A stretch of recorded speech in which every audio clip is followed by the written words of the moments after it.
much. I appreciate it. So, yeah. For a minute, we're at 140 race towards charity. If we get that to 200 by the end of Yakuza 0, we will do a Yakuza Kiwami 1 run after this. We've got a nice probably like around 4 hours to do that, which is good.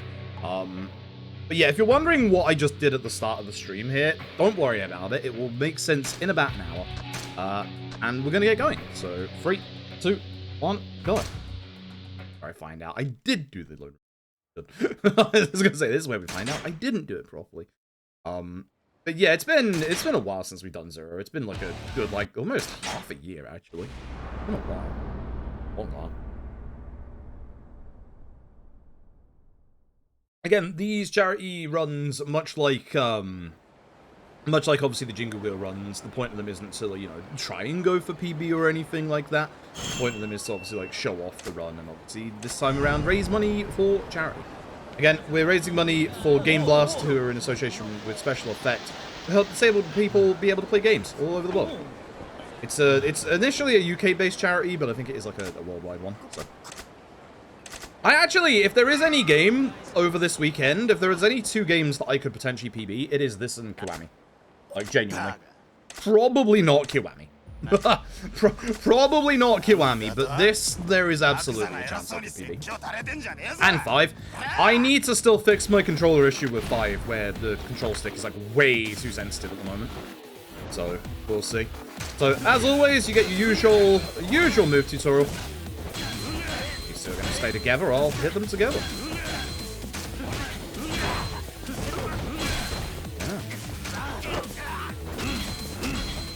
Not the place I would like to be, but it's working.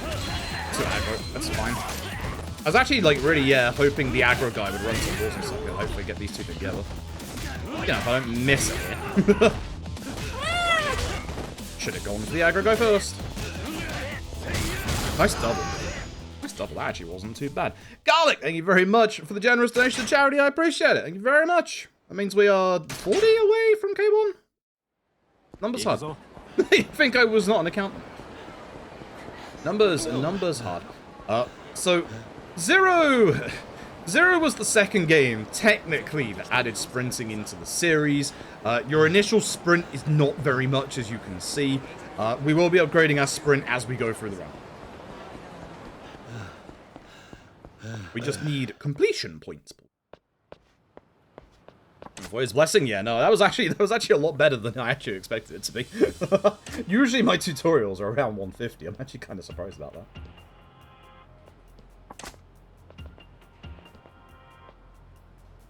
Good old derust thing. Hey, Becky, thank you for the luck, I appreciate it. I'm very overdue for a 5 PB, like very, very overdue. The trouble is, I haven't done 5 properly since, I think it was November. Which obviously, yeah. Yeah, the Curie % yesterday helped, because obviously that got me a lot more into the swing of 5 again, and it showed off that I need to fix whatever is going on with the control stick on my controller, because, like, oh my goodness, it's so oversensitive. Like, I know the PC versions are oversensitive, but even for the PC versions, it was way oversensitive. So, I can literally PB5 if I just, like, why am I going this far? If I only just get, an encounterless run. Like, I could actually do 5, like, very, very easily PB if I just encounterless. I stumped on him on the floor. Like, if I just get encounterless, I will be literally fine.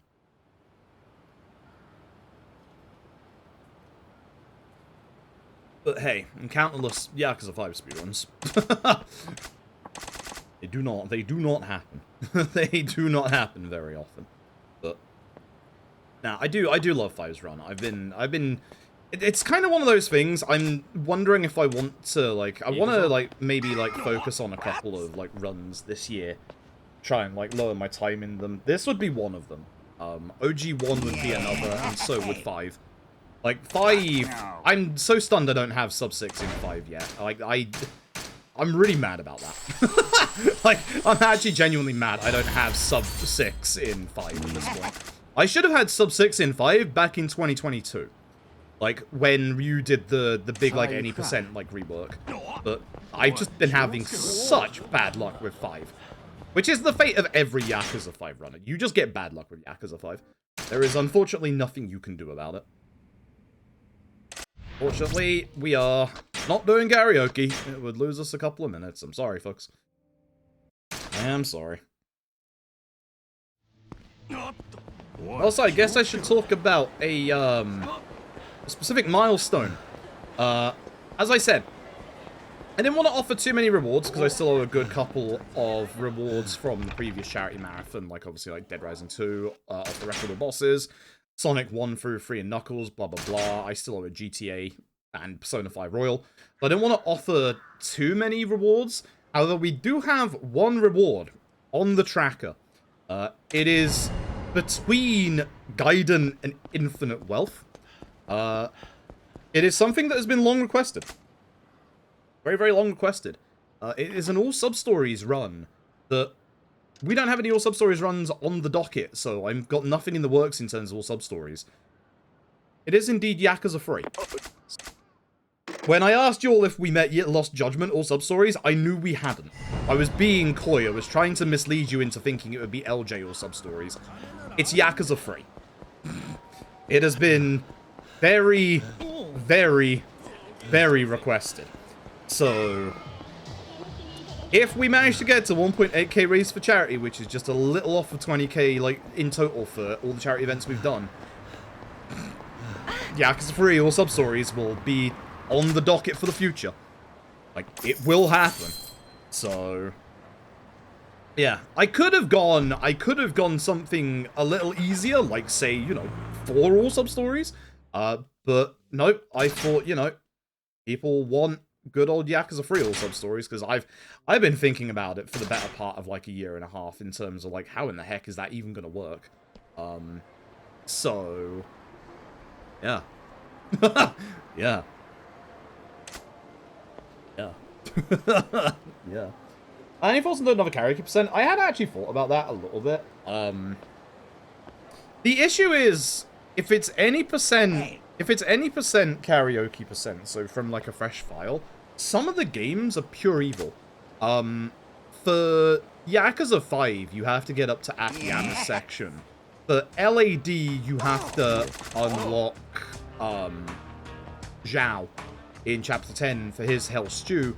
And even worse than that, if you do Infinite Wealth and add that to the mix now, you have to wait for the last character to join, and they're in the penultimate chapter. For reference, that is currently about 6 or 7 hours. So, oh, and some of the runs are actually kind of evil for the karaoke.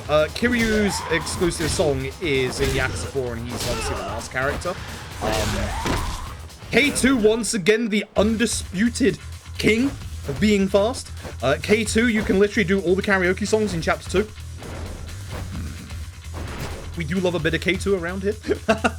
Yakuza 3 is surprisingly fast for the karaoke songs, because you get them, like, I think in Chapter 4, I think you get, like, full rain and can go to the karaoke place there. I have my notes of karaoke percent somewhere.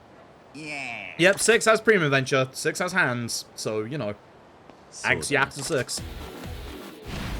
Some of them are really fast. K1 is Chapter 7, because you have to get Haruka in your, you have to get Haruka with you for, Autometal. Bruno! We hate you, Bruno!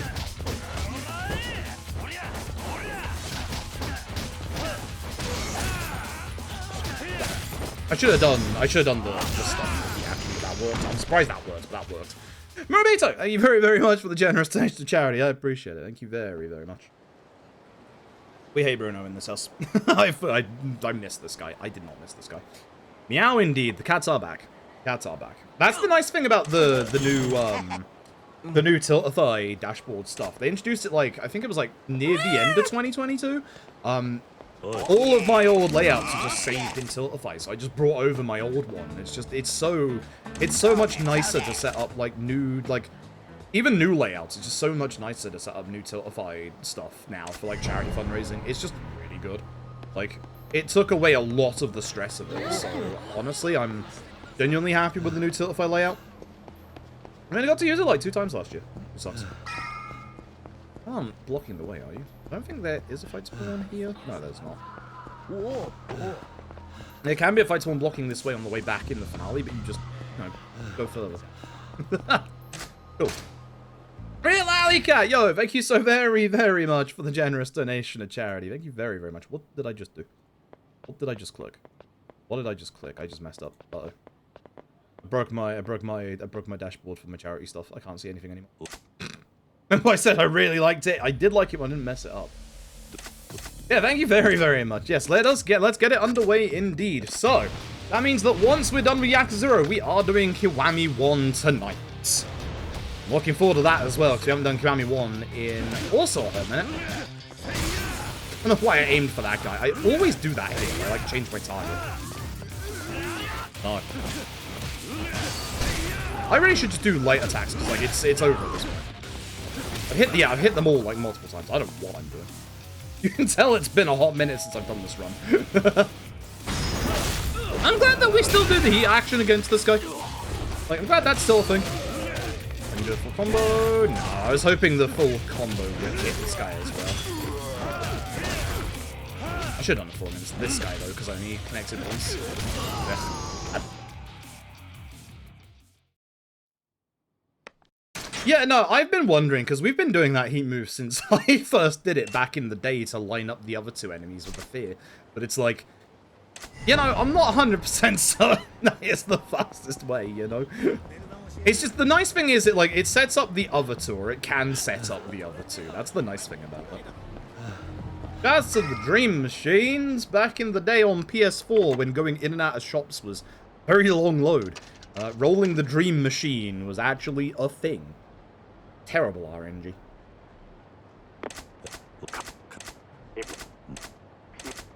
You have a question. Go ahead. What is your question? I am now taking questions at this time. In the next 47 seconds, I will no longer be taking questions. Have a nice day. So we do need to do a little bit of speed tech here. Essentially in Chapter 2, when we go to the... When we go to the Popo that's on Tenkaichi, the shop clerk here is going to actually become a friend event.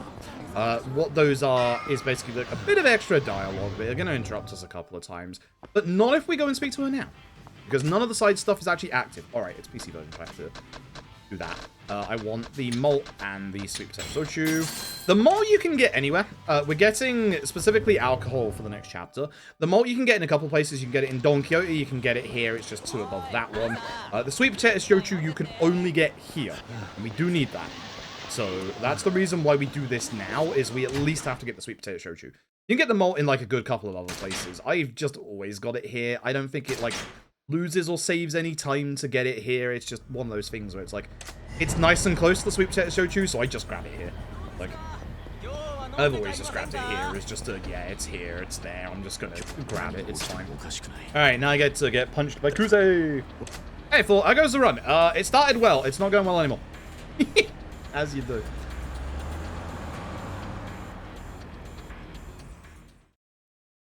Like a dragon, circular green shield. Do you mean LAD or infinite wealth? Because there ain't no green shield. But if you mean infinite wealth, are you not getting confused with the AoE marker? Anyway, heck, this guy to our left, his name is Yaneda. He has a pain in the backside. He does that. I'm going to hit him with this. I probably needed to hit him a bit more, but this is fine. You want to make sure you take him out with heat move because you get more money from that. I was hoping you two would be a bit more together. And I also should probably do the thing where I go to my abilities and get Power Surge once I kill enemies faster. You can tell it's been a hot minute. Hopefully with everybody still together we can get multiple... No, I'm playing so badly right now. I only need to hit one light attack to go along with the other strong attack. Actually, I don't even think I need to. Trouble is, I am on this side of the room, and I want to be on the other side of the room for the end of this. So I want to get these guys together and hopefully have them stay together. Ideally, you push that guy towards the door here and you take all 3 out in like 1 punch. But I had a bad line up there. My fault. Yaneda! I want to try and take him from around his shoulder. Yaneda sucks. Nice, that worked. I don't think it was his shoulder.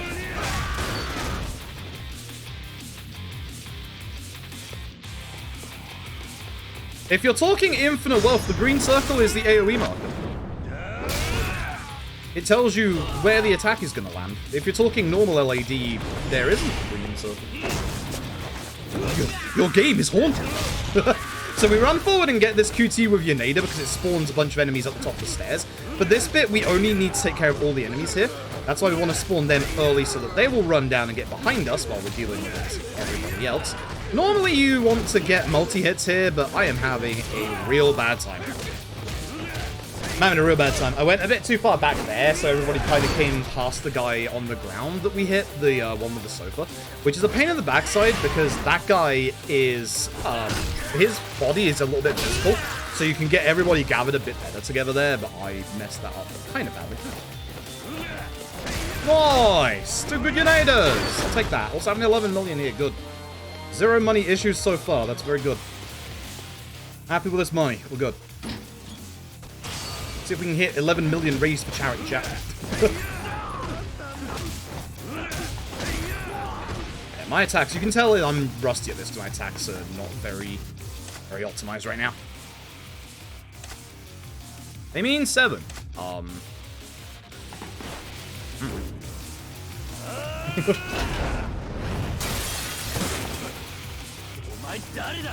Also appreciate it, Volky. Yeah, good to see you too, 4. I hope you are doing well lately. For those who don't know, 4 is an absolutely amazing streamer. We met up at GDQ. I don't know why I'm meeting like friends at GDQ, but here we are. Hey, this is the triple lights into thing, isn't it? So 1, 2, 3. 1, 2, 3, 4. Grab. Nice grab, actually, using good old Brawler's thing. I messed up my heat. That's bad. That's bad. Yaneda, you want to do it again? Yaneda, you want to do it again? Whoops. Whoops. That's not good. That might mess with the money a little bit. I don't know how I saw X and hit square, but I did. Good job. I was actually thinking Xbox controls for a second, which is weird because I've never done this series of Xbox controller.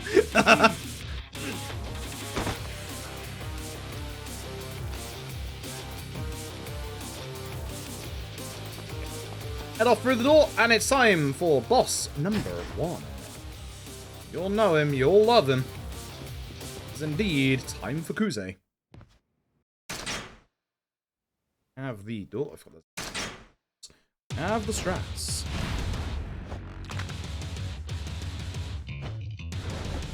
One, 2, 3, 4. 1, 2, 3, 4. Wall heat move. That's not the wall heat move. I need to move over, idiot. So I don't do as much damage. And this is going to take a little bit of time to go to the next phase. Come here, you. We'll do the back actually one will do for now. That'll be a bit more damage for now. This is just a slow one. It's a shame. I like this one, but it's just slow. Also, it doesn't actually do that much damage.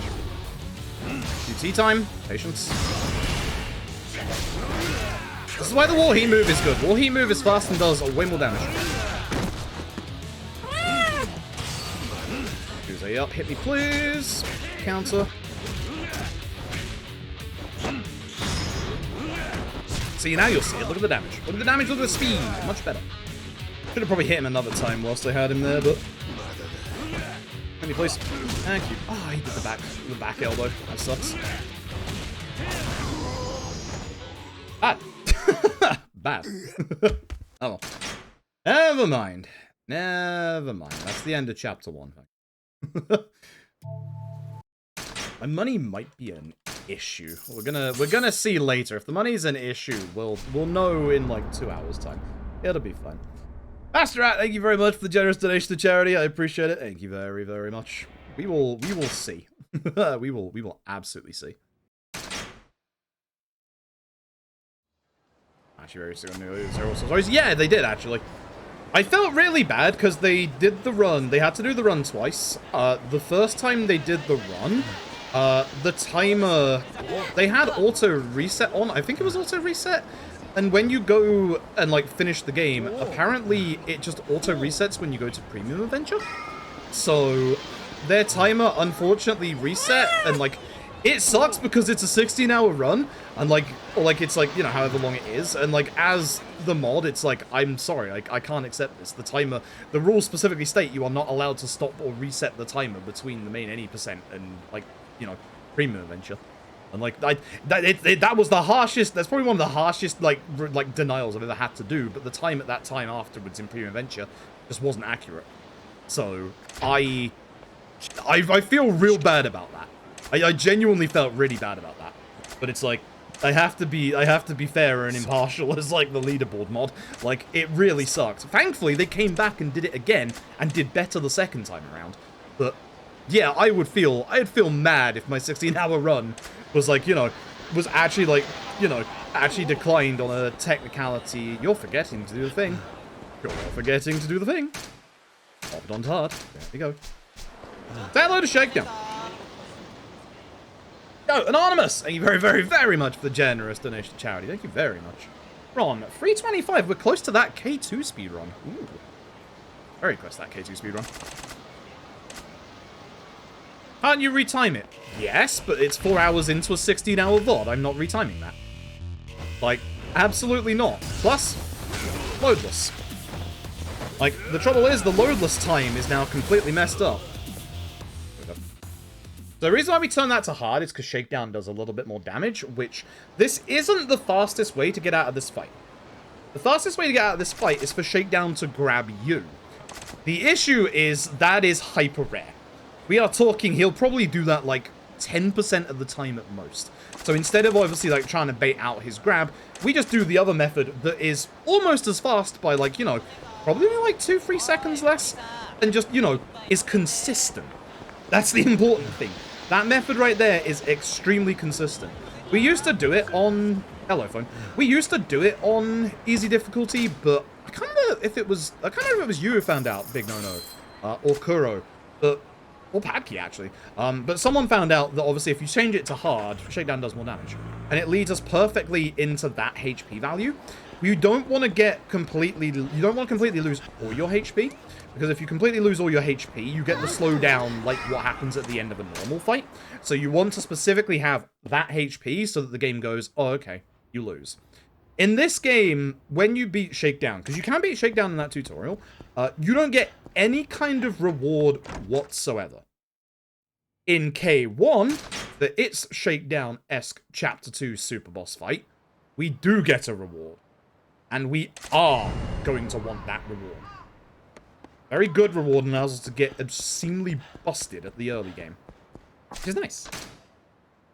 You will see. You will see. Oh, Yuki. Oh yeah, Yuki. I keep forgetting Yuki.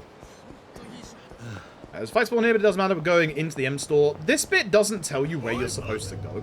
This is probably like the worst part of Yakuza, is this whole bit right here where we have to figure out what to do. We're going to get a confectionery gift box and the sake. Both of these are items that we can only get here. And super importantly, we're going to want the confectionery gift box for Chapter 5, and we're going to want the sake for this chapter. You're supposed to speak to those two, tell you to go over to the right-hand side of the map. But if you actually know where to go here, you can just go straight to that last point, which is what we're going to do. That guy just walked past was the fight spawn. If I walked into him, he would have aggroed. Dragon Karas, thank you very, very much for the raid. Hope you're doing well tonight. And where's Tatsu?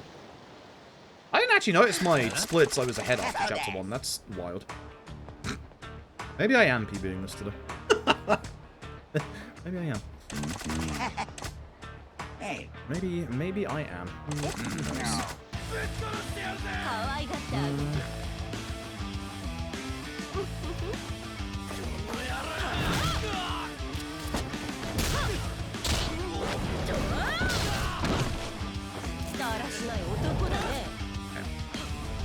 We have to remember after this tutorial to change the difficulty back. We don't have to at this point, but we do have to after this tutorial.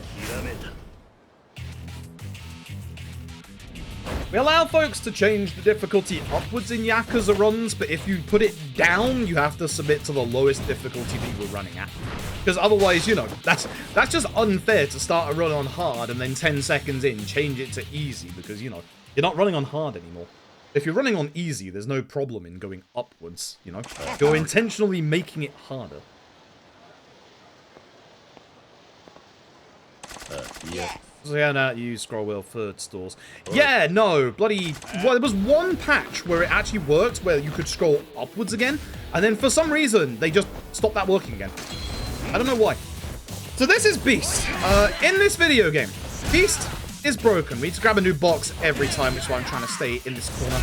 I'm also trying to hit, like, these enemies. Maybe not like that. I should grab the cone, actually. Because I'm trying to aggro the enemies so that they'll hit me a bit faster here. We want to now guard against everyone. I don't know if, like, they attack, like, more frequently when you drop your guard, but how I've seen it. Thanks. Cool. So, this is the reason why Beast is broken. We want to go into our tree. We want to grab Power Surge 1 for damage. That's, you know, pretty obvious. We grab Heat Retention Damage 1 because it's on the way and we have to grab it. But the one that we really want is Golden Fist. This increases the power of our attacks at the second and third heat bar. So, once you build it up... Unfortunately, this guy fell behind me. As you'll see, we're doing a lot more damage. And now we have to change the difficulty back. Very much change the difficulty back at this point. If you don't, we're in trouble. Hey, like this, I appreciate it. Yeah, hopefully it gets infinite wealth. Part of me wants it to get infinite wealth, because obviously, you know, raising money for charity, and the other half of me doesn't, because it's a 8-hour speedrun. And my first one's gonna take like 10 hours. It's gonna take a long time. I'm very, very scared of infinite wealth's run, I'm not gonna lie. Hey, Volop Panda, appreciate it. Alright, so yeah.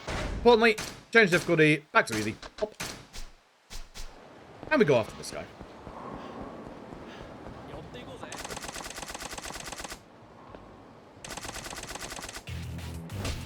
Right, so we've built up, obviously, a very, very huge amount of heat at this point, so we're just going to grab this guy. Okay, stop that. He's being a pain. Now he's going to do this. Most of the time, this guy won't dodge you, and he'll just be passive. This time he decided not to be passive. But that gets us a good 6 million as well, which is nice. So, we just make sure that that fight ends right there. Right, and now we have to go do password protected sub-story. We want to move one sub-story along a little bit because the reward for it is very, very good. Very, very good. So, we're going to head over this way towards the bottom part of the empty lot. We're not going to head straight towards the story just yet. Trust me in that this saves a metric ton of time with the reward that we get for, like, the halfway point. Funny that we don't actually, like, fully finish it, but we finish it enough. Enough to get what we want. I'm being very careful with my sprint and also trying to see where the enemy are. Because, like, if they aren't outside like they weren't, there's likely going to be an enemy spawn here. The nice thing about Yakuza 0 and K1's fight spawns is when you play these games enough, you can kind of actually, like... You can kind of accurately predict where they're going to be. Which is nice. Like, if you have, like, if you see, like, the subtitles for a civilian being picked on, you know there won't be, like, a fight spawn too close to that, for example. You can't have, like, multiple fight spawns in, like, close proximity. There's rules for shakedown. Shakedown can't spawn too close to you, which is great. Those rules don't apply for the super boss of K1. It's a completely different story. You actually get to this guy in one full sprint if you manage your stamina well. I did not. Angelo, thank you for the raid. Appreciate it. Thank you, Cloud Savage, for the good luck as well. Tell me the password. So, he's told us the password. We got to go and speak to somebody else about it, but we're going to go and carry on the story while we're here.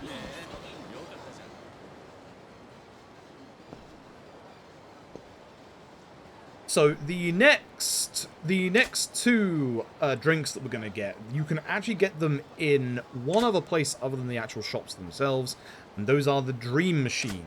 We want the Scotch Whiskey and the Champagne. You'd think the Champagne would be in the million yen Dream Machine. It's not. The Scotch whiskey is in the 1 million yen Dream Machine. It's a 1 in 13 chance. Champagne is in the 10,000 yen Dream Machine. It is a 1 in 16 chance. You can understand now why we don't roll the Dream Machine.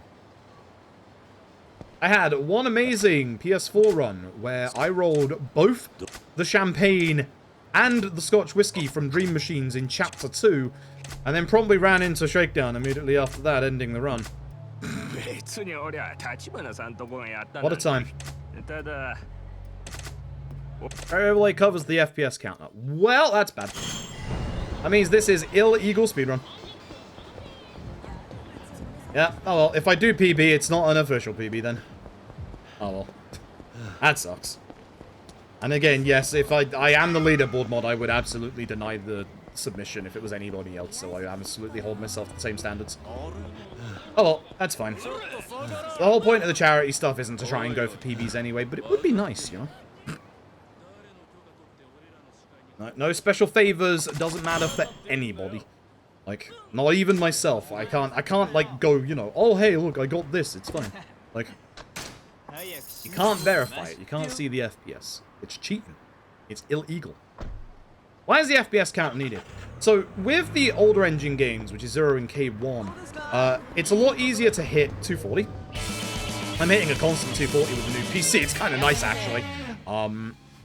You have my Scotch whiskey. Give me my Scotch whiskey. Did I just buy... I'd buy it off Miss C. That'll be fine.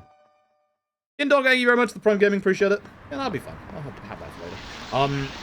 So there's an upper limit of 240 FPS in both 0 and K1. You can go above that if you mess with INI settings, but if you go above 240, it actually makes things a little weird for the speedrun. It makes you go, like, way... It makes you go way faster in a lot of certain situations, so we just do not allow it, because it would be obviously messing around with the INI settings. For K1, there is an extra reason for that. For K1, the PC port acts a little weirdly in places. You have basically boss HP works a little weirdly at like like max FPS, where certain fights that should have, you know, that HP regen go up on PC doesn't if your FPS is above 60. That's why K1 has the 62, well, like the 60 then 240 split. Not many people have done 60 FPS runs, because obviously 240 is faster. Like, but some people wanted to do runs of, like, you know, the game, like, legit, like, console, etc., etc. But, yeah. That's why 0 doesn't have an FPS split. If we knew of the problems, that this FPS caused back when we first obviously made the leaderboards. Back when we first made the leaderboards, we had only done runs of, like, console versions of these, because the PC versions didn't exist. So we were very new to, obviously, like, you know, obviously, like, making the leaderboards and, like, you know, the rules around it. Dragon Engine games, for example, have to be locked 60 because, oh god, things above 60 FPS in the Dragon Engine go wild. If we knew at the time, I think we would have locked this in K1 to 60. But the issue is these boards have been, like, 240 unlimited for literally years, that we can't put, like, a lock or a legacy lock on it anymore because it's just been way too long. Your movement is a little different when you have higher FPS in this in K1. You can actually, like, start walking a little bit faster, which is obviously, you know, not intended, but the animation, I don't know if it's the animation that's quicker or what, but, like, there's a way that you can, like, walk, like, a little bit faster in, like, fights and stuff. Again, if this was, like, you know, when we set up the boards and we had the knowledge that we did now, we likely would have had this in K1 also locked 60, but we just didn't have that knowledge, and at this point, it's like, no one runs 60 FPS K1, no one really runs the older games anymore, which is genuinely a big shame, and it's like, we can't legacy the entire board. Like, we just can't legacy the entire board at all. Like, play, run the other way. Run the other way. Someone fake an FPS counter. No. No, what you can't see about the FPS counter is that it is constantly fluctuating. If someone's gonna fake an FPS counter, then, you know, The whole thing about speedrunning is there is a degree of trust that is actually, like, needed. If someone's gonna go to that lengths and cheat, then, you know, whatever. But it's very, very obvious when the FPS counter is not acting correctly. You can't see it because of the, obviously the charity overlay. Zero and K1 both have an in-game FPS counter that constantly goes above 240. Despite the fact that, despite the fact that what I just said. Actually, I think I was supposed to go to Champion District first, wasn't I? I went the wrong way, because I was supposed to, I was supposed to go charity, I was supposed to go to the Champion District first, because that would have given me more heat. Actually, well, kind of well. Surprised.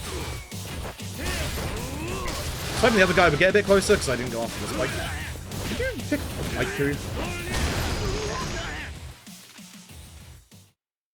Yeah, exactly. Yeah, like, if somebody was to do a run above 240 FPS, it'd be very, very obvious to us that they were going, you know, higher speed. Like, they would be saving literally, like, so much, like, time, and it would be unexplainable. Like, it would be very, very obvious. It would be very, very obvious. We have tells to figure out how, you know, if runs have been cheated or not. Like, and yeah, as Paddocky says, like, text boxes, cutscenes, skips are faster on higher FPS. So, yeah. It's one of those things that's just, you know. I really did go the wrong way, didn't I? Oh well. I don't know why I decided to do this way around first. Good. Oh well, old-fashioned way. So, yeah, no, like, somebody could absolutely fake it, but the way that the FPS counter in this game works is actually a little different. Gonna get a bit closer, but he didn't. I want to pick up the bat. The first hit of the bat when you pick it up isn't that much damage. The damage does grow on baseball bats. You'll see in K1, baseball bats are really good. The baseball bats, they ain't so hot in the beginning as they're, but you'll see. The first hit when Kiryu picks him up, super hot, unfortunately. And for the Xatagolf, I appreciate it. But it is like a conversation for like speedrunning as a whole. In just, you know, there is a lot of trust when it comes to speedrunning. You know, we had somebody like, we don't allow mods, like pure outright. We don't allow mods. We don't allow macros. Like, mods are a lot easier to figure out because, you know, most people use, like, either visual mods or stuff like that. Macros are, like, a lot more impossible to figure out, except for K1, where if you use a macro, it becomes exceedingly obvious with certain actions and certain attacks that you are using a macro.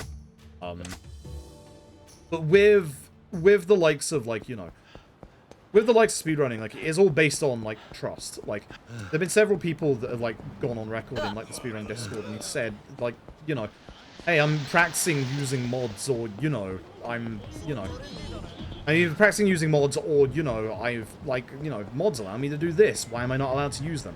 Like, even simple mods, like, somebody wanted to remove the yellow filter in K2. And the issue is, movie date, rain at noon. The issue is, I think you only have to get one of those correct, but make sure I get both of them just in case. I want the shotgun for sure. The trouble is, like, it's a lot based on trust, and if somebody starts, like, saying, like, you know, we were trying to convince them, you know, if you want to learn the run seriously, you're not going to be allowed to use those mods anyway, so why are you practicing with the mods? Like, you should be practicing without the mods. I've had a lot of people ask, you know, because obviously I'm one of the leaderboard mods for, like, the majority of the games, why don't we allow mods? Hey, Shakedown. How you doing? There's a lot of very, very, very simple answers to this. One of the best examples I could point you towards is the very original version of Final Fantasy VIII on PC. So, the very original Final Fantasy VII and 8 on PC came with MIDI soundtracks. They were terrible. they sounded far worse than the PS1 soundtracks. So, somebody did a run of Final Fantasy VIII at one point. Changed the soundtrack to be the MP3 versions, you know, to get a better soundtrack, as you do. You'd probably think that, you know, hey, that's fine, right? Like, that's not going to do anything. Wrong. By changing the soundtrack to the MP3 versions, the FF8 mods figured something out. There are a lot of cues in that game that are tied to the music. As in, cutscenes were going faster because that person changed to an MP3 soundtrack. Even small things like that can change a lot. And we have a couple of games. That's 3 shots, that's bad. That's really bad. Ugh. We have a couple of games, K1, that the PC version doesn't exactly work super great in the first place. Like, the whole boss's HP bars, you know, not healing like they should, for example, just because you have a higher FPS. Allowing mods could open up a Pandora's box of issues. Like, a giant Pandora's box of issues. So, no. No is the answer to that. We have seen some weird things with these games running normally. We are not allowing mods in any way, shape, or form. Like, that is a stance that will not change. The only time that was potentially going to change was Kiwami 2, with the special K mod, because we have an issue with K2's PC run, which hopefully you'll see tonight if we get to 600 raised for charity. No, 400 raised for charity, actually, which we're very close to. K2 has this issue. If you have more than a quad-core CPU, which is any CPU made in the last, like, 5-6 years, when you speedrun that game, the game crashes. Like, it just gets to a point where the game will 100% crash, no matter what you do. You can't avoid it. So at one point we were looking into the special K mod in the hopes that the special K mod would, you know, we actually did go that way. In the hopes that obviously, you know, we could have used that to stop, obviously the crash. Unfortunately, didn't work that way. Up you get you. I'm back over it. I pushed him the really wrong way. This is not a good fight so far. Ew. I should have just done the heat move. I should have just done the heat move. Okay, Oda, stop that. God, I hate this man sometimes. Go away. Leave me alone. Leave me alone, you bully me, Oda. Alright, good stuff. Not good, because I'm going to be losing a bunch of time. Leave me alone, Oda. Oh, the gold bikinis. No, but you can use the gold bikini. For LAD, for LAD, the nice thing is the costume swaps don't affect anything, as far as we're aware. So the nice thing is, like, if you have, like, the costume stuff that you get through the game, you can just swap to those when you change your jobs. That's what we do in LAD, and it'll be the same for Infinite Wealth. The only thing that's not allowed in Infinite Wealth is, very obviously, mods, but even more obviously, the crafting sets. Another one I can get the second one on. Do the long one. Beautiful. That's the one you want to see going into the second phase. It gives you a free heat action counter. It's good. So this guy is RNG. You're at the whim of his aggression. If you're on a harder difficulty, obviously, he's way more aggressive. You can tell how well you're doing via the crescendo in the music, which hasn't even happened yet. So this is a pretty decent tutorial. Via the part that comes after that. That was a very good tutorial for easy. God damn. Cool. Thanks, my dude. Alright, so we're going to start getting a whole bunch of conversation dialogue options beginning in this chapter. We're actually going to be picking, obviously, the ones that are fastest for the run. That doesn't necessarily mean it's the ones with the least amount of dialogue. Coming up in this next bit, you get, like, 2 different choices of 2. One of the choices actually has more dialogue than the other one, but the first one has unskippable animations. This is going to be a big thing with dialogue choices and stuff that we do with Majima in this run. Unskippable animations are a big pain in the backside. When we get to Akko's date, if we actually get something in the UFO catcher, you lose 45 seconds. Which sounds wild. You lose 45 seconds because Akko has a lot of unskippable animations.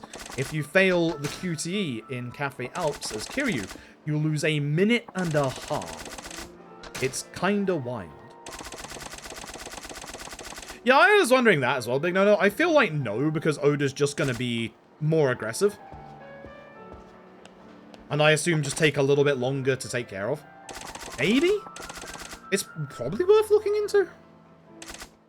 I'll say you're doing well, Rosa. But yeah, no. The crafting sets are 110% banned in Infinite Wealth. The nice thing is, most of them you have to interact with to be able to use them, like, you know, or items and stuff like that.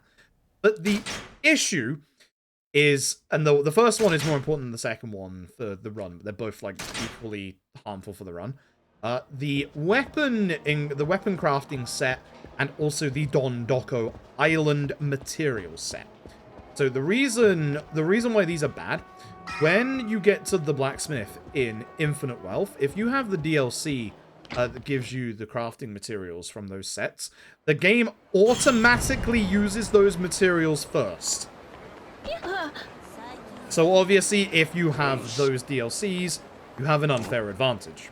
You can make a very strong weapon from the off. The problem with the Don Doko ones is that it also gives you those materials by default, which means that obviously you're going to be able to get to 1 star without pretty much most RNG. Because there is a little bit of RNG to Don Doko 1 star, and you do have to, like, gather the materials as well. So that will also be unfair. So both of those DLC sets shift the balance. I don't know why they gave the DLC items to you automatically in Infinite Wealth. I don't know why it wasn't like LAD, where you had to, you know, get them from your box. Or, like, you know, from your phone, I should say. Does it use them first? Same. Kit can actually get him up.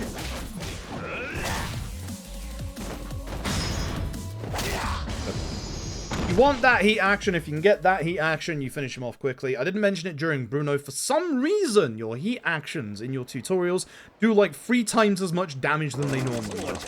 No idea why, but it's your quick way to get out of these tutorials is to use a heat action. For the most part. For the most part. I know, every time I try and get through this small alleyway. Every time. I used to run this game for like 4 or 5 years and I still get caught on that alleyway. This is hopefully going to be the nicest Sotenbori that we have over the next couple of days. If you're wondering which Sotenbori I am most scared of, it is Yakuza 5s. It's very much Yakuza 5s. Possibly in game. Yeah, if it was, unironically, if it was the Dragon Engine, it'd be fine. Like, everyone who's played the Dragon Engine, you all will know your movement in the Dragon Engine. It allows you to get a lot closer to walls and stuff like that, whereas the older engine doesn't allow you to do that. Ondoko is one time only use it and it's gone. I believe so, yes. All the boxes start the game. I started doing that, realized how long it would take, and just decided to disable the DLC on Steam. It was just like, you know what? I'm out. Thanks. We'll probably never have it active again, because I'm going to be doing runs of Infinite Wealth. I could put it on for my New Game Plus file and just, you know, use those materials at this point, but I've just accrued enough in my casual playthrough that I need them. Oh, yes, the good old... If you're using anything that is not an Xbox controller in this bit, good luck. You have massive camera acceleration for some reason. Alright, so, for the Takakao, as we said earlier with your dialogue options, do not, under any circumstances, pick the top option. Top option is a false answer and will give you 1 extra round of dialogue. Want to make sure you do the bottom 2. It doesn't matter if you start with the middle or the bottom one. I just hold down to make sure that obviously I get the other dialogues. You don't like jump back up to the top of the menu. You just go to the bottom one. After Hiyama, yeah. Trying to get up the stairs of Serena is very nasty depending on which game it is.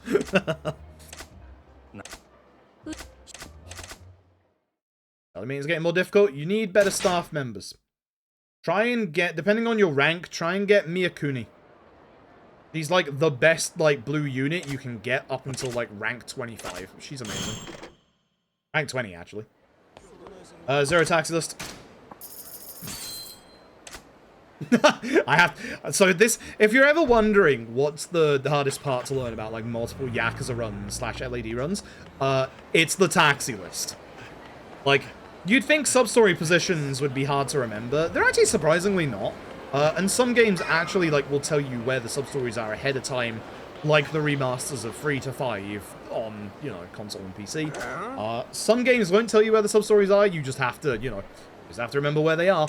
But most of the sub-stories in this game are actually relatively far out of the way, which is nice. But it's always the taxi list. The only taxi lists that stay consistent is literally OG1 to OG2. That's it.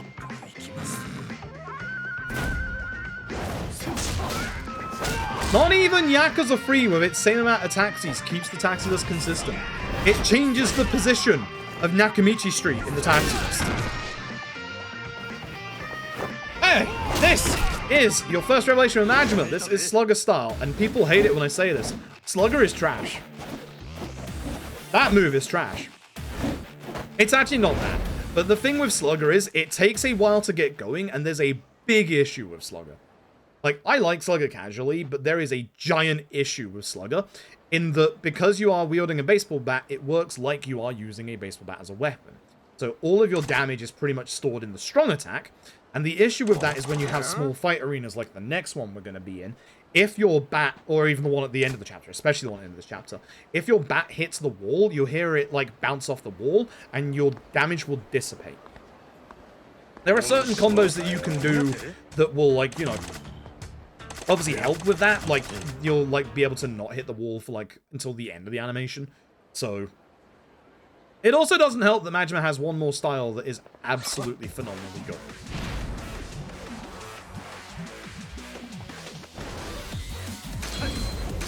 So for Feihu, we actually want to keep Feihu away from any walls because of that. Also want to watch out for his quick jabs. You know, that one. Because they will knock you to the ground. Should not be messing around, honestly. Come on, buddy. Please don't quick jab me. So, with Feihu, the quickest way to get rid of him, you heard that bonk at the end? That's it, bouncing off the wall, but we hit him before. With Feihu, he can interrupt you at the end there, as you can see. The quickest way to get out of this tutorial is a double light strong, but you leave yourself open because of the long animation. Bamble spinning bat move actually isn't that great. People think, oh, it breaks armor, therefore it's great. No, you actually have better choices for that. Your 4 strong, your 4 light strong, and your 5 light strong are much, much better, and you have those by default.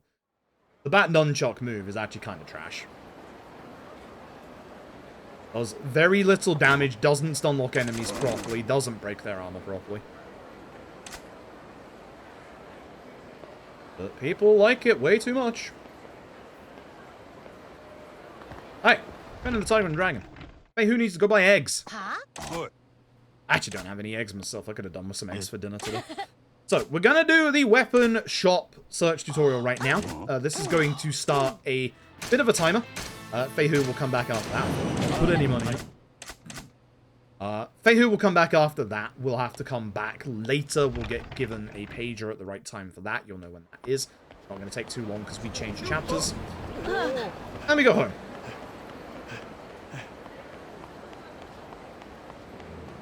Down by 2, I believe, in this game. And remembering the taxi list between games is wild. The worst one is the fact that no version of Sotenbori's taxis are exactly the same. None of them. Not a single one. Like, OG2's taxi list is obviously very different to this one. You have way less in OG2 than this one. Obviously, K2's is different to this one. You have more in K2, which is nice, but they're also the ones that are here are in different positions. In Gaiden, that is different to K2 as well. And obviously this. 5s are different to this. 5 actually takes out a taxi that would be absolutely phenomenal in 5. The one at the bottom right part of the map. Thanks, 5. Thank you, Gaiden, for reintroducing that taxi. Do appreciate that. So for this fight sucks, because this is a really small arena. So we're going to move backwards and then try and do, hopefully, everyone together. So yeah, that's not the best. That's actually a decent angle for them, at least in this guy's arena. Not the best fight, but I probably should have done the 4 light strong instead of the 5 light strong, but it worked out in the end. It wasn't, like, super fast, but I'll take it, honestly. Yeah, your bat moveset in, like, other styles is actually, like, a lot better. It's kind of wild. Yeah, eggs in this economy. I hear eggs are still expensive. So. Magicians say the same as Ladishin. No. Ladishin did a good thing and a bad thing in that Ladishin actually added 1 new taxi to the list. That taxi's really good. Like, actually genuinely really good. But Ladishin kind of needed to add more taxis. Could have done with adding, you know, a couple more taxis, and that would have been great, thanks. The 1 new taxi that it adds is actually a really good taxi. Like, genuinely a really good taxi. Especially if you're going for 100% stuff. But it really needed a taxi outside of the inn at the bottom right. What you do, yeah, it's just the small, like, walls around. I think light, heavy is going to be better because they'll all, like, gather up at the start of the fight. Hey, we got to go back to the Grand. We can taxi on over. Again, if you have good movement coming out of your apartment, you can just make the taxi, but mine, bad. I'm not going to try it. To do my manual split. I have a manual split in this one, because what used to happen before we figured out stealth skip, we used to think it was a random chance of happening. So I used to have a split just for stealth skip to see, like, you know, how much time I was saving, how much time I was losing. And then somehow I figured out how stealth skip works, which still probably one of the best things I've actually found in any Yakuza run, if I'm being honest. My god. That and obviously the time skip coming up later on in this run.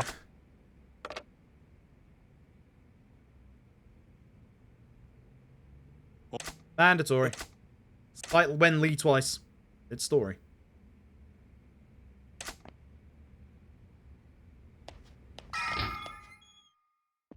What you've said is a bannable offense, Inajo.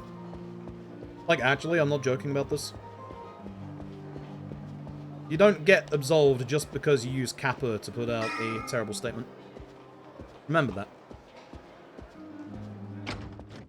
You're in me bad books now, aren't you?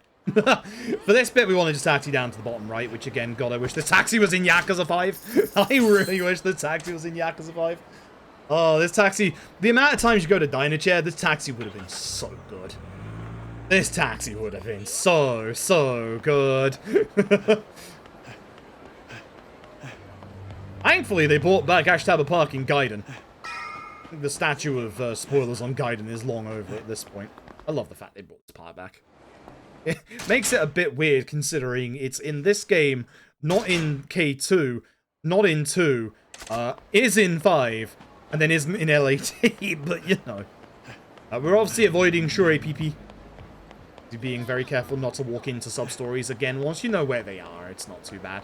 There's one in here. This is also a bit of a problem, yeah, because of potential ban. Can we... No, that's a different game, idiot.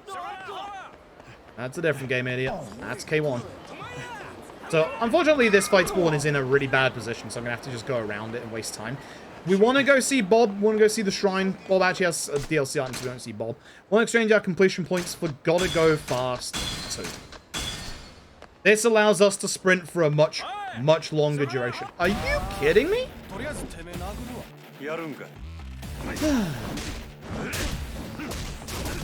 It's 10, he says he uses it, you see? Also, you do, like, no damage to enemies on the floor, because look at this. Look at this crap. Man, that was an awful fight spawn. That was a terrible fight spawn. I should have used the save point to despawn it. I was thinking of doing that, and I didn't, so that's my own fault. That fight spawn is, like, one of the worst. That fight spawn is, like, genuinely awful. Because, like, you want to just run to the shrine and pick up sprint, obviously, and, like, if that fight spawn is if it's walking the other way, you can get past it. If it's walking towards you like it was for me, you've got no choice but to run around, and then that can happen. Anyway, give me my pager. Next. So, Tiger and Dragon's done. So, we're going to be going to the Tiger and Dragon in a little bit, not just yet. We're going to be pushing the story on. Fun fact, if you get into a shakedown fight before the story beat after this bit, your run is over. what you might not be aware of is you need a certain amount of money to be able to progress the story. Only 50,000 yen. Isn't that much. Can't get your libidos ready. It's not that much, but it is obviously if you get into a fight with Shakedown, you lose all your money, and because like the quickest way out of the Shakedown fight would be to just lose it. So yeah, unfortunately, and Shakedown has a very uncanny knack of spawning in this bit. I'd say it's probably like a 25% chance of spawning like here. Sombor is not a very big map. You got two ways of dealing with him. You can either go into Ebisu on the right, or you can trigger this sub-story to the left. However, the timing on that sub-story on the left is really tight. Like, ridiculously tight. To the point where he can actually get into a fight with you at the same time that you start the sub-story. I've had this happen to me twice. What happens then is that he actually follows you into the cutscene for the actual sub-story, stands next to you, and as soon as the dialogue to start that sub-story ends, he starts the fight with you. It's wild. It's... No. Yeah, dungeons aren't the problem, it's the seals for Lad Ishin. I don't know why, like, there was a grind in the dungeons in OG Ishin, and it wasn't, like, super fun. But it was a lot nicer and a lot more manageable than Lad Ishin. I didn't think that there would be that many games where the grind would be worse than OG Ishin, outside of obviously Fist of the North Star, but here we are. Here we are. For reference, I don't think Infinite Wealth and LADs aren't too bad if we're talking like, you know, all achievement / platinum trophy, because the nice thing about Lad and Infinite Wealth is you don't have anything related to the completion list for the achievements. Which on the one hand I really like, on the other hand, like, the games that would actually benefit from having a completion list trophy would actually be Lad and Infinite Wealth due to the sheer amount of content they have. Like, it's honestly a shame. Also, I've forgotten the quick way to do this, but yeah, there is a quick way to get out of this.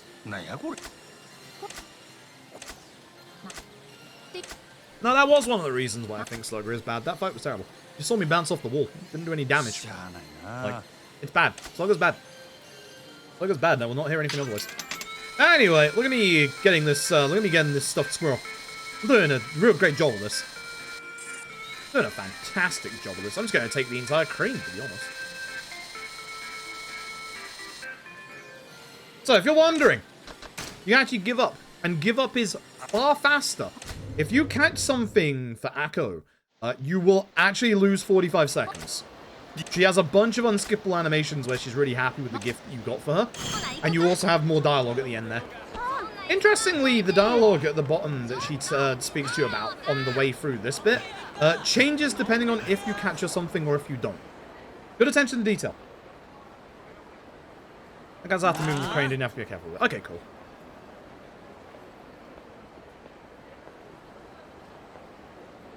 Anyway, this is the reason why Slug is terrible. This is our second, and obviously for the run, final revelation. This is Breaker, much like Beast. Breaker's also broken. Funny that. Both of our styles that begin with B are broken in this video game. People really dislike Breaker on their first playthrough. They feel like it's like, you know, really hard to use. It's actually not. It works exactly like any style does, where you have lights and strongs. It just looks complicated because of all the spins. But Breaker is ridiculously busted. Like, ridiculously busted. Breaker's great. We love Breaker. Breaker is absolutely fantastic. Breaker's great when you use it, not when it's used against you. Cough K1, cough. There is one boss in K1's any percent that uses Majima's Breaker style. We don't have to worry about him, thank God, but there is one boss that I am going to be getting rid of.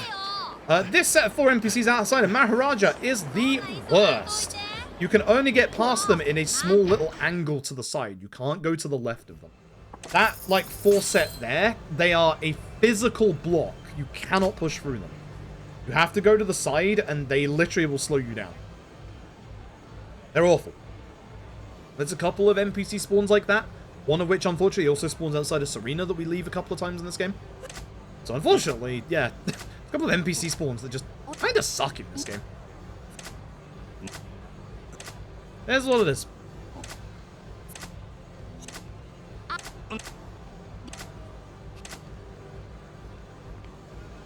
obviously going to have our extended breaker tutorial after we're done in the disco.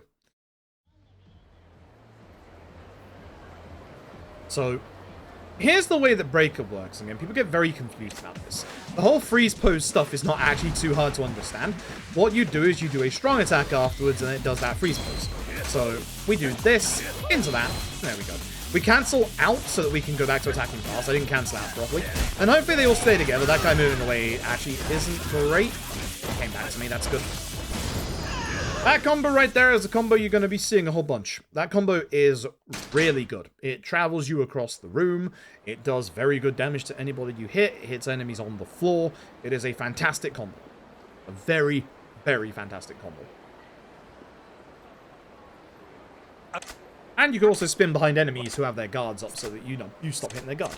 It's a very fantastic combo. At this point, I need to go back to Fei Hu and see if Fei Hu got those eggs.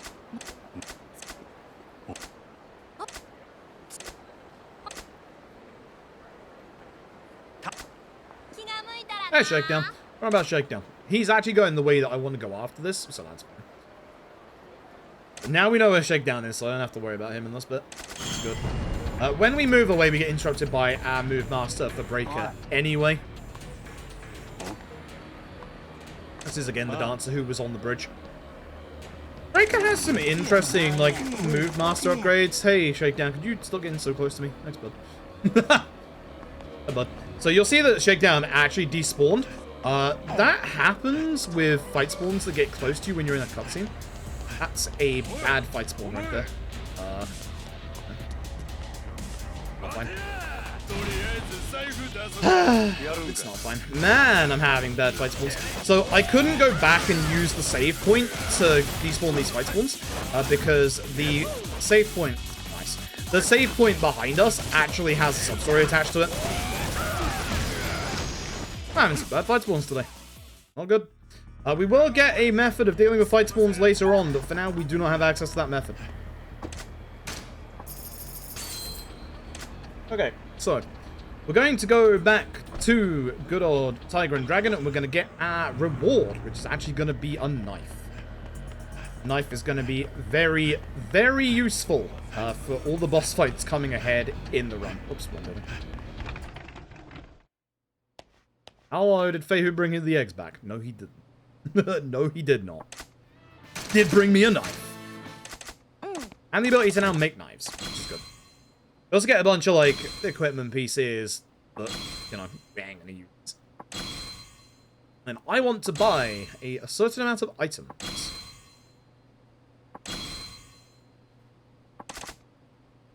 Fei Hu. Eggs, where are the eggs? Fei Hu, please. So, back in we go.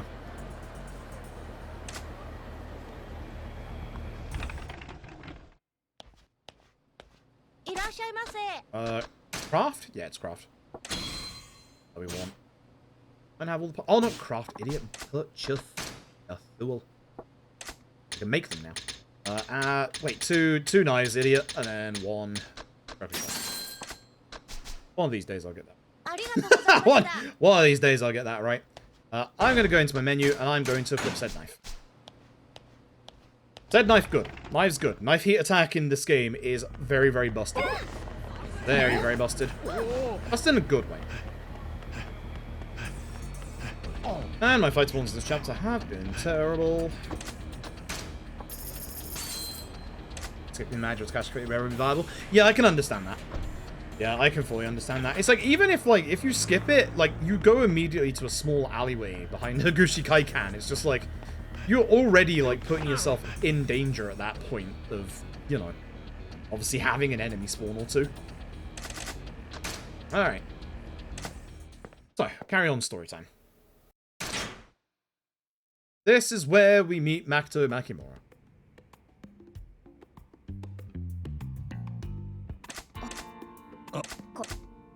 You want the top option for everything. It's just quicker. The thing about this conversation is just hold R1 and spam the X button when you need to.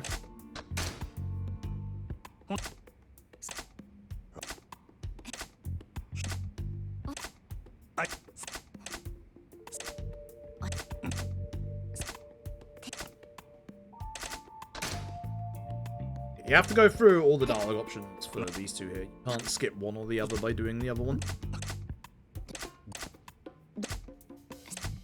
Well, hoping back in the day you could skip it by just doing the bottom option, but nah, yeah, both of them. Alright, and then we get to meet Massive Man the first time. Some cutscenes are unskippable. A lot of your dynamic intros for bosses.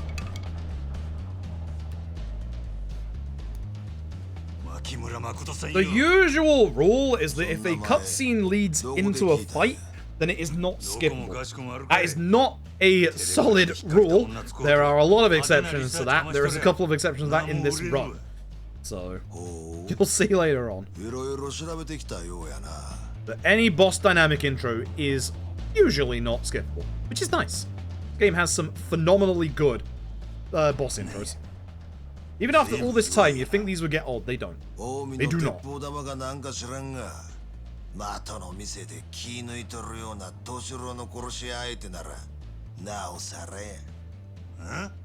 The nice thing is, if an enemy is like far away from you at the start of a fight, they will like rush over to you.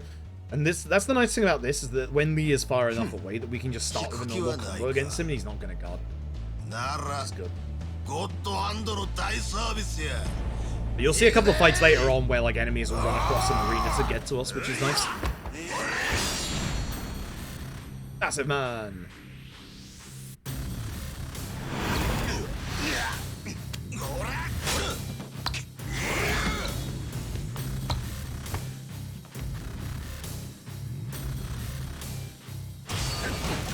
We can do a normal combo to get a good chunk of damage out. You want to keep him next to the wall so that that connects. You want to use the heat attack when you're actually getting the dagger out. You use the heat attack when you're getting the dagger out. That's when you can use it. You can't use a heat attack with the dagger in Breaker when your animation is fully finished. It's only when you're getting it out. And then I just punch. Like that. Alright. Oishi. This guy sucks. So here's what we're gonna do. Gonna run at the guy. Good. I'm gonna go into my menu. I went the wrong way this way. That's okay. I'll search one onto Breaker. I want to go this way so I can get them both at the same shot. The name of the game early on for both Kiryu and Majima is to try and conserve shots on this shotgun. Or like the shotguns that they have. Which isn't going well for Kiryu right now. My Kiryu is not started well in terms of like conserving shotgun shots. I also forgot to split, so I'll have to skip my split. Forgot what button I have assigned to that in my on my keyboard. Oops. Oh, actually, wait. Can you really split? What the heck? Auto split? I don't think I was going to split for that. Weird. Anyway, excuse me. So, you might remember at the start of the stream, you actually saw a little bit of what's about to happen here. And it's going to be a little confusing if you've never seen a Yakuza 0 before.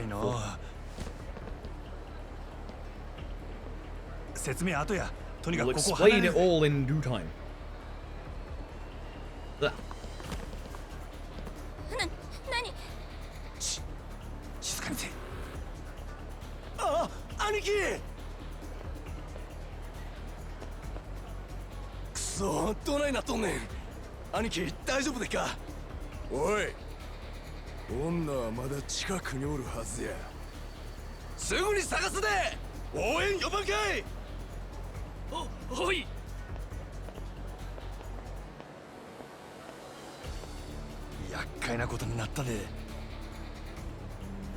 Alright, so if you've never seen a Yakuza 0 run before, I want you to point out to me what the issue is with this part coming up. It's gonna go with Makoto, and we're just gonna have a nice, lovely stroll around Sotenbori.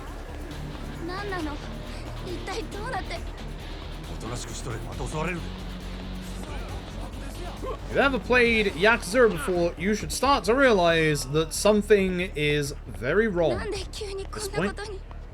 If you haven't noticed, 'cause there should be one right here, there are no fight spawns. Here's the weird thing about Zero's stealth sections. And this took a long time to figure out. With Zero's stealth sections, for some reason, the game has memory of which fights you actually take out. So because we've taken out certain fights on a certain route, we actually have no more fights until we get specific story fights like this next one with this cutscene coming up. Essentially, there's muscle memory in the game for up to, I believe it's 8 fights, and if you do a 9th, the fights start respawning after that, for you to just go through. And if you do the fights before the run begins, there ain't any more fights. And what was that? Only ones that happen are the ones that are fixed to a cutscene. We took care of the one on the bridge here as well. Yep, it's gone too. That is stealth skip, and it works for both this stealth section and chapter 8, which we did as well earlier. So when we get to chapter 8, that one fight that we did will also now be missing. This, I think I have 5 rounds, right? I have 6, yeah, we're good. Wasn't keeping track of my shotgun shots. Bad.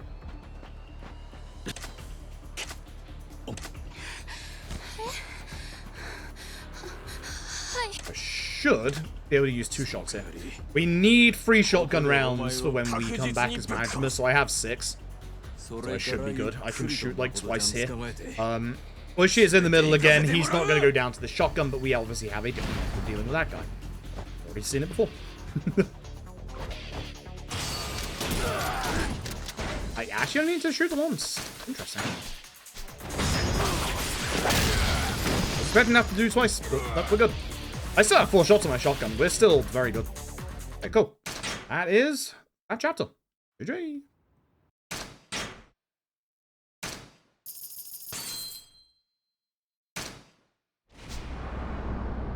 GG. That's actually a legit goal. Cool.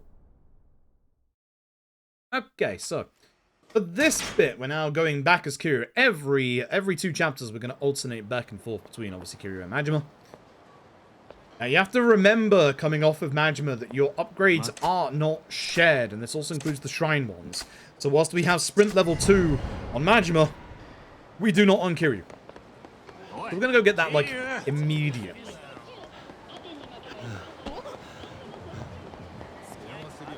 So the nice thing is, there are certain parts of the game, when we have NPCs with us, like Nishiki, obviously, where sub-stories do not spawn in. There's that sub-story on this corner that we avoided earlier, but you can see it's actually not here now. No fight spawn out here means that there is going to be a fight spawn in here, so I'm holding my stamina for a bit longer. Holding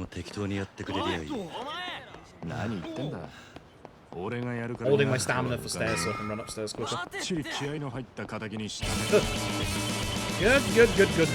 So before we go to the actual story, we are going to dip over here because right next to the actual story is good old Bob and the Shrine. Again, exchange completion points. Again, we want to grab ourselves, gotta go fast 1, card watcher fast 2, and if we can afford it, disposable income 1. Disposable income 1 is going to be something that helps in a little bit from the next chapter onwards. It's not going to be something that we can use at the minute, but it is going to be something very useful coming up. Irma, thank you very much for the 54 months, final sub month. Oh no. I assume you are in one of the countries that have a whole bunch of sub price increases. If so, thank you for being a sub for so long. I appreciate it. Don't feel like, you know, you have to disappear from the chat just because you can't sub. I fully understand. I'm having to... I know I've only gone up by like £1 for each of my subs. I'm having to reassess like all my subs. Because, like, you know, 5 subs is what is now an extra sub at this point. So, woman expensive. Woman expensive. Yeah, if you've ever subbed before, like, don't ever feel like, you know, if you're unsub that you, like, you know, you can't speak or anything like that. Nah. If any streamer gives you crap for not subbing to them, they're not a streamer that you should be watching. Like, at all. Like... Like, we all have money issues. Like, everyone's money situation changes depending on the month, depending on the week, and sometimes depending on the day. Like, for this bit, the quickest dialogue options are actually the ones that get you the achievement/trophy. So, we want to do, obviously, the ones that are correct here. Doing incorrect options in Cafe Alps can lead you to lose up to 2 minutes in total, depending on if you do, like, all of them incorrectly. That's how wild this gets. You especially do not want to mess up the one QTE that appears in this section. It's the one out of the fight. Kind of like it, but it's the one not set piece QTE that happens in this game. You obviously have the choking QTEs on Majima, but we obviously avoid those in the last one.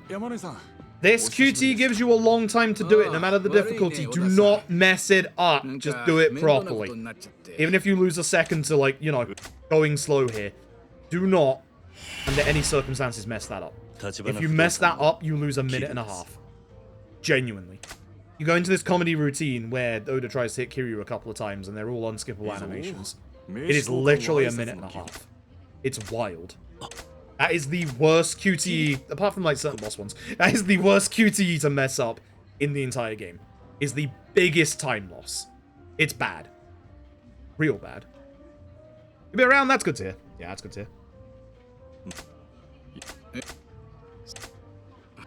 But yeah, nah, it's a shame what's happening with, obviously, you know, the sub prices. For those of you in the US, prepare for a sub price increase later this year. They confirmed in the same stream they were talking about the sub price increases, that the US will get a sub price increase at some point. So just be very careful about that. It will happen. Prepare yourself for that.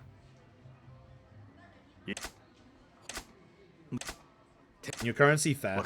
I feel really bad for obviously anyone living in Turkey at the minute because I actually have quite a decent like Turkish following. If that's the right way to phrase that. And obviously Turkey is going through very much hyperinflation right now. And if you've seen, obviously Turkey's sub prices are going absolutely wild, and it's not fair. So I feel really bad for anyone living in Turkey right now going through that hyperinflation because things are bad. Things are real bad. And again, people were abusing the system, kind of like, you know, with foreign prices on Steam back in the day. Which really sucks. Alright, we have a really, really cool bit of speed tech coming up in this next bit. It's not going to look flashy and it's not going to look fancy, but it's going to save in total over this run 20 minutes. It is wild. You know, we're not going to start walking through walls or going out of bounds, even though you can actually go out of bounds. You can actually go out of bounds in this game, MK1. Unfortunately, the out of bounds haven't led to anywhere. But they are two of the runs that we can actually just go out of bounds in. To go out of bounds in this game, you need to utilize the amazing thing we like to call Mr. Shakedown. Why does that sound? Like he just banned Twitch? It really sucks at the minute. Like, obviously, like, Twitch are pulling out of, like, South Korea because of, obviously, the hosting costs or, like, you know, the internet infrastructure costs. And obviously them banning Turkey as well, or Turkey banning Twitch. That sucks. That really sucks. Sucks. I had no idea it was that bad at the minute. Alright. Squat was a nice and easy deal, we should probably guess. Bang. We used to obviously grab the bike to the left-hand side and just hope and pray that they didn't move away from one another. The guy in the middle is a pain in the backside and likes to just walk backwards. This is why gun good. You cannot walk backwards from the gun. Look, it was a banned kick. Really? For gambling. Yeah, alright. I can see that. I can see that.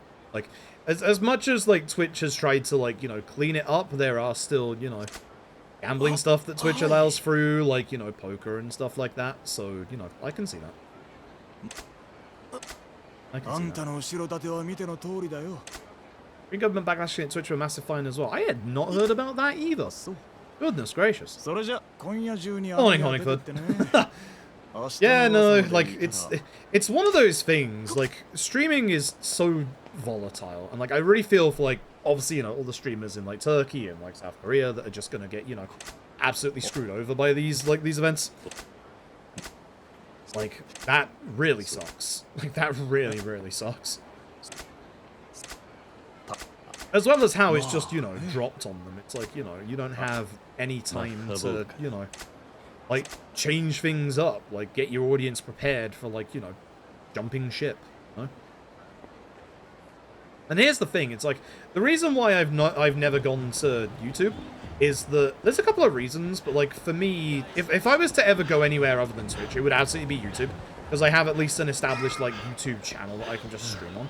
But the thing is, like, and y'all will know it yourselves, honestly, like, because y'all have seen, like, bigger streamers, blah, blah, blah, go over, and, like, you know, you have a community on, you know, a platform that you raise your stream on, be that, you know, Twitch or YouTube, blah, blah, blah. Like, and, like, changing platforms, you do lose a lot of people from your community. In regards to, like, speedrunning, I actually think speedrunning, and again, exposure, I'm not saying, like, the exposure on Twitch is, like, super great, because it's not, because, you know, getting exposure on Twitch is, like, terrible, but at least with Twitch, if you're looking for niche things like speedrunning, Twitch has the tags that you can just look through and just go, oh, you know, I want to click on speedrunning, and I can see, oh, there's some British dudes playing Yakuza 0 at the minute. Cool, I'll watch that, you know? Like, there's a very easy way to find, like, other speedrun stuff. You just click the speedrun tag beneath the stream. For those of us doing charity work for Gameblast at the minute, you can click charity beneath the stream, and you'll see everybody who's doing charity fundraising work at the minute, you know? Like, there's very easy ways to find, like, things of the same ilk. Like, going into, like, game categories and stuff. Thank you very much, Zimsley, for the 5 gifted subs. Let me just explain this real quick. We are supposed to wait for Yamanoi to clear up the office here. This takes 5 real-world minutes. So, we might as well go and have some fun in this time. You know, we got 5 minutes to kill.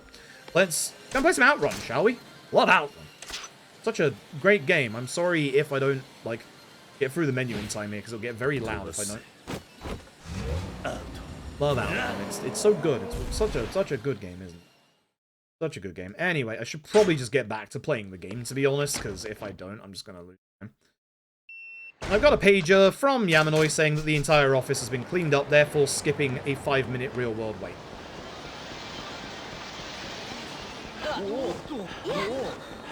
You might be wondering what just happened. So, the fun thing about this game is that different activities constitute a different period of time. Minigames like Space Harrier and Outrun constitute somewhere between 7 to 10 minutes, just by going into the game and quitting out. The way that I found this was because we had the time waiting segment in Chapter 13. It's the exact same as this, but instead of it being 5 real-world minutes, it's 15. And I did a run. I did 2 runs. My second run that I ever did, I was like, you know what? I'm going to go and do, you know, some karaoke. Because if I've got 15 minutes to wait, I might as well do something fun. As you're all probably aware, when you try and do karaoke in this game, when you go to Certain Boys karaoke station, Kiryu goes, oh, I don't know this place very well, so I'm not going to go inside. So Kiryu can't do karaoke. So instead, I decided to do disco. And when I came out of that chapter, I lost 7.5 minutes. Why? Why did I lose 7.5 minutes? What was the difference between the run before and that one? It was disco. And I figured out from that point that actually disco cost me 7.5 minutes. So what did I do before? I went fishing. So at that point I decided, alright, let's go try some of the minigames out. And I had a safety save for this chapter right here. And I went to Club Sega. And I jumped on Outrun. I quit Outrun. I walked outside and got the pager immediately. And that's how I figured it out. The one in Chapter 13 is a little bit different, as you will see. The one in Chapter 13 is cheeky. You'll see. A little bit extra that we have to do in Chapter 13. But that's how I figured out how to do these time skips. They save you literally over 20 minutes. That's how wild and how much time they save. Again, it doesn't look fancy. We're not going out of bounds. We're not breaking the game by stacking text boxes or stuff like that. We're literally just playing Outrun. That's it. And that saves you 20 minutes over this run. It's wild. Yeah, Zimblissy, thank you very much for the 5 gifted subs. I appreciate it. Thank you very, very much. I appreciate it.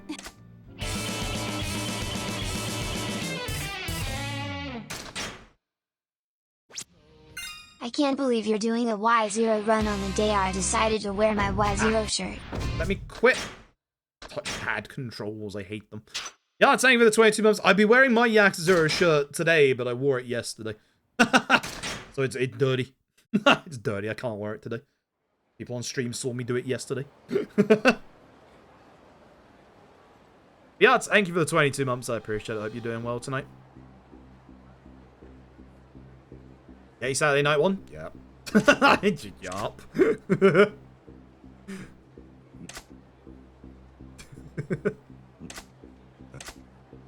don't know if it's the Saturday night one. It might be the actual different one. Could be one. Dirty close. It's where are we? It's this one. It also has Bob on it. And a Mahjong tile. It's like this shirt was made for me. Hell yeah. Alright, so. For this one, the guy in front of us, he's the guy that we want to grab first. We want to make sure that we actually do grab him. We want to throw him to the ground. We don't want him to mess us up here. Also, this gets us our obviously heat up. I do have my shotgun on. I'm trying to get past everybody. I should change to like a style that's a little faster movement-wise. I'm gonna run back this time. I'm messing this up because I'm actually doing this really badly. Come over here, please. Bye-bye. You want to do this next to the wall. It's a very, very fast heat move, and it does that much damage. It's really good. Ah! You don't want to press start too early. Really don't want to press start too early in this game. And that shirt cool? Yeah, it is. Yeah, it is. And there's a lot of gaming shirts that are like a little bit, oh goodness, or like a little too much. But like, I think the Yeti does some like from time to time. I think the Yeti does like actually like some really good like, you know, subtle ones. Also, the Yeti does like doing ones for like actual niche games. Like I remember they did like a Clock Tower one a couple of months back, and it's like, who apart from McDices has been talking about Clock Tower recently? Love McDices' Clock Tower runs. Love McDices' Clock Tower runs a lot. So, no fights one out here means there's probably one inside, so I'm holding my stamina for a little bit here so I can go down these stairs and then just, yep, past fight spawn. As I said earlier, once you do this run enough, camera, once you do this run enough, you get a really good feel for the fight spawns in this game, like where they spawn in and obviously, you know, what their behavior is like, which is good. I think we won't do enough damage doing this. Yep, that does. And it's nice because it's faster. I think it is faster than the normal stabbing one, right? I think it is. Not by like too much, but I think like 2 seconds? Extra? Yeah. Yeah, they go a little too far. Like, it's a bad example, but it's like the cycling jerseys in Japan for stuff like the Idolmaster. That's just like, hey, it's a giant image of your waifu on front of it. It's like, I ain't gonna wear that. I ain't gonna do that, thanks. I don't want to. Listen, I support my idol waifu, but not like that. Anyway, and when we got a move called Disposable Income from the Shrine, that is gonna be for this. This is Mr. Moneybags. I love his laugh. This is Cash Confetti. Cash Confetti is phenomenally good in this video game. Cash Confetti allows you to get rid of any fight spawn. With exceptions. There is always exception. The biggest exception, and he is very tall, is of course the guy that just wants all of your money. It is of course Mr. Shakedown. You can also use it to distract NPCs, which, you know, there's no actual, like, use for this, not even casually. But you can. But for fight spawns, oh yeah. So the weird thing about cash confetti is, the range on it is a little wild and sometimes doesn't work. So the nice thing about disposable income 1 that we got earlier, it slightly increases its range. Helps a little bit, but very, very, very often, or like very rarely, sometimes cash confetti will not stop that fight score. Like everyone who's run 0 enough will have had occasions where cash confetti has decided to stop. Speaking of stop, here's the guy who runs the Kamurocho branch of Tiger and Dragon. Tekken's arrowed him. Yeah. Alright, we've got to, first of all, repair. Don't ask why repairing is a reload.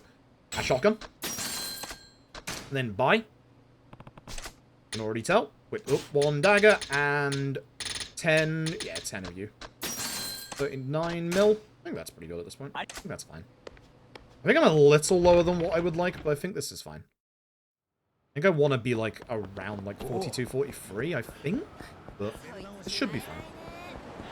Again, sub-stories are back, so these two on the left are sub-story, so just avoid them. Now that obviously we've got like a lot more sprint, you can see that we can go for a lot further without having to like let go of obviously our stamina, which is nice. Stamina management is a very, very big thing in this run, in K1, and also ish in both versions. Time for gun. Yes, it is. Very much time for gun. So this is our introduction to a minigame.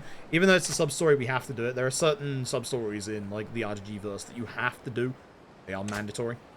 And this guy says to splash the cash, which is obviously just, you know, cash confetti. The nice thing is, even though cash confetti is 100k, he does give us the money back after this. It's a little less because of disposable income, but he will still give us our money back, which is good. I don't know why the camera changes there for that, but it does.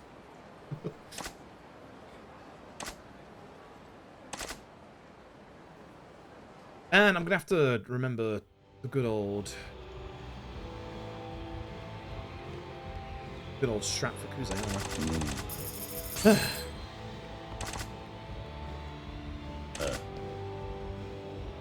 Yeah, once we're done with this, we can go home and we can start the big Kamurocho set piece. RGG love having set pieces in the cities of like each game that it's set in, and this game is no exception.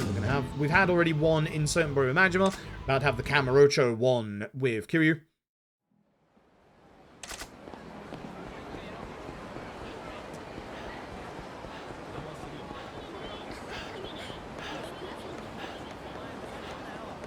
Also, if you're wondering why K1 and K2 over OG1 and OG2, OG1 I am not as proficient with as I am K1, so I'm much, much more like familiar with old K1's run than I am OG1.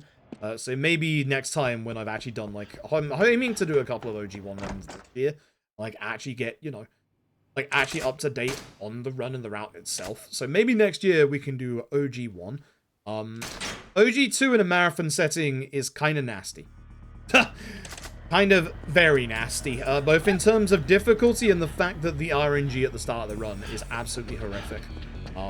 I could get rid of that RNG by loading up like a safety save that I have for like marathon purposes, but it's like the rest of that run still exists, and like K2 is like 30 minutes faster. So, or at least 30 minutes faster for me. So, yeah, I kind of want to do K2 more than OG2. I'm scared of OG2 in marathon settings, to be honest. Yep, the good old brass knuckles, alright. They would. Rather not. Hey! Do I have... What was the last fight we did? I still have my shotgun equipped. I was trying to remember if I had my shotgun equipped or not. I had my shotgun equipped. It was the fight outside of Serena. I think... Oh yeah, we repaired that shotgun as well, so I definitely have the shots on it. So shoot these guys, obviously, in Beast. Shame I missed that guy. Again, we ideally want to not use as many like shots as we can. We want to use Beast because obviously the power of Golden Fist will kill these enemies a bit quicker. We want to move in Rush because Rush is the fastest of our movement speeds.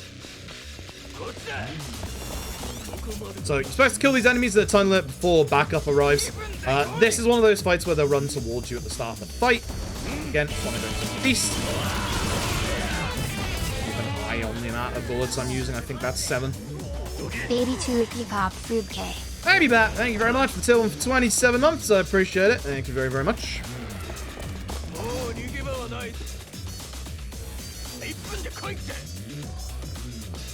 Where'd you go top that first? I went to the right ones. One shot. Shame, I need more than one shot for the next fight, but we'll just replace it for the next fight. Yeah, the JCC sucks in this game. It's like, it's very RNG. It's RNG to the point where the mashing scenes, they're not guaranteed to actually, like, you know, actually give you the win. Like, the game literally rigs the mashing parts, which is wild if you think about it. Here's what it is. My movement is bad. My movement is awful at the minute. Runs are in day 1, 0, K1, K2, and if we meet it, 3 as well. The minute we have only met 0, K1, and I think we're close to K2. Once we hit the next big hundo milestone, we will unlock K2. Even though the cutscene is only just here for this one, for this bit, I'm going to run forward.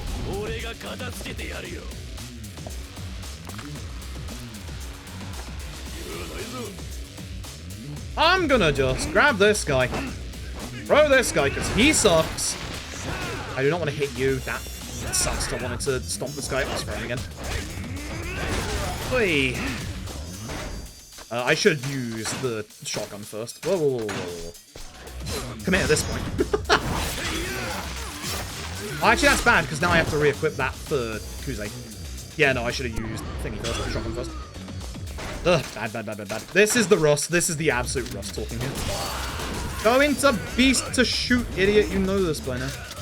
They will at least die to the bleed. Oh, that guy, thanks. Or not. Right, just gonna stomp.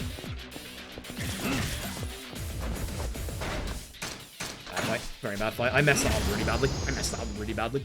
That's the reason why you want to do shotgun first while in Beast, because obviously they take out the ads a lot quicker than that.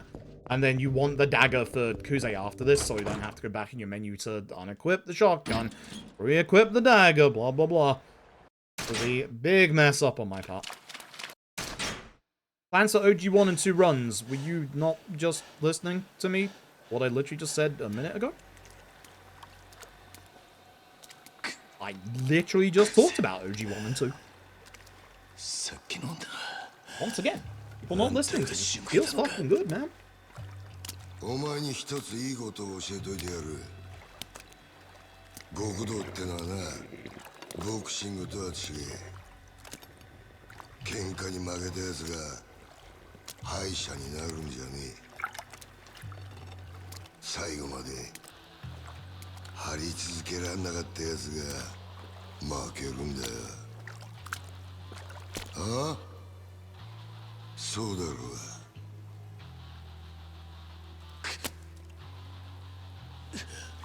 Ugh. Again, a whole bunch of like the dynamic intros are skippable. This is not. I'm glad it's not.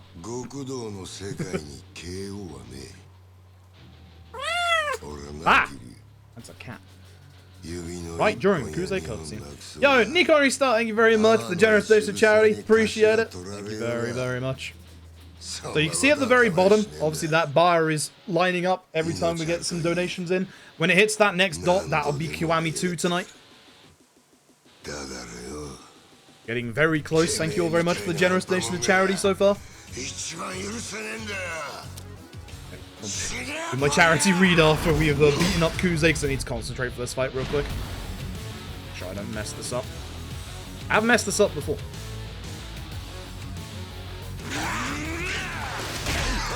So fun fact, the best star to use for Kuze, you might think it's Rush. It's not, it's Boost. For some reason, Kuze decides to not guard in this fight. Oh, I did that too early. That's bad. We have to do a little bit of the old-fashioned, just one more.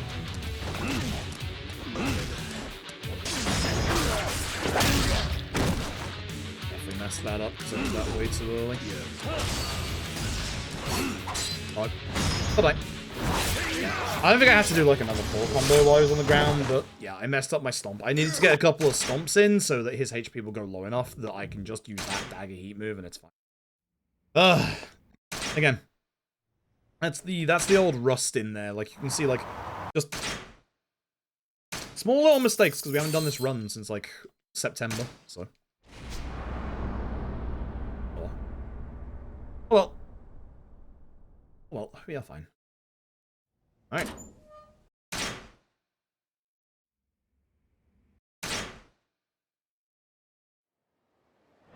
Alright, now we get to go to the oldie Dragon Dragon again.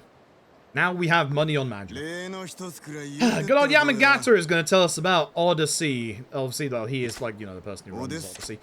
He's allowing us to use this warehouse, which is going to become something else when we get to Gaiden. He tells us about the wonderful adventures of cabaret clubs. And that's going to be our introduction to Majima's business section, and he's going to give us our first break segment. And it's actually the break segment here is actually like the most perfect time. It's like pretty much like halfway through the run, which is fantastic. Like it's literally like the halfway point. It's great.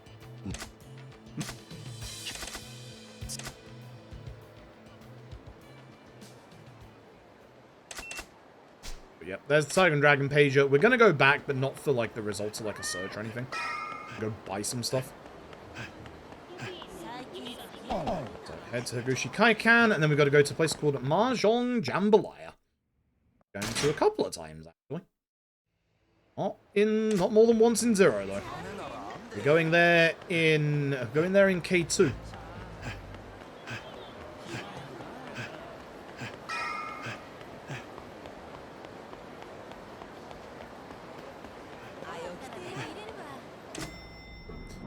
And this is the Mahjong cutscene. It's a very long, unskippable cutscene. Again, lots of animations that are unskippable, so... Yep. Yep. まあ、想定の範囲内やな。わしをただのハリスと思わん方がええで。ゴッドハンドやさかいな。This man knows what he's doing. Not dead either. あかんあかん。そんなん通るわけないやろが。Whereas you can sprint. Well, that's the thing. Like, the game doesn't tell you that you can sprint. Like, as much as I absolutely adore Zero, I will give it its criticism where it requires criticism. Zero doesn't teach you a lot of things. Zero doesn't teach you how to guard until the Beast tutorial in Chapter 2, which is obviously after, you know, it's after the set piece with the Dojima Family HQ. So if you weren't playing around with the buttons and you were struggling and you didn't know there was a guard button, it's pretty bad. But no, the game only tells you about sprinting in a tips menu. Like, it is hidden away. Which I think was the same for OG Ishin as well. OG Ishin came out before this and was the first game that had a proper like sprint. Ishin and this are not the first games that actually had sprint in the series, though. The first game that had sprint in the series, and this is a wild one, was Ryuga Gotoku Kenzan, the very first PS3 RGG game. The way you sprint in that game, and I figured this out by complete accident, you put your weapon away when you're in a set piece. That's how you sprint. You just pick up speed and start literally sprinting. It is the worst system. It is absolutely terrible. And then sprinting never came back until Ishin. And then the sprint in Ishin then became, you know, sprint in every other game. Which is good. I'm very glad we're in a position with Dragon Engine games where we have unlimited stamina. Like, and also the fact you don't have to hold the button anymore. What was the last fight? なかなか楽しかったで。まだ話は終わっとらん。My knife is equipped. I need to equip my shotgun. I need to equip my shotgun. 敵か味方かわからんのやったら殺した方がマシや。それがこの町の中国人の Oh, we use R2? Yeah, having a second button that isn't the confirmation prompt is really good. Every so often I'll tap R2 in Judgment and accidentally be in a fight and use my EX mode. That's the kind of quality of life stuff that the RGG game's like really, really good for.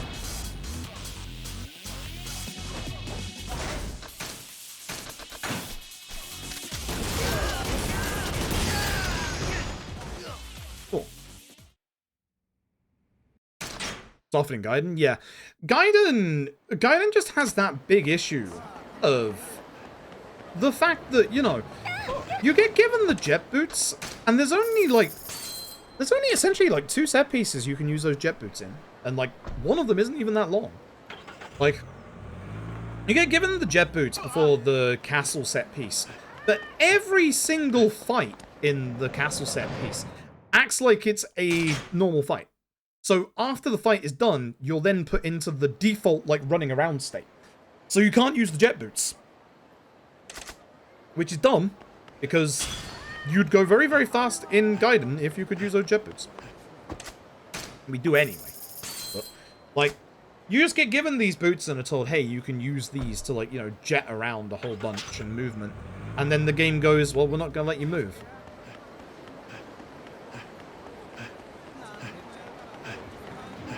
I see that man right there.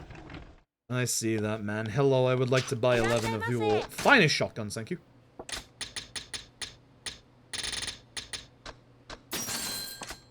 Thank you. Alright, so these shotguns are going to be the shotguns we use for the rest of the run. Shotgun shooting and ammo usage is going to start getting kind of tight towards the end. We do want to be a little bit careful. In this bit, if you get this takoyaki and wait like 5 minutes for it to cool down, because it's a very special kind of takoyaki, it's actually like a key item, rather than like a normal one you can buy from him. If you wait 5 minutes, you get a free achievement / trophy, blah blah blah.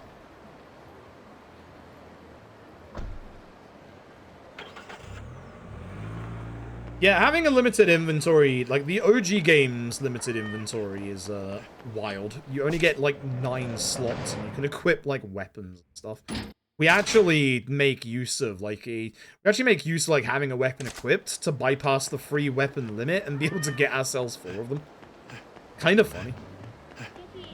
We make good use of the actual gameplay mechanics. And here is our break segment. This is Cabaret.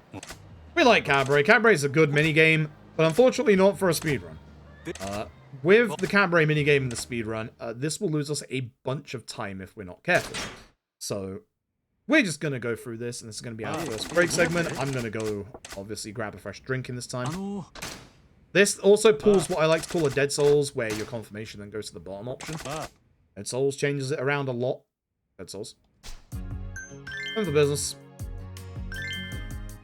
Look at this lineup. So, the reason why we don't want to interact with this is if you look at the top of the screen, you'll see that timer. That timer stops if we interact with this minigame in any way, shape, or form. So, we're not gonna.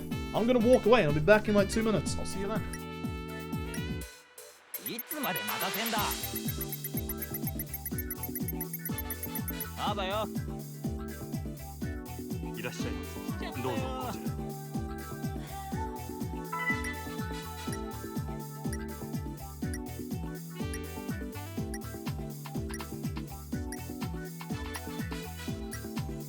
待たせすぎだろ。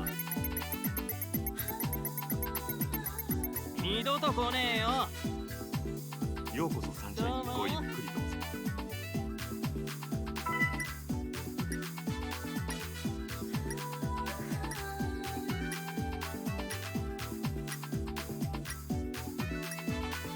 ぞ。遅えぞ。二度と来ねえよ。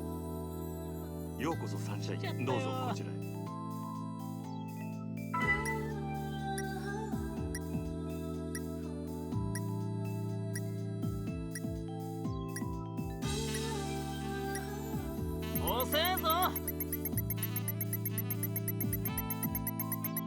二度と来ねえよ。ようこそサンシャイン、ごゆっくりどうぞ。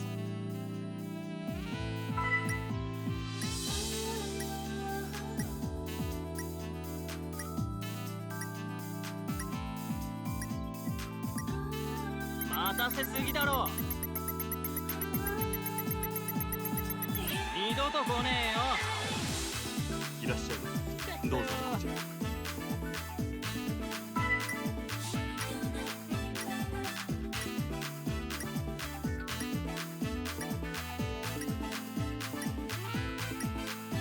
待たせすぎだろ。二度と来ねえよ。ようこそサンシャイン、ごゆっくり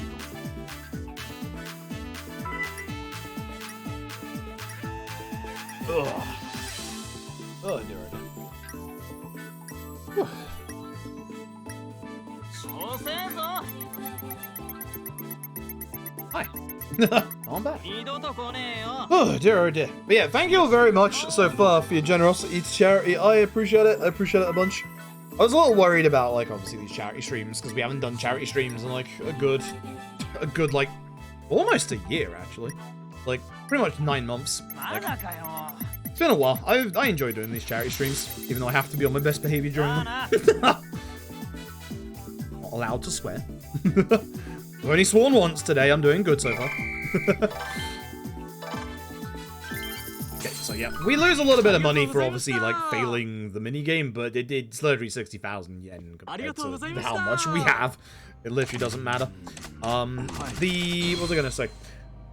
You get 1 bronze hostess here. If you interact with the minigame in any way, shape, or form, you actually get a second, and that causes you to lose a bit more time because you can't skip out of the menu obviously too fast.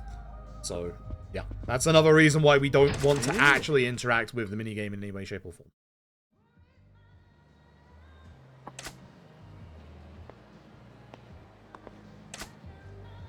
How's my shotgun doing? I need a fresh one, I think. I got 1 shot left on it. I got 1 shot left on it, so yeah, I need a fresh one. So I had 4 going into Mahjong Jambalaya, I used up 3. So yeah, fresh one. So inventory, yeah. Oh, I went the long way in that menu. So, this guy right here is Mr. Moneybags for Sotenbori. He is going to give us cash confetti on Magic. We want this now, ideally, if we're going to grab it. We got a couple of bits coming up where we got to go through, like, the little alleyway near where Bob is. And that can be a massive pain in the backside.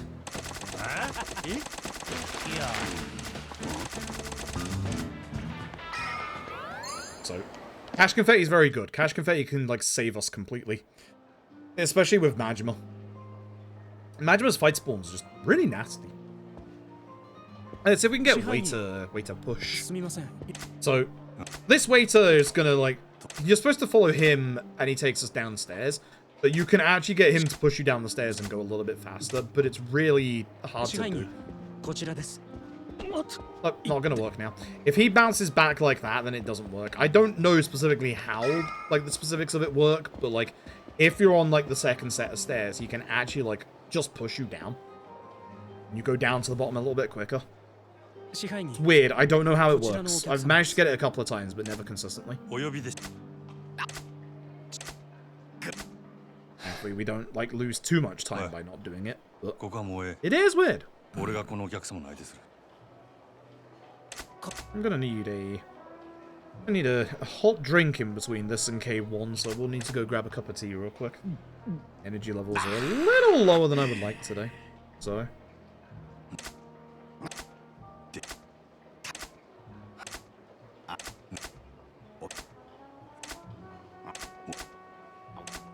そうか、わかった。あんたはこのまま好きなだけ飲んでいけ。本当？いいの？はあ、さすが太っ腹ね。支配人さん、私あなた大好きよ。Right, I'm gonna leave. Again, this is one of those times where you just leave. The thing about the doors of the Grand is some of the doors in the Grand are actually busted. You'll see. You will see later. 真島グランドの支配人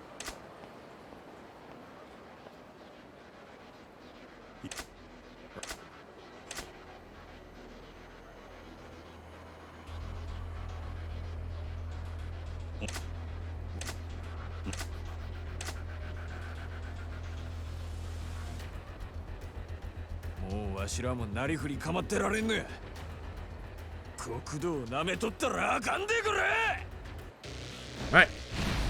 So, start this fight. I'm obviously gonna run away a little bit. Hopefully get everybody lined up. I missed this guy somehow. How did I... What? Okay. Okay, I don't know how he's alive, but sure, you know? Oh, you moved away. How dare you. You have to remember to do the heat attack on the dagger coming out. You do not have the heat attack for when the dagger is falling out. But him dodging backwards there really put me in a bind. Thanks for that. Appreciate that. どんだけごついね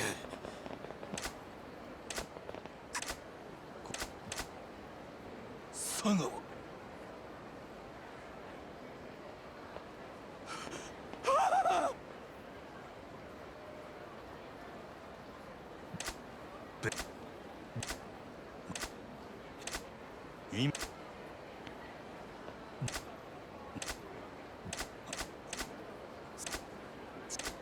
あんたに相談するくらいやったら電柱にでもしとく。 For this bit, we want to run to our house, I think. We're like a little bit closer to just run there. Because we don't need to go all the way. The downside is, yes, you can get fight spawns on the way. The nice thing is we got a good one. It's these three on the left here.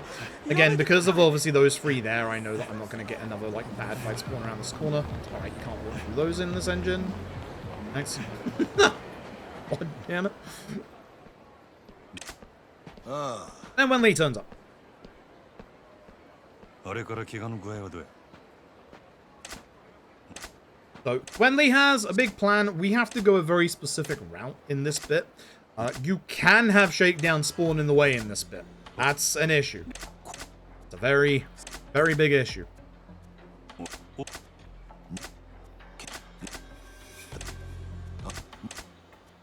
Oh, excuse me. Oh, my energy levels today. Oh, my dude. Wake up. Oh, my dude.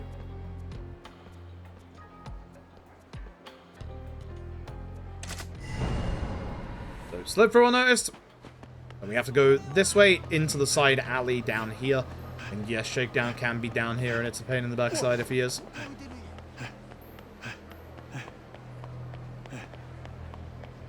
This is one of those points where having cash confetti is just super great. If you get like a fight spawn like in this alley or in the alleyway after this one, then we can just cash confetti our way out of it. Again, as I said earlier, Majima's movement stuff, there is a lot of like small narrow alleyways you have to go through as Majima, where you can sometimes just not have any way of dealing with fight spawns. If the Dream Machine isn't active here and there's a fight spawn right here, you have like no way of dealing with it, for example. That one's fine, it's going that way. Don't worry about it. Also, I haven't mentioned this yet, but big good rule for the older Yakuza games. You can only have one set of fight aggro on you at a time. So if that group there actually like chased after me, and there was a group in front of me, I wouldn't actually get into a fight with them, which is great. It's time for Massive Man, round 2. It's not skippable.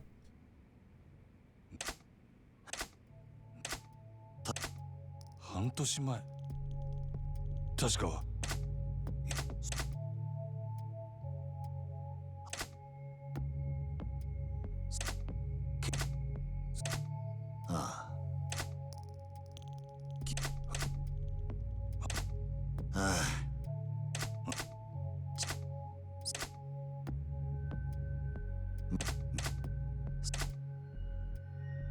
お前にも手貸してもらうで真島。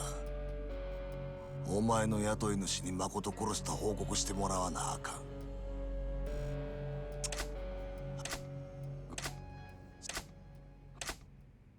So hopefully we can do this, correctly. If you can, this fight goes really quickly and really nice.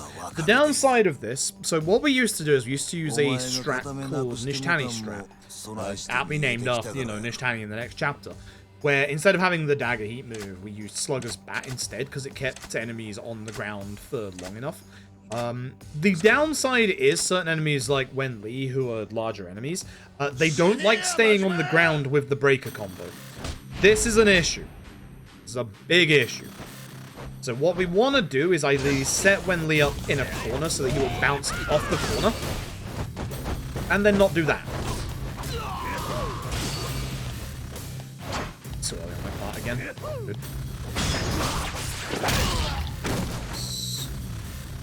Too hot, to be honest.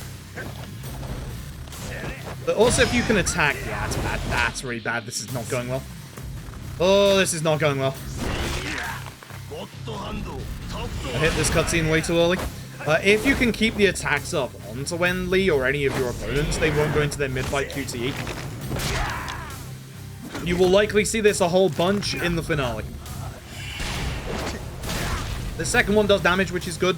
I needed that to essentially, like, almost kill Wenli, because any enemy past their mid-fight QT then goes into their EX to get a whole bunch of, like, defense, and, like, they're a lot more aggressive. See? Please get the knife out. Ugh. Not good. Not good, not good, not good. Not good, not good.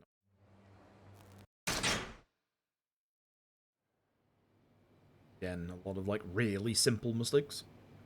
Alright, we've got to go back to the club, and this is also another time where cash confetti can come in handy. We, as you will see on the mini-map in the bottom left, do not have access to the taxi that's right there. So we cannot just taxi over to the club, so we have to go across the bridge. Going across the bridge, there can be multiple fight spawns. We've got another good one. You can also get shakedown spawn here and walk towards you.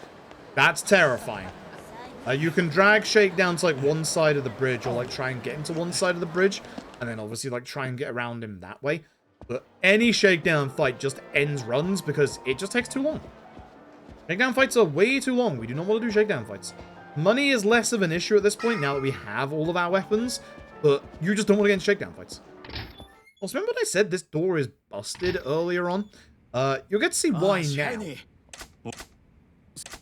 Because, you know, we're like a little way into the room right here. Like, we're a pretty reasonable distance away from the door. As you can see, we're, like, nowhere near it. But for some reason, we are near it. If, for some reason, the hitbox on that door is wildly out of place. It's, like, halfway through that first part of the room. No idea why. So if you just turn towards it, you can just leave. Whereas the door to the Grand, you have to practically be hugging the thing. Like, yep, I don't know why. I don't know why that door is like that. But it is. We don't complain, we just take those. And as you can probably guess if you're wondering, no, we can't run while we're in the Grand. Like, obviously we're forced to walk. In our place of work, we are, you know, respecting the establishment and the customers.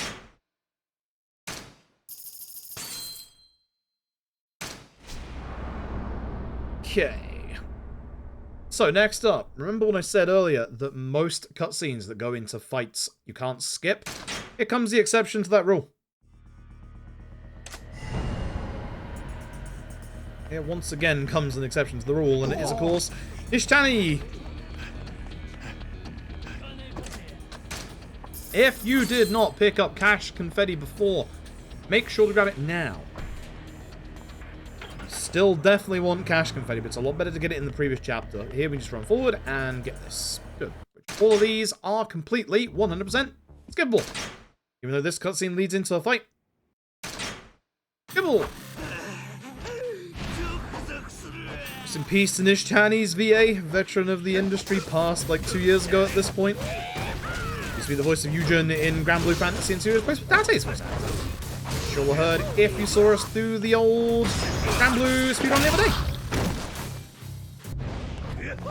Dagger hits aren't so, like, super important in the run because we will have enough of those. You want to get Nishtani to a certain HP threshold. That should be more than enough. Then we do mid-fight QTs. So one other thing we haven't mentioned so far is that the vast majority of fights that have a mid-fight QTE cannot be finished until you have seen said mid-fight QTE. To demonstrate, Nishtani from this kind of nasty looking heat move is going to go down to 1 HP. Think. And you just run up to him and boop. Just boop. That's it. Just boop. Nice and simple. But this used to be where we used to use the initial Nishtani strat for fights, where essentially you would break a combo, change to Slugger, use the heat move, it would put Nishtani back on the ground, blah blah blah. But daggers do 1 more damage and 2 are faster. We are, of course, speedrunning, and you know what we feel about speed. You like speed. The act of speed, not, you know.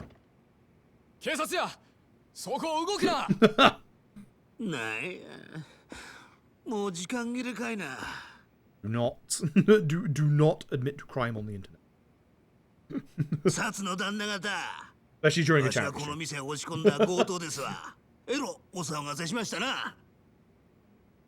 Yeah, for those who missed it so far, we are doing, obviously, charity fundraising for the next couple of days. We are teaming up with Sega. We are raising money for Gameblast, who are supporting Special Effect. Special Effect is a charity that was based in the UK and helps disabled gamers be able to play games by either, like, helping them create, like, obviously, technology that they can use in various different manners, or just to help them out in general.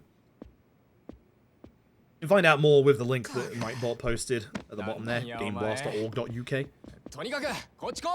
Those who run away from speed. If you're a bad speedrunner like me, yes. I also can't see my splits right now, and I'm glad I can't, because I know I'm not doing very well with this run. Making too many silly little errors. Far too many silly little errors.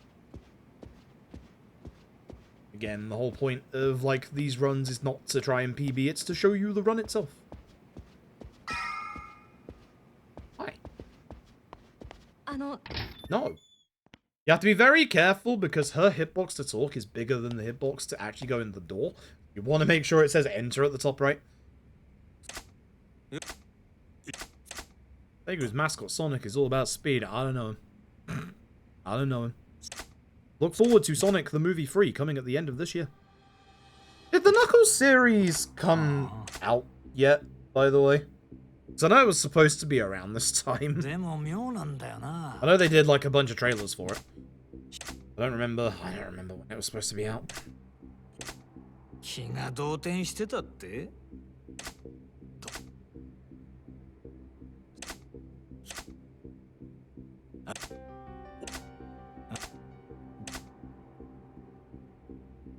About friendship, it's true. Sonic has lots of friends these days. Never saw him die. I mean, it would be one of the more believable bringing back of the characters, but at this point, Sagawa would be like 80, 90 years old. Sagawa would be very, very old. There is no point in bringing Sagawa back. That would be far more fan pandering than putting, say, VTubers into like a Dragonician.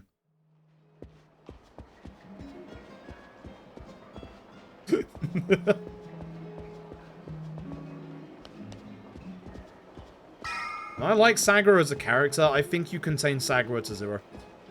Don't bring him back. Don't ruin his character arc in this game, because his character arc in this game is really good. Really, really good. Christopher Lloyd is an echidna? Oh my god. That sounds fantastic. Level 26, okay.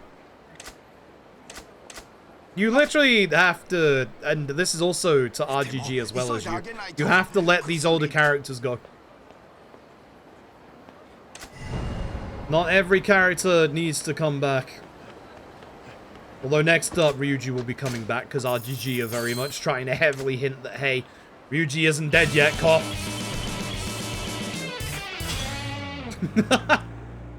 RGG have all but confirmed that Ryuji is definitely not dead. Firelight, thank you very, very much for the tier 1 for 30 months. I appreciate it. Ryuji is very, very much not dead.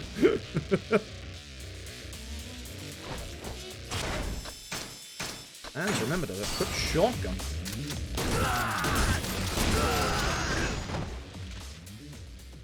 Dead Souls confirms it. Listen, as somebody as your resident Dead Souls enjoyer.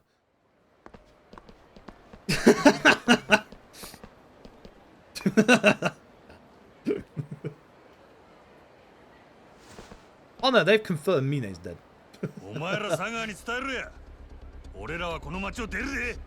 I'd like to hope that Mine isn't dead. Here's the thing, like, Ryuji is like the most believable person to not be dead because, like, you know, you can easily get away with, oh, at the end of Yakuza 2, he passed out and then we put him into, you know, we arrested him after that. You know, the guy tried to, you know, like, explode everything, you know? You can easily use that as a good excuse. Like, you can actually take Ryuji from... You can actually take Ryuji from, the end of 2 and just say, you know, hey, we arrested him after. You know, he's been in jail for a long time because he tried to exploit people. You know? Literally, that would fly and it would be believable. Man didn't fall off a roof. He just passed out.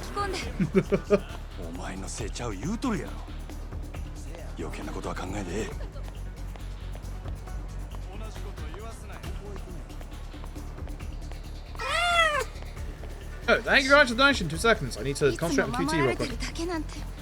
So I messed this up. I have to do an extra fight. I don't want to do the extra fight. 2 seconds. These QTs are a lot faster the harder difficulty you are in this game, by the way. They get very scary.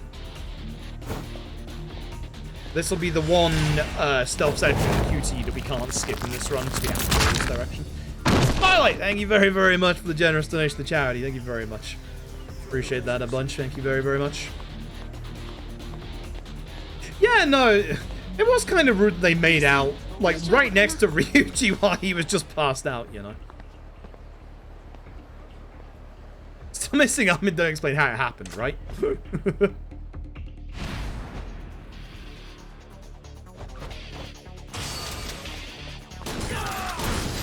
I was hoping those 2 shots would be enough. That's stuff. New shotgun. That's stuff. Need a new shotgun, my dude. I'm gonna remember that by the time we get back.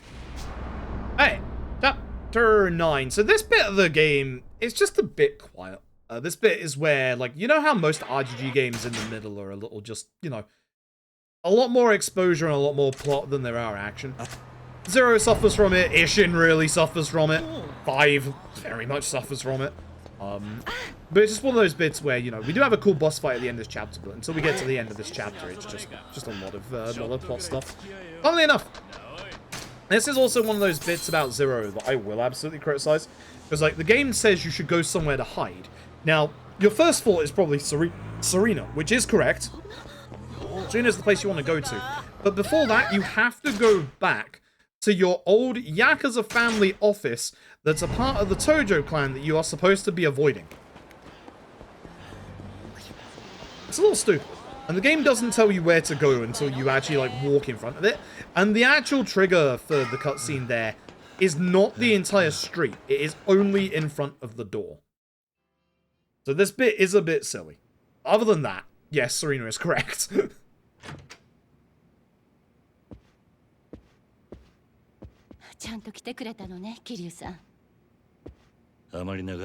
It's weird how they haven't, like, mentioned the florist for a long time. I don't know if the florist was, like, a face actor or whatever, but, like, there's been a couple of weird things about the florist. He is in Yakuza 4, but fun fact, if you go back and, like, play through Yakuza 4, even though he is in one single CG cutscene, he's actually passed out in it. The florist in Yakuza 4 doesn't have any speaking lines. He does in 5. And that's it. We don't see the florist ever again. That's it. We don't see the florist after 5. He's just gone. It's wild. Anonymous, thank you very much for the generous donation charity. Thank you very, very much. I appreciate it. We're now £20 away from meeting K2 tonight as well. Maybe Aizawa stabbed the florist. Just don't know. Like, Aizawa goes from, you know, being in purgatory to suddenly, hey, I'm now gonna run the Tojo. Thank you very much. Like, alright. Sure. Whatever you say, bud.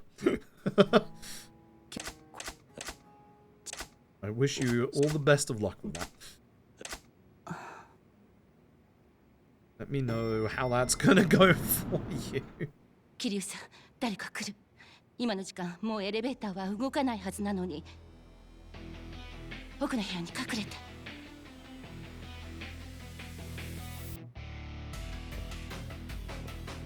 That's a shotgun, isn't it? Last fight we did was Kuze 2, so I need to actually change to shotgun here. First Instant Judgment, I mean it would be, but I don't think so. Also, like, the Forest has kind of been replaced with the Komi-Jewel, because the Komi-Jewel have the exact same surveillance system. Like, sure, it's in Izaki Jincho and not Kamurocho, but like, it's the same thing. It's the exact same thing. Like,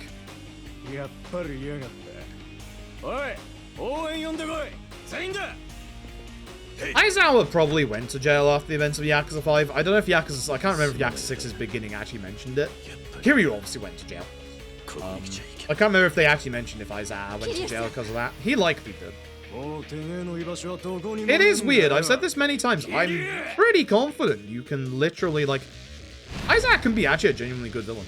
He just needs a little bit more, like, fleshing out. Like, genuinely. That's as bad. I should have just done beast actions, honestly. I'm trying to line them up, but yeah, I should have just done beast actions. Also, this also means I only have one shotgun shot for the next fight. Ugh.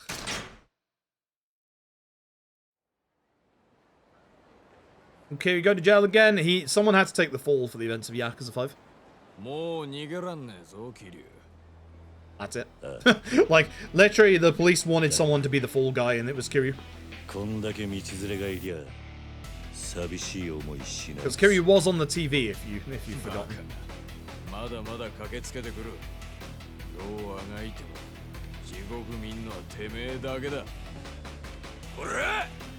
Once again, folks, be very careful with Infinite Wealth stuff. Not everyone has finished Infinite Wealth. Please don't talk Infinite Wealth stuff. Thank you very much. I am stunned that didn't hit either the guy in front of me or me. I can't shoot because I'm too close to this guy now. I have to go this way. I would like to not drag the guy on the floor close to me because he's also going to be a pain. Terrible fight. I need to do way better at that fight. I need to see what Big No-No does. I assume Big No-No goes down to the bottom. Because the top part there, you just don't have that much room. That's one of those fights that I just don't know what to do in, or like angles and stuff. I'll do better on that.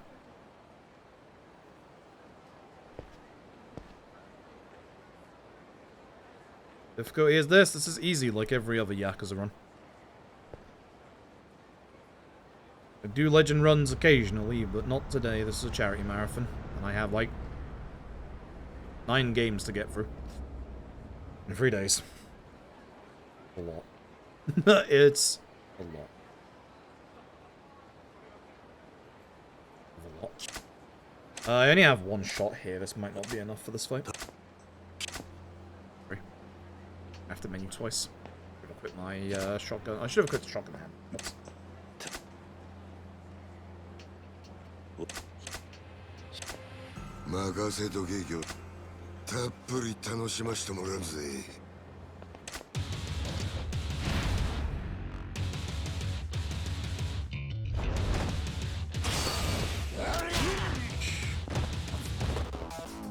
I do have my shotgun more shots, so pretty good.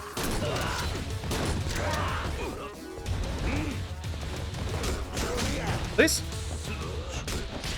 Please, let me do the heat move. Now I'm not in third heat again.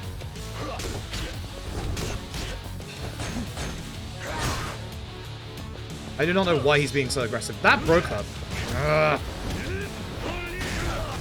It's the old-fashioned way now. Stop it! This fight is going absolutely terribly. I'm just gonna have to use my knife. That's really bad.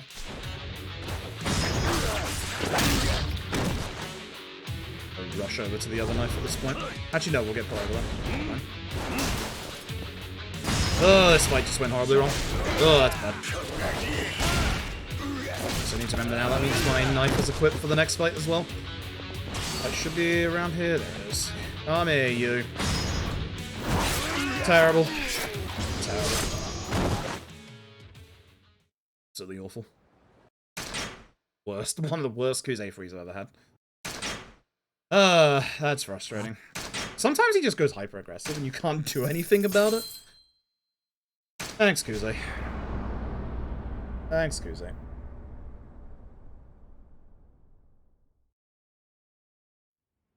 See how much money I've got at the minute. We need to get around 130 million, hopefully.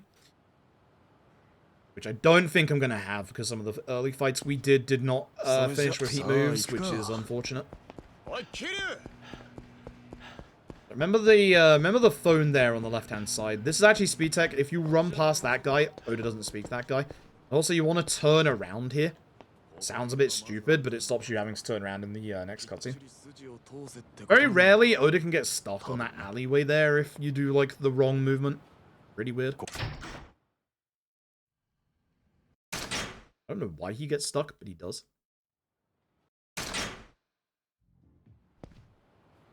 He doesn't fix himself either.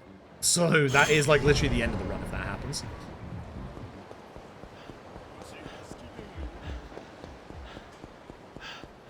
And we just head to West Park.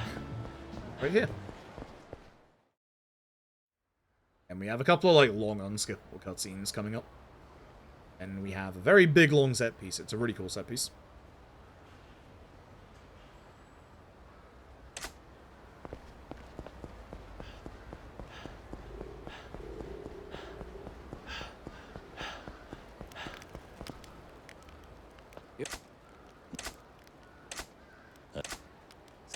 This is the guy we got the beer for back in chapter 2.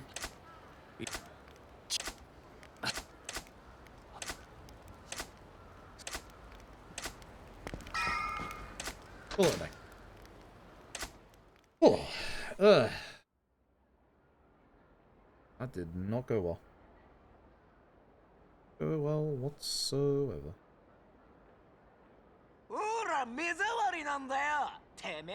Again, it's a cutscene that leads into a fight, so not skippable.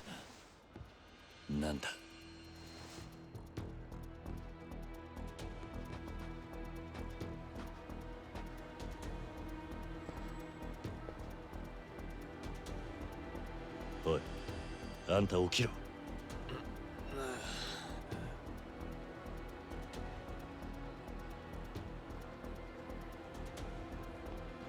I'll know how much money I've got at the end of this fight, so I'll know how much I'm missing.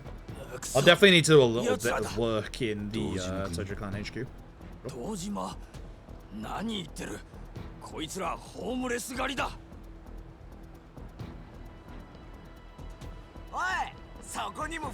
These guys are weak to shotgun. Hey! あれ? そっちのやつなんかホームレスっぽくないじゃん。別にいいんじゃね？ここにいんだから同罪だよ。同罪。逃げんなよ。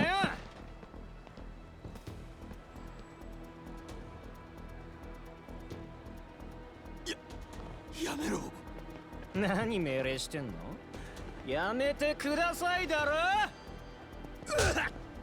Oh dear.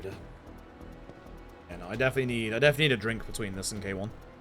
My energy levels are waning really badly today. I don't know why. I slept quite well yesterday for once. I haven't slept well like this entire week, but yesterday I did. これ大怪我だよな。一車両。どうしようもねえガキどもだな。そうです。僕らガキの未成年です。人殺しても罪になりません。罪にならなきゃ罰は受けねえとでも思ってんのか。世の中そんなに甘かんねえぞ。生きがいいね。俺らとやる気かよ。おい、こいつ俺のこと殴ったんだぞ。Oh yeah. I mean, they're about to get shot, so you know. They are gonna get what's coming to them.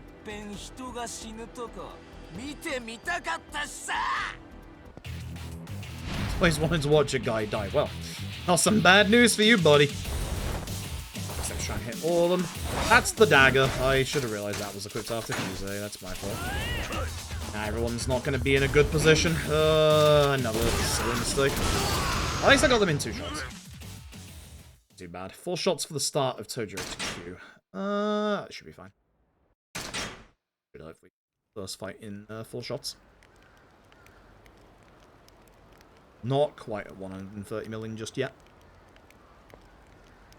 So if you're wondering why we want 130 million, it's going to be for our next upgrade for Kiryu.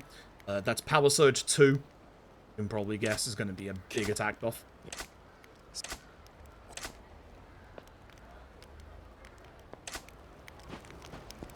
But we need to get one more ability before that, which is 30 million. 30 million into 100 million. We have one more upgrade after that we want to get. Very, very ridiculously strong beast skill.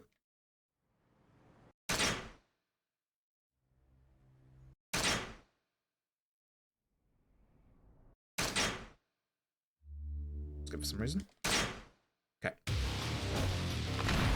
So hopefully I get 130 million in this fight. Let's find out.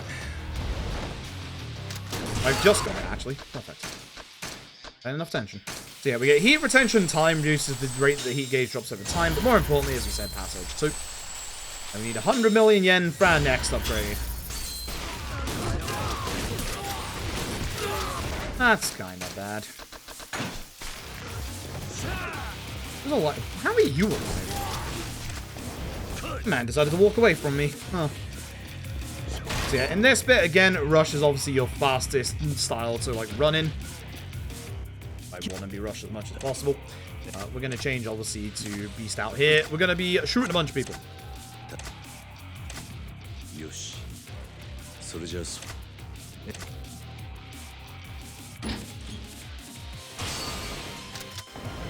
The Beast, please. Remember, Golden Fist in Beast gives us more damage.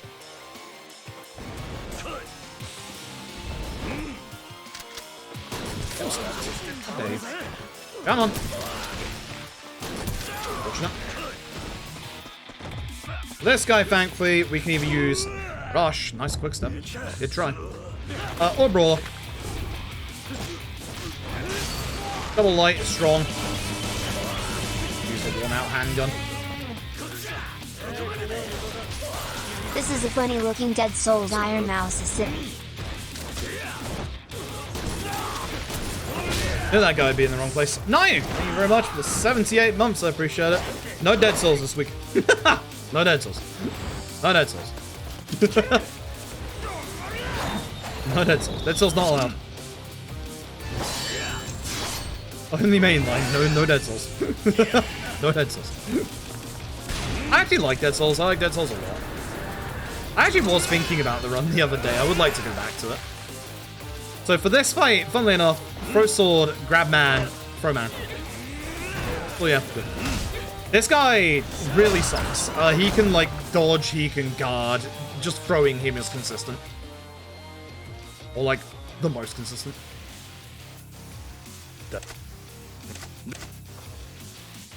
You walked in Beast, I wish it wasn't so slow.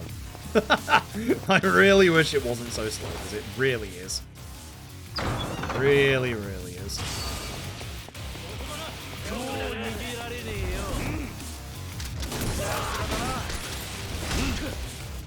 It's been just a bit too far back to hit him the first time. Alright, so in this bit, we are going to use Beast. We're actually going to start using these lanterns that are around, because these lanterns are actually really useful.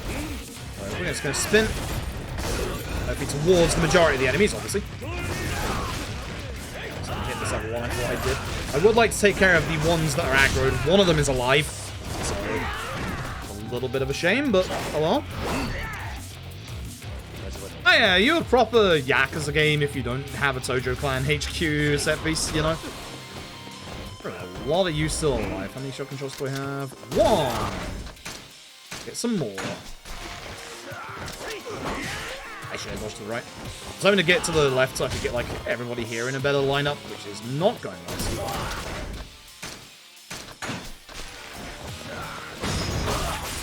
This guy sucks. Just end him with a dagger heat move. Don't try and be fancy with this fight. This guy just sucks. This guy really, really sucks.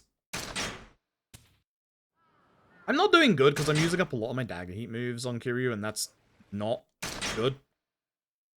That's really not good. Gonna run out, and that's gonna be an issue when we get to the end of the video game. I guess I will deal with that when I get to the end of the video game. It's an issue for future Froob to deal with. It's kind of funny, when we get to the finale, the bosses that we fight in the finale, we don't actually use the dagger against, because we have other methods to deal with them, but future Froob's got a problem. Current Froob's making things difficult for him. Good. It's the NPC spawn. It's a fixed wall, as I said earlier. Absolutely hate that NPC spawn. It's the worst. It is just a physical wall. There is nothing you can do about it. Also, we need to go back to Little Asia, which is where, like, Touch Manor and Oda went, and it's like, they could have at least, like, taken us up there. Like, future Fruit will understand. I hope he does. I hope he's got a plan. Really hope he's got a plan.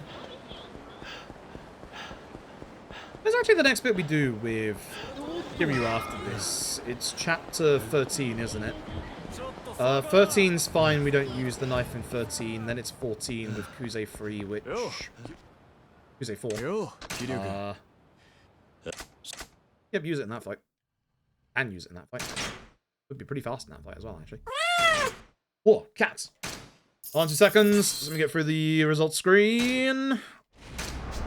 Save. If I hit the save, it takes longer. Yo, Kivash, thank you very much for the generous donation to charity. Thank you very, very much. We are now 10 away from Kiwami 2 tonight. Huzzah. Thank you very much for the generous donation to charity. Thank you very, very much. And thank you everybody who's donated today, or even if you can't donate today, because money, again, as I said earlier, all about money. Like, money issues happen, like, so very often in life. Like, just thank you everybody who's just even just watching, or just, like, even sharing the stream around. I appreciate it. Gosh, thank you as well for the 37 months. Yes, let's get K2. Yes. K2 is good. We did it the other day as part of the Jingu Wheel. Can I walk past? Is that a thing? The last thing we did as Majima. I have a shotgun equipped. Yeah, it was the stealth section, so I should have a shotgun equipped. This fight kind of sucks. Mostly because the gun on the right. Sometimes you can't shoot over this desk. I got a little bit of an issue in that there are no bullets in my shotgun. I said earlier, I needed to reload my shotgun. Yeah, see, you see how I tried to shoot over to the desk to the right and it actually shot at the guy on the left and it didn't hit the guy on the right, despite the fact that the angle would have been good for it. Those desks, for some reason, stop you from being able to shoot over. I don't know why. Sometimes you can do it, sometimes you can't. It's weird. It's weird. It's one of those things. Let's head on over to the bridge. We have good old Billiken.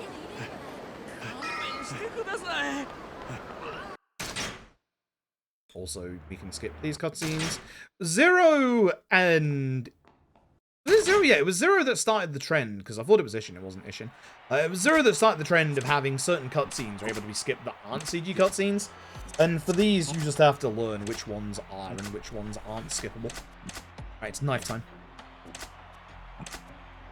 Honestly, I wasn't expecting my knives to be the durability issue today. I thought it was going to be the guns. 4-hit dagger will do for now. That should carry us through the Colosseum.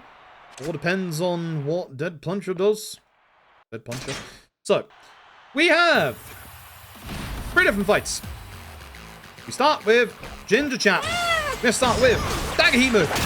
I'm going to do a breaker combo to build my heat back up, because, oh god. So, Ginger Chapman has a weapon. He has a bunch of hyper armor, as you can see right there. That's why I went to the side. And he's basically a pain in the backside. Also, by doing our combo at the end there, we can build our heat back up, which is important. We're going to do differently with Dotsuki Hito. where we're going to do break combo until we get to about 3/4 of his last HP bar. That's when he'll go into his EX, and at that point, he's going to get stabbed. You'll see I'm moving away a little bit. I'm just going to do this move right here, because that should be... I was going to say enough. I think that's just about enough. Yeah, that's just enough. Good stuff.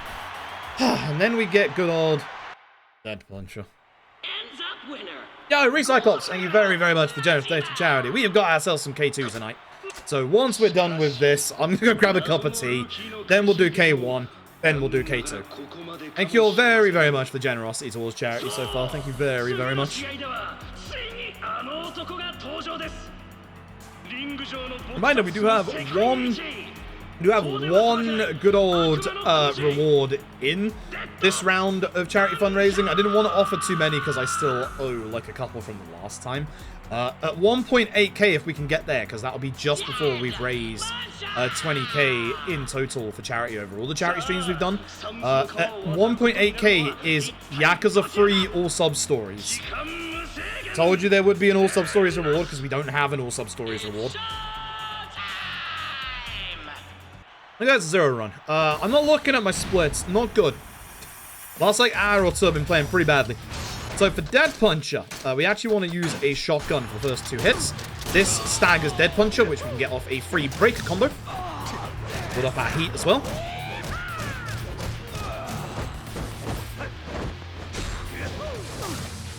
We're going to do it again. If I can not get hit.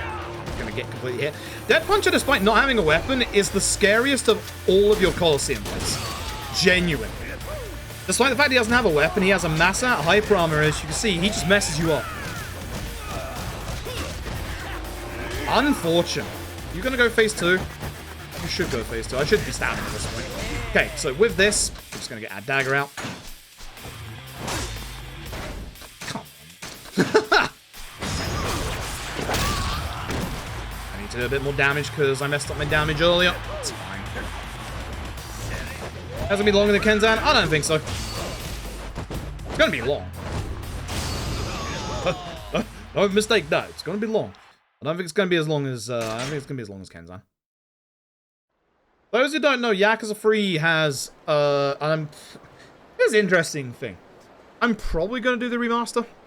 Because here's the thing, right? Yakuza 3 All Sub Stories has this really interesting scenario. We are probably going to have to, for the first and probably only time, split the different versions of Yakuza 3. Because the issue is, Yakuza 3's original release in the West cut out about 30 to 40 sub-stories. So the PS3 version might actually be faster despite the fact the PS3 version is just slower by default. I should have made it a bit more clearer. If we get to that point, the Yakuza 3 reward will be specifically Yakuza 3 Remaster. So the one with more sub-stories. It will take longer. All Hitman missions for Amon. It's a whole bunch of weird things for Amon. It's all Hitman missions. It's all Inner Fighter. In the backside. There's a lot to it. There's a lot to it. Hey, pray that Nishtani doesn't stab you. Nishtani loves to stab you. He's tried it. He did.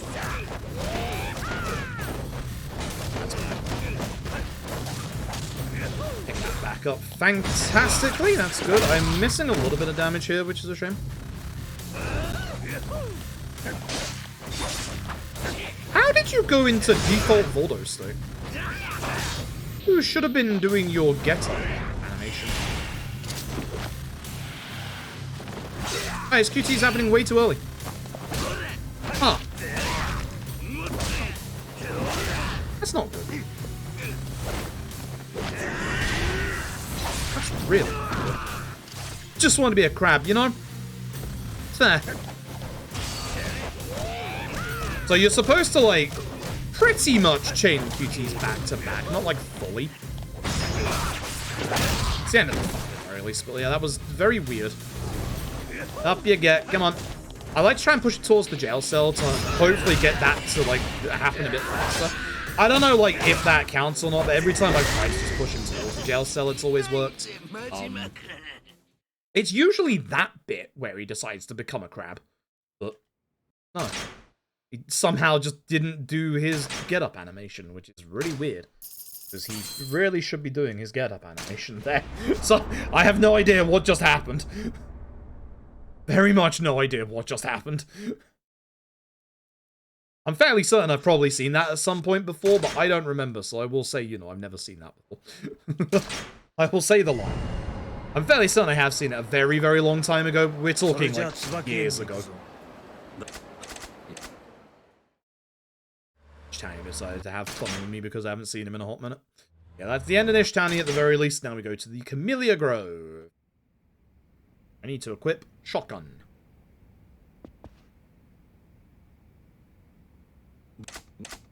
サガー班一人で大丈夫なんか？心配すんなよ。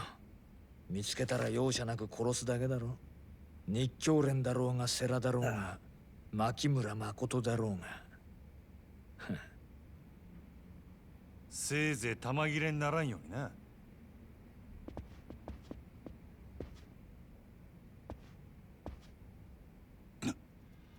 真島五郎さんですね。せやったらなんやねん。世良の親父はあなたを殺さ So ず yeah, に this is a nice simple, basically extension of what we've been doing so far. All normal enemies are going to get shot. Mini bosses are going to get stabbed. There's a couple in this place. 大門隠してこそこそうろつくような男に情けかけられる覚えなんかないで。I'm a little worried about my durability at the moment. 生きて返すことはできません。そりゃよっぽど大事なもん奥に隠しとるんやな。ますます行くしかないやろ。どうしても引く気はないってことでいいんですね。当たり前やろが。くどくど言っとるんで、誠返すか俺に殴られるか決めんかい。どちらもお断りします。手加減は無用だ。日教連の恐ろしさを身をもって知らせてやれ。 So note yourself, equip shotgun. Very much need to equip shotgun, my dude.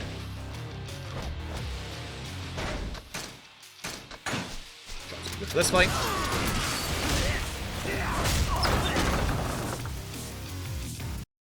Rolling. Always do that every time. So want to run to the side here because they should. I really hate that they all like just dissipated like that. Because again, I would really like for them all to be in a line like that so that I save my shots and obviously go faster. Ugh.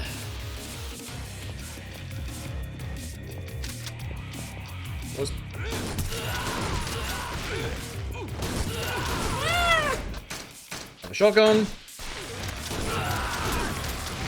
And we have this guy who very much does not like being obviously shot. Why did I do that when I know, you know, this isn't Kiryu? Why do I keep doing that? Just to hit him on the floor, I guess. I'll just do this combo. I should probably just stomp. I should have stomped, honestly. Oh, SC Merciless! Thank you so very, very much for the very generous donation to the charity. Thank you very, very much. Puts us 100 away from the Yakuza free tonight. It'll be a long night if that gets met. Very long night if that gets met. Once again, for the geishas, we're going to use shotgun. I think because I was too late getting my shotgun out, I think I missed like the two on the right. I think I should equip my shotgun before I do that fight, because then that way we have more of a chance to actually like get all of them. This guy, just too close to him. That's bad because now he's just going to be a pain. You go down, you go down. Awful. I am wasting too many shots. I am wasting far too many shots. Going too slow as well. Got to be a lot more careful than this. You can't move at the start of this anyway until like this bit, so I'm just going to do this. That one shotgun shot is taunting me. One shotgun that has a bullet in it. Shell, I should say. Yeah, SC Merciless, thank you very, very much for the generous donation. I appreciate it. What's to the right?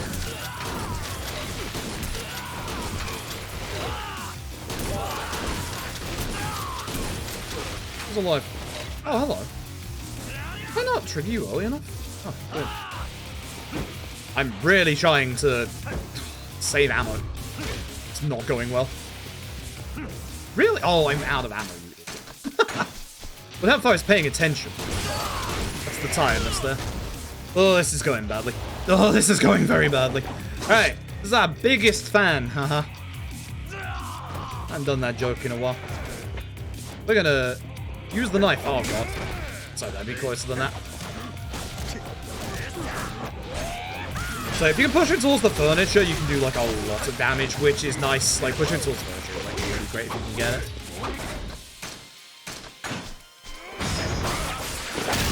Okay, not too bad.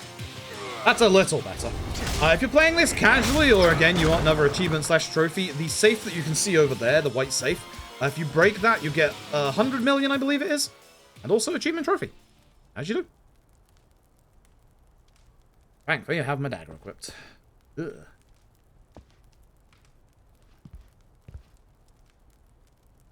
A1 is going to be terrifying.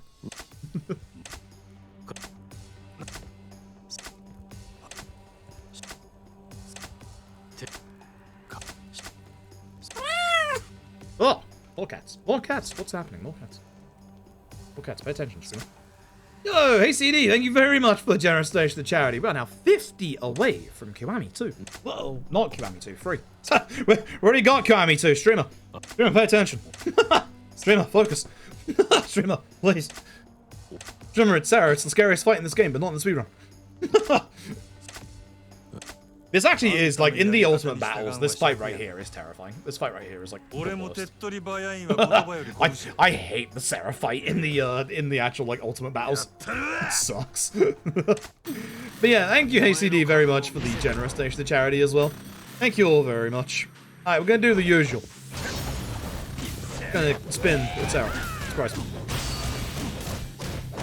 So, ideally, we push Sarah to his final phase as late as possible. The later, the better, because in Sarah's second form, he starts using a counter, and that counter is like, really nasty. Just gonna miss. That'll be fine. Have to wait a couple of seconds to be able to use our healing. See, this is damage QTE, and we want that to obviously hopefully end the fight. At this point, Sarah can now start using his counter, which is pretty bad. I'm just gonna try and get a little bit extra damage off while I'm waiting. Remember, you can't use heat attacks at the, after you've used the heat attack or after a QTE straight away. Some of them you can. Not here. Anyway. That was an okay kind of save on that fight. Wasn't great, but it was an okay save, I'll take it. Hey, we have really cool speed tech coming up right here in this chapter. Again, this is a remnant of the chapter 5 skip that you saw earlier.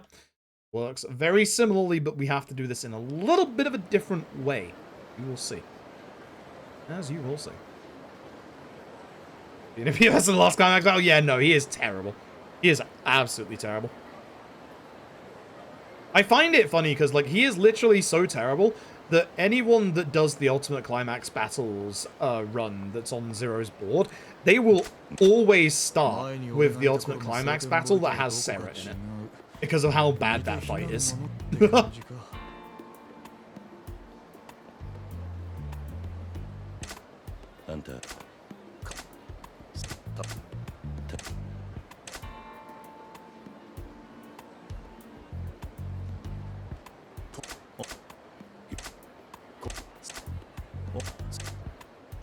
Alright, so what? Oda's gonna go off to the other side of Sotenbori and we're gonna go after him. The nice thing about the character when they're not in their main city, so Kirin, Sotenbori, Majimori, and Kamurocho, no sub-stories to worry about, and also no shakedown to worry about.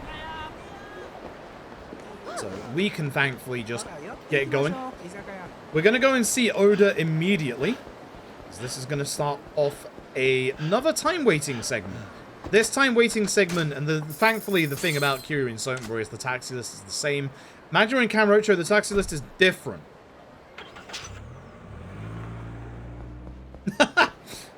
Hate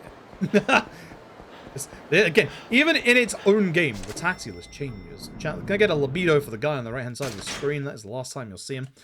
So Oda at this point basically says, hey, you need to wait for Tachibana's phone call, you should go get lunch or something, or like food. So this is supposed to be a 15-minute real-world wait. We're going to employ the same thing we did back in Chapter 5. However, there is a little bit extra that you have to do first. There are 2 hidden triggers in Sotenbori. One is a Goshi Kaikan. Kiryu makes the exclamation that there was a gas explosion here. Probably not connected to the empty lot. We know it is connected. The other one is in front of the Grand. The one in front of the Grand is closer to the taxis, but there is a longer cutscene attached to it. So it's actually better to go to that one at the bottom part of the city. The camera's going to change here because of the Tiger and Dragon, but I like this angle because I know where I'm going from this one. We're going to go into Club Sega, and we're going to go and do, instead of Outrun this time, Space Harrier. Now, here's the thing. Here's the big important thing. Space Harrier is not enough. So remember when I said earlier that minigames constitute between 7 to 10 minutes? This is a 15-minute wait. So we have to do Space Harrier twice. Let's hurry.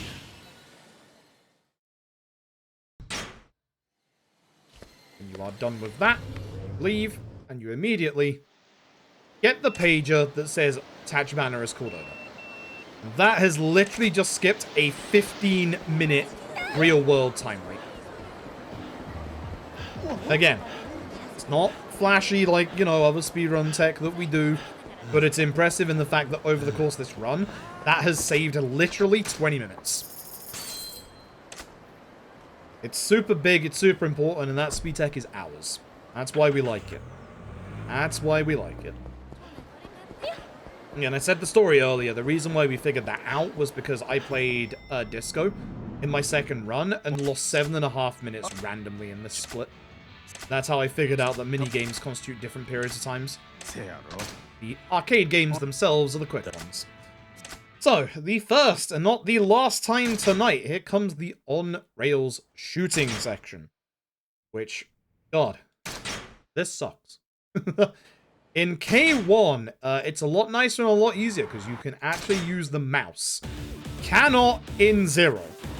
So we have to very much use good old controller. Now this bit is kind of bad. If you kill a certain enemy at the wrong time, the camera can glitch out. You'll know if it happens. It will be really bad. It's happened. It was that bike enemy. Because now I can't shoot the other enemy on the side of the screen, which means I'm just going to lose a bunch of time until the camera corrects itself.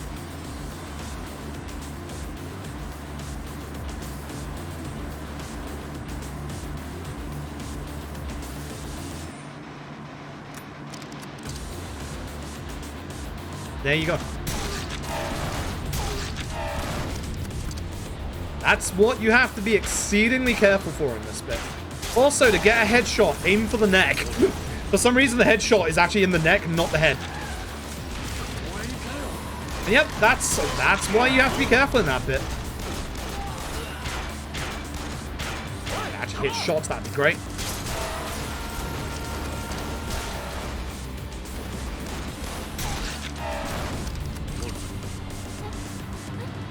For these vans, if you're struggling on harder difficulties, do what I do here.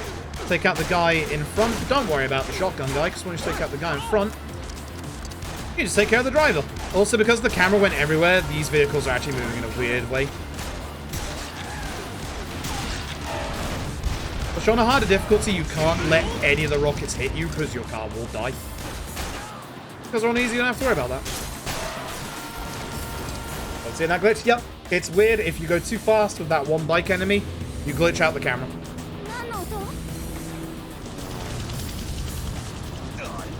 That happened in a world record place run once.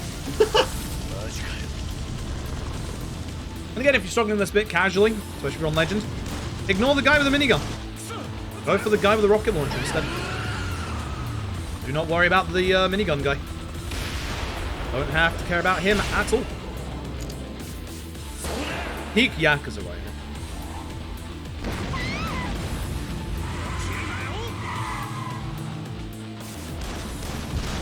And once the guy with the rockets is dead, if, you know, if I have to hit my shots again, the driver will come in for a drive-by and you take care of him as well. My headshots were actually pretty bad in there, like, generally, like, outside of just obviously the glitch. I would have lost time anyway. When we get to K1 in, like, an hour and a half's time, you can actually use the mouse in that section. It's so much better. It is so much better. Like, wild how much better it is.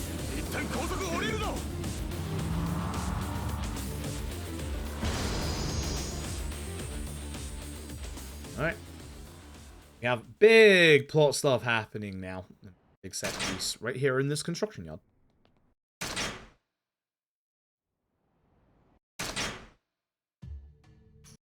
What weapon do I have right now? What was the last thing we did? Chapter 11? I think I have my knife equipped because Kuze. So I need to equip gun. Actually, Tojo can't HQ, right? No, it was nice lineup, actually. Wow.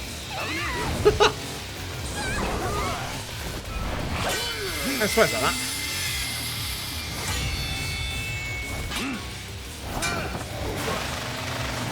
I mean, of course, Yakuza 3, like, feels subdued. Like, it's literally, you know, the first PS3 mainline game. And honestly, I would say Yakuza 1 is a lot more subdued. Drag him over here. So we hit him with the barrel. And hit him with the heat. So at this point, man is going to be on, like, almost 1 HP. This is important, because now he is going to go down in this next part to my gun. He wouldn't normally. Because this man resists a bullet.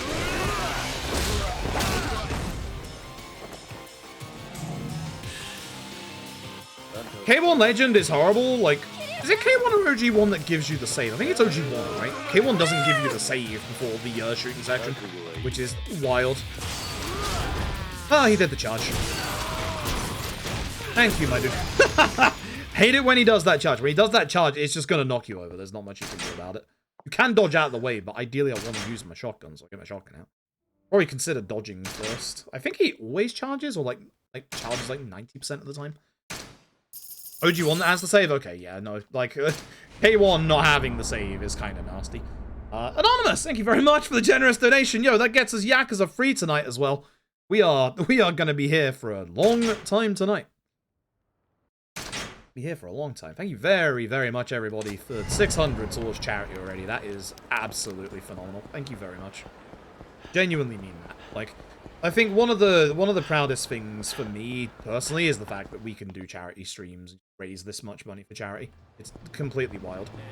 I wouldn't be able to do that without all of you. Like, even those of you, you know, who, you know, can't donate at the minute, even those of you who are watching, even those of you who are just sharing the stream, or just looking and seeing, you know, what Game Blast and Special Effect are up to. It's like learning, like, you know, what the charity cause is about helps a lot. Just thank you, genuinely. Planning on sleeping tonight? Yeah, same. I'm gonna move to the right there for a better angle, I think. Anyway, we have our 200 million, which, alright. All the actual in cutscene stuff here is skippable. There's like, I think there's like 16 cutscene skips in a row in this bit. Really nice. But we are going to get that very final upgrade that I talked about. All this is skippable. It's fantastic. So. Abilities. Beast. The final upgrade. Essence of the Beast Torment. So the move that you saw Miss Tatsu use earlier. Once again, remember this save point on my left. That's going to be very important in the next 30 minutes. Speed tech. Again, Zero has a lot of speed tech. It's not, like, flashy. It doesn't, like, look, like, super amazing. But it's all massively, massively important. Like, super important.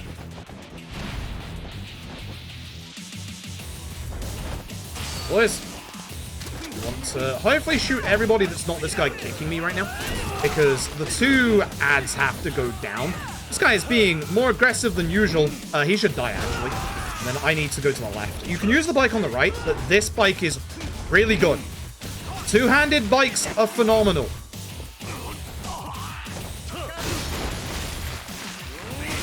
Two-handed bikes are absolutely phenomenal for damage. Apart from when they get down to their front wheel, at which point they're not. It is very important that you leave this fight with full heat. Do not leave that fight without having full heat. And now once you get to this cutscene, it's no longer skipping cutscenes. You must leave this fight with full heat. It is very, very important for the next fight. Like, hyper important for the next fight. Hey! The next fight is Yakuza 4. Yakuza 4 is good fun when we do it correctly. To do that, we need heat. Hey, Imaginary Dragon Link, it's going pretty well. The run itself, for a D-Rust, for a run I haven't done since September, it's actually not going too bad. I am making a lot of really dumb, silly little mistakes. We did just have the glitch in the shooting sections, so not great. But other than that, actually not too bad. Yep, the last thing we do with Kira until the finale is...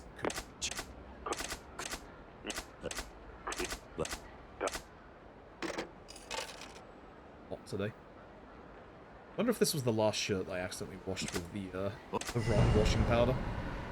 I'm really weird when I do my clothes. I have to have washing powder for sensitive skin. Skin sensitive. If I don't use a specific like sensitive brand, my skin breaks out in rashes. I feel it the most on my back. Like I've been itching for a hot minute today, so I think this is the bad one. I might change my shirt. It's terrible. I might change my my shirt between runs.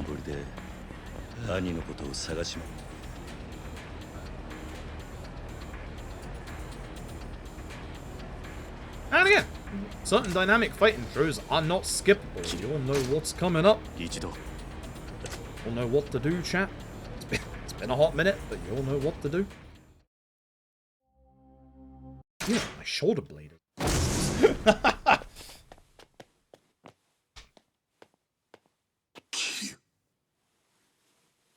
てめえらなんでここが。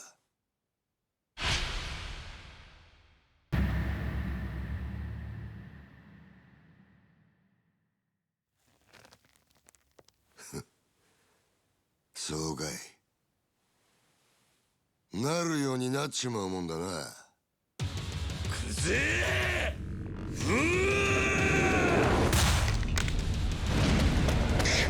Right. Alright, so. You might be wondering about Essence of the Beast Torment. Allow me to show you that you need at least 3 heat bars to be able to do this. That's the reason why you don't want to use a heat move in the previous fight. So immediately. So he would me there. I don't know why it didn't work immediately, but there we go. This is Essence of the Beast Torment. We'll see that this is going to do at least 1 full HP bars worth of damage to Kuze. And at this point, I don't have a good shotgun on. One of these days, I'll remember to count my shots. We want to shoot every ad in this fight at this point. And Essence of the Beast Torment again. Fun fact, the bosses know when you're trying to do Essence of the Beast Torment. If you just hold it, they won't do anything. Where's the table? Did I break the table? No, I didn't. Good. I'm going to use this table. Nishiki can help out. If Nishiki grabs Kuze, that heat action is actually pretty solid. And then we just use beast combo so we finish Kuze off. Good. Nishiki punched him and stopped him from guarding. That was actually really good, Nishiki. Thanks, Nishiki. Nishiki actually helping me out. What a good lad. What a good lad. That scene right there is one of the saddest scenes in the entire series. I bawled in that scene. I really did. I really did. I was like, yeah, no, I hate this. But yeah, now we have Majima and Kamurocho. Same rules as Kiryu apply. There is no shakedown. There are no sub-stories. Don't have to worry about any of that. But we do have to go to certain places. The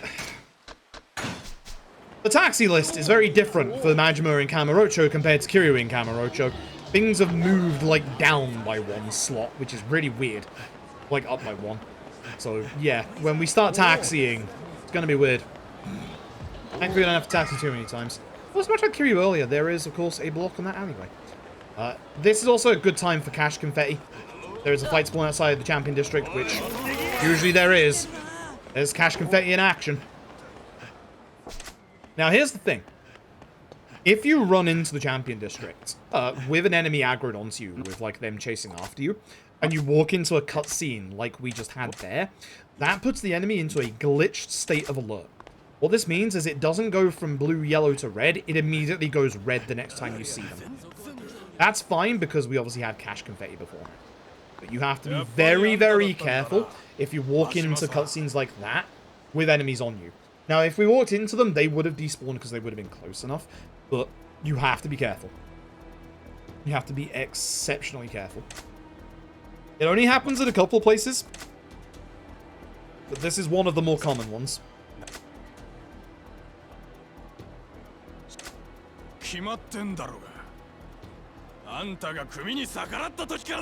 Oh, hernia.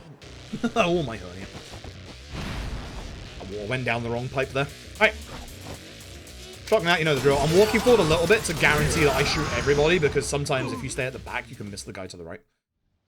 Had that happen a bit too often, so I like to walk forward just like 1 or 2 steps there to make sure I'm gonna hit everybody.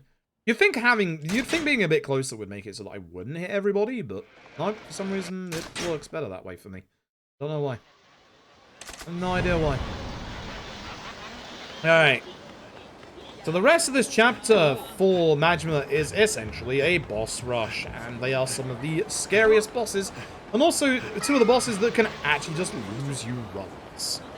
Especially the second one, because whilst we've been making use of a couple of neat glitches in terms like, you know, time skip stuff, there is one glitch that can happen in a boss fight, not the next one but the one after, that can cost us up to a minute.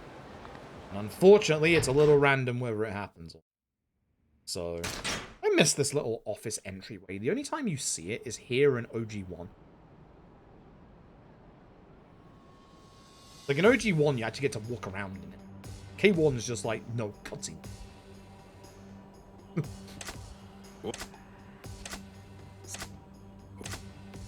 So, remember when I mentioned Nishitani Strat earlier?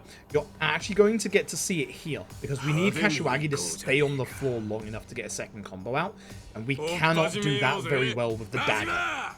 We are going to use the dagger. I need to remember to actually equip it in this fight, but this is like one of our few remaining instances where Nishitani Strats actually really help out in this fight. So we want to push Kashiwagi towards the back wall, because he actually like escapes from this combo very easily. So you want to wait till both feet are on the floor, then do this. This one specifically is quite long, but it keeps the enemy on the floor for longer. So with that, you can see that we have enough time to be able to do this.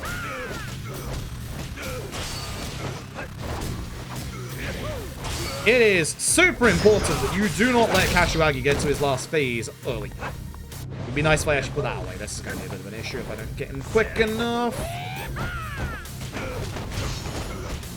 Remember, this is not a damage QTE. Remember, you have less time to do that on Legend difficulty. You have like less than 1/3 of a second to do that on Legend difficulty. Yeah, Kashiwagi final phase is really nasty. You can get off a very quick combo at the start. It's really nice. But if you do not, like, once you're out of that combo right there, Kashiwagi is hyper aggressive in this fight. Doesn't matter the difficulty, he will absolutely demolish you. He has a counter as well, and you will lose time against Kashiwagi.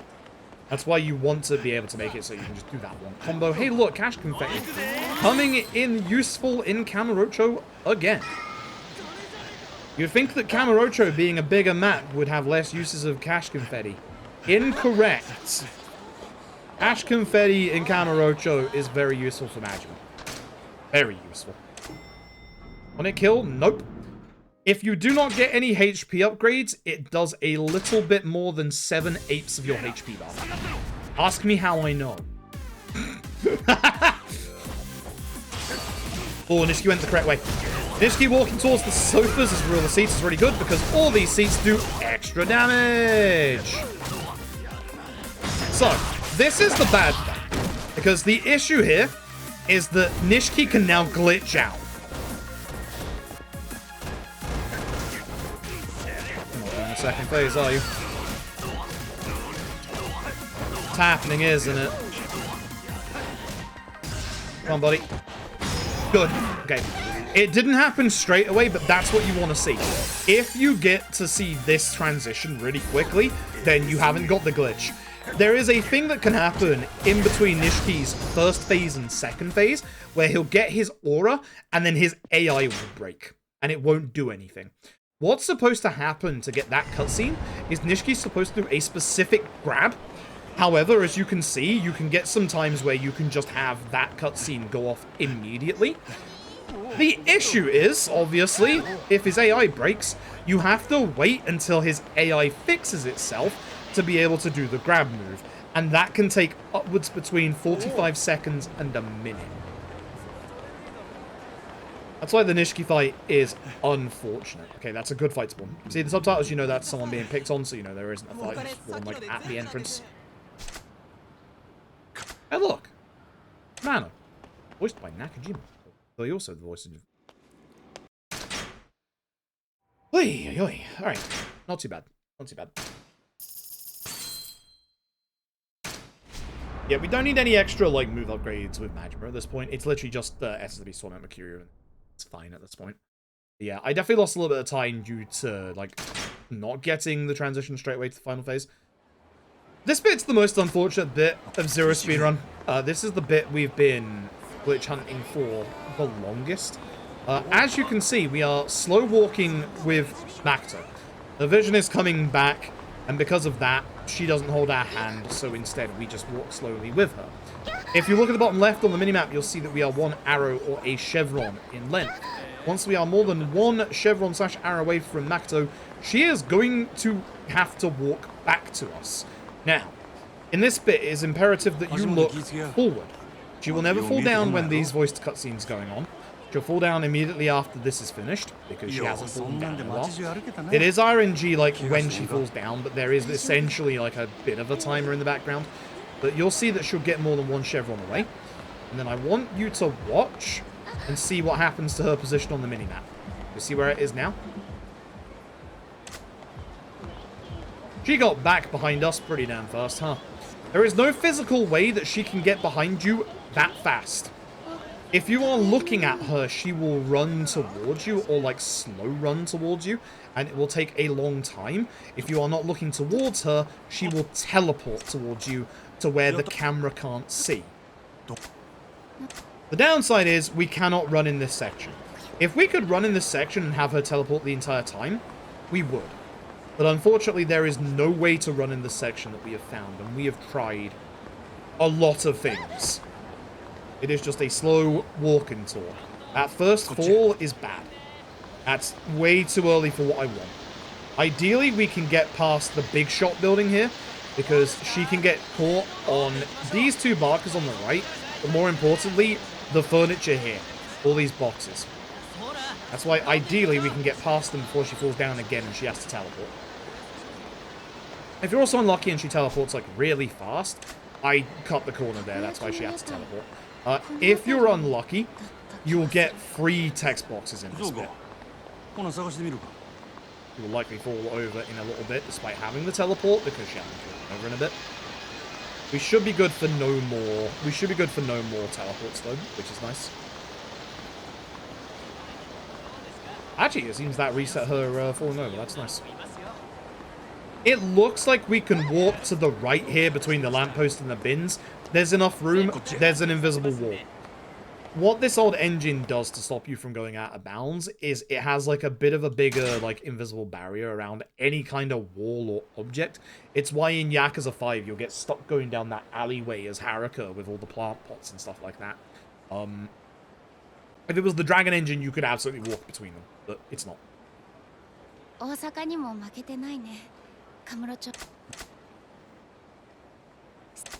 You have to ask. It's because I did it once. I did a legend any % run with no HP upgrades. It was terrifying. Because I missed the Kashiwagi QTE, and I was like, oh no, I'm dead. I had like a sliver of HP left. It was very funny. It's very funny and very terrifying. But it is not a one-hit kill on Legend. Guarantee you that. And I had no defensive gear on. So, even with no defensive gear, it was literally not a one-hit kill. Very close to being, but it's not a one-hit kill.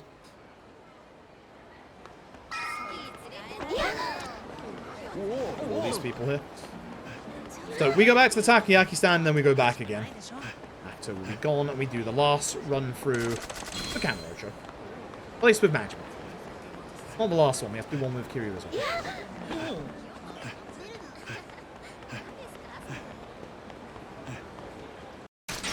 Beautiful.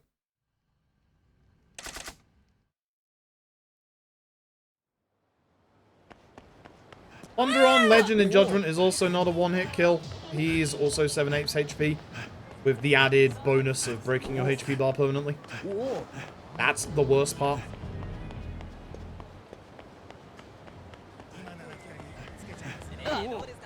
Nice one. On the left. Not gonna bother me. I don't mess up my stamina. Thank you for the generous charity. I'll check in a second. I just gotta be paying attention as I run through Kamurocho here. I don't mess up my stamina. Here we go. Good stuff. Yeah, good stuff. Good stuff. Good stuff. Excellent. Yo, Blue Mage 27034. Thank you very, very much for the generous donation to charity. Thank you for the good luck as well. I appreciate that.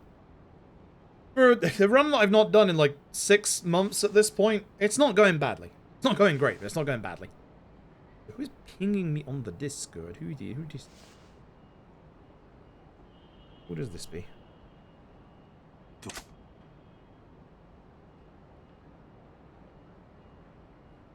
Bit long and fun.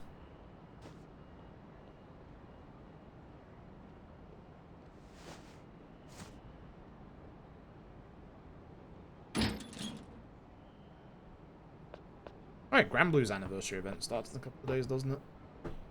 Ow. I just punched my desk for no reason. I should have equipped a shotgun before this. Oops.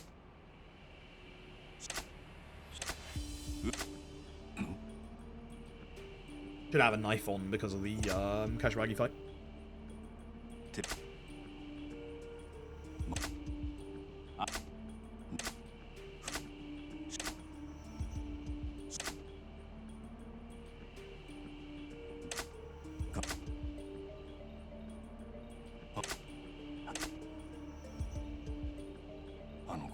Not only this is like super cool as well. Not only this is like really cool. Alright. So I need to equip shotgun real quick. Yeah, I'll just use this one. Cool. 4 shots left. That might not be enough for the next part. Depends on positioning. The next fight is kind of annoying because a couple of enemies just hide away in corners and stuff. So we now have to taxi. We're going to take the one at the top right because it's just closer than some of the others. It's a pain in the backside because we have to go past the Vincent Crossroads. Vincent is the bar that's just up the top of this road. The Vincent Crossroads usually has a fight spawn. This time it actually does not, which is wild. But once you're past the Vincent Crossroad, it should be pretty safe to get to the taxi at this point. Sebastian building. So we have a very, very small set piece here. We've got just 2 fights that we have to do. We go after Makoto, who's gone off to see Shibasaki, Kuze, and Iwano. Cutscene leads into a fight. Usually not skippable, but the one after this is.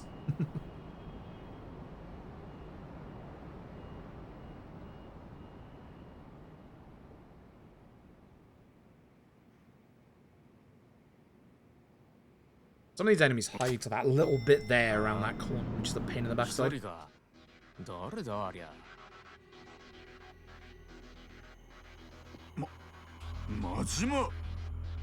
That's me. Alright. You'll get to see, like, when you see K1's run after this, it's a very technical run. It's a very, very technical run. I like it a lot. Like, if you've never seen a K1 run before, there's going to be something in it that's going to annoy you to no end. It is fantastic. Specifically, is the way we deal with a boss fight.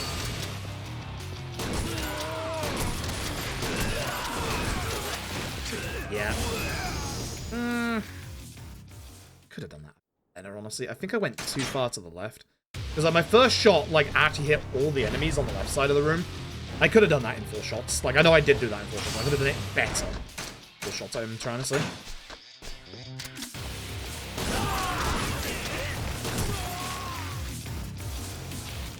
Here comes this guy.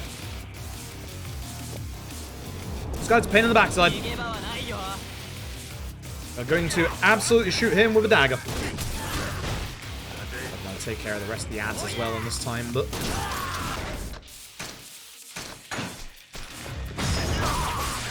hit the right one, at least. This large lad is one of the biggest pain in the backsides in this entire run. He has a lot of hyper armor, and he's, like, hyper-aggressive. I should have focused on this guy. Ugh. Could you run to me? I've done the wrong combo. Thanks.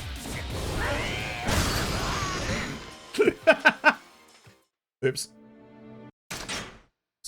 Alright, note to self, you have dagger equipped.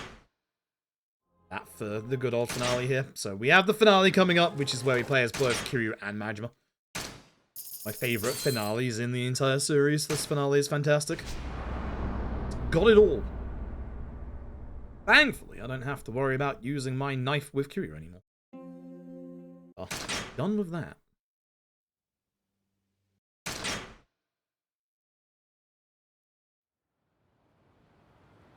Yeah, we can actually, like, as I said earlier, we can actually go out of bounds in Yakuza 0 and K1. The issue is we can't do anything with it. We can't skip, like, the story forward, which is a pain in the backside. You can't get into the empty lot, either. The entirety of the outside of the empty lot is covered in just a floor. Like, a hole in the floor that you just fall down the entire time. We had a pager from Sarah. We were supposed to go use a payphone to call Sarah back. We're back to chapter 1, find a payphone. You'll see on the minimap that every single save point is now lit up. However, there is one payphone that is actually closer to your endpoint than all the other phones that are around, and it's not currently on the map. Because it's the one I told you to remember in Little Asia. There it is. Rough. You can actually just run in here, get stuck on the barrel, and use this. And of course, the place you need to go to after this is the restaurant, Little Asia, which is just around this corner. So again, that's our speed tech for this bit. It's not flashy, but it is important. Saves you a bunch of time from going to a different save point. Just go this way. Whee. Have bad movement. You're trying to move in Little Asia in this game.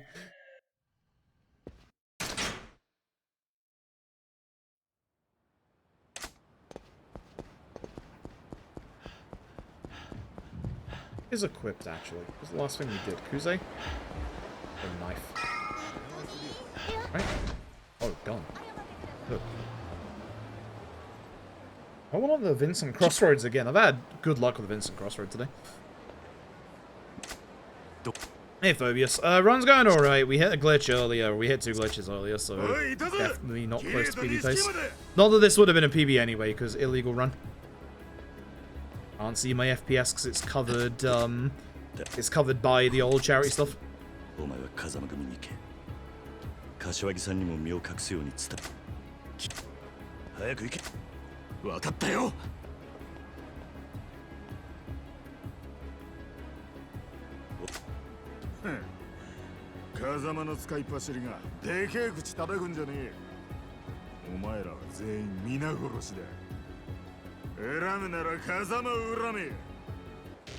Alright. But again, you can probably tell this fight's going to be nice and simple. It's lining up in front of me, y'all. Alright, so now we have Kuze 5 coming up, which this is a very technical fight, and I'm really glad that my old method of dealing with Kuze 5 is still, like, you know, actually very viable, which is good. when I had good ideas for fighting bosses in speedruns. This bit, as you can see, the map is basically leading us down a specific pathway. Sub-stories aren't on the map. Shakedown is. You can get one final Shakedown sighting in this bit if you're unlucky. Or maybe lucky if he's, you know, not close. Keeping an eye. The guy walking to my right is one of the fight spawns.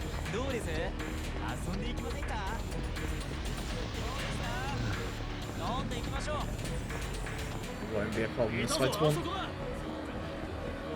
You'll notice that there are no people or fight spawns down Tenkaichi. That's important for this bit.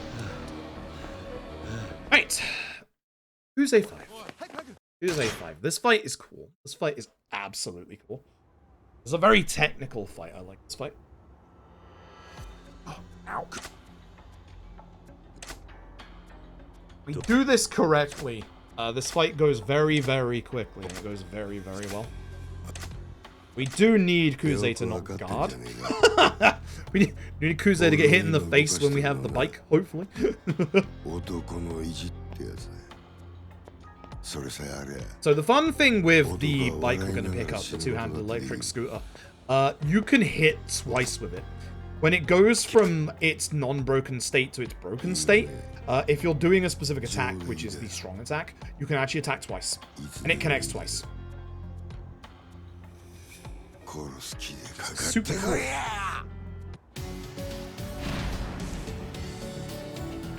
Well, I hope that wasn't the sign I needed. It wasn't. So we start by hitting Kuze with this sign, which leads into an Essence Beast Torment.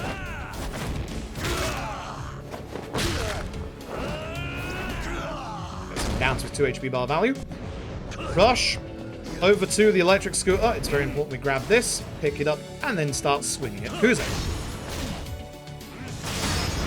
Do the QTE.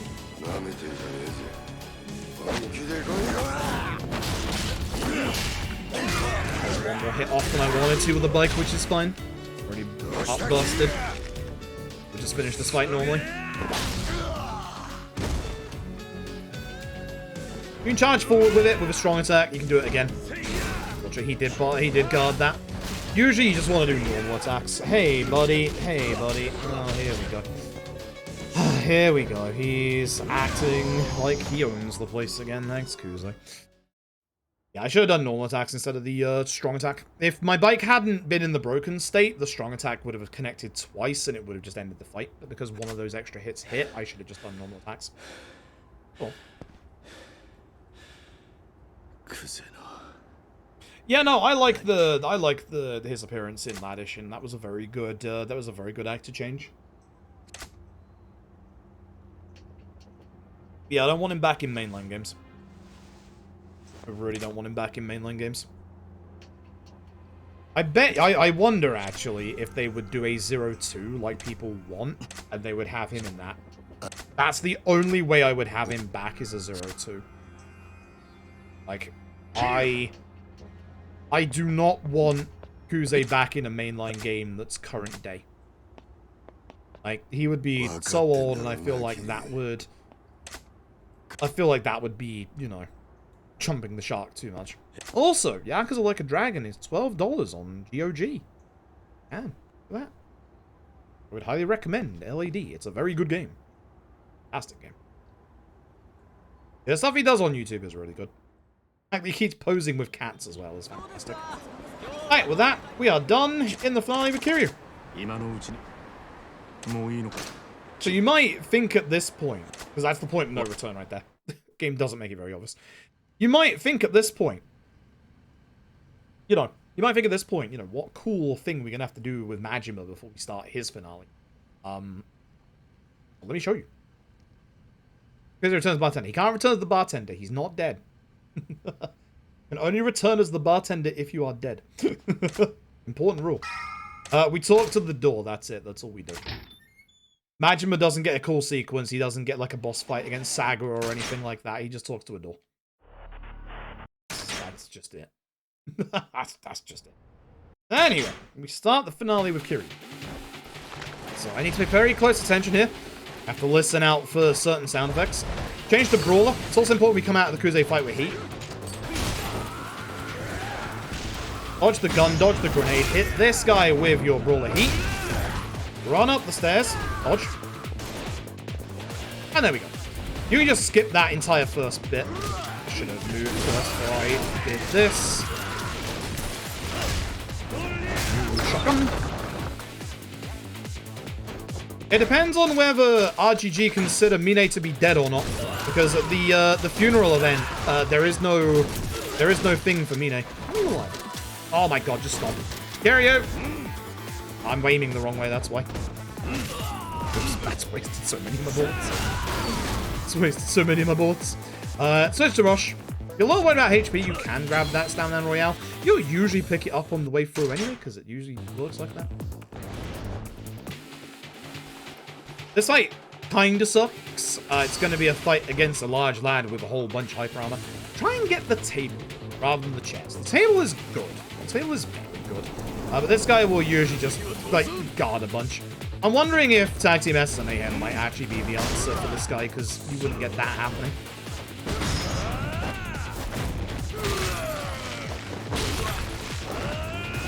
This guy sucks. This guy really sucks. Then you just do that afterwards. That's probably the most consistent way to do that guy, is just like S and B on it. There's this dude. Which, hey, there's that dude. Oh, you want to be rushed for this?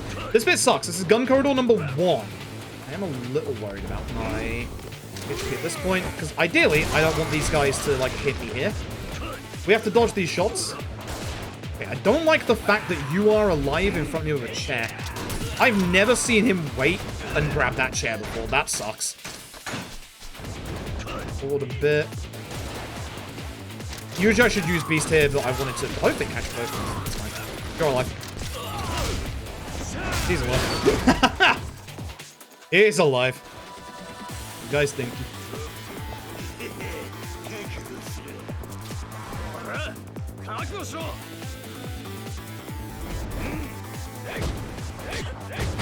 Cute. I don't know why that just hit this guy, because the other guy was hitting me. Like, it's very weird. The other guy was hitting me there, not this guy. Sure, but I absolutely take him out. That's bad, also that would connect. Ideally, they would be a little bit more together, obviously. You can do your heat moves here, because heat moves are very good against these three. Ideally, the dagger one, because dagger faster, you know the drill at this point. I hate this guy. I really hate this guy.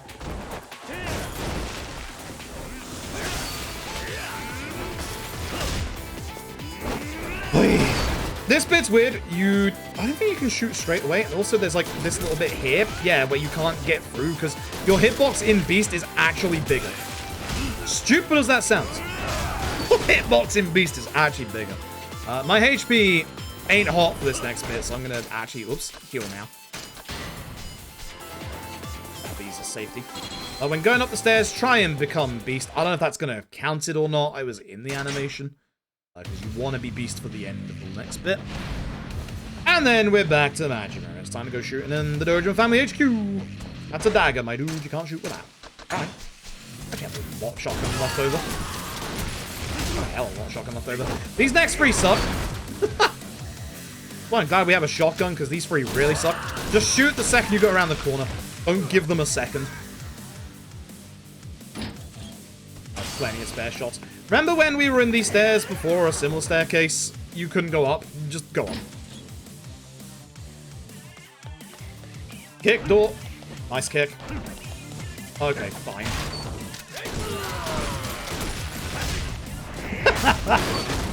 Thanks. Change shotgun at this point. I have like 35 shots left. How did this happen? So many. Try and obviously get as many people here as possible. Usually they will all rush forward. I don't know why they're not. We used to grab the shotgun off that guy. I'm trying to push this guy a bit further so I can shoot all of them. It's not going to work. At this point, just shoot him. Alive. I have 2 shots left on the shotgun. I hope I do. I want 2 specifically. I don't think I do. I'm just gonna change shotguns. It's fine. This guy sucks. Yeah, I haven't got one. He likes doing like wrestling moves, so we want to shoot him twice like that to stagger him. I should have done a break combo first because we don't want him to get up and start doing random stuff. Yeah, it's fine. But you want to shoot the two at the back with the guns because they are annoying. I forget to split for Kuze. I think I did, right? I did. Check. Can't see my splits right now. No, I did. Cool.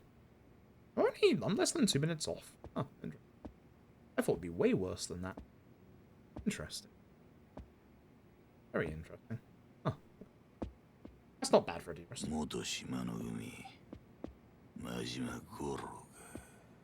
Bad for a de-rest at all. And yeah, modern day Kuze would be like 90s or so. Like... And yeah, no, that track in Majima's finale there is like one of my favorite RGG tracks. It's so good. Alright. Oh boy. So, this is now the boss rush. We have Majima's final 2 bosses and Kiryu's final boss. Majima's bosses can get really nasty.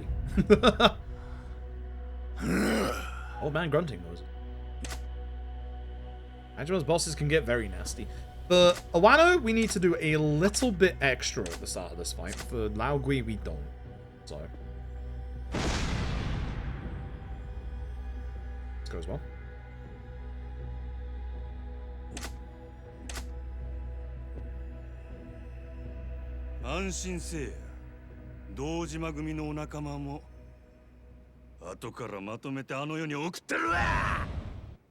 So we want to move to Awano's right-hand side, which is our left. Want to push him towards that furniture on the right-hand side that you can see, because that's going to do a metric ton of damage. Your hand is a little off. Good enough. And we're going to do good old Nishtani strats. Try and keep Awano on the ground for as long as possible.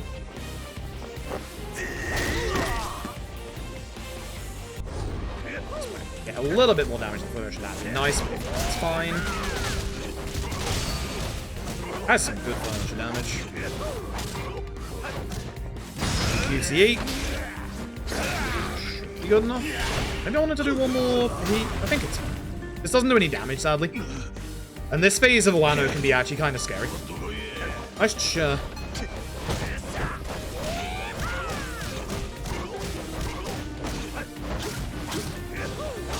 Enough, that's fine. Just dodge. Just remember to dodge because he's always going to attack you here. He also has a mass amount of hyper armor. Don't be afraid to do the 2 light strong combo here, because the 2 light strong combo against Awano is very, very good. Lao Gui. Fun fact for Lao Gui's start. This is my movement hand. I will not be using it. Lao Gui is perfectly positioned at the start of this fight. Just push him straight into the furniture that's behind him. So you don't actually want to move at all at the start here, which is great.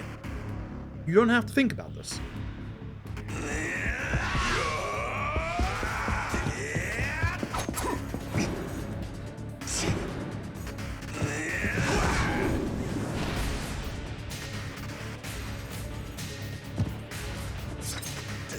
So as you see, he's like perfectly lined up.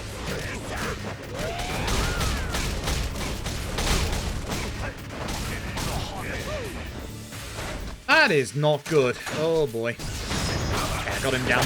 You do not, under any circumstances, want Lao Gui to go to phase 2 early. Phase 2 Lao Gui is nasty. Please drop the guard. Oh, that's bad. Breaking his guard actually triggered it. That's bad. This phase is nasty. Just attack immediately so he doesn't attack you. That's so early. I'm out of it at least, but man, final phase this early is going to be nasty. We can rectify it with a dagger heat move, but like, yeah, this is really early. Well, this fight is not great. Ideally what you want is both QTEs back to back. Because Lao Gui in this final room, while he's not as dangerous as phase 2, he thinks that he's Neo and likes to run up the walls like Neo. So if you can get to this phase normally, you can just finish him off in like either one combo or just one hit.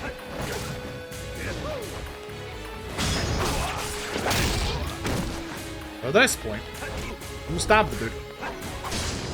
Loudly. Hey! One! Final! Boss! This always goes the same way, which is nice. Although you do have to be a little careful with this. So at the start of the fight, Shibasara is not actually going to attack us, which is going to give us free range as get off a beast combo. This will also push his HP down far enough for what we need. Please stop walking away. Give him a stomp or two. Essence of the Beast Torment.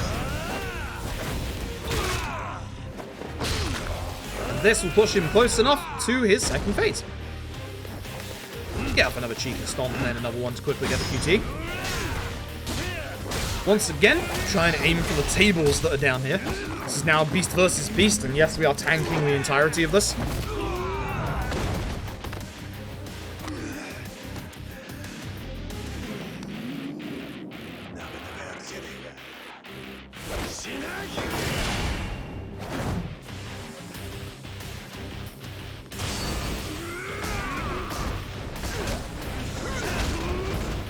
Like to have had the heat move from that for him, but it's fine if not. And ideally, I don't want a chair, I would ideally like a table. Table good. I should have just used the chair anyway, but it's fine. That's fine. So, the aim of this is that you need to get Shibasara down to just about 1 HP bar left. Because we wanted to get him down to 1 HP with the next Essence of Beast Torment. This will skip an entire phase and final round of QTEs. This is an absolutely amazing final boss fight theme as well. Also one of those times that very rarely you don't have the camera start behind you in the last part of the fight. Make sure you dodge if you need to. And that. See how he's not hitting me because I'm doing the SLB stuff? The AI knows. But with that, that's a big old GG right there. Wait a second and kick him to try and get him up faster. Come on, buddy. There you go.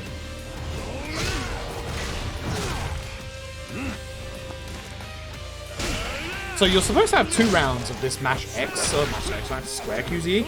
Nope. If you have him on 1 HP, you just skip the next one.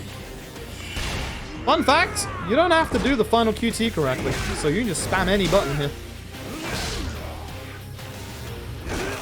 All those things we didn't realize until way too late. Oh, I forgot it auto splits. Never mind. GG. He just no-sells and goes back to it.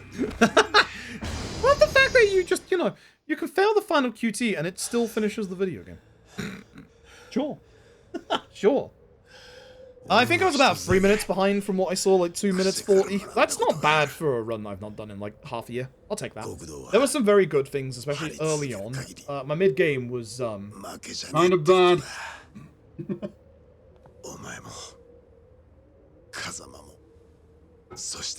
Kinda. Really bad. Right, we are not done for tonight, folks. We have a bumper highlight tonight because we are very far ahead in our charity fundraising. Next up is going to be Kiwami 1. Kiwami 1 is a very technical run. I really like Kiwami 1. I've also not done it in like 6 months, so it's probably going to be really bad. So, I need a cup of tea because my energy levels were draining like halfway through this run. So, give me a second. I'm going to go get a fresh cup of tea. It's going to take me like 5 minutes, so I will leave you with, obviously, good old cutscenes at the end of Zero. Stick around and you will see K1 in about 5 minutes' time. I will be right back.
超えちゃならねえ。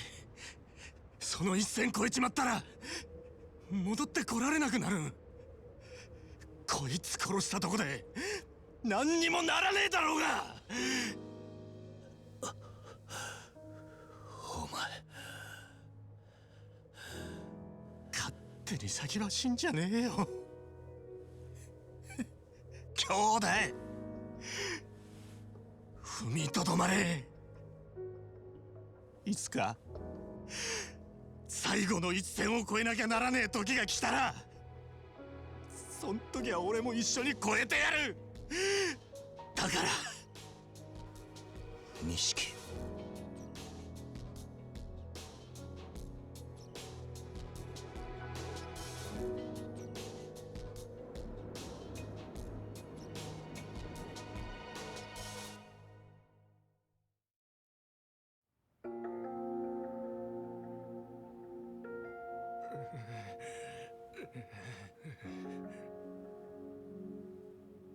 そいつらを殺すのか、真島。当たり前や。こいつらがおる限りあの子はいつまでも狙われるんや。全部しまいにするにはここで殺すしかないやるが。殺すんや。俺がこいつらを誠の代わりに。彼女がそれを知ったら苦しむだろうな。何？感謝するかもしれん、謝るかもしれん。だがいずれ彼女は必ず苦しむ。冴島大河が18人殺した罪を背負った時のお前と同じ苦しみを味わうことになる。 Oh my god. 彼女は自分の手がきれいなままなのはお前が代わりに手を汚したおかげだと。 Mix it up and have a hot chocolate instead. I lied. I'll have a cup of tea between K1 and K2. 自分のために人殺しになった者に償う方法 Sarah, thank you very much for the raid. I appreciate it. Oh. Also, this will come at the right time because it is starting to get real cold tonight. I have to put a hoodie on. Hope I know where a clean one is. One is in the wash right now.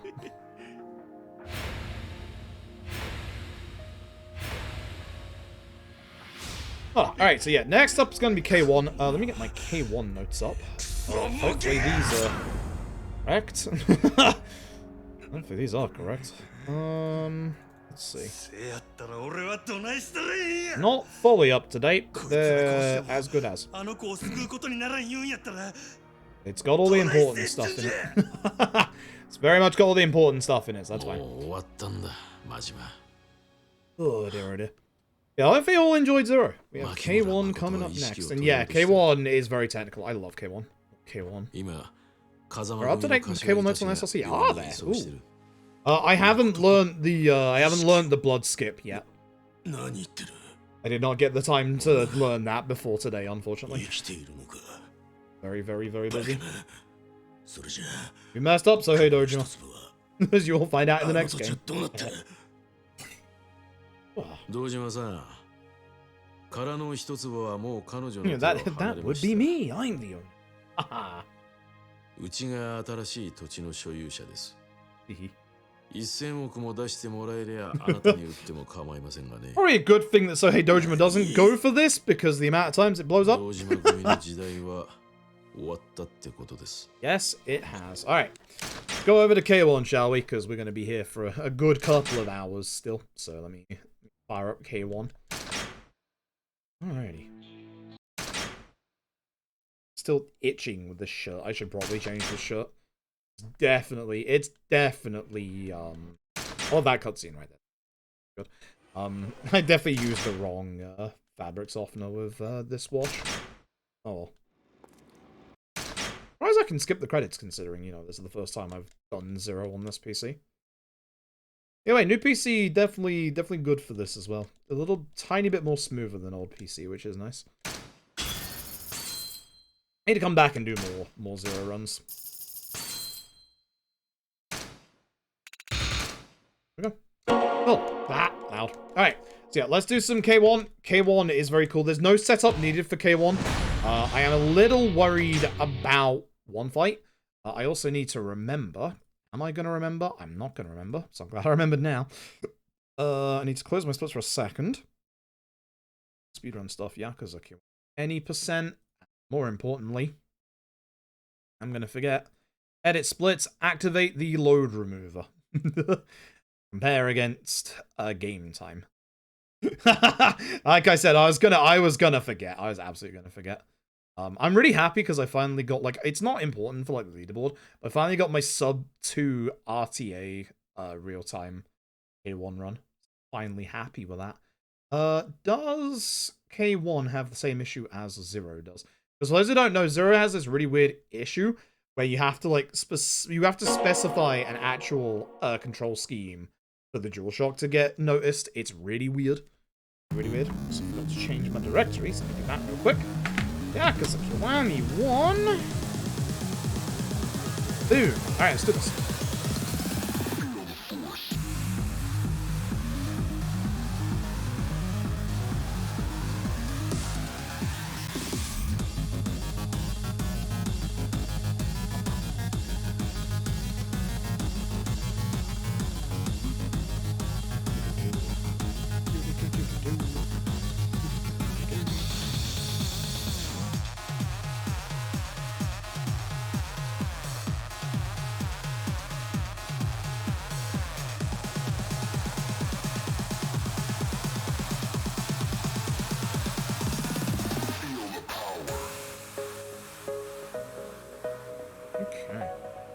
Remember not to do the accidental wrong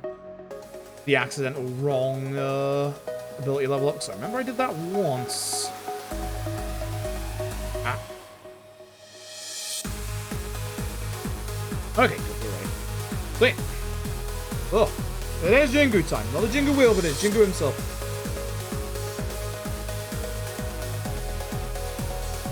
The trailer's better than anything we have now. I half agree, half disagree.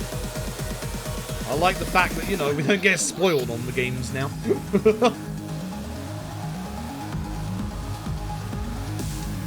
I like the cinematic intros of the RG games, even though as a streamer they always get me DMCA'd every time. Every time. We good? We are good. Fantastic. Let me just double check, because I have to change some stuff for 0. Specifically, that's all good. Customize. Full frame rate cutscene. Show FPS, which you can't see. I can see. You can't see. It is there. Unfortunately, that means if I do PB, it's not a legit PB. This is K1. This is K1. K1 is a very technical run, as you will see, beginning very, very early on. I like this run a lot. I don't do this run nearly enough. And it can actually get kind of tricky in places to, like, go real fast at. But I like K1 a lot, so let's get going. 3, 2, 1, go. Yeah, RG now spoils them in, like, every trailer. Alright. So yeah, you'll remember with 0, for the super boss, we can just skip that. Not the case with K1, I'm afraid. Very much not the case with K1, I'm afraid. We have to beat Majima. We do have to beat Majima. Yeah, like, I can, like, in the next marathon we do this, we could replace this with OG1. But at the minute, my OG1 is not nearly as good as my K1. So I do not feel comfortable doing OG1 in a marathon setting at all. There's a lot for OG1's run that has, like, been found and, like, changed up, but I just haven't done, haven't practiced, don't have notes for. So I need to get that practice before I ever do OG1. Anyway, Hirata sucks. Derek, I give you the prime game for 6 months, appreciate it. Go left. Nice. Ideally, you want people together. If you can get people together, you can just get through this bit. You should also not be going for Hirata. I only hit you. Because Hirata can guard, and this guy just knocked me away. Good. This is a PB-paced attempt. I would have restarted already. Please stop. You don't want to grab Hirata. Hirata can break out of your grab sometimes. Glad I'm keeping everyone in the corner at least. That's like the one nice thing that's going on right now. I hate how much they just interrupt every one of your attacks in this tutorial. That actual chair was in a decent position despite all that.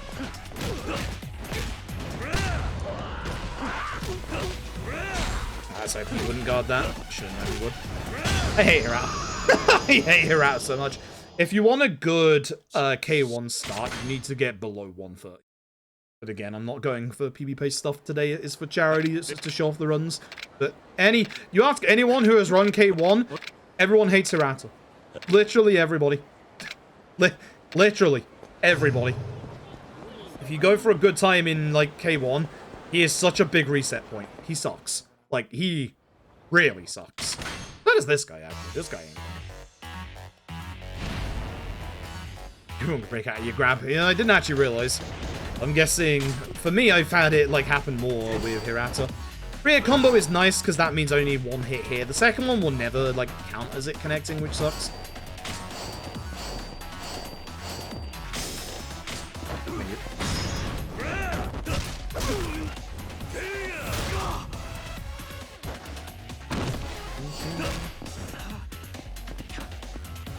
Good. Nail that.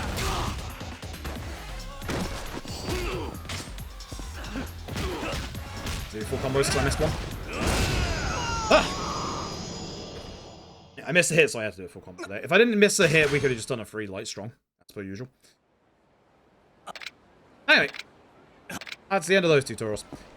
Excuse me. I hate trying to get into Serena in this game. At the very least, for some reason, Serena is on the first floor in this game. I don't know why. But I appreciate it, I guess. So we can skip the first 3 cutscenes in Serena, the second 2 the next time around. So, this bit here is a point of contention for us in the run, because this bit doesn't exist in OG1. We have to get the ring back, which adds a lot of running around and a lot of pain with a man named Saboy. The reason why this was added to the game, to K1, is not for, you know, character development or anything like that.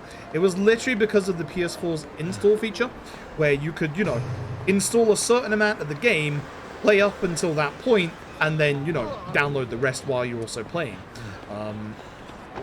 So you can only do up to, like, the end of this chapter, but this was supposed to literally inflate the early game enough so that you could do that. Thanks, I guess. Anything else? Because OG1 literally just goes straight to the next part at this bit with the with finding out what happens to Sohei Dojima. Shouts to OG1. Also shouts to OG1 because Hirata dies in OG1 in the first tutorial. You literally just take him out of a full combo, he's gone. He isn't an issue. Shouts to OG1.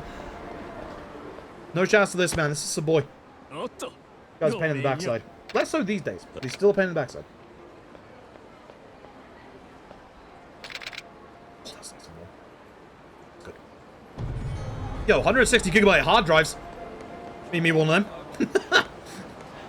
It's a good amount of space right there. So yeah, this guy's going to tell us where good old Saboy has gone. Fun fact, this is the bit where you can go out of bounds. Fun fact, I'm not going to show it off because, you know, middle of the run. What you can do is when we find Saboy, Saboy's going to be next to a vending machine. If you literally sprint into the side of where Saboy is, and you keep holding the direction, you'll push yourself into the building and go out of bounds. Which means you can break out of this entire bit.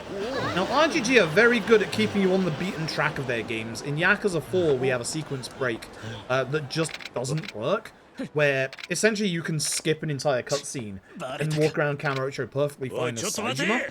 But unfortunately, no. You have to do the story in order, like here as well, and the game just will not let you continue otherwise.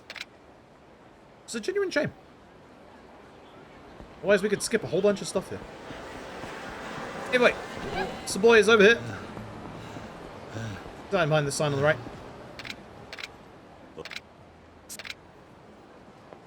This is our style switch tutorial. We're going to switch to Beast because, I mean, Beast. And we're going to use one of the bikes next to us. One of the moves you saw me use in the finale of Zero.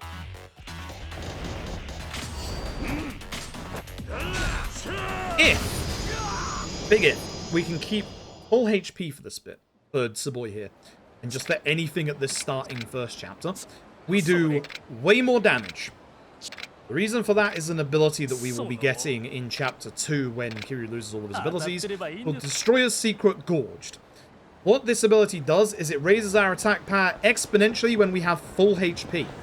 So, unlike a lot of other RGG runs where, you know, we go down to low HP quite often because, you know, we drop our defense for our attack, etc. In K1, you want to stay at full HP. You want to stay at as much HP as you possibly can. So K1 is a little different in that regards to most Yakuza runs, in that we ideally want a no damage run. Stuck, and I always get stuck in here every time. I feel like they have lots of skips. In terms of like skipping entire chunks of the game, no, but in terms of like skipping stuff in like fights and also like certain sequence breaks, yes. If we can get to tomorrow and get enough raised for charity for Yakuza 5, you'll see a whole shit ton. Because Yakuza 5 just lets us walk through walls, because Yakuza 5 is Yakuza 5. Yakuza 5 is also 6 hours long. Thanks, Yakuza 5. Okay, we're good. So, you have to pay attention to that cutscene right there. If Kiryu runs to the right, he's going to be stuck behind that sign. If he runs straight down the alleyway, then he is going to be able to just run straight down.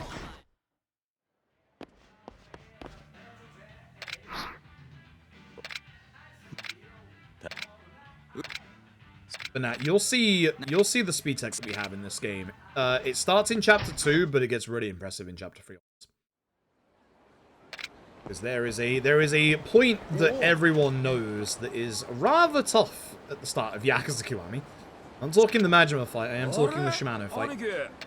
And it's something that a lot of people struggled with their first playthrough. I mean, hell, I did as well. I don't know, like, I understand why Shimano has Shakedown's moveset, but I don't understand why Shimano had to have that much of a HP regen. Like, you could literally just waited for his second fight to give him that HP regen, which he does have in that one as well. But, nope, they decided to make him really nasty, for whatever reason. If you struggled with that fight playing casually, don't you worry, you'll see what we do to him in this run. If I told you we could finish him off in literally one move. Literally one move.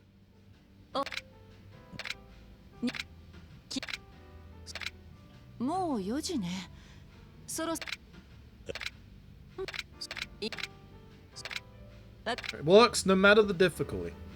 You have to do a little bit more on the harder difficulties, because man likes to break out of your grab, but yep. It works. The trick that we're going to be using works on all difficulties. I'm not, like, super aware of, like, the activation methods for, like, legend difficulty, because obviously people break out your guard a lot. But there are ways to do what we're going to do on the harder difficulties as well. It is super impressive. If this was OG1, we'd be able to go in that little office bit that I saw earlier, but not anymore. Not in K1. So, this bit in OG1 is really nice. We get to skip the next fight. Unfortunately, this is not OG1. This is K1. We have to do the next fight, and it's a pain in the backside because we can very, very quickly and easily lose our full HP. So hopefully we don't. Might do a little bit of a slower fight to try and keep my HP. So we have Hirata and Friend of Hirata. In OG1, they are physical NPCs that chase you. And if they catch up, it's a fight. But you can just walk past them. This game you can't. They're a cutscene trigger and they're the entire street. So we're going to focus on Hirata first. I'm going to move away from Hasaguchi. And hopefully he doesn't attack me. Good. If he doesn't attack you, you can just do a charge throw and he just goes down. Because we are on full HP. If you do get attacked in this fight, you do get healed for the next fight. So you will be back to your like max damage at that point, which is good.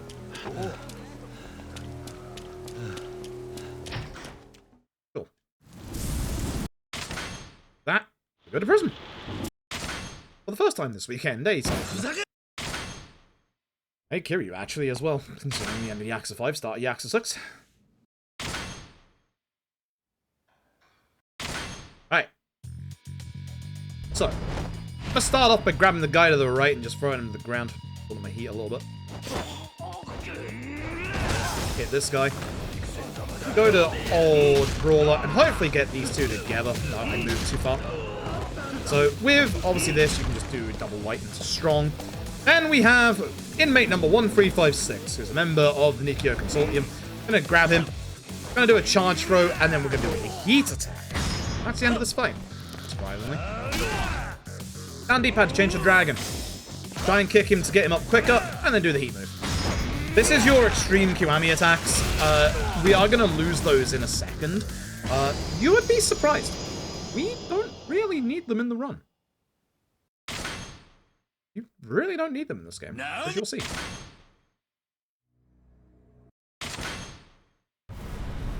Alright. Now comes the scary bit.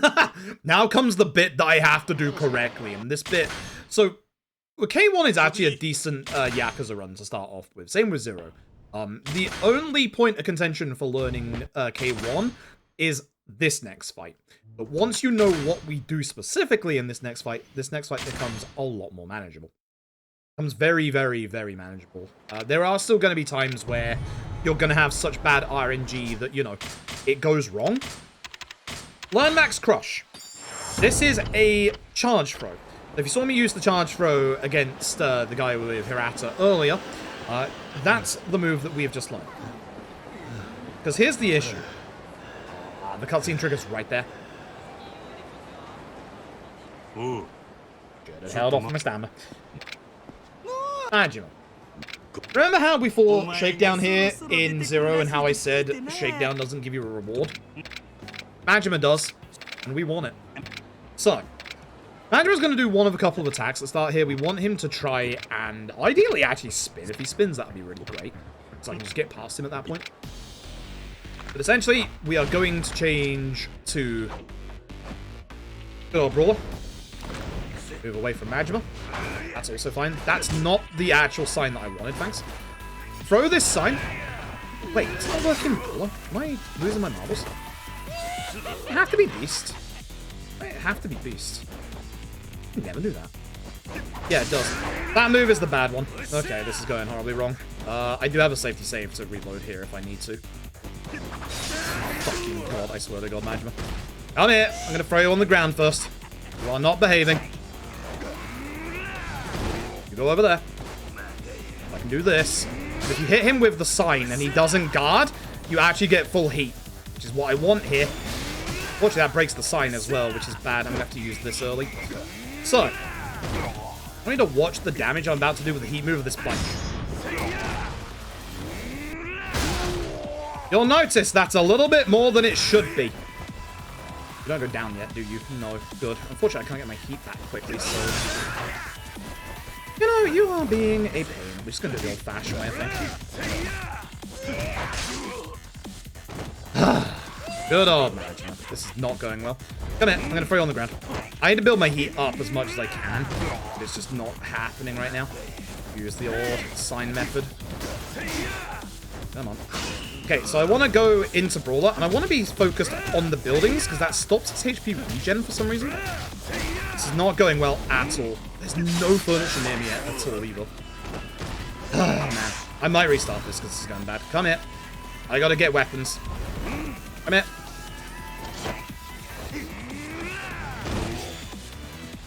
It's been a very long time since I've done this, which is why it's not going super well. But look at the damage we're doing. As you can tell, that's a lot more than it should be. Just gonna do the old-fashioned way of murdering him. There you go. Ugh, that gets us 10,000 EXP, that gets us to job level like 100. That went bad. Ideally, you keep the sign, you get the 2 rounds of full heat, you use the sign, and it does almost the same amount of damage as the bike does. It makes this fight go very, very fast. Alright. So that's essentially what you want to do. Once you know... So here's the thing. The damage that we're doing, let me explain it in a second. I just need to concentrate on my menu here. We want to go specifically up here. We want to get the thing called Grab Mastery. Grab Mastery makes it so that we get a whole bunch of heat when we first grab an enemy. It's attack buff over here, right? Yeah, it is. Wanted to double check. It's the bottom one where I need to not go all the way. And it's been a hot minute since I've done a K1 run, so I'm just making sure that I do this correctly. If I do one wrong upgrade here, my attack is going to be a bit less than I want it to be. So, as we go down the bottom, as I mentioned earlier, we're going to get the aforementioned Destroyer Secret Gorge. So triggered when your HP is full, we do way more damage. There's our first attack, which is 1. And then we're going to go around the top part of this tree, which will also get us, with our last 30 experience, another attack boost. Okay, so let me explain what just happened in that fight, because you might be wondering what the heck happened. I want some of these locker keys as well that you'll see me pick up. You might be wondering what the heck happened and why I had so much damage. Max Crush has this little thing attached to it. It's not mentioned in the actual move itself. Second option in K1, first option in OG1. It's not mentioned in the move itself, but when you do a Max Crush, as long as your next attack is a heat attack, you do way more damage than you should do. Please not hit me. Thank you. I could have just done a normal attack there. If he doesn't hit you, do a normal attack. I have had him heal on 240 FPS. I don't know why, but I have had it on 240 where he has actually genuinely healed. I don't know why. I have been told in that fight to just face the buildings. I don't know why I've triggered the HP heal at 240. Because, as you say, I shouldn't do. I really shouldn't do. But I have had it happen in the past. That's why I always try and, like, face the buildings. I don't know why it just happens like that, but it does. Magma can spawn in this bit, by the way. That's why we're being a bit careful.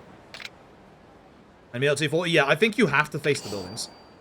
Which, obviously, I was in a bad position to do that because of, obviously, how the start of that fight went.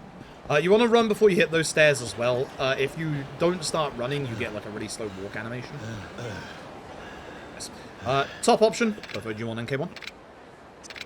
But yeah, you'll see what this move does in the next chapter and this one. Don't worry about it. Yeah, I don't know why he didn't heal this time. It could be because, you know, new souped up PC. You can't see my FPS right now. I can. Let's just say I'm not having FPS problems right now. Maybe PC is too powerful. Yeah, honestly. Avoid the lady in blue on the right. We used to do her in the first initial routing of K1, which was a very bad route. That was my route. It was bad. We do still do her sub-story in OG1, I think. I might be wrong on that. She might have got removed in OG1. I don't remember. Like, literally right now, I'm at 240 FPS. Like, without fluctuations. Beef PC. Beef PC. Anyway, here's Yuya. Allow me to demonstrate. So let me demonstrate what I was talking about before. Grab Yuya. Max Crush Yuya. Heat attack. End of the fight. And you might now realize, especially with the Yuya fight, that the Yuya fight is supposed to have one of those Kiwami attacks in it with Brawler stance. But you'll notice that obviously we didn't have to do that. Fun fact, you don't have to do the Kiwami attacks. That's going to be the basis of a lot of time save in the fights in this run compared to playing this casually. I hate this fight.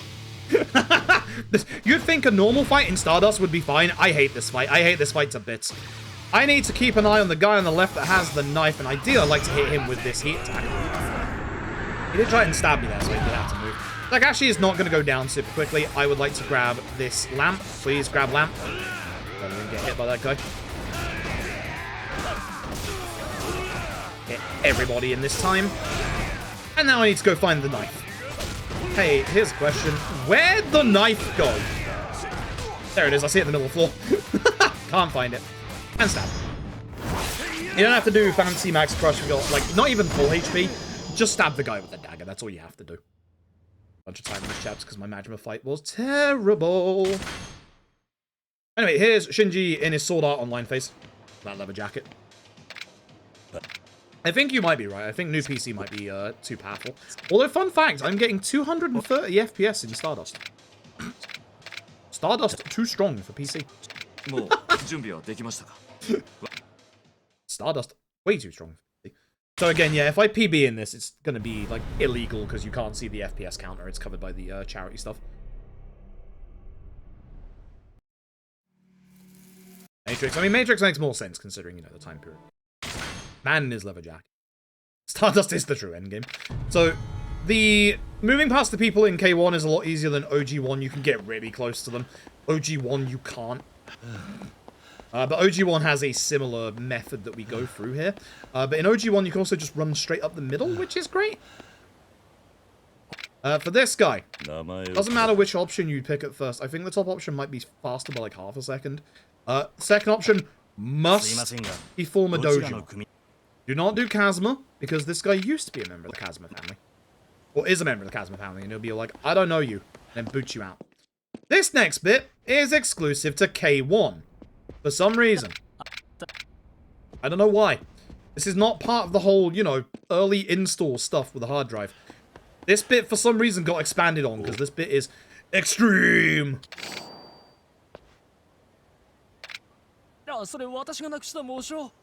And this guy's morning band. My hot chocolate is still hot after like 20 minutes. It is freezing tonight. That's wild. So, we have to go get the morning band back again. Which, we go now and find him having a conversation with his boss. And he just quits. He just runs out of here and quits. So we're going to go find him smoking down the side here. And then this guy's going to be one of the smartest NPCs in this entire series. He's going to be all like, I didn't sign up to become a mortician to do Yakuza funerals. So he's going to go home and go and become a vet. Good. Good. See you later, my dude. That bit there just wasn't in the original OG1. Like, it just wasn't there. Like, for some reason, they added that to K1, and it's not even for install-related purposes. They just added it. It doesn't even, like, add to Kiryu's character at all. It's just, this dude goes off to be a vet. Cool. And then this guy is from the Omi Alliance. You might have heard of those guys. Hey, Shen. Hope you're doing well. Alright, this guy can be a pain in the backside in OG1. In K1, he's not a pain in the backside. This guy goes down very quickly, very easily. If you're not Beast, change to Beast. Go Beast. Max Crush. Heat attack.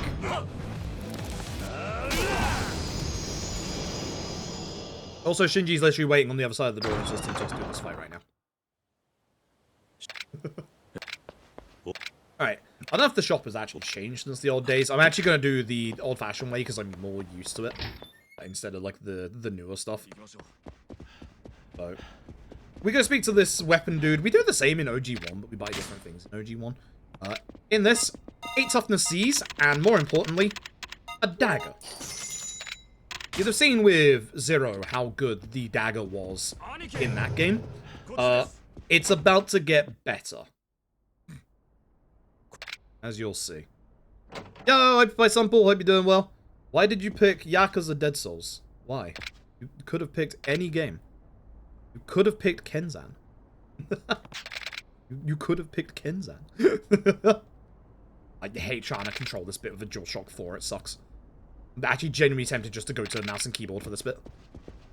Again, for some reason, much like Zero... Excuse me, please. This person, thanks. For some reason, your, like, controller here is just, like, if you're using a DualShock 4, it's, like, really, like, really wild. I don't know why. I ran to the wall because I was struggling. Hey! Let's fight. Pray everyone gets together. That's all we can really do. Try to get together, spin the bench. Try not to get hit. Unfortunately, I did get hit, so that's a problem. Unfortunate.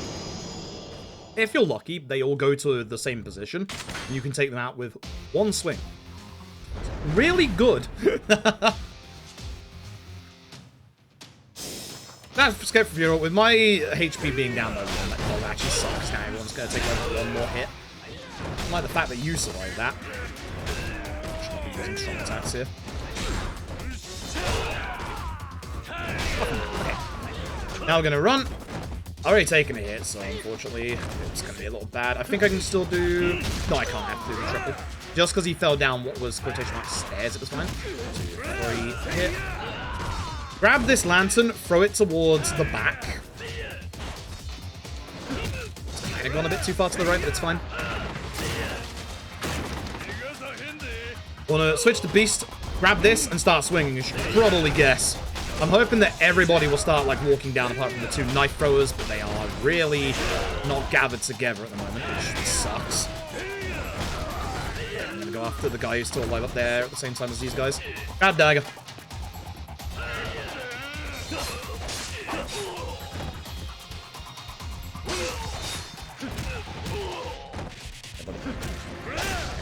I don't know if I need to fully heal for this guy. I don't think I do. So I will not. Equip dagger. Remember, compared to Zero, you press down D-pad to put your weapon on. In this game, it is the same button as the style you are using. Hello, sir. Get stabbed.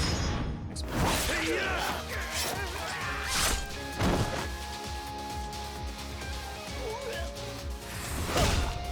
Remember, any running section, be in rush. Rush fast, rush good. If you need spare healing, there are spare healing items to like either side here. But if you've got the 8 toughness siege, you should be fine. Ideally, we can get a triple hit and hit both of them. Unfortunately, you didn't walk forward enough. I think I was actually a bit too far behind. I'm usually a bit closer than that, so that's my fault. Pretty confident that one was my fault right there.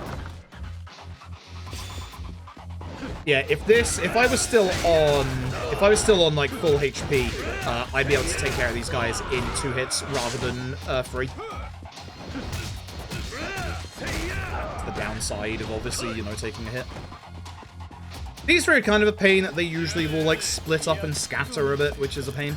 Can't get like the nice like triple hit together. Sometimes they'll go together. Not this time.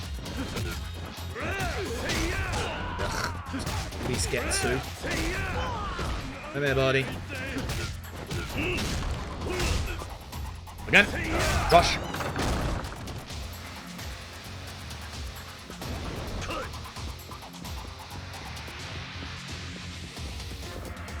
I always get stuck on these stairs every time. Doesn't matter like how many times I come back and run this game. I get stuck on them every time.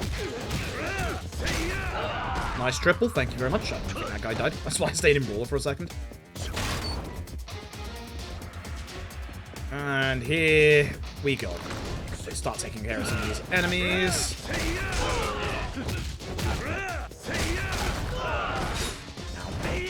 Should have done that a bit earlier. Hey! It's time. Here he is. Everyone's favorite. It's Uncle Majima. So what we're going to do with Majima, because I'm not full HP, I'm going to run him over to the right-hand side. Grab down XX. Do the charge throw, and then do the action with this sofa. If you're close enough to the wall, we'll do this specific one.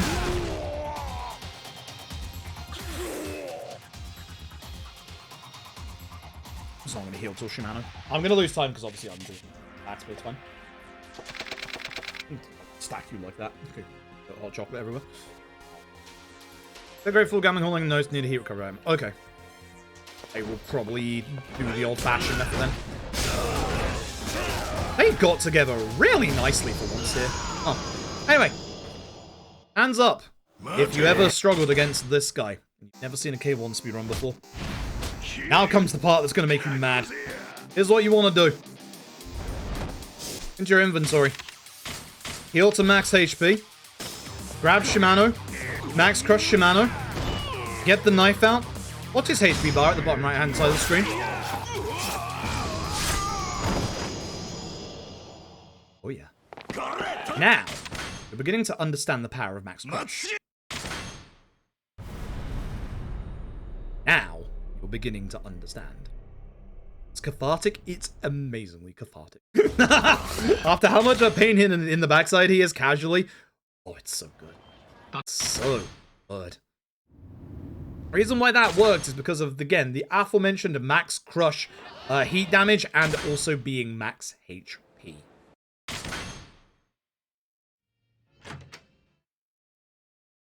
That's fine to see. At this point, Majima is on the map. He's on the map as of Chapter 2.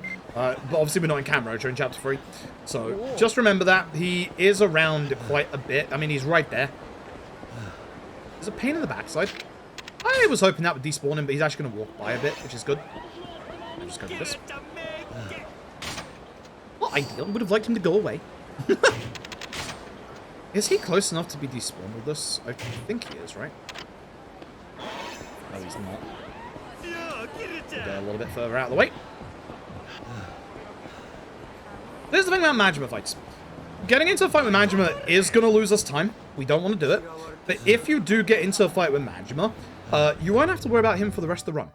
Because after one fight, he moves in front of the Millennium Tower. Food and mineral water. So I got the mineral water, holy crap. Majima, when you go inside of buildings, respawns. You know how Shakedown cannot be within a certain distance of buildings when you leave them? That rule doesn't apply to Majima. He can be exceedingly close. Anyway. Head over here. We've got all that stuff from the coin lockers we want to sell. The medieval silver coin, the stamina and spark. We then want to purchase the iron plate and the elder belly warmer. I'm going to equip the elder belly warmer immediately. It is a piece of gear that gives you a bit more damage the more enemies there are.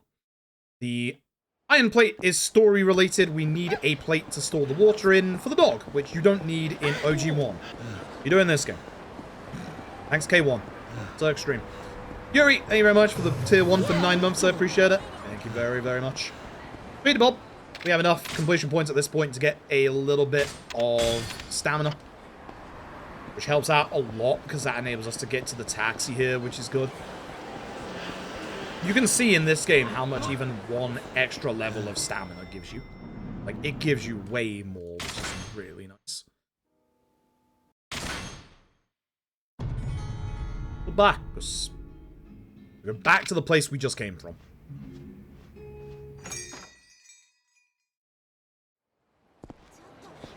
This way. I should go to the right. That guy in the right-hand corner there. I see Majima. I'm going this way.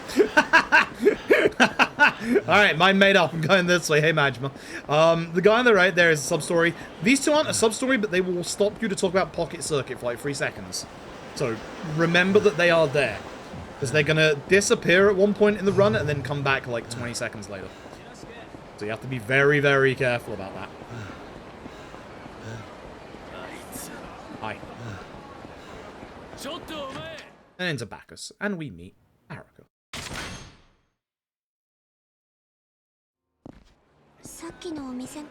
Okay. With that, we get into this fight. That's fun.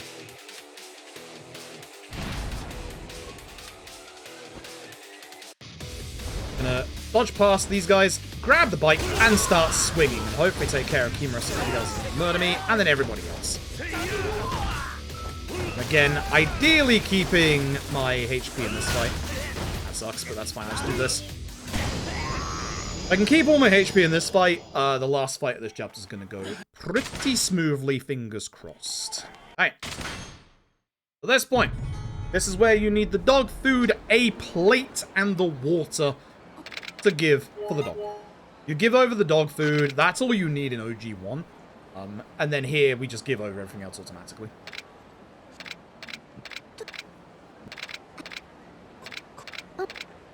There you go. We used to go to Donkey to get the iron plate until or like a paper plate, until someone very clever realized, wait a minute, Ebisu has iron plates that are only 100 yen. It's like, oh, yeah, you're right. Why are we going to Donkey?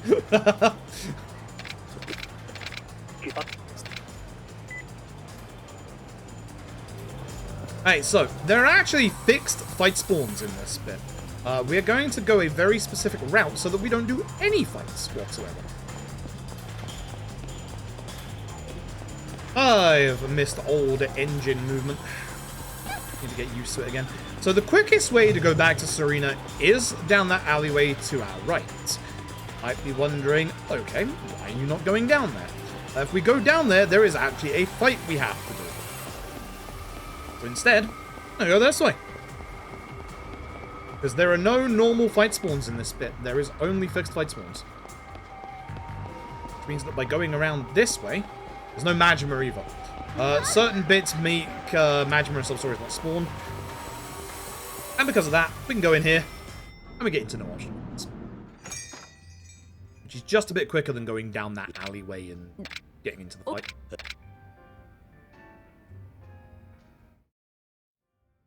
New sub-story, sell glove. Remember, streamer. Alright, gotta go to Ares, which is a hidden restaurant up in the Millennium Tower. Be Taraka.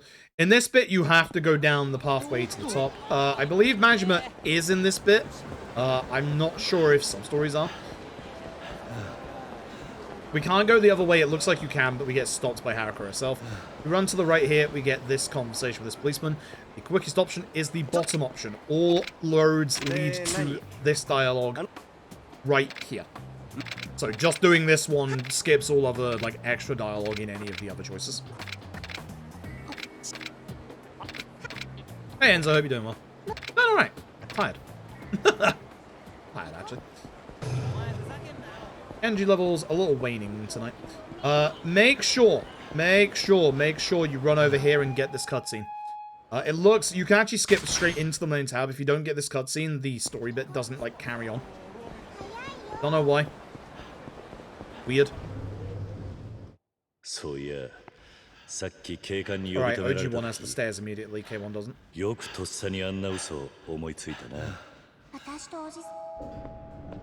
Right, so we got to the 60th floor, the Ares bar. And we go around here. Hello, please. Oh, it's X. I was trying to go first person. Yep. Anyway, you know this guy. It's not the last time you'll see him tonight. Here is Hayashi. I have full HP, so I can demolish Hayashi immediately, which is nice. Grab Hayashi, do the beast throw.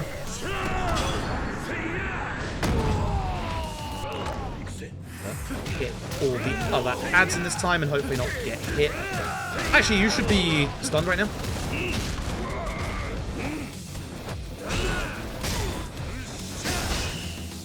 Okay, that's fine. That's not the way I want to do that fight. That's fine. It's not the way I want to do it, but that's fine. I was hoping to be a bit closer to the wall as well, because that would have done the quicker heat action, but that's fine.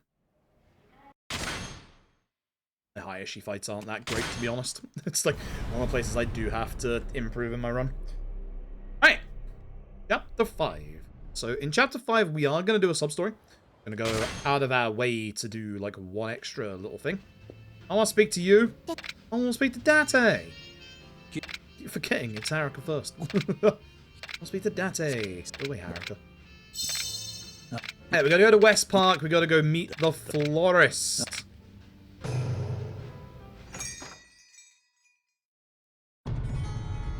Off to Purgatory. And before we go in there, we definitely want to do the sub-story. Must do this sub-story. We don't have enough completion points for the next round of Bob upgrades yet.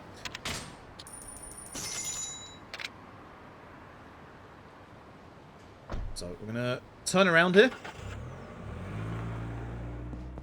This way. I'm sorry, is this guy.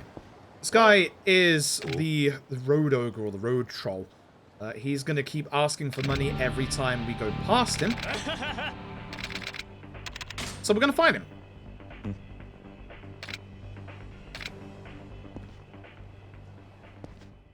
So as long as he doesn't hit us immediately, which can happen, this fight is usually pretty quick.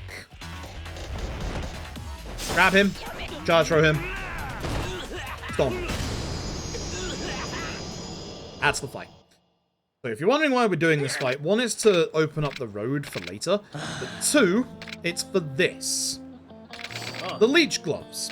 They're an accessory that when equipped, when we grab enemies, we drain the heat out of them. Which might sound very similar to grab mastery. So obviously we're not actually going to be using the leech gloves.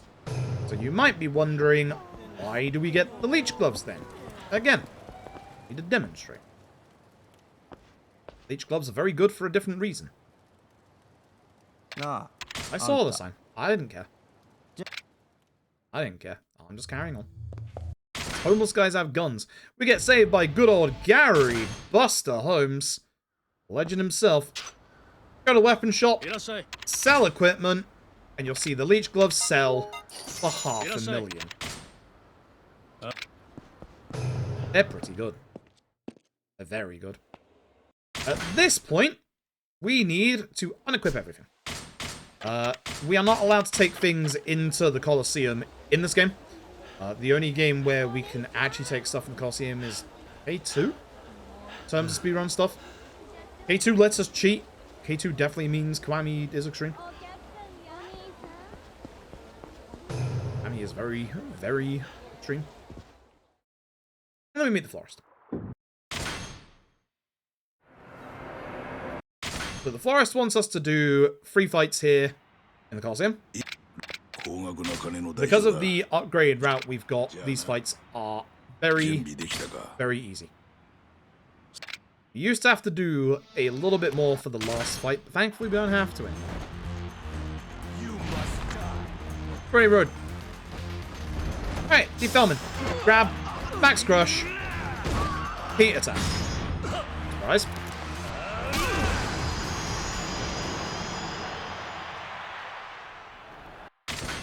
G Promok. Never guess what we're about to do. Grab, Max Crush, Heat Attack.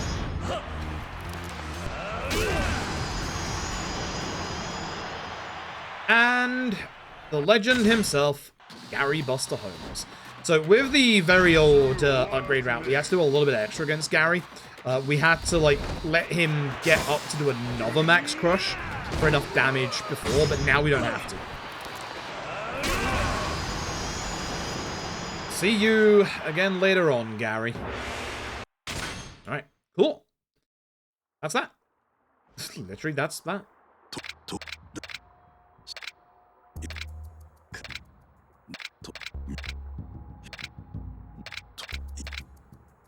So, Forrest is giving us a lowdown of the plot, Arika's importance, disappearing with the money.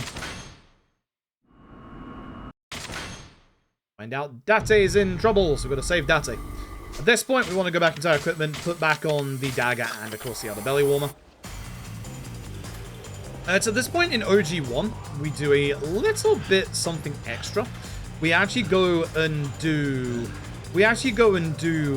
training with Kamaki. We don't have that luxury in K1 because the training, we're going to have to do it automatically anyway, and most of the training that we do in this game isn't actually super useful.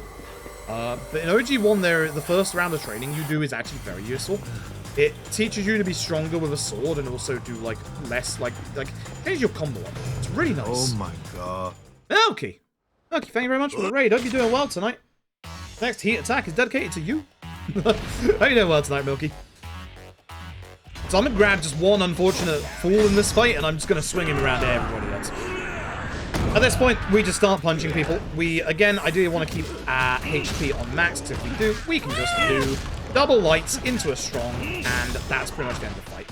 Again, ideally you get, obviously, a group of enemies together, but unfortunately not. Anonymous, thank you very much for the generous donation to charity. I appreciate it. Oh, you work your way through Zero. Nice. I didn't realize you were playing Zero. Nice. Hope you are enjoying it a bunch. Here's a man called Date. He's bleeding. Don't worry about it. Don't worry about it. This is one of those special moments where Majima is not on the map. He is in a fixed story location, which is obviously where we're going next.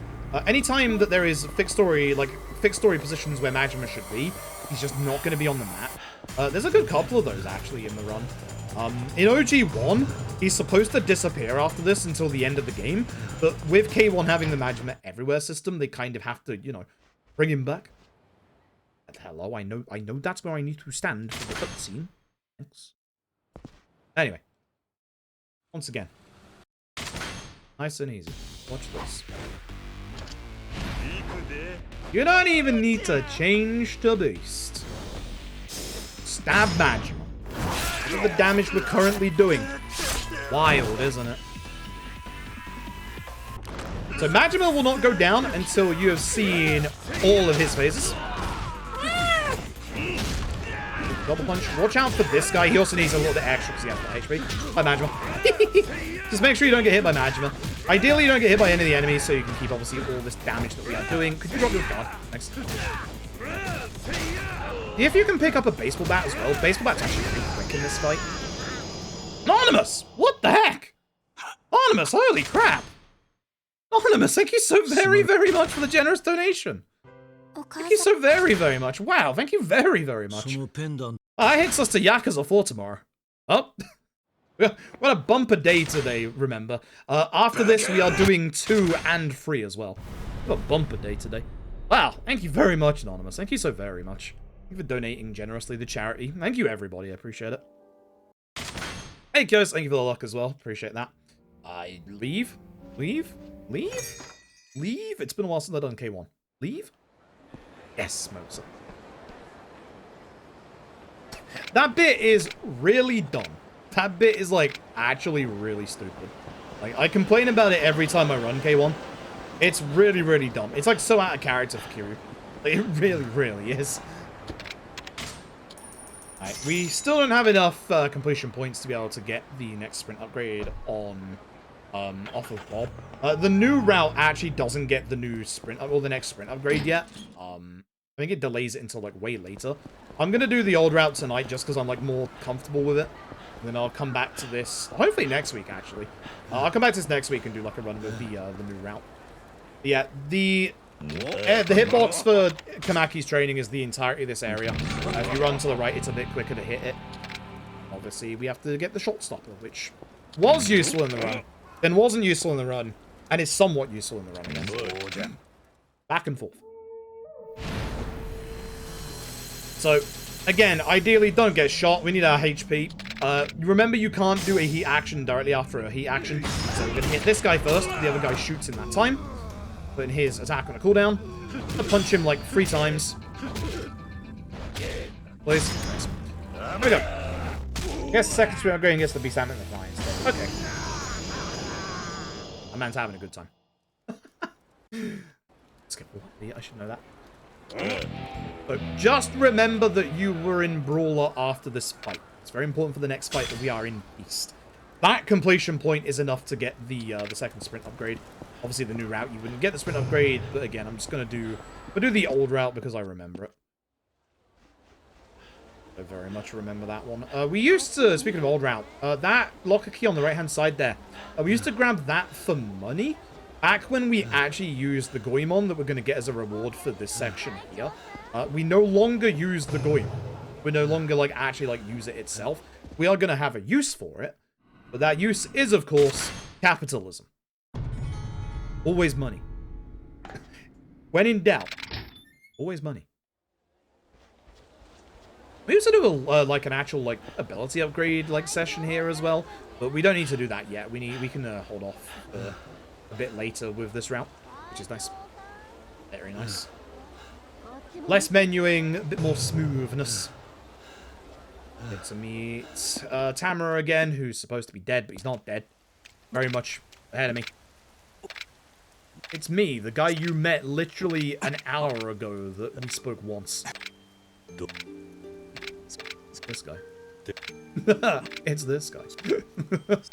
I remember this guy. Yes. Yeah, to unlock more Kamaki stuff, you need to go do the Colosseum and then, you know, get all the certificates from the Colosseum and stuff like that. It's kind of cool, like, in principle, and I kind of like that it gives you an excuse to go do the Colosseum. But for the run, we're obviously not going to do any of that.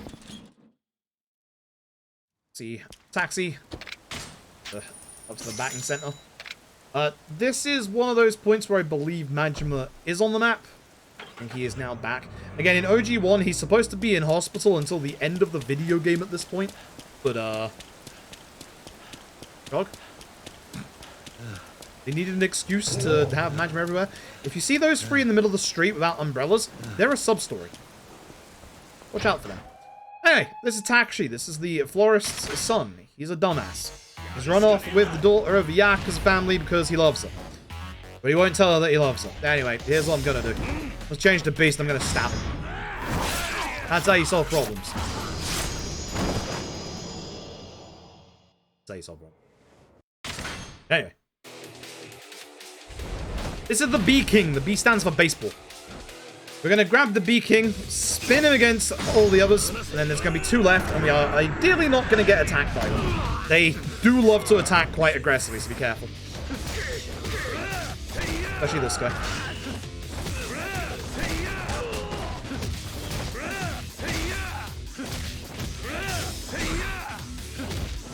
Okay, ideally I would have hit him before he got his guard back. I didn't take any damage, and that's important for the next bit.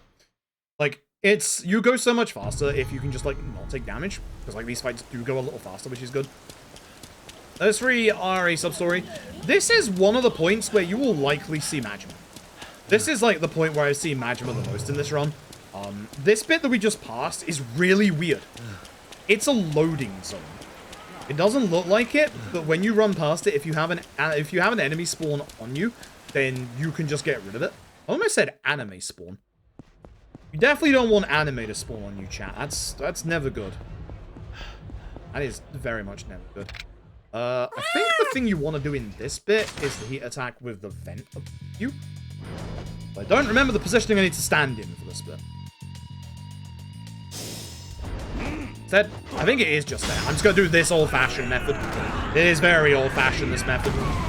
I don't want to get hit by anybody if I can help it. You got it, that. Hype action. Hype action. No. Hype action. Flames, thank you very much for the generous donation to the charity. I appreciate it. Thank you very, very much. Very, very much. We are now 0.99. Uneven number. Uneven number. Ah. And then we're going to head over to Purgatory again. I normally don't keep full HP during these bits. Oh, you have to be exceedingly careful when going down this road. As you can probably guess, if you get too close to Pocket Circuit, that's the end of your run. Pocket Circuit in this, I think, is an unavoidable 1 minute 45 second time loss. You learn the very hard way when you do K1 runs, never to walk on the sidewalk at the top left part of the map. Which is wild, because you use this little top left part of the sidewalk in OG1 a couple of times. But in K1, you learn exceedingly quickly, you stay away. Very much stay. It's terrifying. Alright. Yeah, the reward for this is going to be the Goemon. Shout out to OG1 that teleports you back to the forest here.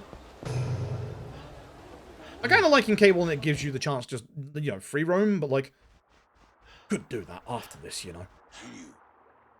But that's the Goemon. We used to use the Goemon. The Goemon used to be one of the strongest, like, knives that you can get in the run. And it is still, like, one of the strongest you can get. But it also sells for a lot of money. We need money. Capitalism is a real thing. Try and guess what we spend the money on. Hint, Yakuza 0.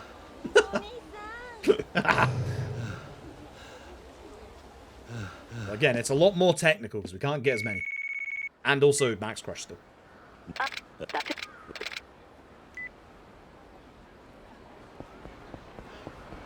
I mean, you don't need a leaderboard to speedrun what you want.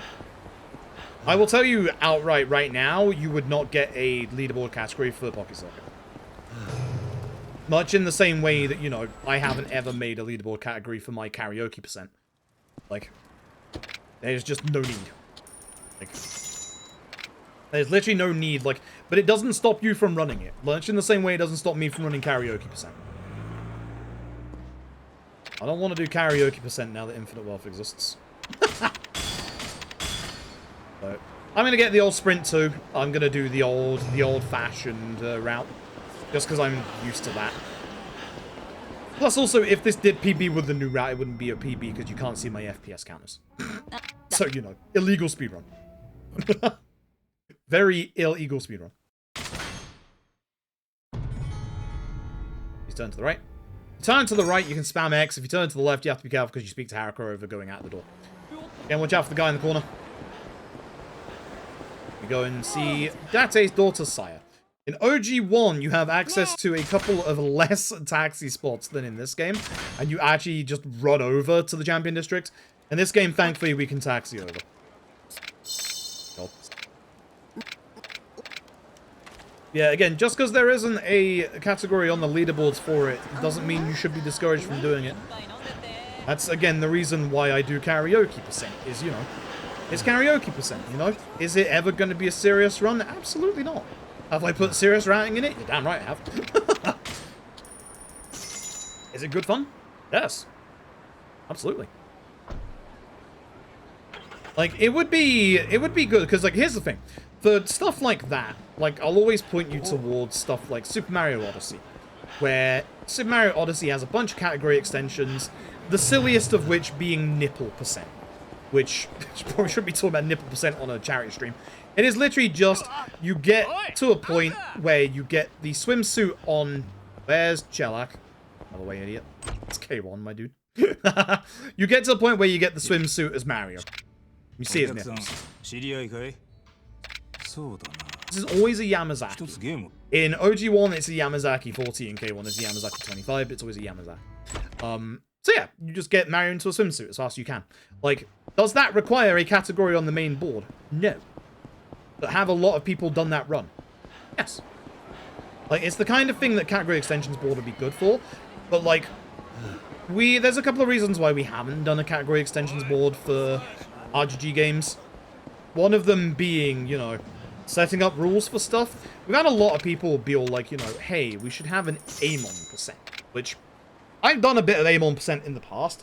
I'm like, it's not a bad idea, but how the heck do you manage, like, fairness with Amon percent? Like, do you allow people to just, like, do the Amon fight whenever, aka New Game Plus, where, you know, some of the Amons, like in Yakuza 0 especially, can be one-shot? You know? You know? Do you set a limit? And if you do set a limit, how do you set that limit? Like, it's one of those things where it's just, you know, it's a bit dumb to try and, like, set rules for it. Do not hit me. No, I didn't want this heat attack. Oh, I should have finished that off. It's because I had to dodge to the side. This is a pain. Grab you and spin.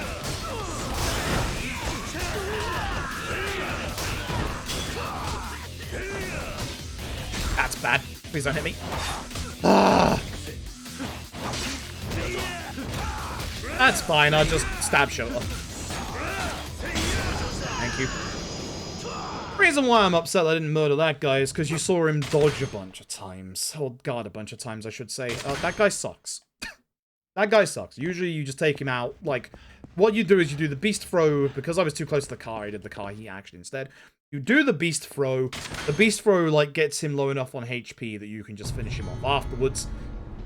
Not good. Not good. Yeah, exactly. Great knife percent. Or, you know, plank only hard. Actually, I think plank only hard might actually have a category. But yeah, like, great knife percent. You don't need a leaderboard for that. Like, don't ever feel discouraged about, like, running something just because it doesn't have a board. Like, do not forget the great days of the Google document spreadsheet. You don't need a category extension either. Create the Google document extension and there you go. You can register times and all that jazz. Hey, Shota, I've got a question. Stab? Stab. Even if you're not full HP. As long as you're in your red climax heat, you're fine. Fortunately, now I need to do a little bit extra for these guys. Stand-man Royale, but I'm happily taking it. If I had full heat, I would have done the beast grab against them. Or if I had full HP, I'd do the beast grab against them and then just finish full Shota, but nah. Doing it this way, it'll be fine enough. As long as I just make sure that guy dies. Generate into the series page. Oh, yeah, I need to contact SRC about that. That's the progress, is I just haven't contacted SRC yet. Although, to be fair, when I asked SRC to put LAD into the series category, they told me no. Because they didn't think it was a Yakuza game, despite me giving, like, obviously evidence that it was. Then Ryu tried, like, 2 months ago, and they said immediately, okay. So, hey, Ryu, if you're out there listening, if you could do that, I'd appreciate that. I don't know. I literally showed them, hey, this is Ryuga Gotoku 7. It's literally Yakuza 7. It literally starts with the name Yakuza. And they were just like, nah, it's in the Like a Dragon series instead. What? What? Series rebranding. Listen, I could go full chaos mode and ask SRC to rename the series to the Like a Dragon series. That's full chaos mode right there. Everybody hates this. I think if they could change the name to Yakuza/LAD, it'd be fine. As long as the series link stays the same, but I don't think it would. Like, just links to Yakuza game series. That'd be fine. But yeah, no, I need to contact SRC. I'll do like a... I don't actually remember where I need to... I don't actually know where I need to go to do that contact, actually. I think it's the support page. I think. I'll look later. I'll look when I'm, like, less busy, obviously. I'll ask you what they did, and I'll just do it myself. Yeah, it's a pain in the ass. Yeah, Occupy Sunpool actually asked me earlier if we could get guided into the series page. Stamina usage is not great, but it's fine.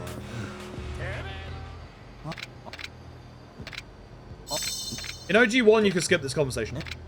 I don't think you can in K1, unless I'm misremembering.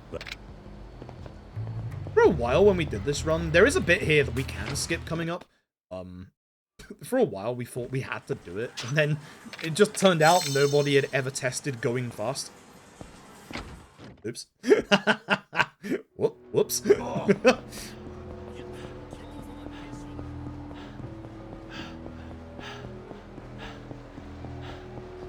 So very importantly in this bit, need to remember to get this locker key. Hello, fight spawn. Are you gonna be glitched? Ready to run in case they are. No, they're not. The good thing about this fight spawn being aggro onto me is that this fight spawn is not going to aggro onto me. Remember what I said earlier about only being able to have one fight spawn aggro on you at a time? That's the exact perfect example. So because one fight spawn is aggro onto me, the other one will not get aggressive. About them. Friends, let's go twice. Yeah, RGG Studio series would be great. We could get binary domain in there. We could get Judgment, Lost Judgment. I might actually ask them at some point if they would be if they'd be down for it. Because I mean, hey, the series are absolutely connected at this point. Let's be honest. I can show them screenshots of RGG characters in each series and vice versa. Anyway, it looks like we have to go to all the parks here. No, you can go to the last park. We literally just never tested it. Whoops. Just... Whoops. That's a bad fight spawn. That'll be fine. So story is not spawned in this bit, so you can just cut the corner. Not even stamina. I hate this fight. If there's any fight in this game I vehemently hate with a passion, it's this one. I always get hit in this fight. I hate this fight to bits. What I need to do is grab the guy behind me with the gun that I can pick up when he's dead. So, the guy in the corner. You. And then obviously do this. And grab his gun. Look, that's a man. That's the man that breaks out of this. Okay, that's fine. Everyone should die anyway. Apart from you, really? One of those mini tables. The mini tables. Yeah. Thing. Why did I not turn? I tried to.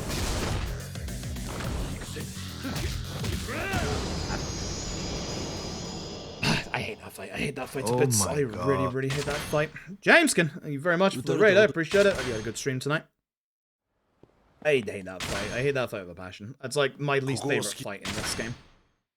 Post gambling hall. If this was the old route, it'd be the gambling hall. I still don't like the gambling hall, but at least we have strats for the gambling hall now, which ironically enough, hey, let's go to the gambling hall. This would be the positioning karaoke % where we go do karaoke, because now that we have Haruka with us, we can do Automata. And I kind of would run this game for years and not test this. It's speaking to the wall. Speaking to the other clown, I'm afraid. Who was it who found it out? Was it Padkey or was it Kuro? Or was it you? It was one of you. It wasn't me. I was still stuck in my ruts. I mean, I'm still doing the very old route when it comes to this. Majima is in this section, so this is the part where we have to actually be, like, paying attention a little bit. Certain sub-stories aren't. I probably should just cut to the right there, actually. It would have been fine. It's actually Grumpy, really? Oh, damn. I'm assuming Grumpy found it as part of, like, 100% routing. Oh, damn.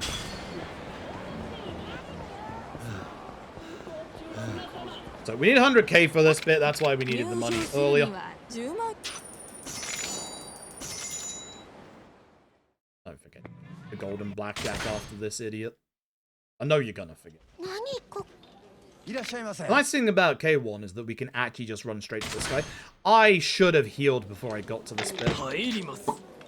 Yeah, that's gonna delay me. That's gonna be an issue. I'm gonna get attacked in this next fight because of this.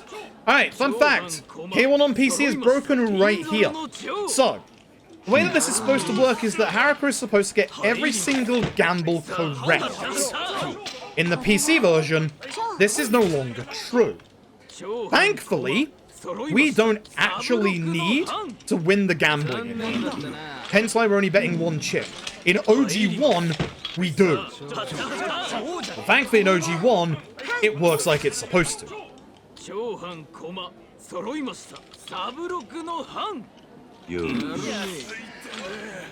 what's supposed to happen is Haruka's supposed to win every single bet. He's going to go and change the dice to rigged dice, at which point Haruka loses her first bet, she gets mad, and that's revealed that the dice are rigged. So it's really weird. I don't know why it's like this for the PC version, but it is. Here's what it is. It is run, but you may have started ranking. Ready? Fair. There. Alright. So yeah, this is the one that you will always lose. That's not changed in the PC version. This one you will always lose. This used to be the nastiest fight in this run, back with the original route. The literal strat was get lucky.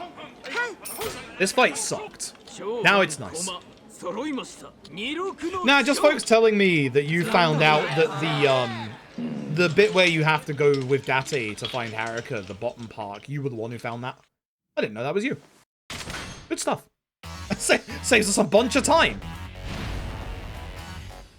Still sucks. Yeah, no, you're not wrong. I don't think I'm going to get this off in time, am I? No! He's going to attack again. Didn't. I'm going to waste another heal here. Please do not hit me. I'm going to be mad if you do. No! Come on! This fight sucks. It's going to do it. How did that not do the heal? Everybody on the ground! Everybody on the ground! Hard enough! We're on the ground except for you.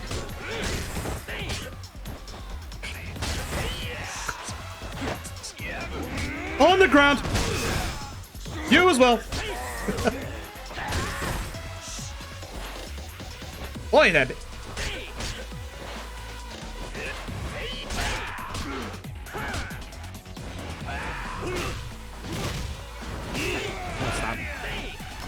Stop.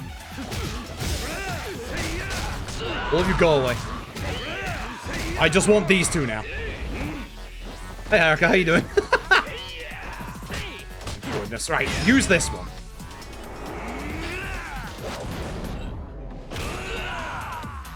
Alright, Tetsu. Alright, Tetsu. How you doing? Use this yet?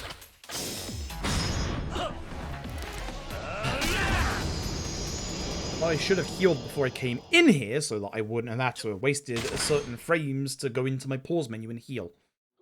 I did not want to use that yet. I will have to get a replacement for that later on. I hate that fight. I would like to revise my previous statement. That fight still sucks. That fight is still the worst fight in this game. Thanks for listening. Sorry, Haruka, I didn't mean to speak to you. Or bump into you.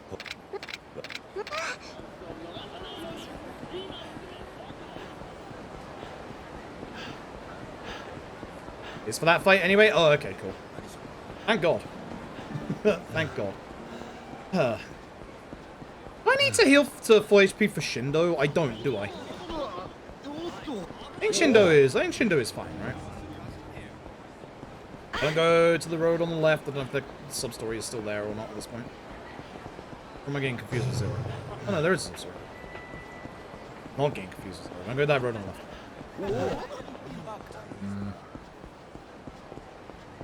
Oh, crap, oh crap. Alright, out for Jingu? Yeah, no, I know that's the one we do not use. That is the one that must not be touched. Although I guess there is the spare healing items in the in the Shimano fight if I need.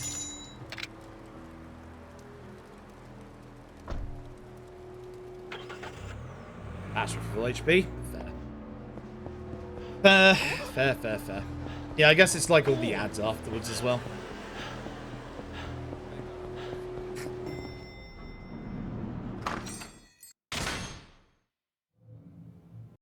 Jingu. Oh yeah, the ones on the left. Hello, Nishiki. How you doing, Nishiki? Please don't be evil, Nishiki.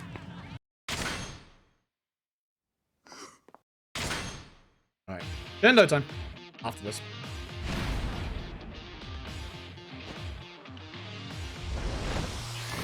Can you use the heat move here now for Beast One?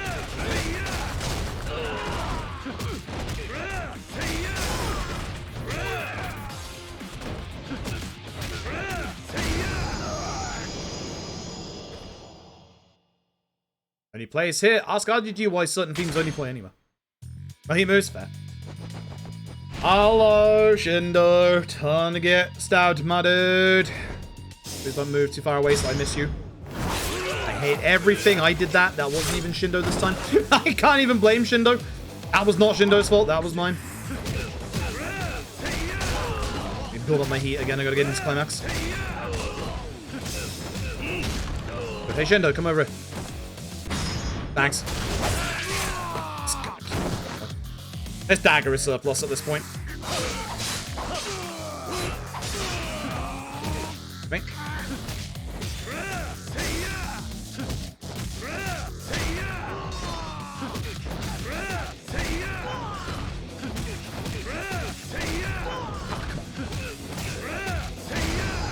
Bad fight. Bad fight. Yeah, he is. Thanks, Shindo. I messed that up. I messed that up pretty badly. I, like, aimed too far to the left. 100% on me. 100% on me there.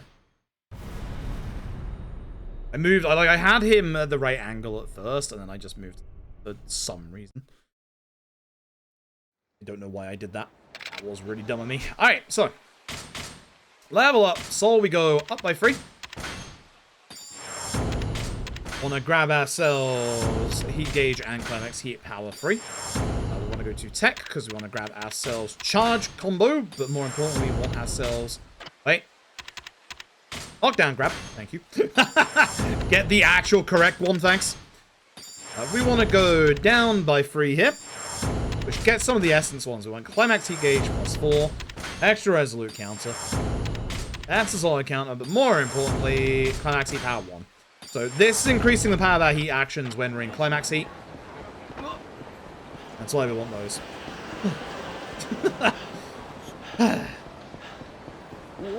As I do it correctly, it's fine.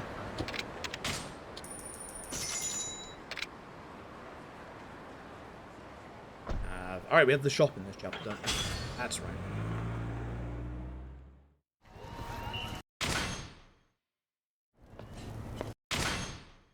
Okay.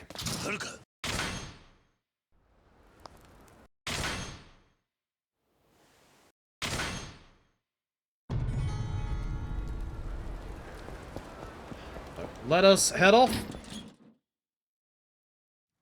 For this bit, we do have to go to see the other... Oops, down below. We do have to go see the other gang. Again, very importantly, don't run on the sidewalk. Avoid pocket circuit. Let's go a little further out than I have to here, but I do not want to hit pocket circuit at all. It's like a giant time loss. It's like a really giant time loss. I think I'm still in Brawl, so I need to change the beast.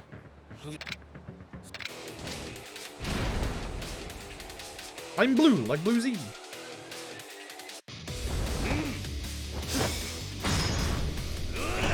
This. I think you want to use one of the other ads to throw because it kills Aoda. Correct me if I'm wrong with that one. In OG1, you can skip straight to the white gang. You don't have to deal with these guys. Once again, shout outs to OG1. Again, don't walk on the sidewalk. This on Champion District, so that'll be right east.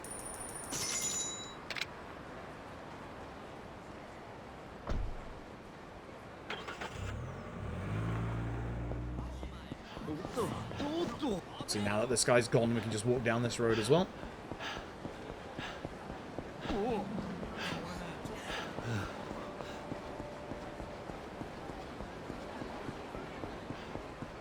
It's fine.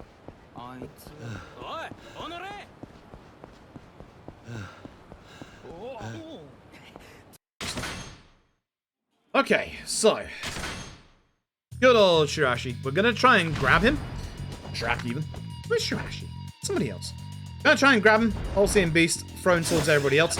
This is gonna drop a baseball bat. Baseball bat, good. Try and get baseball bat. Baseball bat, good. Why that didn't do the full thing, but okay. Good buddy. Hoping that would not have broken the baseball bat. Fine. I should have done strong attacks. Strong attacks are a lot faster, and they do like really good damage. Strong attacks are very, very good. I don't know if I have to be in Brawler for those, or if it's doable in Beast as well. But yeah, there's an attack that you can do that are like is a lot faster and like very much stronger than that. So we're gonna go a little out of our way here. I want to speak to this guy right here. No.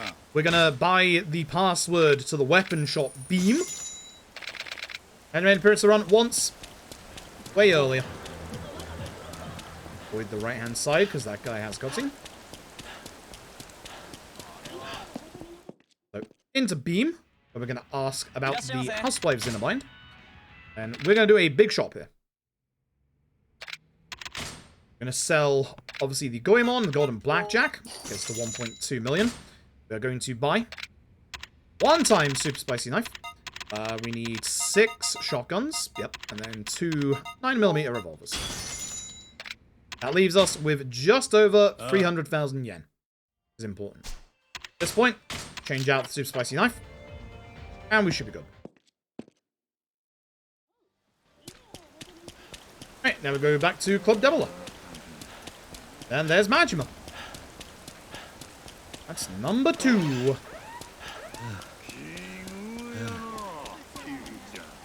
Again, because he's aggroed onto me, no other fights will not aggro onto me, which is good. Means I don't have to worry over here for Majima.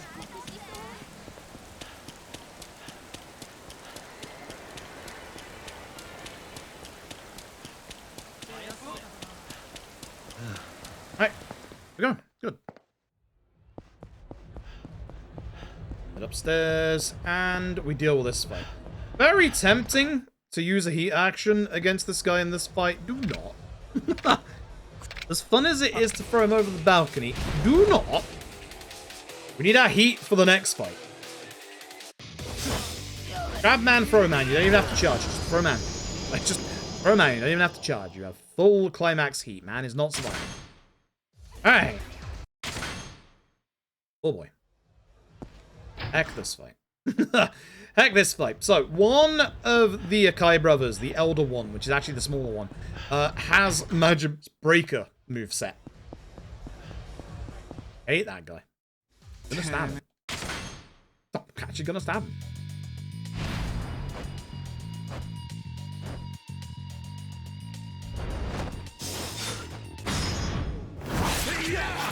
Takes care of him.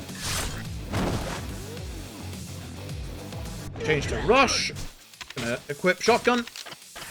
We're gonna run around and kill everybody. I know I said around, but I didn't. But this is bad positioning on my part. There we go, jeez. I'm trying to hit like as many as I can. You will die to that, so that's fine. You're doing a whole bunch of dodges, huh? I wish you weren't. I should have taken care of this guy first.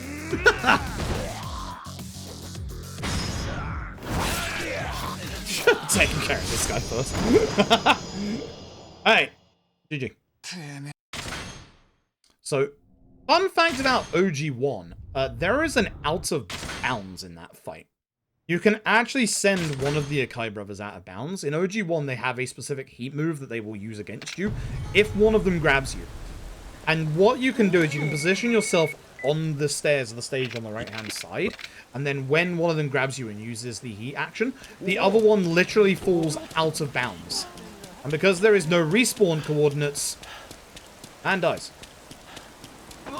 It is Fantastic.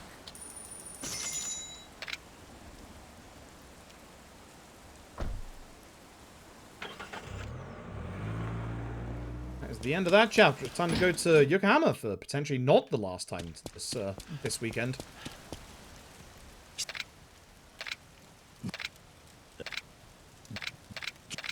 じゃあな。横浜へ向かう準備はできたのか? Oh, good memory. No, casually they suck. Casually they really suck. Alright.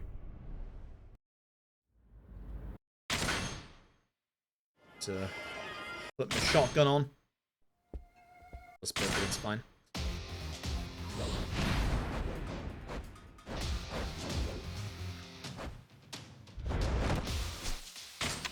Also, like changing to rush in this bit so I have a bit of movement. I don't know if that's like the right thing to do, but I think I like that. Nice table. Again, we want to make sure we shoot all the enemies, especially the guys with the knives. This guy sucks because he doesn't go down. This guy just decided to run down here, which is a pain because he will be an issue if I do not take care of him now. But having him in here is bad. But I do need to take care of the guy that's next to me. I'm gonna grab this and I'm gonna stab him. I should have just done the heat move. I don't know why I'm attacking with the sword. I can't explain that right now. Nor why I'm in Dragon. I can that one because I pressed down D-pad like in Zero. Bloody, I'm just gonna punch him. Give dagger. Thank you. Heck this guy. I'm not letting him live. I don't like this guy. Go back and grab the other sword behind me and just swing. I don't know why I can just use the rest of my shotgun. It'll be fine.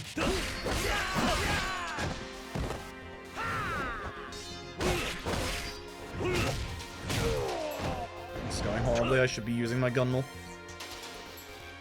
It's not like I wasted any bullets in that, but... yeah, as you can tell, in this bit, just change shotgun, shoot shotgun. That guy with the two cleavers, he sucks. Nice. Thanks. Thanks, buddy. Thanks, buddy. I was trying to get both of them. I'm grabbing this as a safety stamina, just in case. Because I want to heal my toughness here, and then I'll change to dagger. Trying to get to beast as I came out of that menu. I should have done it before the menu. Oh. Same Zazaki, yes. This is Yokohama. You were paying attention. It is the same place.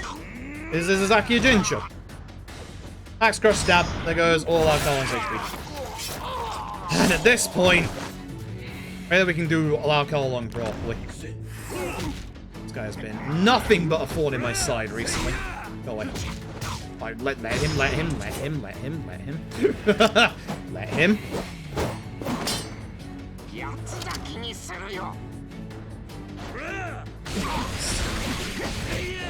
So.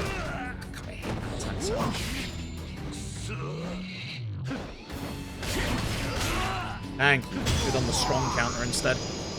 Remember that for the future. Strong counter. Alright. Now for the fun bit. Now for the very fun bit.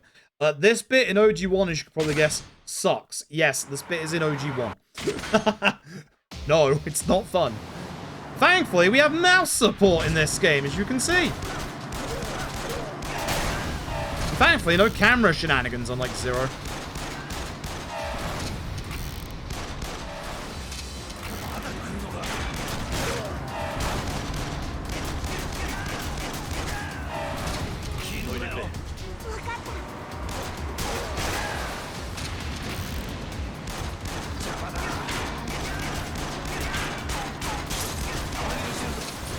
Start.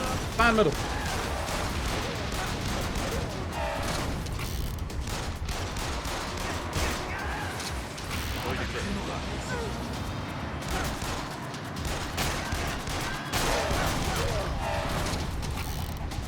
Yep, thankfully the camera in this bit snaps to your like next targets, which is good.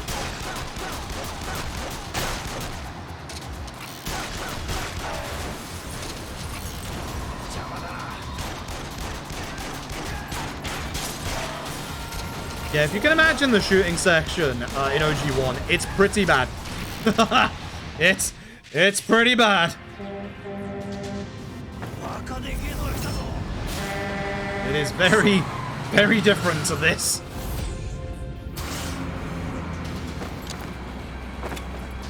Yes, Big No says, whatever you're imagining, it is worse.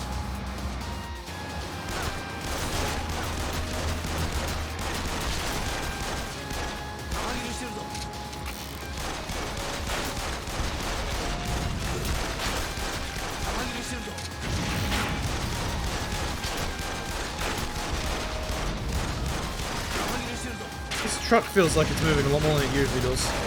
Maybe I'm wrong.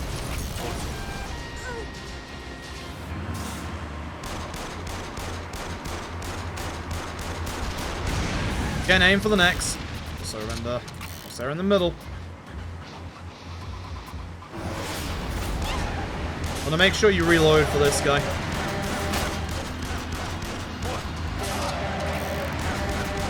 Good. Whew. Yeah, that's that. That's that. Also, if I didn't say thank you earlier, James Skin, thank you for the 25. I appreciate it. Thank you very much for the generous donation to charity. I think I said thank you. I don't remember if that actually... I made a alert, right?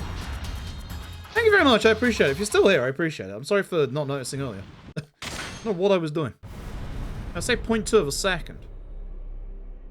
Nice. Nice.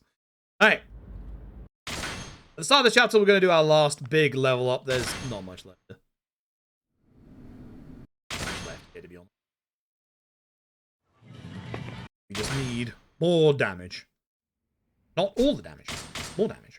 I want to go into our body tree. We want to start going down this pathway now. As you can see, we get like a couple more boost healths. Normally, we wouldn't get health upgrades in a Yakuza run if we didn't need them. And like, we don't need them in this, but they block off all of the attack upgrades. So we do have to get them. We would definitely just jump straight to the attack orbs if we could. But, oh, we gotta get them. Here a bit faster, hopefully. So we could go and get some of the ones on the outside track. I don't think we get to the attack upgrades. And we just don't need the attack upgrades on the outside track. But we do need those. Also, I do not know how to do it, but there is speed tech for the next bit at last. While I was away at GDQ, Big Nono found out how to do blood skip. So Big Nono found out how to skip like most of this. I didn't even need to hit that text box. It does unironically work like we kind of thought it does, where there are load screens or like invisible like kind of I guess checkpoints or loading triggers that you hit. It's the same for hi Majima. The same for Titanfall 2 with Beacon 2, where there's like certain parts of the map that you can go through to go faster, but the game just won't let you because there's like an invisible loading trigger like in the middle of it. You have to make sure you get that. It sucks. Jump sorry on the left. At least we know where Majima is, so this should hopefully not be a problem at this point. Yeah, I'm just gonna do the old-fashioned method because I know which way I'm going. Majima doesn't make a beeline up here because of that. Alright guys, fight spawn, I'm gonna intentionally run into him. That way if there is a fight like around here or Majima was coming up here, then I can just ignore it. Good.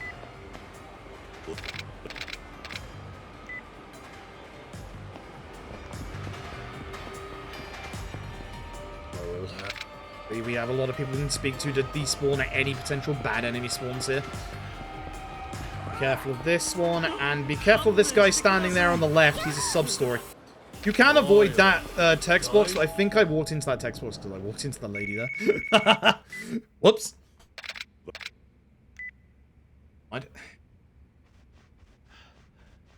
Hey, now for this set piece. The set piece I remember how to do more than OG ones. Very much have OG1 on the brain.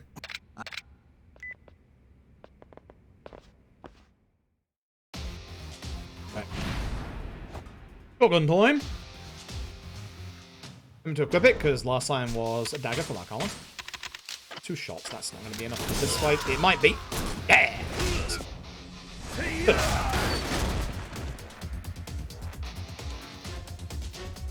Need to walk into this room a little bit to make sure we hit everybody with good old shotgun shot. It's also now beyond rush now that we're going to be going forward.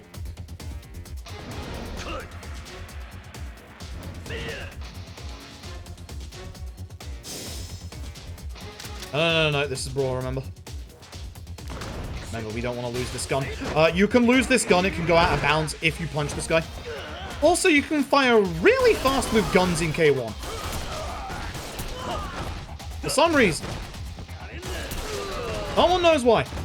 But you can.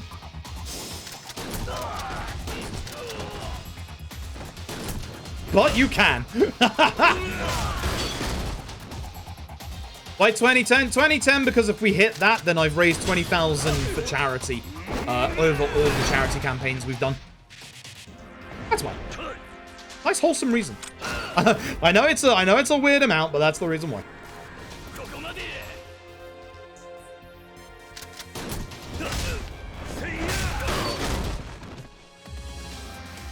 Actually, gonna use the pistol. I shouldn't use the pistol. Hi. Awkward for both of us. Should use the shotgun. Yeah, just about 900 already. Yeah, it's been really good. Like, this first day has been fantastic. We still have 2 more days after this. So we have unlocked up to Yakuza 3 at the moment. So we are going to be hopefully getting Yakuza 4 and 5 for tomorrow. Hi. Man. Well, that should be the end of my bullets for the shotgun, so I need to equip a new shotgun. Let's get Howard.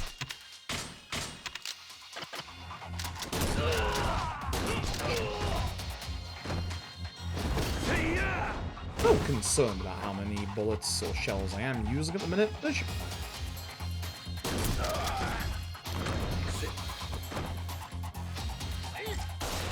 Nice shot. That was such a bad shot. Did not wait long enough. That's a shame.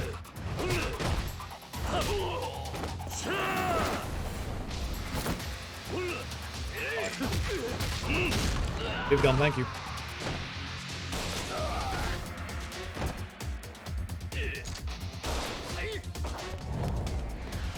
So the nice thing is we do have the Kamaki shot stopper. So we can just run up to this guy, Kamaki shot stop, and there he goes. Be nice if I ran towards the edge to actually shoot and jump the right way. That'd be good.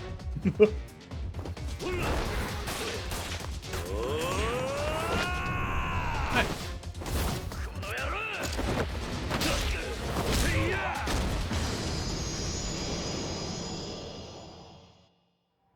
And here we go. We actually, the gun we want to use is actually in the hands of the guy to our left. That guy. We're going to grab this guy, use a heat attack. That got very close. I was hoping to hit Arase with this. It's a little bit of a worry. I ran forward a lot quicker than he usually does. Because with this gun, you take care of like all the other enemies. In this way, I can just do this and stab Arase with my knife anyway. But like, it would have been nice to, you know, not have to deal with this.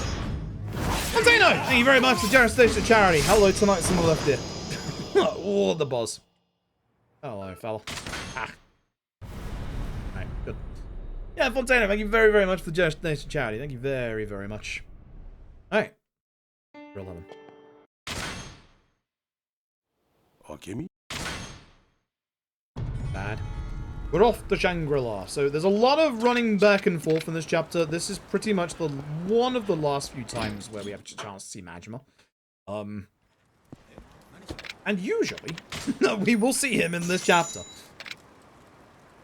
We'll usually see him in the chapter. He is a pain in the backside. Yeah, we are less than 80 away from good old Yakuza 5 tomorrow as well. Well, it's actually not. I think today is the longest day for the charity fundraising stuff. Because, like, today is going to be, like, 10 hours long when, you know, we do, like, K2 and 3 after this. And then, obviously, tomorrow is 4 into 5, which is only 9 hours long.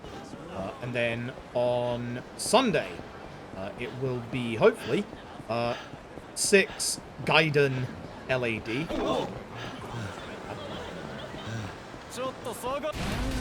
Yeah, that's unfortunate. Alright, okay, lads. Easy way to deal with you.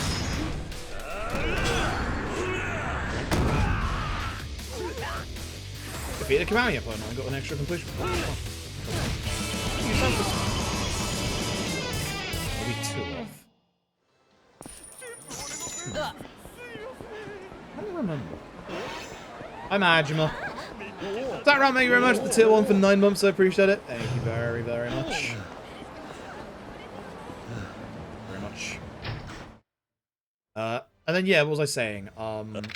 Yeah, Sunday should be 6 Gaiden lad. 6 is like less than 2 hours. Gaiden is just over an hour. Lad is 4 hours. And change for Tendo. Iceman! Whoa! Iceman, thank you very much for the generous donation. Yo, thank you very much. OG Happy Dude, thank you for the raid as well.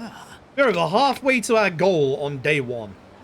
That is amazing. Thank you all. Like, genuinely, just thank you all. And thank you all for raising money for charity. I appreciate it. Like, thank you so very much. Thank you very much, everybody. I appreciate it. You can go out of bounds on this bit in OG1. If you skip the text fast enough, you just start on the outside of the tables. Right? Majima is not in this bit for whatever reason. I don't know. Majima's just not here. There's no sub-stories either. It's just one of those, like, story bits that's just like, hey, no, you don't get any spawns here. So, you know. I'm a little concerned that I've used up a couple of extra shotgun shots than I should have. I think I'm going to do this next fight the old-fashioned way.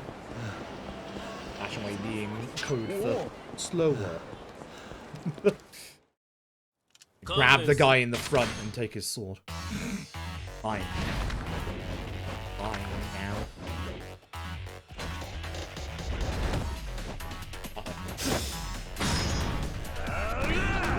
Did his, which is good. One hit, because he'll be now 1 hit, which is good.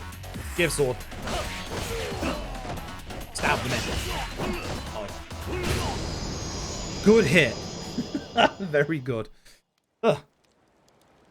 I got done playing this for the first time. Nice. Yeah, no, the ending of this is it's a real heartbreaker. End of this game is a good game. Don't forget, folks, we are far from done tonight. We have unlocked 2 and 3 for after this. Yes, it's K2. No, it's not 3. No, it's not OG2. Oh, watch out for those 2. They respawn back in. No. God, that's not close enough. I won't go do Pocket Circuit. Leave me alone. I like Pocket Circuit, but leave me alone. Not the last time this weekend, hopefully, we'll be interrupted for Pocket Circuit. Hey, Gaiden. I really hope we at least unlock Gaiden as well. I love Gaiden. I haven't done Gaiden's Run in a hot minute. Love Gaiden's Run. Gaiden's Run is fast. Gaiden's Run is very fast. Also, I haven't fixed the... I haven't actually touched Yakuza 3 on this PC, which means the control stick stuff we had with Yakuza 5 yesterday is gonna be, boy. It's gonna be there for free as well.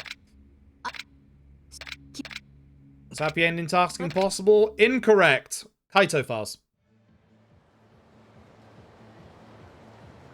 I rebuke you instantly.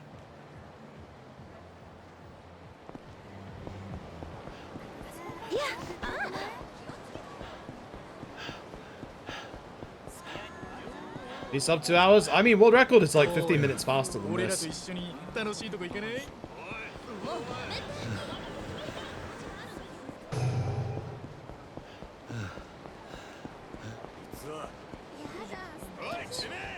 We stay on the right-hand side of that road there to not get a little bit of a cutscene happen.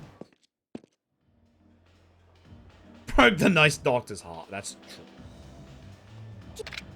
Oh, it's only 10 minutes. I thought it was like 15. Nice. And that last PB got me time back. Good.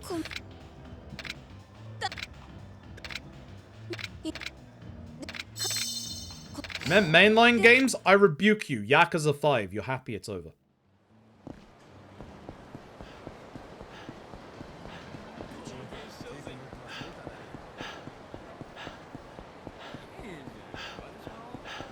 will not take that back despite loving Yakuza 5. Oh, fuck. Alright, fine. We're going this way. Man, my fight spawn's been stinky tonight. So I went that way because of those three.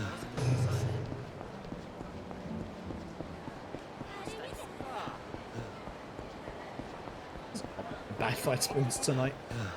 So if you're wondering, the rest of 300,000 is used for this guy. OG1, he's like next to the door. If he's further away in this game. Losing a precious second, how dare you?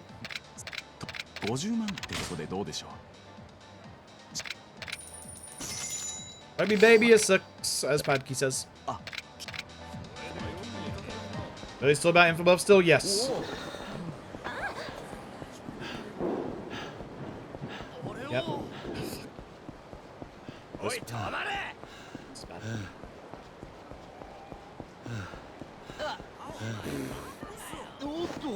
Man, I'm having some bad fight points tonight. Needs to stop. Usually third like story, like spoilers, I give it like say a month, honestly. We've done so far 0. We're doing them in order. Numerical order. What was the last fight I did if I didn't equip the shotgun? I have the shotgun equipped. No. How come? I do not.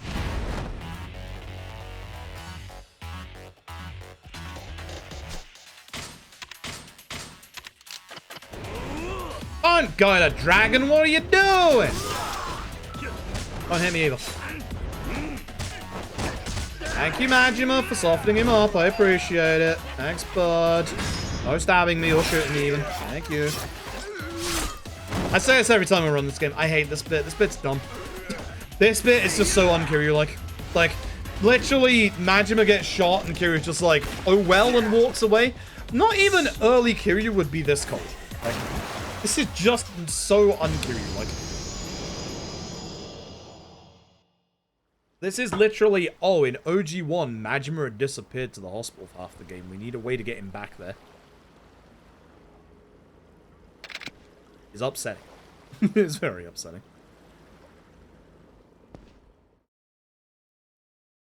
Anyway, that's that.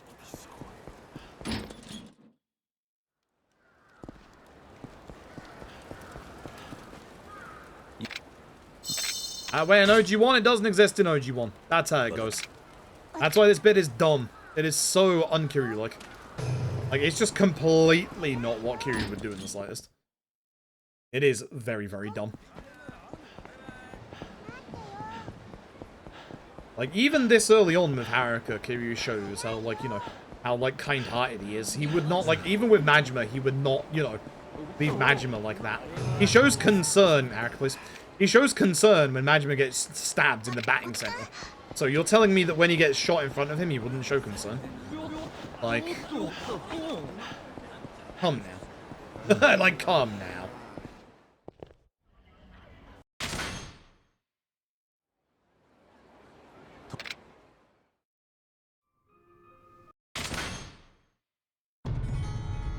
On to equip pistol. Definitely one. Probably equipment, pistol, boom. Yep. Cool. I'm just walking into the things in Shangri-La. Yo, Dr. Belvin! Oh, thank you so very, very much for the generous donation. That puts us at 1K. That's Yakuza 5, right? I think that's Yakuza 5. I'm losing track of everything right now. Thank you so very, very much for the generous donation to charity. Thank you very much. That means we are doing the entirety of tomorrow, the good old 9 hours. Oh boy. We are going to 5. Going to 5. Thank you very much for the generous donation, Gary. I appreciate it. Thank you very, very much. Alright, let's go. Alright, so I'm using the pistol in here because the pistol's actually pretty good against most of the enemies in here. We're just going to go to, obviously, rush. Pistol out, and then run. Why didn't you do the one shot? I thought it was 2 for some reason. Is that the next Falls guy that's 2? Surely not, right? Oh. Should we dodge? Keypad. Really? You actually connected with that? I'm stunned. Now I need to. And I think I need to be full HP for this. I will be full HP to make sure. I love that it just zooms in on this guy when he's dying. I don't know why. Oh. I'm Magma. So OG1, you have to throw your sword towards Magma to stop him from being like hyper aggressive. In this game, I'm gonna stab him. And I'm gonna specifically go to rush. I was gonna run towards him in the next phase. I'm going to start punching him in an attempt to get him to the next phase, like, super quickly. Go. That way I don't have to wait on his Kiwami stuff.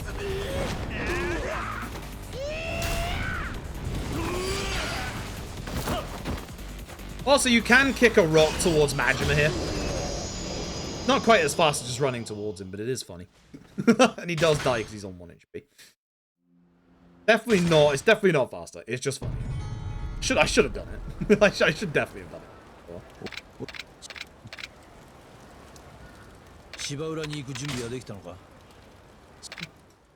Right. That's that chapter. Self-whip shotgun.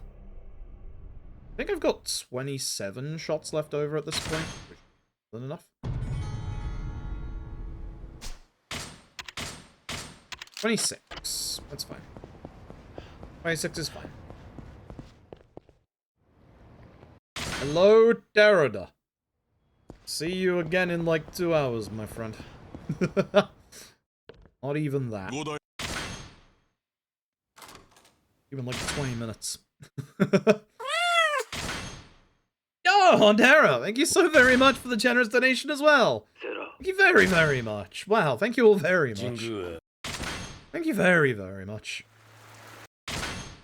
That's a 1.2k. Oh, damn. It's been a very, very good day. Very, very good day. Alright. This fight sucks. I hate this fight. There's like multiple ways you can do this fight. I'm not good at this fight. First, I want to hit more than you. The issue that I have here is this guy, but also the guy to the side. I'm just gonna throw him off the ship. Or not. I'll bounce him. That's fine. That works too. And that works too. It's slower, but it works too.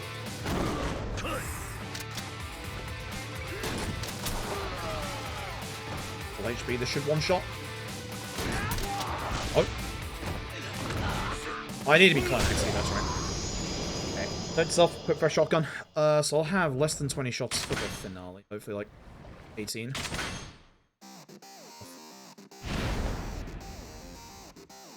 I do not know the best spot to stand in for this fight, to be honest. I should really look and see.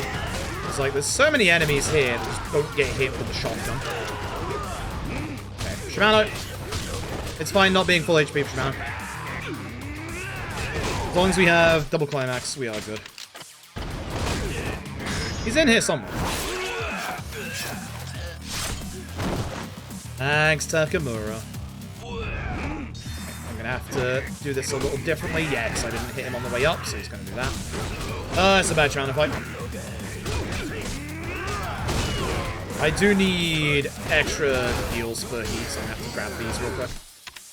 Unfortunate, and also I don't think the extreme heat is gonna last here.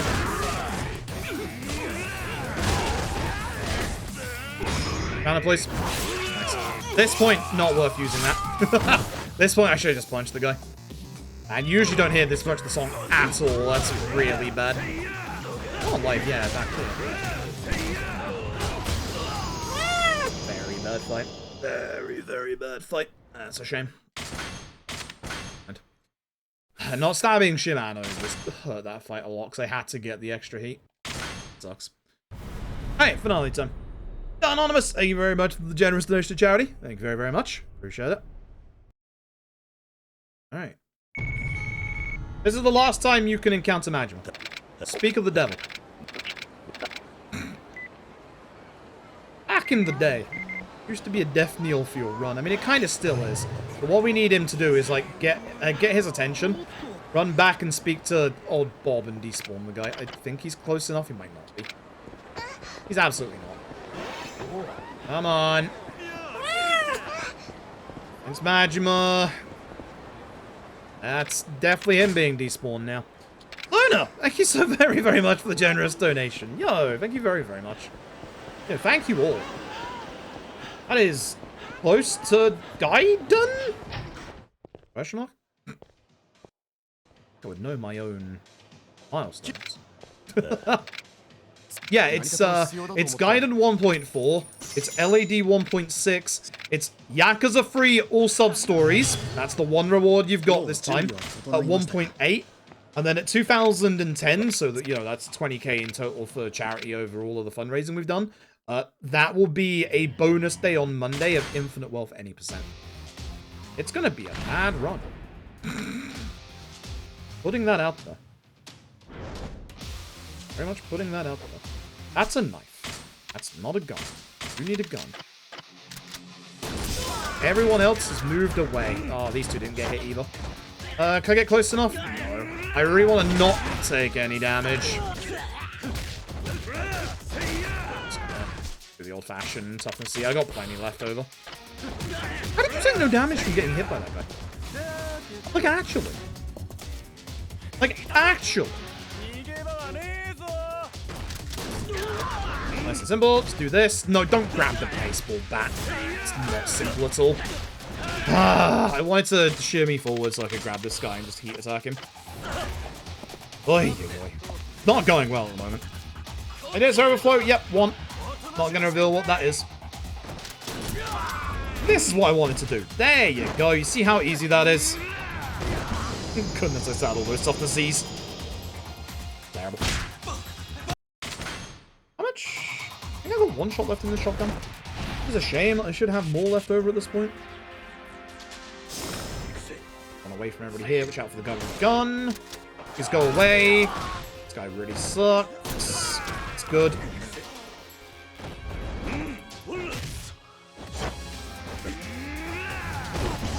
I need to stay full HP for a bit after this bit, but it helps. Like, the next few bits will go quite quickly anyway. I think I've got 1 or 2 shots left of the shotgun here, so I can start with that in the next bit, which is good. Just use the rest of what we get given here, like the pistols and stuff. As long as I can keep one of the shotguns with a couple of shots for the last part, we'll be fine. Oh, you're relatively close. I don't like that. He is still on me. Go away. Good. Yeah, and I got one idea, but I'm not gonna reveal that just yet.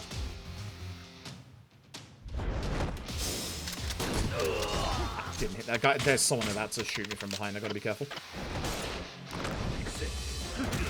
Not the direction I want to be in. These two. I've gone. Alright. Should be good to hold off on my shotgun shots now. So again, don't forget, with the pistols, you can shoot really, really fast as well. You can also miss. Great, thank you. I heal up anyway. I shouldn't do. I shouldn't actually do this because I don't need to, but...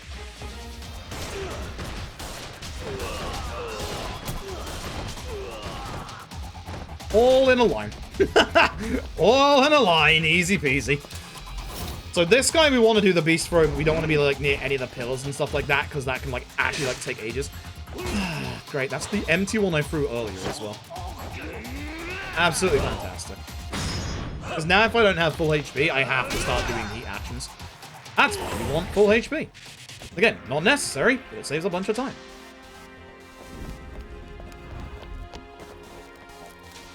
What?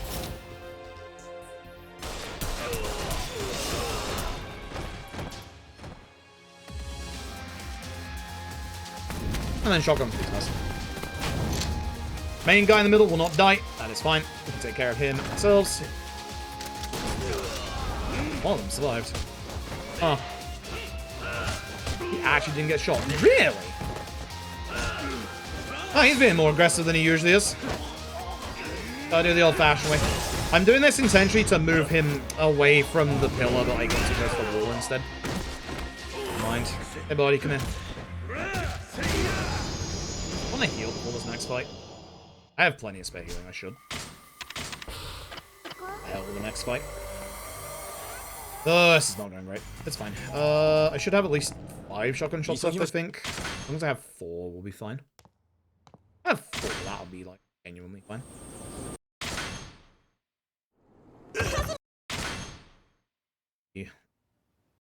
Omi Alliance guys first, I think. The Omi Alliance, or is it Jingu's men? I don't remember. There's the Omi guys. I got these guys.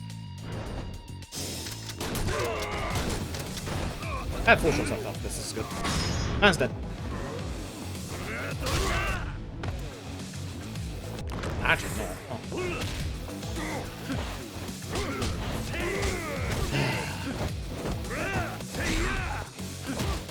I just go for Jingu at this point. I really hate this guy. Murasei, go back to Judgment. Murasei, back to Judgment with you. This is why I needed him to die. Did on a max crush. Hey! So, Jingu time. You can actually get Jingu to 1 HP here, but it doesn't stay. He heals.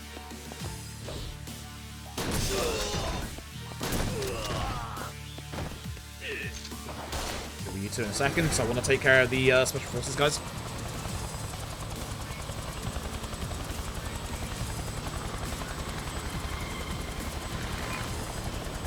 In OG1, you fight him before he goes away here. Then you fight him one more time on the roof. It's not ideal in terms of who I wanted that to go for. That's fine. If I get shot here, it's fine. Like, I don't need my HP for this bit. Weird. I missed this guy. It does lose me time.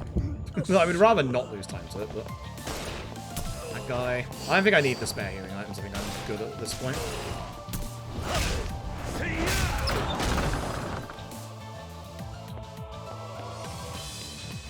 Okay. Alpha Jingu. Oh, baby. So you have to do things very specifically in this fight. I did not mean to punch there. I'm going to be using this for now. I got 3 Stamina Royales. I got plenty left over if things go wrong.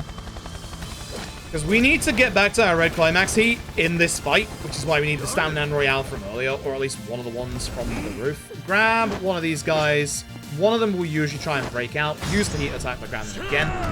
This is where we're going to use that one skill we got earlier for grabbing enemy by the feet and throwing them. Try and hit Jingu with that. That's unfortunate again, because there goes my damage. We need to get to red heat here, so just use Stamina Royale. Okay, do some damage. At this point, we can now grab these guys again. You cannot grab these guys in phase 2 unless you're in climax heat. That's why we need to be in red heat for this bit.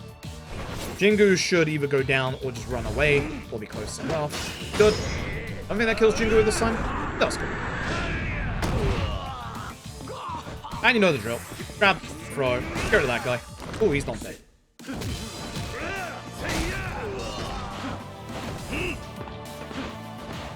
Have I ever said how much I hate the enemies in this finale? I think I have.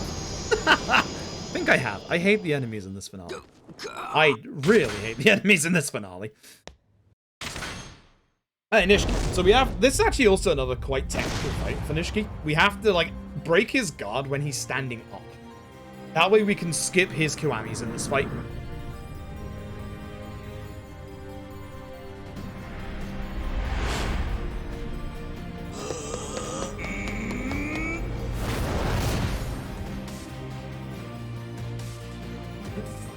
I think I need to heal my heat here. Like, I'll get it from Grab Mastery. There we go. But I do need to go into my menu and equip my knife. One final time. So, Nishiki has no more HP. So, put the knife away. What we need to do here is do a strong attack at the correct timing. So when he's getting up like this, we do the shoulder charge. That makes it so that we do a guard break on Nishiki, and that interrupts, like, the animation of him of what would be standing, or, like, a neutral. And that makes it so that instead of him, like, going straight into his, like, Dragon Kiwami, which is what he should be doing, it's just skipping it. This last one's a little tricky to get. It's a lot trickier than the others. You need to actually, like, do a little bit of movement, and it's not, like, it's not the safest of movement. You have to make sure you do it correctly. not quite get there in time. Good. That's it, GG. As long as I do the QT correctly. That's it, GG. And it's hilarious. It's a good run. It's a very good run. It's a very technical run. I like this run. I like this run a lot. I need to do it way more often. GG. We do time based on when the fight fades out to the end, because on harder difficulties, or if you mess up obviously any part of this fight, this doesn't insta-kill. It just does damage. Like a lot of damage, but it just does damage. So we can't have time beyond that QT, because there will be people that do not like do enough damage before that QT. So it has to be on that, sadly. Still. GG. GG. This run's okay. This run's okay once you get past Hirata. No, this run's great once you get past Hirata. This run is okay up until Hirata. Which is the first fight of the actual run. Alright, GG. I need to... How's my drink situation? My drink situation is good, but I do want to get a... I do want to get a cup of tea to give me a bit of energy. Go get a fresh cup of tea. So enjoy K1's ending. When I get back, it is time for Kiwami 2. Which is a very fast run. If you didn't see us do it for the Jingu Wheel the other day, it's very, very fast-paced. It's less than 2 hours. It's very good fun. It's very consistent. It can kick your backside. I hate Clan Creator. You'll get to hear how much I hate Clan Creator in like 30 minutes time. So I'll be back in like 2 minutes and enjoy the ending.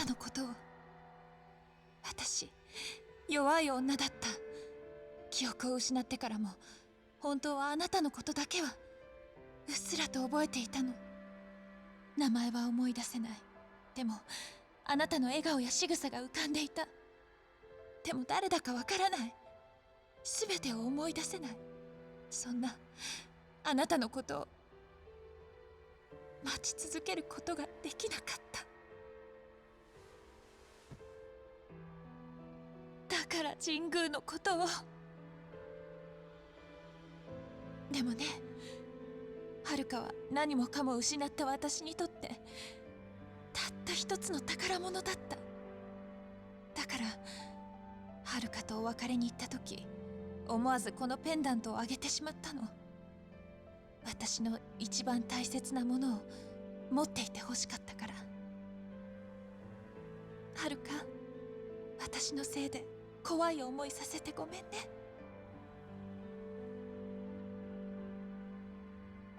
カズマ、私まだやらなきゃいけないことがあるの。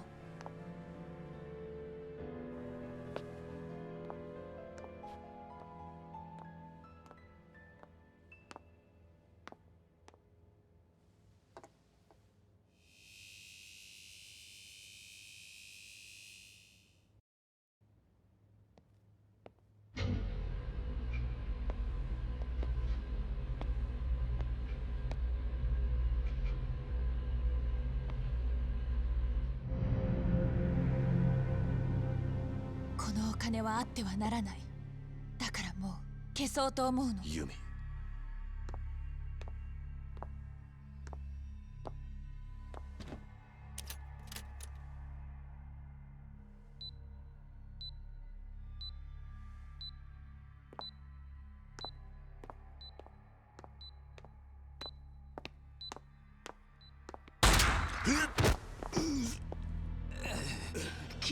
気流。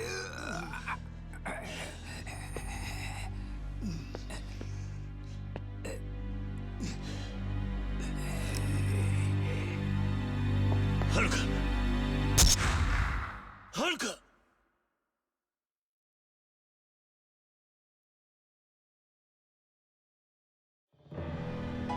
ユミ。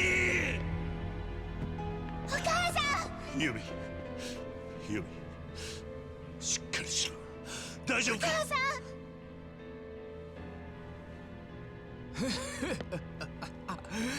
やっと見つけた。私の金だ。どうした。何もできまい。お前らはこれで終わりだ。 I'm gonna make my cup of tea, but we've got a national emergency. Shut up, controller. Shut up, controller. We have a national emergency. This is my tea jar that holds all the tea bags. inside is a tea bag. And unfortunately, only the one. Oh dear. That's an issue. Once again, that's an issue for Future Fruit to deal with tomorrow. I'm gonna have to go to the shops before we do Yakuza 4 and 5. I'll see you in a bit. I'm gonna make my tea.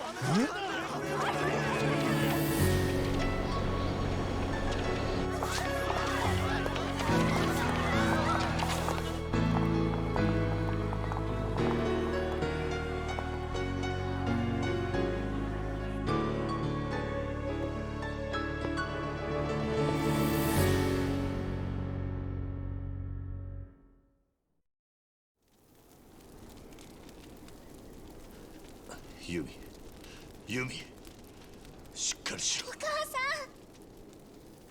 ごめんね、はるか。やっとお母さんって言ってもらえたのに。ユミ、10年前。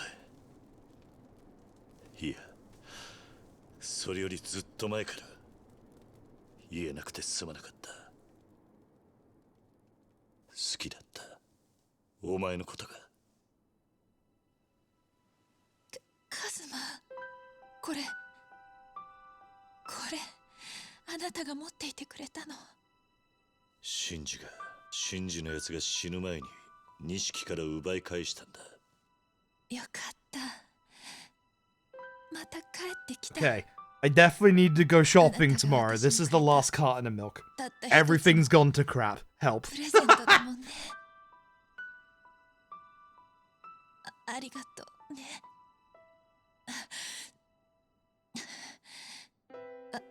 私結局全てから逃げてたのかもしれない。あなたからも錦山くんからも。でもね、私後悔はないの。あなたを忘れないためにまた記憶がなくなってしまっても思い出せるようにってこの入れ墨を入れたの。月下美人、一夜でもいい、一目でもいいからもう一回カズマに会いたかった。その夢が叶ったの。お母さん。はるか、いい？はるかは It's bad, chat. どん It's なことがあ bad. っても It's bad. 逃げちゃ British man's about to be out of tea and milk. That's bad. This is real bad. Oh no. 幸せ逃がしちゃうから。We got issues. Guess I've got issues. I definitely don't want to go tomorrow without having a cup of tea before Yakuza 5. It's gonna be an issue. Gonna be a big issue. Huh. Who died in Yakuza 5? The audience.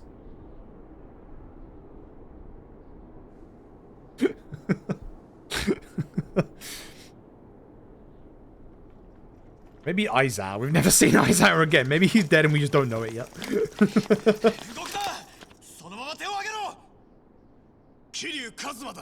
Yeah, that's me. おい、やめろ。しかし、事情は後で話す。お前ら銃を下げろ。The mustache test. I need to trim my mustache again. Alright. Kiryu. No more K1. No more K1. Time for K2. Now, I know K2 works because we did this literally 2 days ago, so I don't have to do anything in regards to K2, which is nice. Alright, K2 time. Let's do this. K2 is good. K2 is very, very fast-paced. I love K2's run. And we are going to 3 after that. It's gonna be a long night. We still have like 4 more hours ahead of us, by the way. One of these runs definitely took a little longer than I expected them to. Not naming names, but it was the previous 2. Actually, it's not been too bad. It's actually genuinely not been too bad. Alright, let me change directory to K2 real quick. Yakuza Kiwami 2. Go. And fire up K2 splits. Wanted to check there. Okay. Splits K2. Wait. Definitely working here. K2. I'm now part of the K2 Crash Gang. What up? Need to remember that. So at some point in this run, I have to pause the timer and quit the game. Otherwise, my game just crashes. Any CPU that has more than a quad core, it just does that with. It's bad. It's bad. I don't know how else to say it. Amazing Grace. No Amazing Grace. Not until we speed on everything. I have to lower K2's volume, don't I? Because K2 is a little bit louder than the rest, isn't it? Yep. No Amazing Grace until we get back to... No Amazing Grace until we get back to old, Deadly Premonition. K2's notes, just in case. I shouldn't need them. Did this run the other day. K2 is very much up here, which is good. Ah!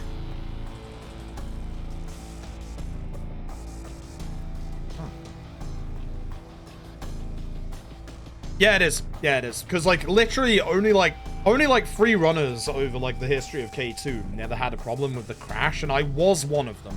I am no longer. I am now part of the Crash Gang. Here we go. K2 Crash Gang, represent. It's me. I'm here. I'm with you. I understand the pain. I understand the pain now. Alright. We are not done either yet. Like, we have Yakuza 3 after this, because I don't want to do Yakuza 3, 4, and 5 tomorrow, because that's just an 11-hour day, and I would rather. I'd rather do 10 hours today, 9 hours tomorrow, and however many hours the last day is. Infinite Wealth is if we get the bonus day. Which I was honestly thinking that we wouldn't get the bonus Infinite Wealth day, but it's kind of looking like we're going to get the bonus Infinite Wealth day. It's wild. My cutscene skipping is bad, because my fingers are cold. Would you believe it's very cold tonight? It's very cold in my kitchen as well.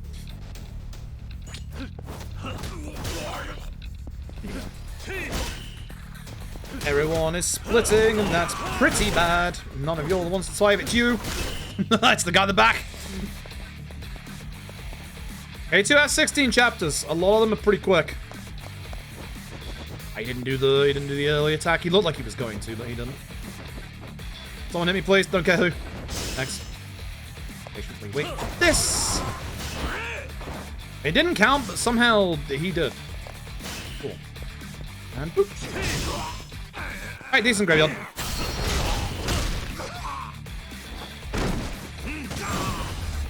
Man spawn. that man spawn.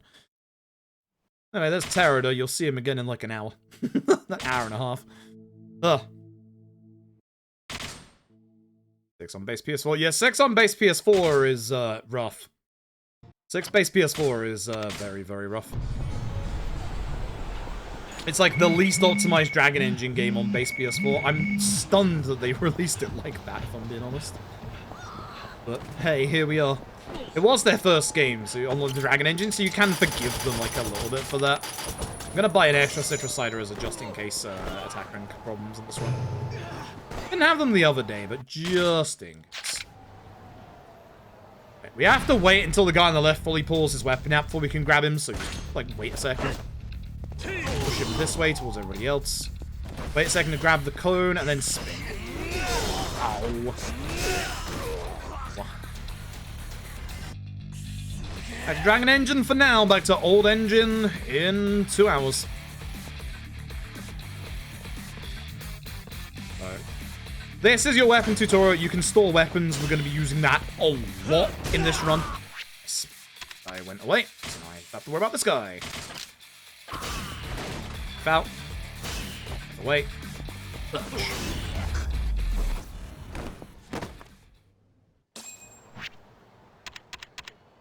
Good tea.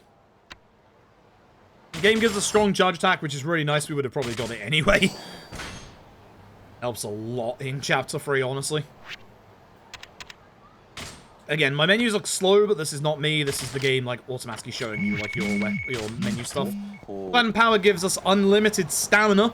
Allows us to sprint for as long as it is active in the top left, which means we now can just run wherever the heck we want. Good mechanic. We're utilizing it a lot. I mean a lot.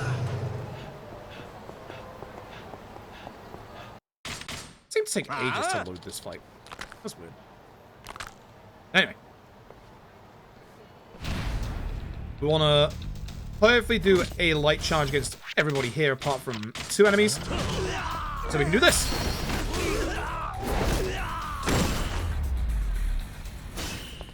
Does that guy move to the left? I knew to aim slightly more to the right to make sure I got the guy on the right. Because usually you'll miss the guy on the right.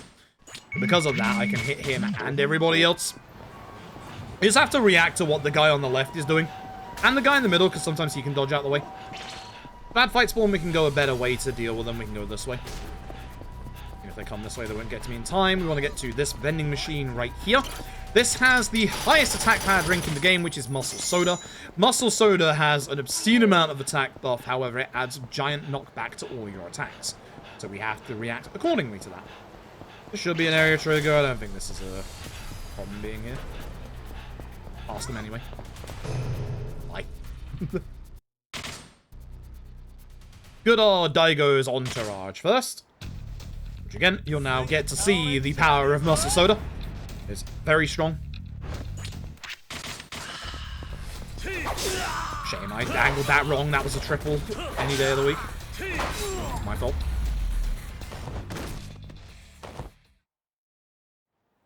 It's definitely my fault. I'm sad. The OG2 had such a good track for this fight instead of just generic boss fight.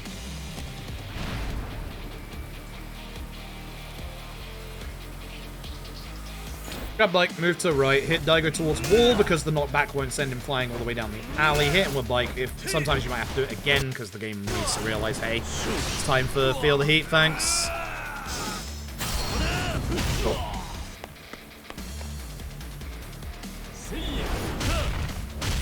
If you're wondering, yes, I'm alternating between controller and keyboard. There is an upper limit to how much you can mash. Funnily enough. You mash too much, as you saw there, it actually stops. I'm not very good at mashing on controller, so you can use both keyboard and controller, and it helps out a little bit.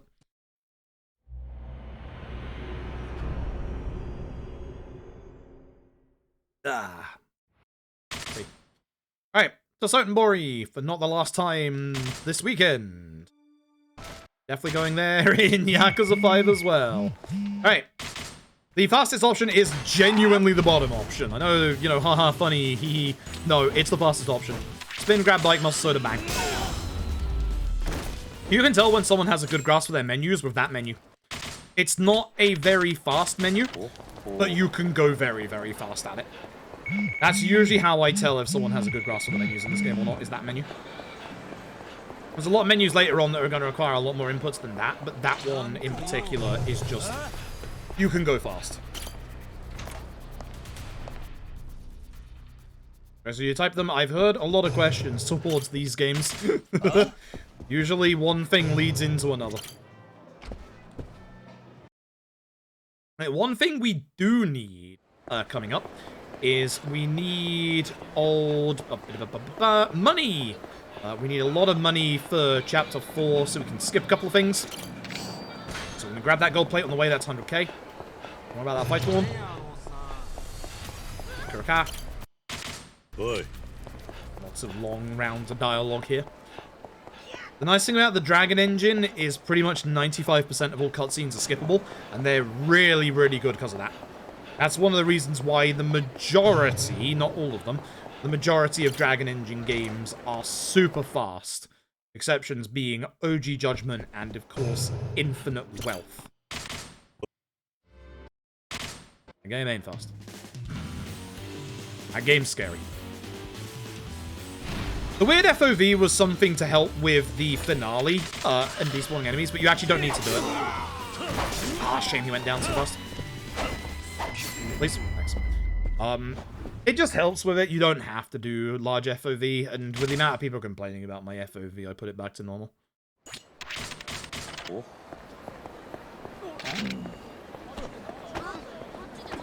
All the walking and standing around pedestrians are fixed. The running ones are RNG.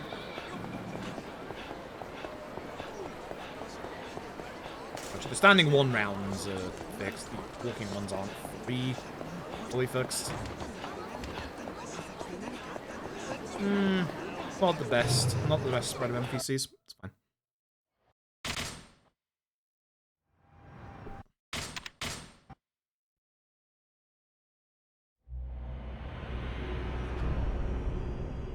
Normal K2 doesn't feel normal, right?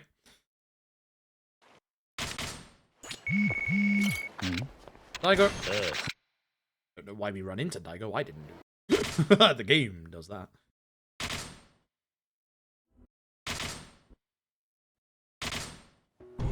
Okay, Army Alliance HQ top floor. We're off. So, this guy.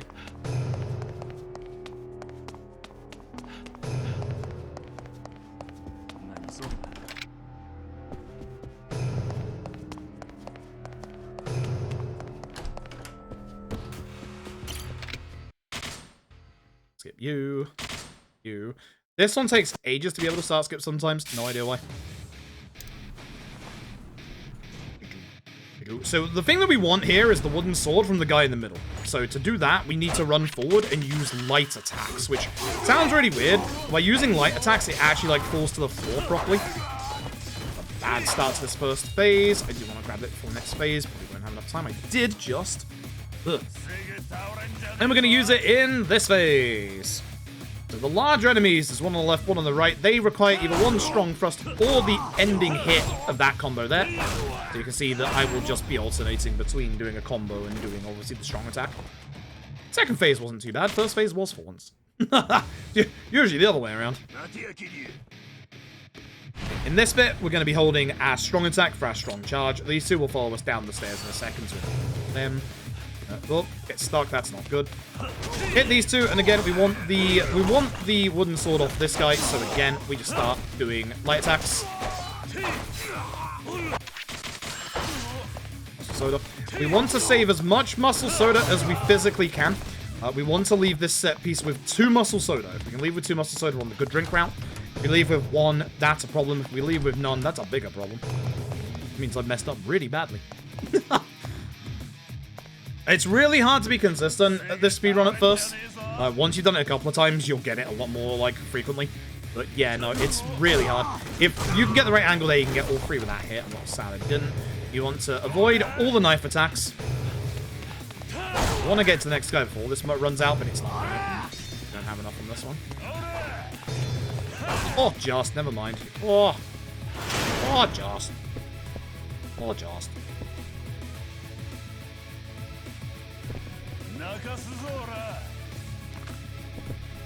Let's fight. Muscle soda. You use 3 normal attacks. Hit this guy. As long as you take them all down. 1, 2, 3. Beautiful. Charge as strong as you go through these doors.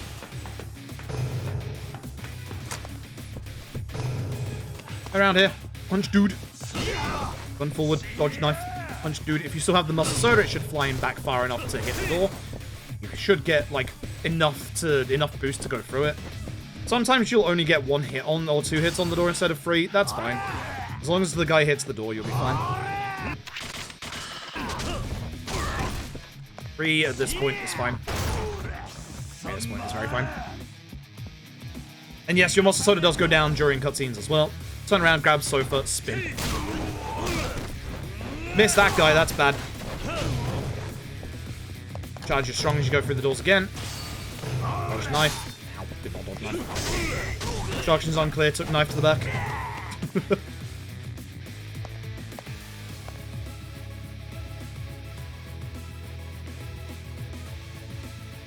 Charge light during the end of this cutscene. do not want to use the heat action. It is slow. Hit these guys. Ideally, we get one gun out of this bit. Unfortunately, 2 of the guns are now broken, so this is a big, big issue. This menu, equip sword.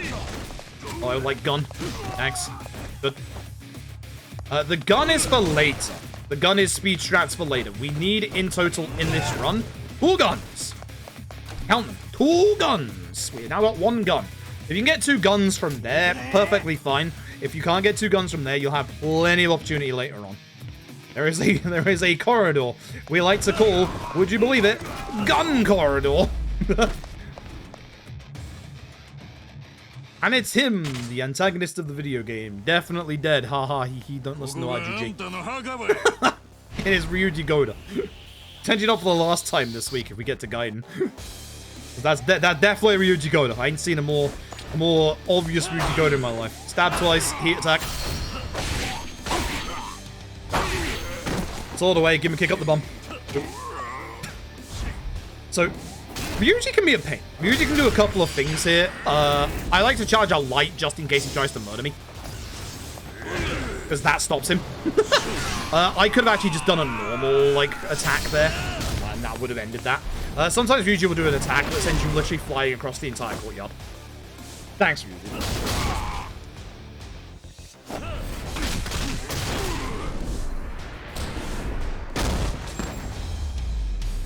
Ah. A cup of tea. Cup of tea. That's Ryuji. Cool. 14 Fate Ryuji in Gaiden, right? Would have been great. Wouldn't they allow us to do that? Hey, so this is Chapter 4. Chapter 4 in both OG2 and K2 share a lot of similarities. There's a bit that is exclusively skippable in each run, and there's a big shopping section in each run. We're going to head forward first. We want to take our stamina drink at a specific time. So we're kind of trying to run as far forward as we can before we take it. Ideally, it'll be next to this red car. Stamina's a bit low. I should probably do it now. Poseidon Pat. And then you'll see that this is going to last us a little bit longer for the rest of this segment. This next segment we need to be pretty fast in because we have a big, giant shopping list of things that we need to do. First, go get Kaoru. You need to pay attention to the minimap in this bit. If you see enemies walking towards you here, we have to do something a little bit extra. They're walking away, which is good. The MEB on the left, the green and white building there, when you walk inside, you're not supposed to get a fight in there. So what it does is it de-aggroes the enemy. It doesn't despawn them, but it de-aggroes them. And this is important because this is a confirmation trigger. Confirmation triggers are when you have to push like a trigger like X, obviously, onto like any object. Area triggers are when you just have to walk into an area and it'll trigger the next part of like the cutscene or like the next part of the speedrun. Sometimes I run in first person here when my thumbs aren't feeling so hot because then I don't like go all over the place. Ideally you go to the right. These are not great NPC spawns so far. Kaoru has 2 text boxes tied to her HP value. One there and one at half HP. Provided you do not walk into anybody else more than twice, you will not see the other one. Avoid the people who are the purple dots on your minimap like this guy. He will annoy you. A lot. As long as you don't hit anybody, you are fine. Just carry on. Your NPC spawns, the standing ones again, are not RNG. The ones that are walking are RNG. Now we have to do the big shopping segment. This is where newer runners struggle a bit, because there is a lot to remember. Much like OG2, run towards Donkey. And say hello to this guy. The middle option gives you more money, but we don't need it. Go for the top option. Head into this car park right here on the right. Grab this locker key here. This is for a technique tome that gets you enough experience to do an ability level up coming up. Head over to this taxi that is like surrounded by NPC spawns, because my NPC now does a lot of them. Up by 1 for this taxi. If you are down to 1 muscle soda, that green vending machine on your right has muscle soda. You must replenish it here if you only have the 1. If you have 2, you are on the good drink route. You do not have to replenish it. Head into this side room on the 2nd floor here, underneath this sofa, please. Platinum plate. Platinum plate sells for 200k. Movement is bad. My movement is very bad right now. Seems as though I laced my tea with booze. And downstairs, run this way. That fight spawn will usually get attention on you. Don't worry about it. It's not going to catch up to us. Head down to the left here, grab this locker key. This is for the Blood Cake Chainmail. Increases our attack at the cost of our defense. Head to the left here.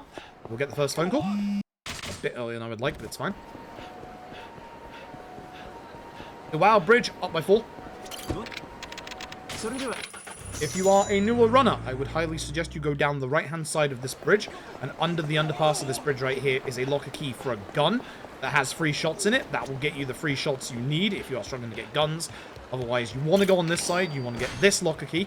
This locker key gives us an Oakwood sword with 36 hits. That is necessary for the early part of this run. Need a tiny bit more money, head over here under this plant pot, grab this gold plate. You're probably wondering why we didn't grab it earlier. The reason why we grab it here is because we're on a time waiting period. Oh my God. So it's good to get it here because literally if we get it earlier, we're just wasting time. Here we're not. Go to this guy, sell both the plates and the platinum plate. There you go. 400k gets us 476k. That is more than enough for the rest of the run. Now we want to head to the taxi, go to the pharmacy, and wait for our story-based phone call. Now, Wentworth, thank you very much for the raid. I appreciate it. For charity.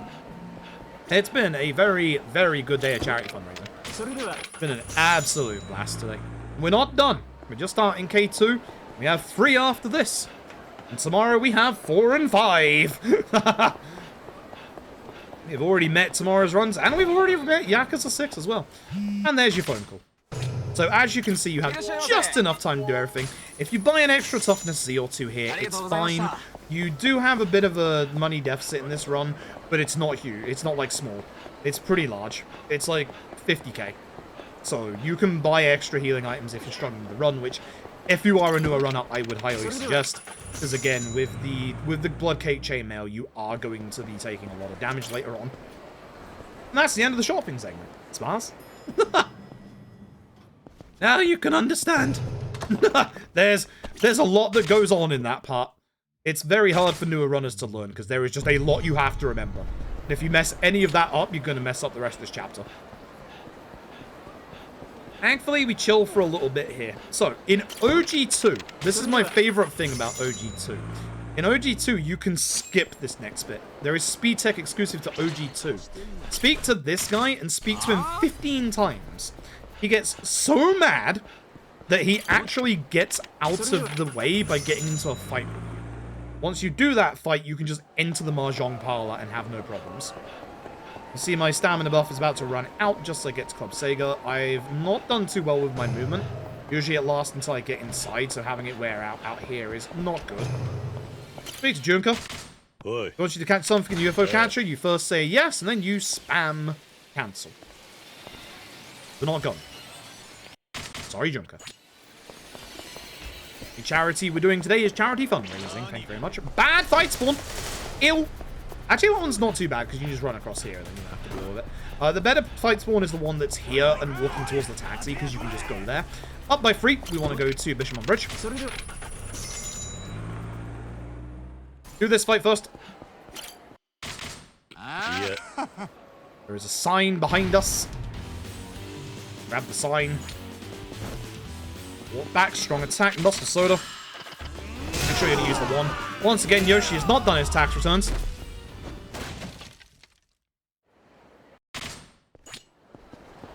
And run here. Grab ourselves the coin locker items. I don't know why I went this direction.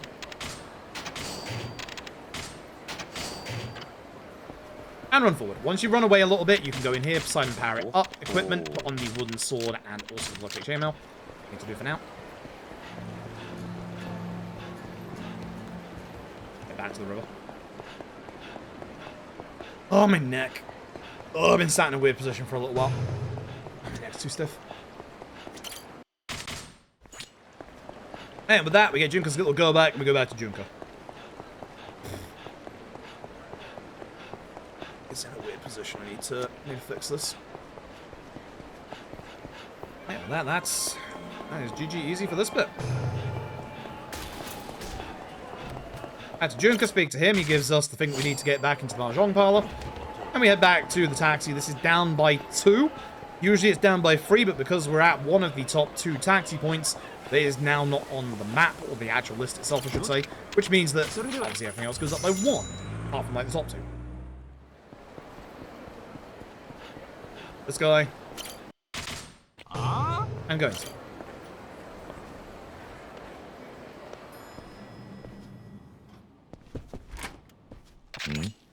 So, speak to Saki. It's your call for K. Hey. At this point, skip through.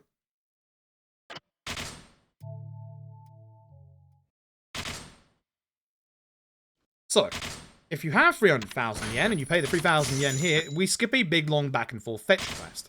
That's not skippable in OG2 because money is an issue. In this game, money's not an issue. That's why in this speedrun we skip this part, whereas in OG2 we can't, and vice versa with a bit earlier. Grab the trash can, last master soda. Hopefully we get everybody in this bit. Why is Saki grabbing this and why are there 2 enemies alive? If there are enemies alive, charge light. I'm like, you're still alive. Charge my light just in case.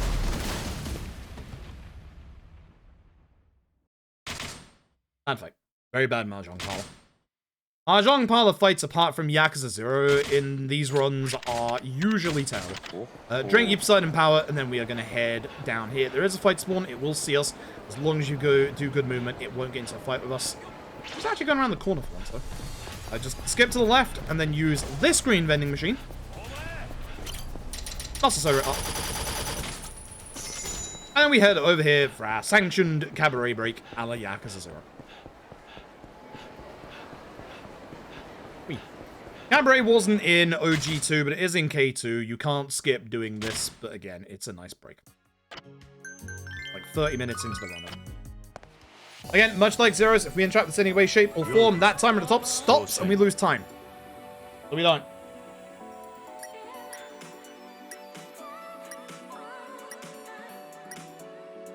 I hope they make another game with Yagami.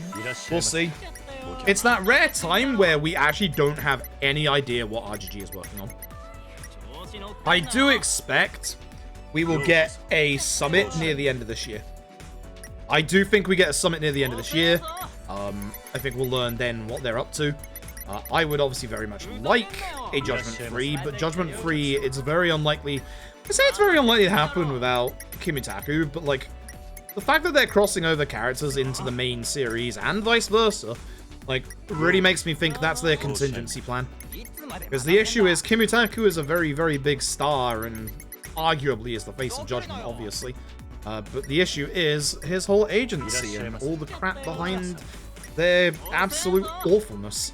So, who knows? Who knows?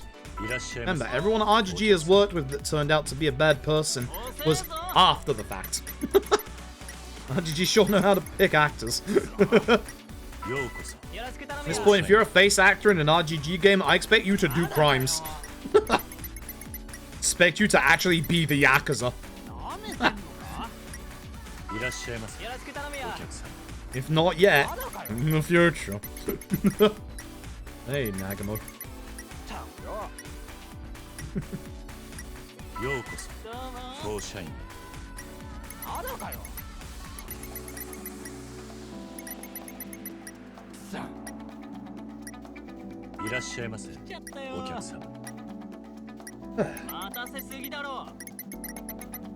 Oh, excuse me.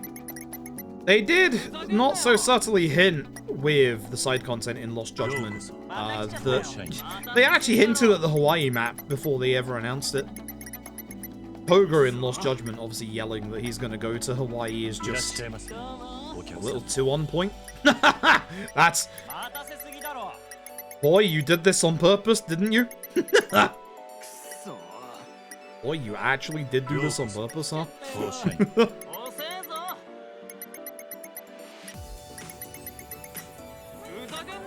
Checking my emails real quick.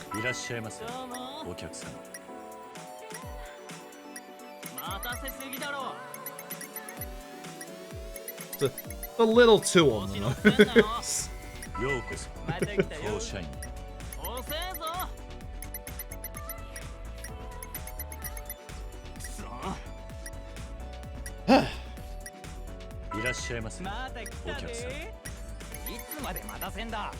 Crocheting down a convenience store for protection money.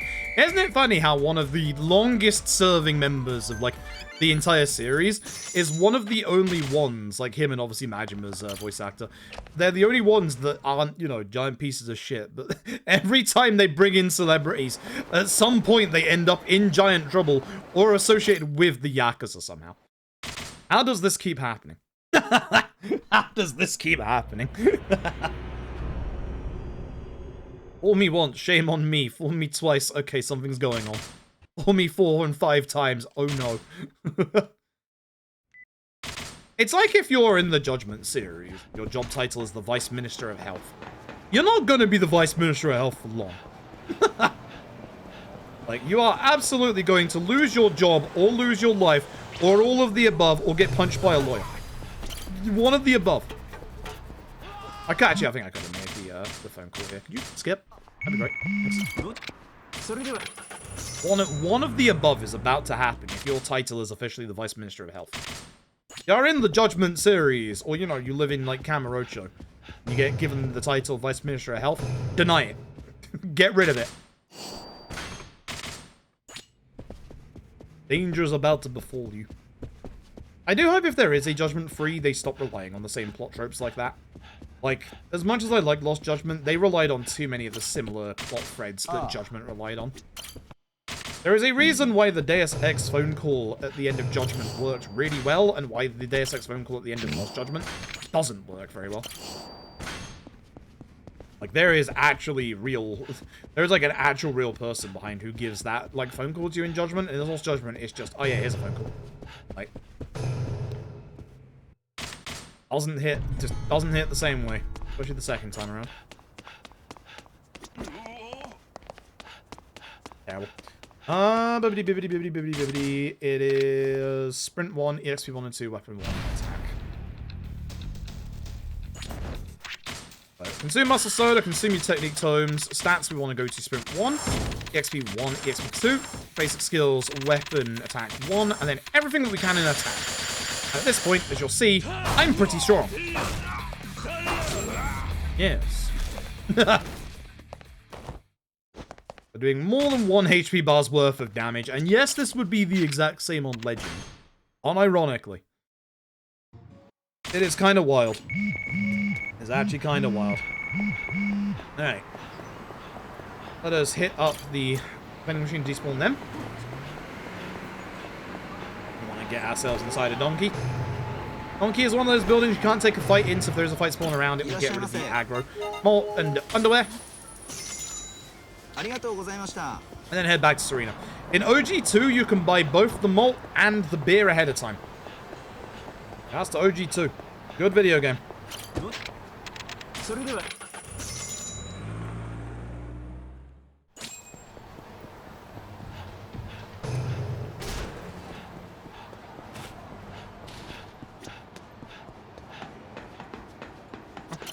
Go, camera. I hadn't made it on the stairs for a second. And we're off to good old Purgatory.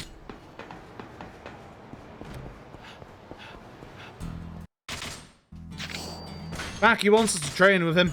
No. Training with Kamaki can unlock up to Extreme Heat. Extreme Heat isn't actually that useful in this game. It is in a lot of the other Yakuza runs you're going to see tonight, but not this game. Definitely not this game.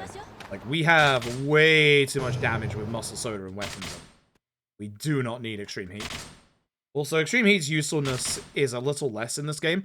In Yakuza 6, you actually get immortality in Extreme Heat by default. In this, you don't. You have to level it up and learn it. And again, you just don't need it.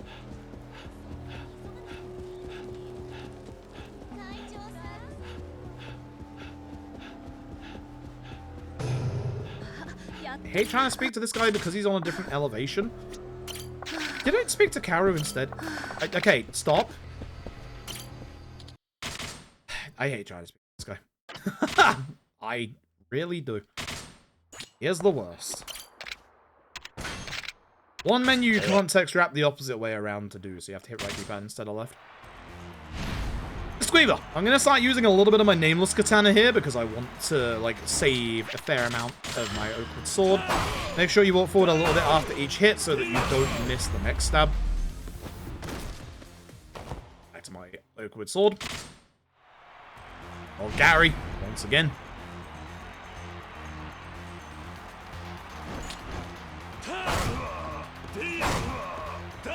Love you, Gary. Potentially see you in LED.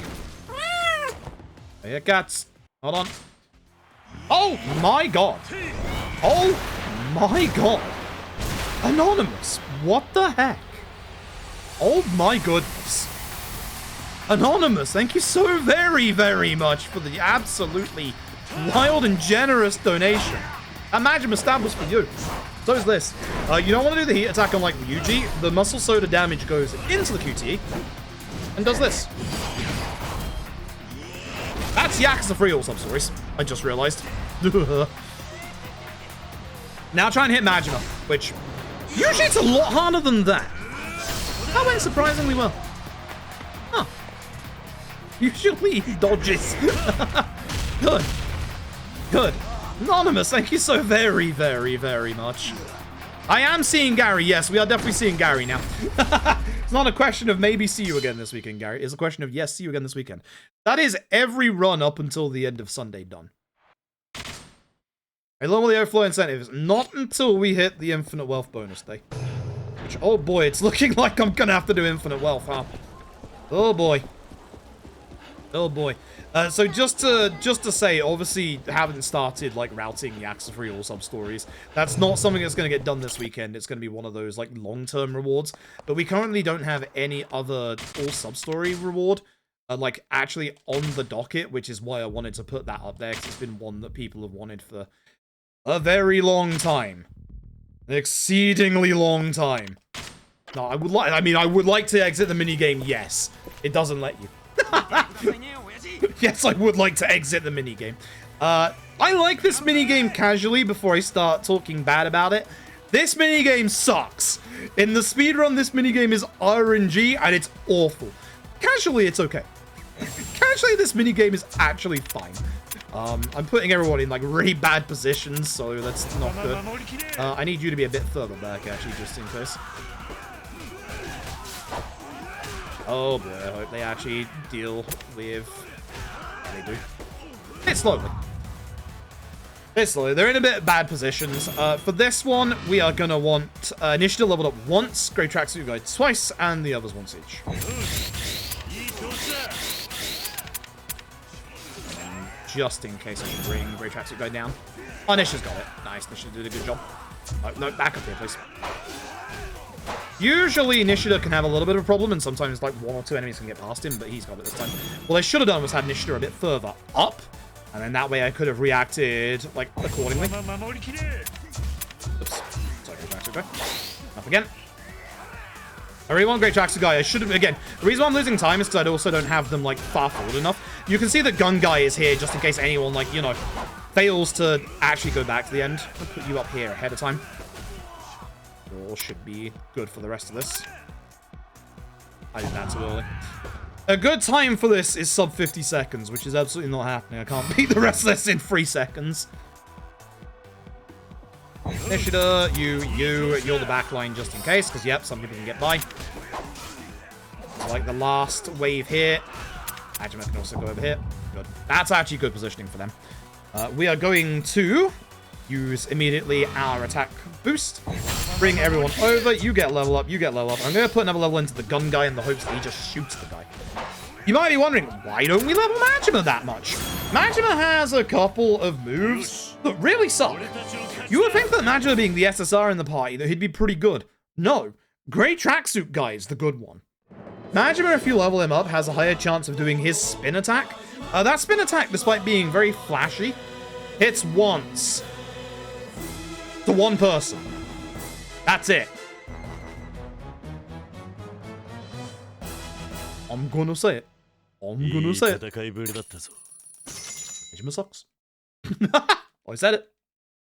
I was very brave and I said it. This minigame is actually... I quite like this minigame casually. In the speedrun, like, again, a good time there is supposed to be sub 50 seconds. That was over a minute. You can already see that I am losing time in this chapter. You will lose so many runs to Clan Creator. Clan Creator is just awful. In the speedrun. Only if we're talking K2's Clan Creator. If we're talking Yakuza 6, that one's pretty alright. Actually pretty alright casually as well. I think casually I prefer K2's Clan Creator over 6, but speedrun-wise, 10,000% 6 over K2's. You can run forward a little bit here, which helps a little bit. Stop yourself from turning all the way if you skip fast enough. Get interrupted by Yuya on the way out, which is fine. Yuya wants us to do like a sub-story later on, but we're not going to do this said sub-story. We're going to head to Theatre Square to find Tamara. We're actually not going to taxi the Theatre Square itself. We're actually going to taxi to the alleyway instead. If we taxi to the Theatre Square, there is a sub-story right there that starts off the bouncer missions. It's a little annoying to get past and takes a little bit more time. This is essentially roughly the same time to get to Morita as it is the other taxi spot. Don't speak to Morita again, we don't get another sub-story. On the right, sub-story, avoid him. If it's a fight spawn, don't worry about it. This is one of those fabled area triggers. Walk into the area, and there we go. So that's a good example of an area trigger working out in the, you know, it should have been a fight, but because obviously, you know, I got to this area, we're good. I don't know how I missed this guy. You want to make sure you obviously hit the large lad twice. Want to make sure you hit him twice. Anybody else surviving is fine because they will only take, you know, usually 2 hits to the cone, but as long as you can obviously take them out, that's fine. This fight is unfortunate. You can soft lock in this fight. Or soft lock, hard lock? I guess hard lock. We want to be very careful. We want to go fast at this fight. Also, I have not had these two behave for like literally months at this point. We want these two to ideally walk together and take them out at the same time. But if we take out them all at the same time, there is... I don't know why you have started doing this.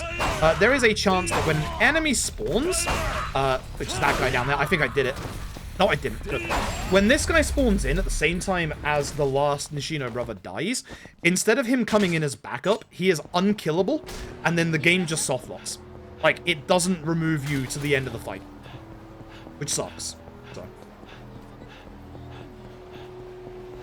Anyway. Fight spawn is fine. Vending machines to my right if I need them. Oh no, I've gotten into a fight. What am I going to do? I was going to use the taxi.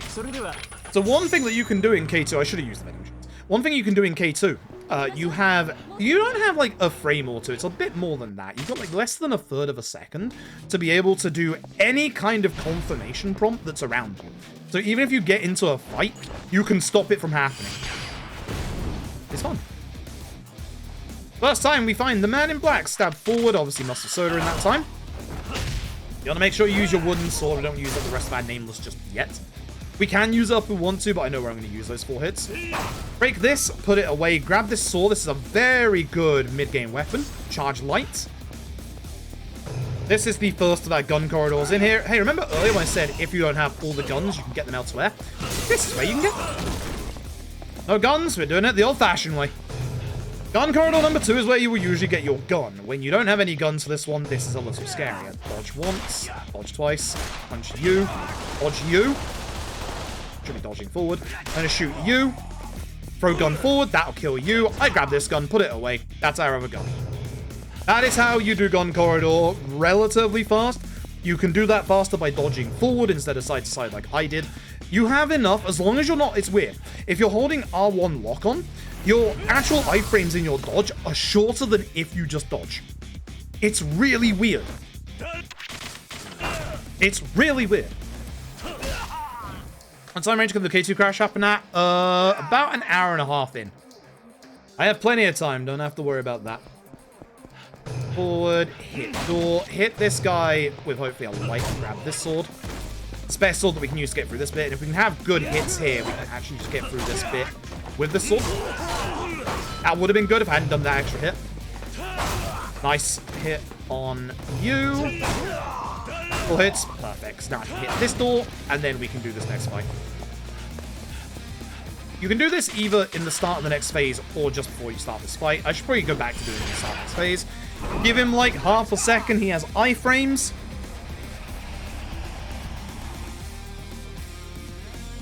Thrust once, thrust twice. Shame he went before, that's fine. Throw sword, turn around, grab the gas canister as fast as you can. And Black's going to get up. He now has blade and knife, or blade and blunt even I should say. But it's nice and easy. We can just hit him with his gas canister. Even on Legend, he doesn't react at the start. Push him to the right, knock him into the wall, try and hit him again before he gets up. Perfect. And again, if it does the dragon engine thing, just hit him once. GG.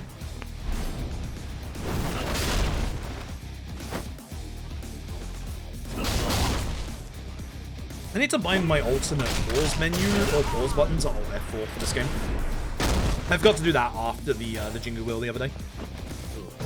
Also, punch door. Punching doors is faster than walking through single doors. I'm not even kidding about that. Like, it's just a little faster. It's a nice time save right there. Hey. Very neat.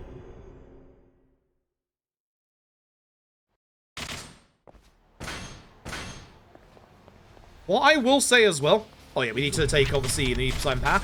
At this point, look in your menu. If you have 4 muscle soda, congrats you on the fast drink route. If you have less than 4, you will have to replenish it in this chapter. There is a nice point where you can replenish it in this chapter, but as long as you're on 4, you're fine. It's a little tight if you're a new runner because you're gonna have to do like the entirety of the start of the next chapter in 1 muscle soda. But once you know the trick to the start of the next, or the start of the set piece at the start of the next chapter, it's not an issue. You'll get used to it in time. Again, one thing for K2 is just consistency. Consistency is key with this speedrun. So watch out for where the police are. There's one to my right. There's one to my left. We are fine to go over. The issue is you can't see where they are when you first come up the stairs, and they can be close enough if you're not paying attention to get you. You have to be very just aware of that. But usually you should be fine to just run straight over. This bit, like, 95% of the time will not be a bother. Now, 5% of the time, you just got to be paying attention.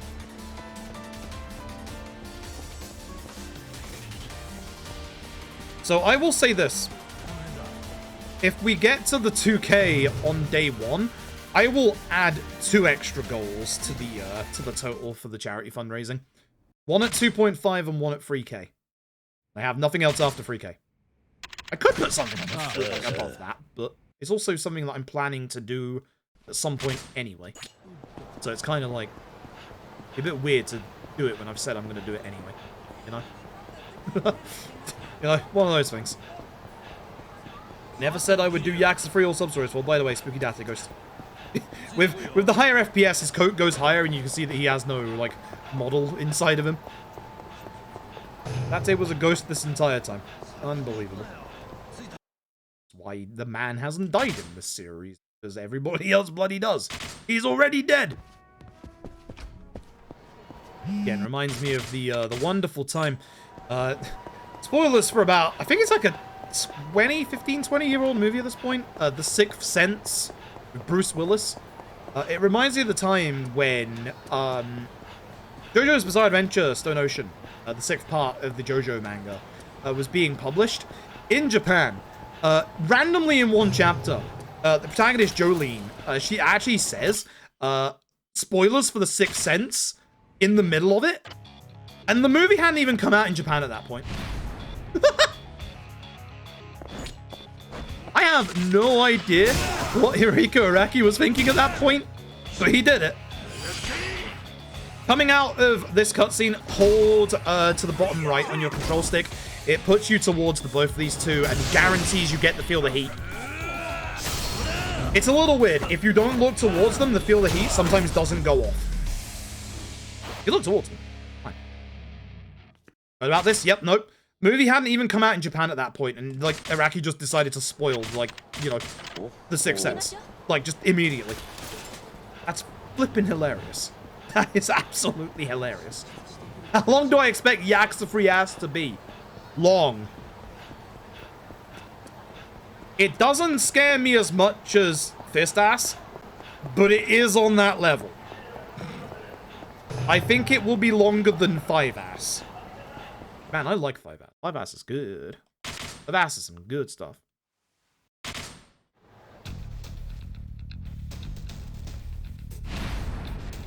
reality works in mysterious ways. Also forgets half of the crap that goes on in his match. Good stuff. Please hit the button. That's good. Ideally, you get everybody in 2 hits here. If not, it's fine. We used to use weapons in here. I don't know if we've gone back to using swords in here. Also, last Poseidon Pat. As long as you have not wasted your Poseidon Power, this is the last time you use it. If you need muscle soda, that green vending machine over there is your replenishment point. Oh, fight spawn in the middle. No, it's not. Good. Good place for it. Gotta make it word for word, scene for scene. Wow. I'm sure there's a lot of copyright involvement with that. This is an area trigger. I said earlier about things in OG1 not being in OG2. In OG, or in K1, vice versa. In OG2, Granny White is avoidable. Not in K2. Everyone's getting together, because sometimes they don't. Good. That's a little close to not hitting Moon. Sometimes he walks away there. And with that, we have no Poseidon Power and 1 Muscle Soda remaining. This is good. This is the good drink route. It's the very good drink route. If you're at this point, like if you're at these drinks at this point, you are on the good drink route. But that also means you have 1 Muscle Soda to get through the start set piece here. It's a little tight, especially if you are a newer runner. However, there is a little bit of a trick to this first one. Once you know said trick, it's not too bad. Fight spawn behind me is good. I was kind of hoping it'd see me just in case there was one down here, but thankfully there isn't. So we're going to go to the Millennium Tower. When we get to the Millennium Tower, we are going to get an email from Granny White. Granny White's emails for her sub-stories come in at specific areas. We know where all of those areas are. They've been baked into K2 ass very nicely. That route was done by Aldered. It is the current world record holder for it as well. It's a very, very good run. It's a very good run. Obscenely good. Alright, so. We're gonna get our sword out. We're gonna run forward. Stab this guy. Use Muscle Soda. Stats. You want Weapon level 2 in here. And you want to go up to 130. So 1, 2, 3, 5. Weirdly, you don't want to go any higher, even though you can. So the gimmick for this bit is that enemies will always spawn behind you. I turned the camera a bit too fast there. The enemies will always spawn behind where the camera is placed, by this guy who is here, and the last guy who is always by the lift. Karu really pushed him that way for some reason. I have no idea why. Not a great fight. Say hello to Hayashi again. Actually, last time this weekend. Use sword. Stab. Heat action. Doesn't matter which sword you use. There we go. I'm just using the rest of my nameless. Make sure you do his QTE. Watch Hayashi's HP. Now spam down D-pad to try and unequip your weapons. Sometimes you can get it in time, sometimes you can't. And then you want to be holding a light charge attack after this. Because Hayashi is very annoying in phase 2. Not if you do what I'm about to do. Hayashi has a whole bunch of hyper armor. Because he's on like low HP, we just need to hit him once. But because of his hyper armor, he can just attack us with a really long string of attacks. So instead, what we're going to do... Actually, I've got 1 sword hit. That's fine. It's not actually. Okay, the sword hit isn't fine. I thought it was, but it wasn't. If you do a light charge, you gain hyper armor, and your attack goes through all of Hayashi's attacks. And it puts him in a neutral stance. Which causes this. You don't want to do the QTE. But once you don't want to do the QTE, you do the QTE, punch Hayashi more times. Want to punch Hayashi more times, speedrun OG2. Because we need to do it in OG2. We really need to do it in OG2. Hayashi's final phase in OG2 is scary. And at this point, we need to replenish our Muscle Soda, and wouldn't you know it, there's a vending machine for Muscle Soda on the way to where we need to go. Fancy that. Fancy that. What amazing placement. Actually, genuinely amazing placement. I don't know, Hayashi, ask Yakuza Dead Souls. I assume very quietly killed off screen. If you're on base PS4, do not run into this when you're in the middle of that fight. You have an exceedingly high chance for the game to crash. I'm not even joking about that. Shit, I missed this guy, but that's fine. Ideally, I want to hit this guy for his knife, because his knife is actually pretty decent. A nice grab! His knife's actually really good for taking out some of these larger enemies in this bit. Except for this guy. Get rid of the knife here. Doesn't matter if you hit anyone or not. Grab the crowbar. Crowbar, good. We're on a bit of a time for this Monster Soda. You want to hit this guy towards the barricade. Congratulations if you've done all that to this point. Again, consistency is a thing with this set piece. It is hard. When you get enough of these runs into your belt, you get more used to it. Shame I missed this guy. You want to push him at the end towards this barricade. The rest is crowbar. Go inside here real quick. Try and hit as many people as possible. You're dodging. That wasn't that close. 1, 2 to break it. Throw it towards you. Grab you. Put that away. Go into the room. Keep an eye on your Muscle Soda. It's going to run out in this. Ideally, try and take care of all the enemy here before it runs out. These two being last. Do not push them towards the sword in the corner. Nope. Good. You don't want them to hit that sword. You want that sword. Bounce off this corner so you can throw that quicker. Not get shot by this guy. Go back in here. Grab this. Turn around. Hit the barricade. It's one hit with the sword. Put it away. In that room down there is one of the strongest weapons you can get in this run, but we don't need it in any percent. Legend. Now it's fun. That weapon is very much fun on Legend difficulty. Crowbar behind us. We want to grab the crowbar, but we do not want to Muscle Soda immediately. We want to hold off on our Muscle Soda. That way we can save a Muscle Soda usage coming up. Should dodge that. And that. I'd have dodged the gunshot would have been fine. At this point, Muscle Soda. Take care of everyone here as quick as possible, which is not going well. I let everybody go into different places. Hit door, spin and hit this guy into the door. That way you can just go in quickly. Didn't work. This next guy is one of the most annoying enemies in this game. He has a mass amount of guards stored up in him, so we have a very short period of time to hit him twice. Going to move forward a little bit. Provided they don't hit the crowbar over here, you can run and grab this crowbar, put it away, punch door. Thanks. Go for it. Remember, punching doors is fast. Very fast. And then for this fight, the rest of our wooden sword is on right D-pad. Hit these guys really fast. Strong Frost's good. Strong Frost's good. That's a hard set piece to do in this run. Like, it's really hard to be consistent at. It's not a hard set piece to do when you know what to do, but the consistency is so hard to get in that fight. It is ridiculous. Anyway, wooden crowbar gun. Wooden crowbar gun. It sounds like I'm making an incantation. I'm not. That's the equipment I need to equip in this chapter. Start skip, good old Kashiwagi. Take skip Karu. Start skip first one. Take skip second. And run. Whew.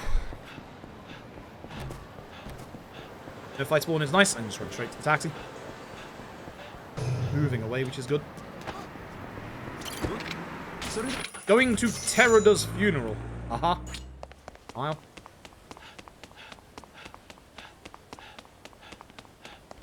The last time we'll be at Tojo HQ this weekend. We're going to be here a lot more. Head inside. You'll see here's Teruda's headpiece. Let's get through these. Let's get through this. As soon as we get outside, pause, go down, hit Muscle Soda. Wooden crowbar gun. Alright. Remember Hashimoto from the Grand in Chapter 2? He's back and he has a sword. He is exceedingly annoying. You must take him out immediately. Otherwise, this fight can be very problematic. So, get the sword out. Run forward a tiny bit. Frost and Frost again immediately, and pray you get him. Also pray that Daigo doesn't knock this guy to the ground. Thanks, Daigo. Daigo is very annoying in both this fight, in this, and in OG2. In OG2, Daigo has killed me in that fight multiple times. Because in OG2, in that fight, you actually want to get to critical HP. So, there are two different versions of Shindo skip, depending on whether you are playing OG2 or K2. K2's is a lot easier and a lot nicer to pull off. OG2's is one of the nastiest and hardest pieces of fight tech that we have to do in any RGG speedrun.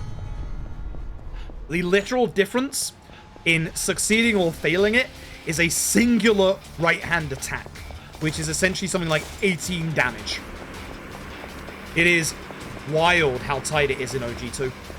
But it's super cool, and if you pull it off, it's really awesome. It's like one of the best feelings. You have to be so careful. You have to be so careful. Speaking of being so careful, this fight right here. If we kill this fight before the logo goes away, we soft lock the video game.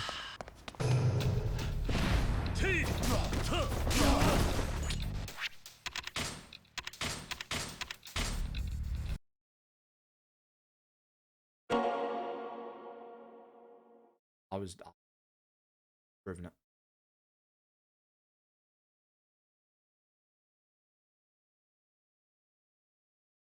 Give my credit, I didn't think the guy at the back would die. Usually at that angle, he doesn't die. Thankfully, the game has autosave, so thankfully, I can just load this back up. That was a PB pace run, that would be game over. What you'll have noticed in that bit down the bottom left is that the marker for the next bit didn't load in. I was just showing it off. I was just showing it off, you know? I was just showing it off. Let's do it properly this time. See, like, that guy goes over there, so, you know, he's not going to disappear. And then, oh, look, the marker appears. Wow, fancy that. I was hoping one of their wooden swords would stay so I could use that instead of mine, but it's fine. The weapon route is really, really tall. Thanks, buddy. Really, really tight in this run. I don't like the guy behind me being alive because he is annoying. He just does guards, dodges, all that jazz. But this will use up a bit more of my weapon durability for the end game. I'm just showing it off, you know. That's what you don't do, you know. Proving it. I always do it correctly. I had to do it wrong once, you know. Oops. Alright, here's Shindo. So what we want to do with Shindo. Grab sofa, spin sofa, muscle soda. He's going outside. So, the issue with Shindo. He starts off really far away from you. Press down D-pad to make sure you don't oh, not the gun, not the gun. Make sure you don't break that sofa there. Shindo stalls up a dodge or a guard. So here's what we're going to do. Hate attacking. Get the gun out. Get the gun out. This is Shindo Skip K2 version. All of this is pushing Shindo outside where he has 1 HP left. The issue is outside, he is also storing up a guard and a dodge. So unfortunately, it's really annoying to be able to hit him without him basically stopping us. So how do we deal with that? You can probably guess by the thing in my hand. I'm gonna go right here, aim, shoot, bang. I thought I missed. My gun was aimed to the left. Boy, I'm not doing this well tonight. Well, this Tojo HQ is one to forget. These animations are also in Ishin. In OG2, there are 2 extra roundsless QTE, but in OG2, you can skip this entire set of QTEs. And that's the difficulty of OG2's run. Because what you have to do is get to critical HP, aka 1 hit from death by Shindo to any attack, and then you have to do the heat animation, where the enemy is on the ground, which is the one where you stand on them and do like, or you sit on them and you do like the punches, which is also bad, because with the PS2 version, or like the OG2 version, if you do too many button presses, you mash too hard, much like mashing the QTs in this game, you feel the heats, it will not count your actual hits. You also have to do it for like 30 seconds. What have you forgotten to do? We want quick step cancel. Twist weapon max. Sprint 2. Sprint 3. Congratulations. You remember. We never used to do that, so I keep forgetting what I need to do here. Anyway. He got up! No! Shindo is not supposed to get up. He usually doesn't get up. Do you mind?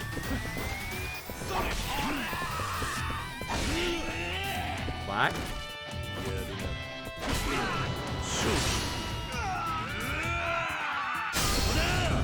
What?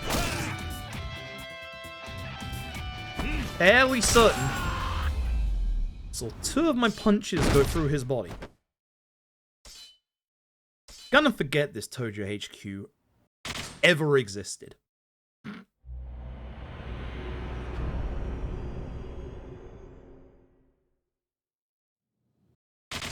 Never happened. Never happened. Don't clip it. Never happened. Can't prove otherwise. Boy. Yeah, I'm getting some unfortunate fight spawns down the end of Tenkaichi, but it's fine.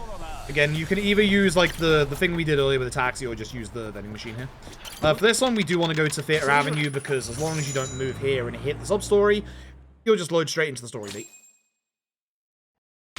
You can move in the loading screens when you use taxis. You want to be careful in a couple of places like that because you'll walk into either fight spawns or you will walk into sub-stories.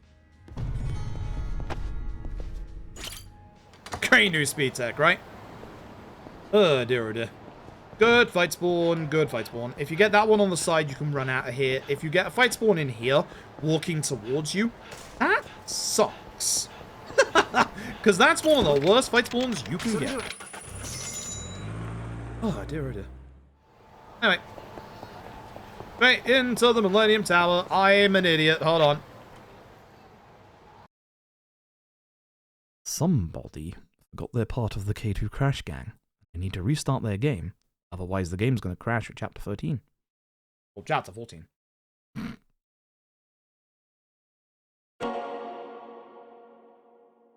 It's going to take a long time for me to get used to restarting the game. Like, it's going to take a very, very long time. You have to remember, I've been running this game for 4 to 5 years where I didn't have to close the game in the middle of it. Now I have to close the game in the middle of it. This one's nice because it like has the autosave here and you can just, you know, carry on. I need to remember to do obviously the crash. Good old pause crash. I'm not going to remember for an exceedingly long.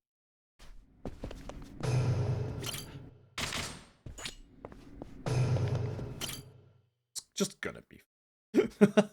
I'm just gonna make this mistake a couple more times. Which also means I need to figure out when I need to do the save load for K2 All Substories. Because obviously the last couple of times I've done K2 All Substories was the old PC, where I didn't have to worry about the crash. So, and Older doesn't have to worry about the crash as well, because Older doesn't get the crash sometimes. So, I need to figure out where I need to pause the timer in K2 Ass. Menu, excuse me, guy. Thanks. Hey, Karax, thank you so very much for the generous donation. Yo, thank you very, very much. Thank you for also getting it off the .99. Appreciate that. Appreciate that. That helps a lot. I like my nice round numbers, I do. Please don't make it like .65 or something like that. That'd be bad. It cause the streamer a lot of undue stress. Stay Carrick, thank you very much for the generous donation to the charity. Thank you very much. Yeah, we are less than 100 off of hitting our initial goal. This is wild. I honestly was worried. So here's the thing. Like, I've been having a lot of thoughts about this round of charity fundraising. I like the idea of having everything as, like, you know, a milestone to unlock. But here's the thing. What happens if we don't hit the milestone? Like, what do I do? Like, do I just stop streaming? Do I stop charity fundraising? Like, it's a bit of a flawed system. It's a bit of a very flawed system that I've kind of been thinking about this time, but like, you all have absolutely smashed it. We don't have to worry about it at all now. So I'm kind of just like, you know, what happens if I mess up? You know, what happens if I don't, you know, raise money for charity? So this is likely the last time we'll do it in this format, but I have ideas for future, like, milestone-esque attempts like this, where instead of it being the next run, Team break while wait for goal. You think I'm GDQ? Think I'm GDQ waiting for 3 million? Oi. No. How dare you? I just want to say I was there for that 3 million push at GDQ. When you're in the room, the actual, like, energy in there is palpable. Like, it's such a different vibe to being online. For those of you who watched online, I can fully understand why it felt like, you know, we were, like, you know, actually stalling for donations. We, no, technically were, but we also weren't. Like, the energy in the room as, like, every 10,000 came in, like, really fast was wild. Like, it feels so different being there to watching online. Online, it's just, you know, hey, what are they doing, you know? Like, what? Why are they waiting, etc.? Like, shouldn't they be doing something? Like, I can absolutely see from everyone's, like, point of view at home of being, you know, this is just stalling. But actually being there, the energy in the room was palpable. I'm very glad they moved away from that with the most recent GDQ. So again, it's not me, like, throwing shade towards GDQ for that. But, like, when you are in the room, the energy is palpable. Like, I cannot describe the energy, like, when we were in that room for SGDQ 2022. It was wild. But I'm very glad they tried to do things, like, differently this time around. Because, like, more like that. Absolutely more like that. Just, you know. And this is a little bit of shade. Maybe don't put certain incentives at 120k when they couldn't even raise 100k last time, when you put them in the exact same situation with Baldur's Gate 3 right after the run. Not gonna name names, but man, I feel real bad for that old Lost Judgment runner, whoever they were. Unbelievable. I'm very glad I got to do Amon, at least. I was actually, to be fair, I was asked, alright, you know, if only one of these is gonna get pushed, which one would you rather get pushed? It's gotta be Amon. Like, it's always gonna be Amon. Amon is, like, the more impressive of the two. Even though we made Amon look like a joke. Oh, that's bad. It's real strong instead of, like... I'm gonna go back to the old days where I go and pick up that freezer and just body everyone in one hit. I missed the freezer. And to be fair, I actually, like, wanted Baldur's Gate 3 stuff to get met as well. Oh, hello.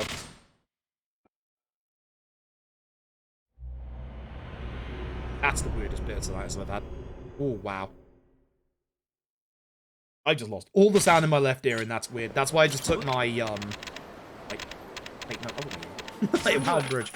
I was thinking of the bit after this bit.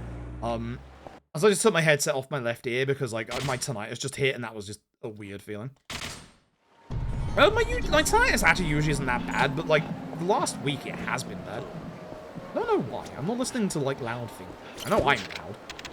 Wait, south. Yeah, that's, see, that's the bit. I'm thinking too much OG2. In OG2, none of OG2 takes place in this bit. Which sounds a bit weird. OG2, in this chapter, you go to a special bit of Sotenbori that wasn't in any other Yakuza game. It's a little district called Sensei-sho. If you've played Persona 5 Strikers, you'll know which one that is, because it's in that game. 10,109. Let me not messing on my menu this time. I wonder if it's faster to start to get that. How did I hit that from all the way over here? Actually. I know those numbers better than I know the numbers of my bank account.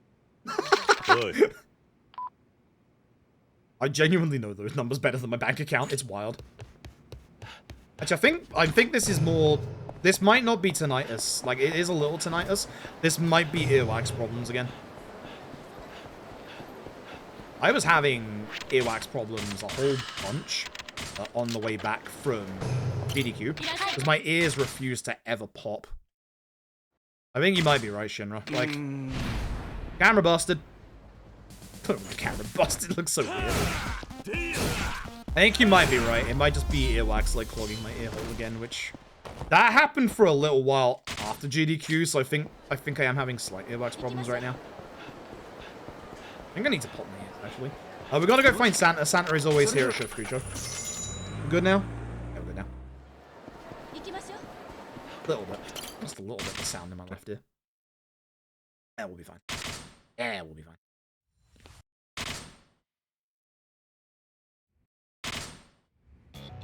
I don't remember if I used the saw on this guy or not. I feel like I do. I'm gonna use the crowbar. Heck you, Sim. Yeah, I used the saw because he otherwise he guards.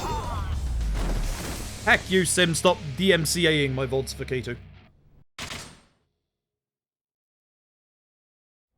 So yeah, I've got ideas. So like I was saying, like, here's the issue. Like, if I do milestone stuff like this, but like next time, if we don't hit enough for the next run after the current run, what do I do? Do I just like stop streaming? Like, what do I do?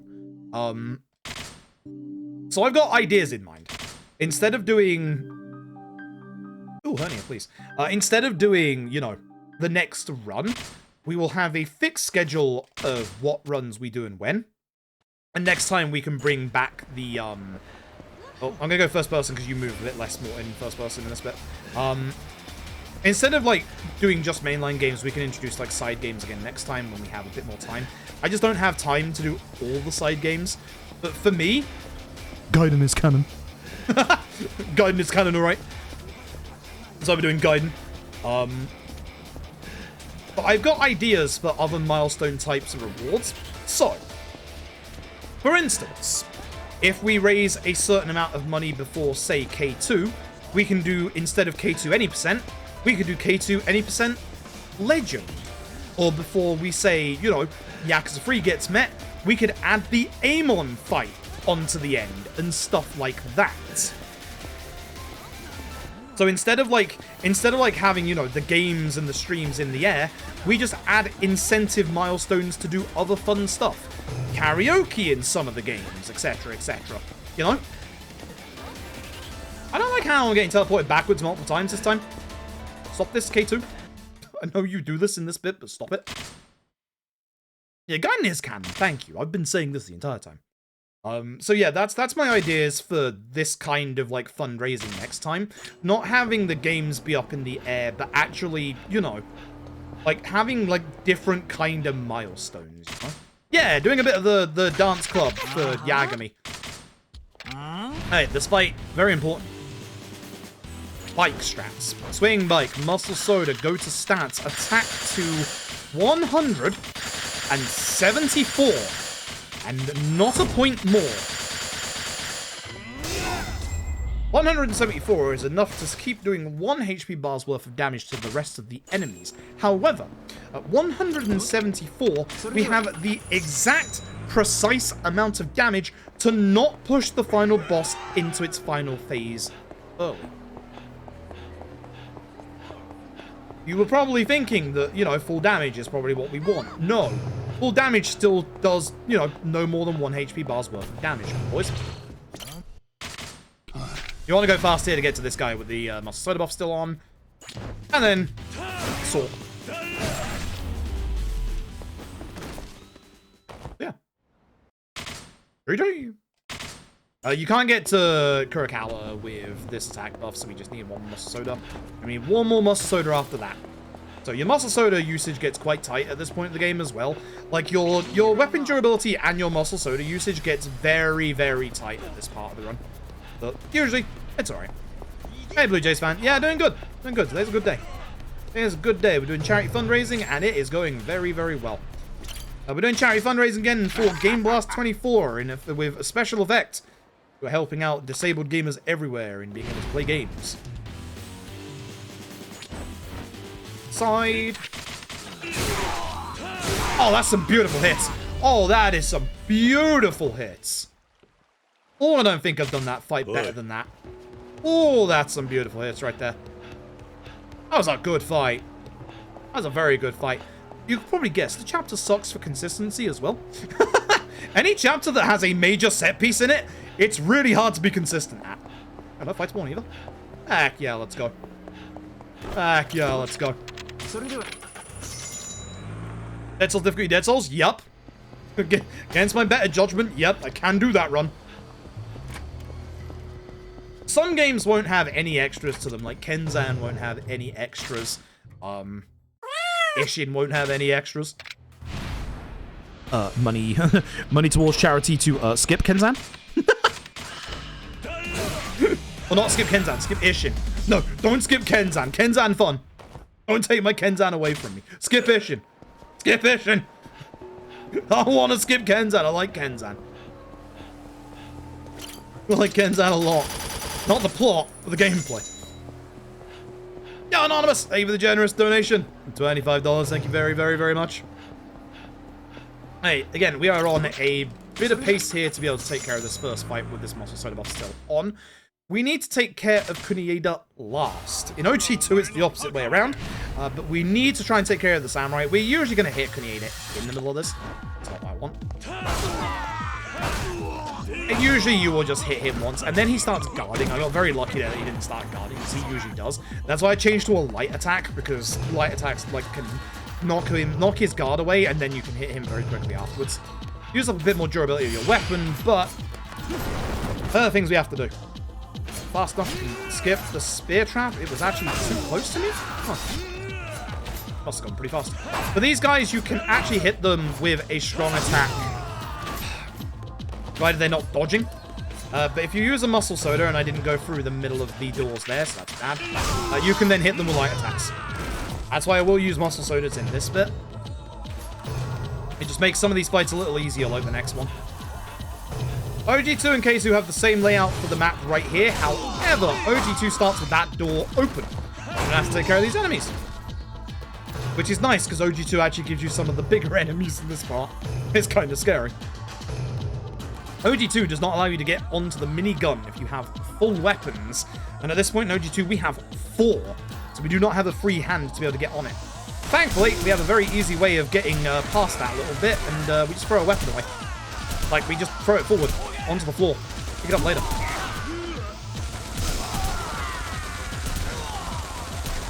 I should not be holding that. I was actually wondering. Nice. You can bend meeting incentive goals which version of Mission is played. You know, I like that.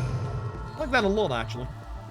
Have a new target strat because I'm behind. Yes, I was curious and I wanted to know whether or not I've got like if my theory is correct. Kunieda first in this fight.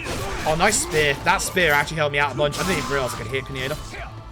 The guy in the back is in a bit of a bad spot because he's just going to keep dodging, and I'm going to keep getting hit. Bad. Wait, the sword? Oh no, I didn't mean to use my sword. Uh-oh. Meant to use my wooden sword. Uh-oh. That's fine.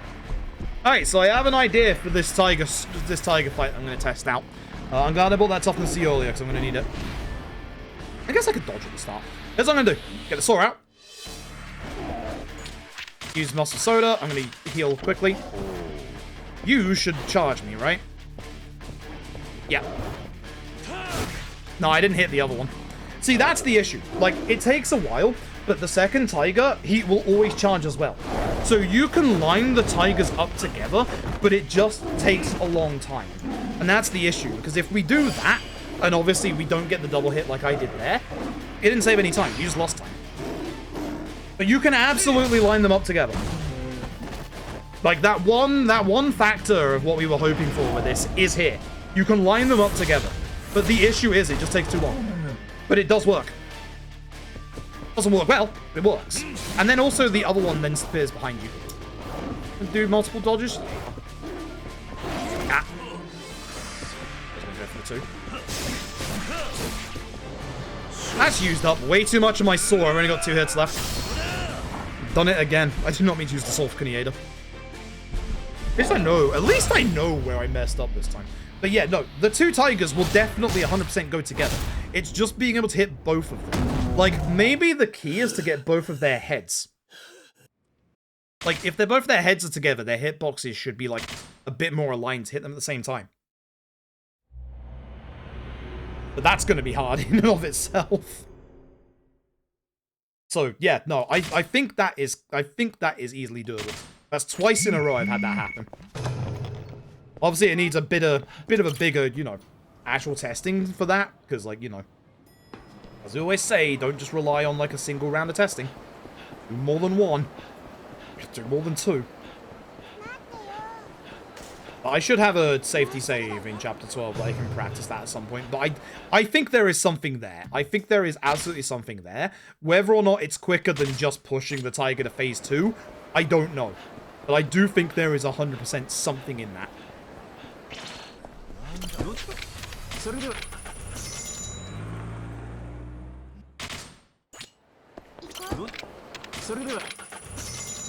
I just don't think it's gonna be quick enough. That makes sense. I just think it's gonna take too long to set up. Because, like, yeah, the issue with Phase 2 is obviously this other tiger, like, charging away.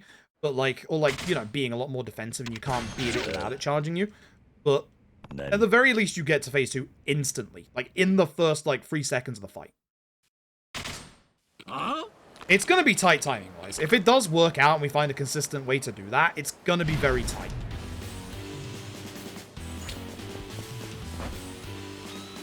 All together. Huge. 6 muscle soda. I believe that is enough until the finale, so I shouldn't have to use, or I shouldn't have to replenish my muscle soda. I'm not gonna. I wish the taxi was at the bottom left part of the map here. I wish we could just taxi away from it. In OG2, there is exclusive speed tech in this bit. You can actually ignore doing the rest of what we're about to do. You can go back to Bar Aoi with Haruka, and then you can say to, hey, I just want to go back to Kamurocho, and the game lets you. Unfortunately for us, in K2, we have to do this bit, which leads nowhere. At least Haruka saying, you know, she doesn't want to be an idol, but, where did she just go? But yeah, you know, that'll never happen. See you tomorrow.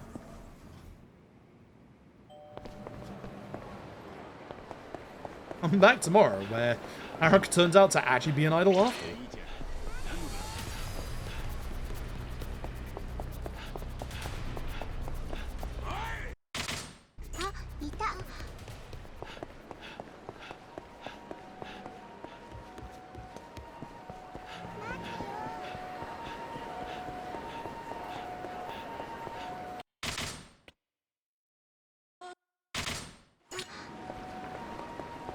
Keep getting the camera turns around here. Need to remember that. Past these enemies. And now we can finally go back. And in this next bit, we can make use of the power of physics. Nameless crowbar gone.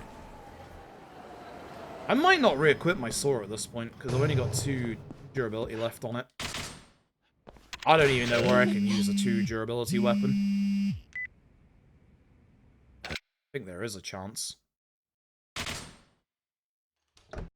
All bosses require at least 3. I used up my sword way too much. That's not good. I did not mean to use it on Kunieda, but I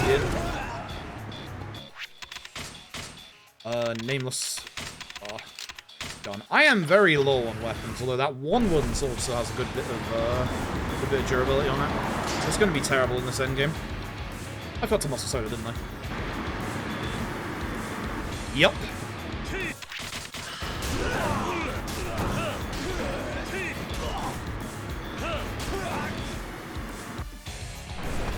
So as you can see, the crowbars don't have like a big range to them, but their damage is immense. The damage is really good.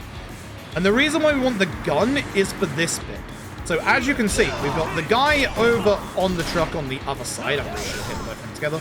You need to either grab, like, one of the guns dropped, which Dragon Engine will cause them to break often, or grab his grenade and throw it back, which Dragon Engine will cause that to fall off a lot. So to go fast, that's why we want the 2 guns. It gets rid of all RNG. Yeah? The non-day gym variety? Oh, that's the one I wanted my names. Just gotta keep my nameless here, I think. I don't have enough time on this muscle soda. It's gonna get a bit tight.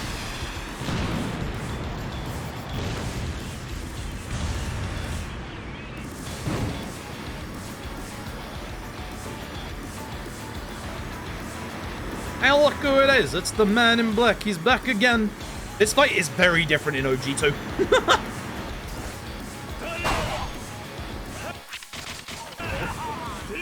I got that in just in time, thankfully.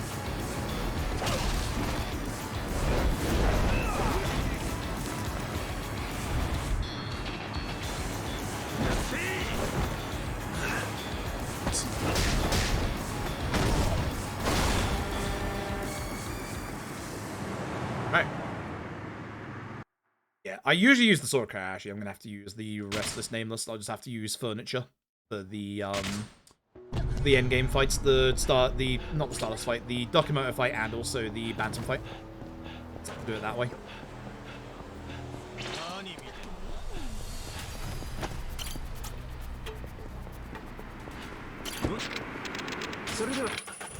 Shame is what it is. This is one of those times where you don't want to run forward. If you look to your right on the minimap, see there's a bunch of enemies there. If you were to move in that loading screen, you would likely get into a fight with all of them. So thankfully, we just wait there for a second.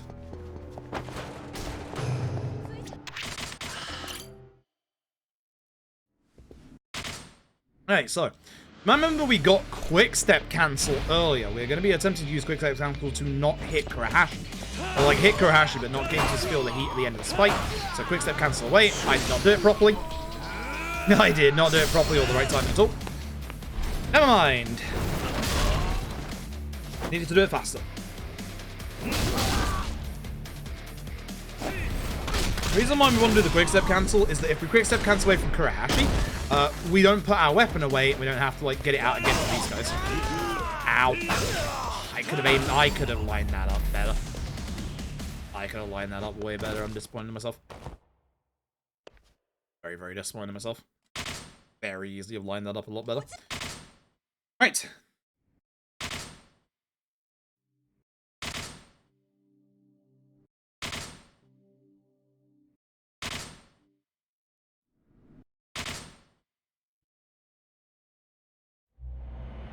Right, to save like 9 seconds. Let's go.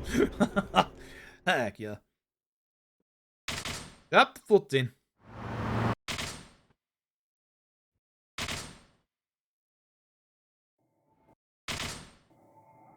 Don't forget, folks, we are still doing Yakuza 3 after this.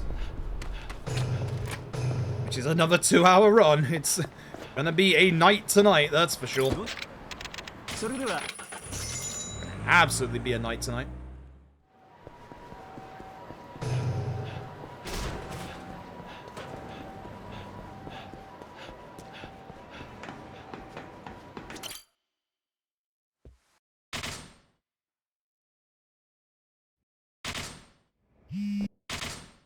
Over to Dokumoto's, gotta go see Kazuki. We'll probably take a very shorter break between this and 3. I'm feeling pretty decent. I want us to get through 3 relatively quickly. Tomorrow is gonna be a long day. Not quite as long as this, but it's gonna feel it with 5. So in OG2, you only have access to 3 different taxi spots. Top left of the map, top right of the map, and south of Nakamichi. In K2, we have a lot more taxi spots, so the bottom of Tenkaichi has a very good taxi spot for us. Where's the fight spawn? There's the fight spawn. So this is usually where you have to do the trick to, like, use either a vending machine or the taxi. You will usually get into a fight here. I was lucky that they took a while to get around that corner there. Let's get rid of them immediately, which is nice. Up D-pad, because I was playing Infinite Wealth for some reason. Cool.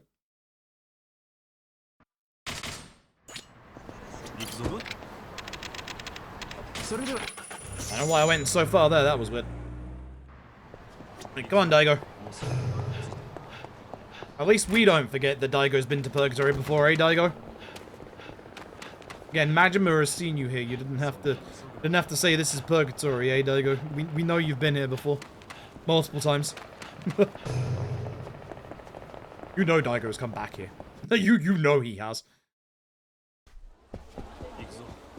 Because you're wondering what I'm referencing in Yakuza Dead Souls, which canonically, if it was canon, is set after Yakuza 4. Daigo acts like it's the first time he's ever been in Purgatory. Definitely Daigo Dojima. That's definitely a Daigo of a Dojima that I've seen.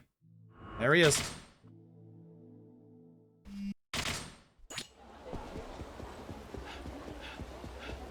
No, the tiger doesn't take... The tigers don't heal after QTE. I've done it before where when you hit the tiger, like both tigers pre-QTE, the damage stays on the second tiger. That's why I've been saying for years about it. Is it's my like golden goose. It's there. I know it's there. I've done it before. I've done it before. I swear to God. Nah, I just didn't get the stab through the other tiger like quick enough.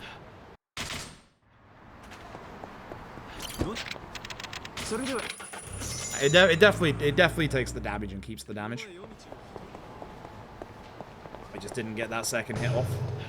My angle was bad. Alright, because I'm down on weapons, I'm going to use the furniture in here.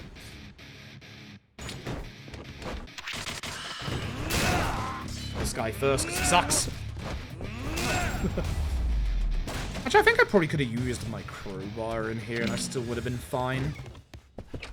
Because we don't have any fights in the next chapter. That's a bad fight one. Just not paying attention to where that was. That's where we find out if I closed the game or not. Because if I haven't, the game crashes right here. Thankfully, it hasn't crashed. K2 Crash Gang represent. Yeah, that's the point where it will crash, like, 100% of the time if you haven't done the obviously the pause.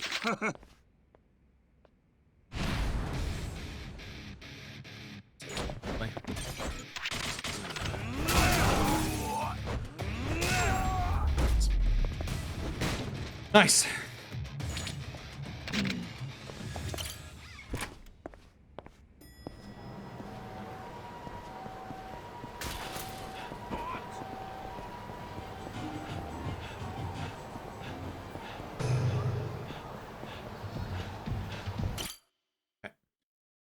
Here, this is where we use our nameless. Still on our D-pad.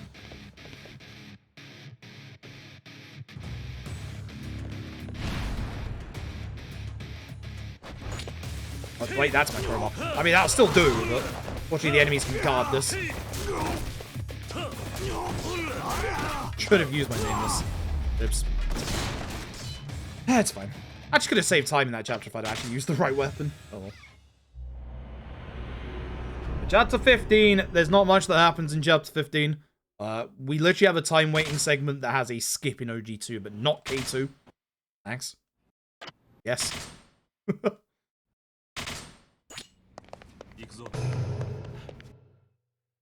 Also, I will have to play you a different cutscene at the end of this when I just go to use the bathroom real quick. Usually I would give you the ending, but the trouble is the ending DMCA's me in this video game thanks to the musical artist Sim. Thank you, Sim. Appreciate it. I'll give you the Majima. I'll give you the Majima bomb diffusal one.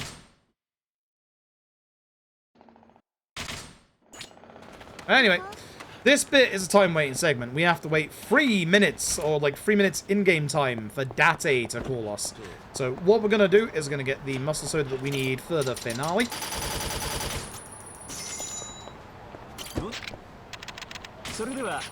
Taxi to the wrong spot. As you do. And run over to Serena. If we taxi to the wrong spot, it's fine, as long as we just don't get into a fight spawn. Like, as long as we don't get into a fight spawn, we're okay. We're not going to lose any time. Yeah, absolutely getting back to Serena before the phone call goes off.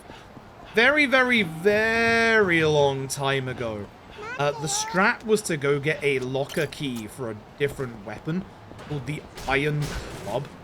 I don't know if you remember those days, Big No-No. The days of the Iron Club. Man. We go into first person because that stops us getting the AFK message. So we don't lose time. Maybe before your time? Yeah, it was a long time ago. It was wild. Like, the Iron Club locker key is at the bottom right part of the map. We used to run down there, grab that, go back to the locker keys, and then back to Serena. Because the Iron Club used to be, like, good for, like, the waves of enemies outside of Stardust. Well, not Stardust, outside of Millennium Tower. Not Millennium Tower. Haruocho Hills. It's wild. It's completely wild. Remember the day. That wasn't pre-soda, no. Just the pre the one weapon route in the finale. I don't know why we got that Iron Club. It's not like it was that great, but it did destroy people. It had like a big swing to it. And the chance to stun. Like, oh well.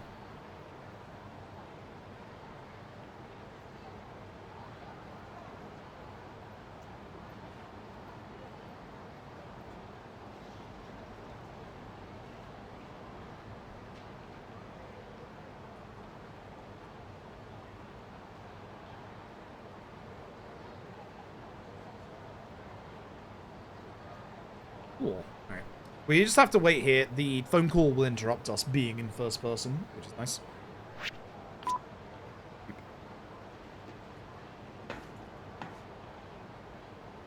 Fully formed? Yeah, no, I still remember a big chunk of the pre-weapon route. It was not hot. I think you can see, like, obviously other than, like, my runs that I did, like, for PB stuff, I think you can see the pre-weapon route in, I think it was ESA Summer 18, weirdly enough. I think I did that in a marathon. And, like, during the marathon, when I bought I think I bought the red beads in Don Quixote for the actual, like, armor set bonus. And I think it was after that that I messaged one of my mods, Nayu.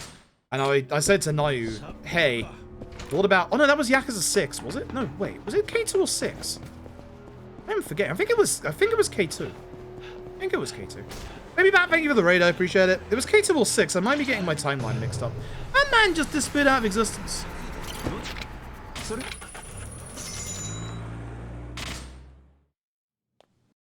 I didn't do that. He just left. He decided he had better things to do with his life, and you know what? Fair enough. Okay, it was Yakuza 6 then. Yeah, no. Yeah, no. Ignore what I was saying then. That applies to Yakuza 6.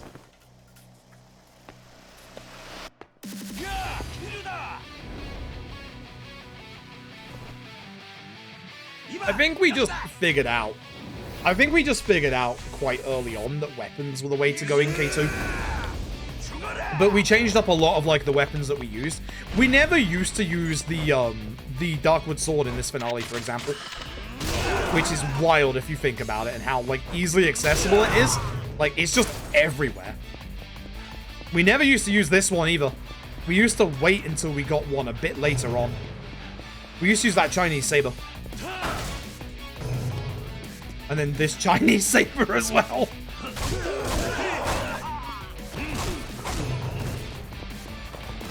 I think we, at one point, the golf club on the left-hand side there was used.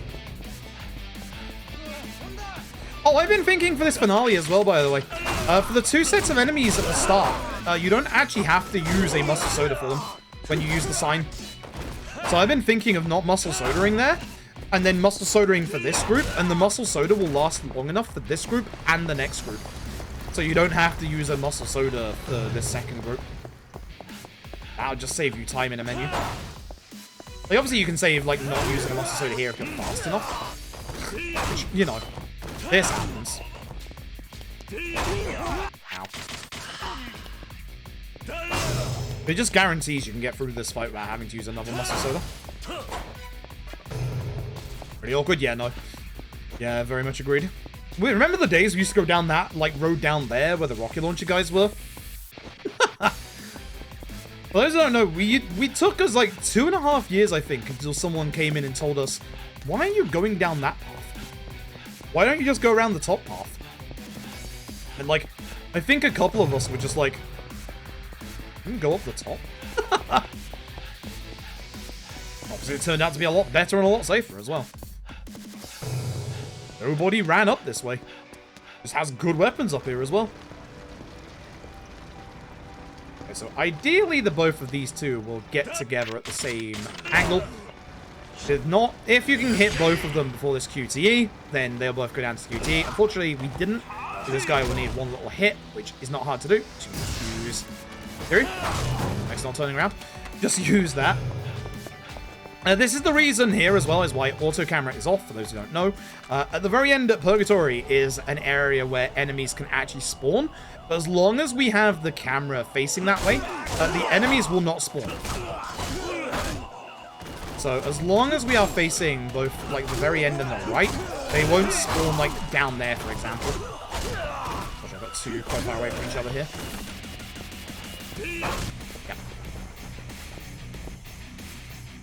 Rocket launcher only, yeah, that'd be cool.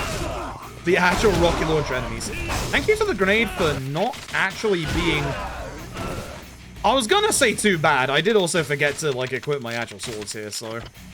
Thankfully, we do have enough on our wooden sword to use it here as well. As long as, you know, I start hitting enemies. I miss. Not great. Oh well. And for the final time, the man in black. I hit 2 tigers, no, but I think we might have the beginnings of a potential strat. I just don't know whether or not time-wise it's worth it. Because it takes... When you go for the 1 tiger, you can go to phase 2 in like literally the first 3 seconds or 4 seconds of the fight. Whereas to line up the 2nd tiger is going to take like an extra on top of that. It's going to take like an extra 5 to 6 seconds. And there's no guarantee that we can get like a good lineup for the both of them. But I think I finally see something. I think I finally see a method where it could work. Which I haven't been able to see for years. So to at least see a potential lineup, that's the important thing. That might lead to something. So I'm going to play around with it a little bit more when I have some free time, but there's a potential in there. Stab once, heat attack. Strong attack. Okay. End of Ryuji 2.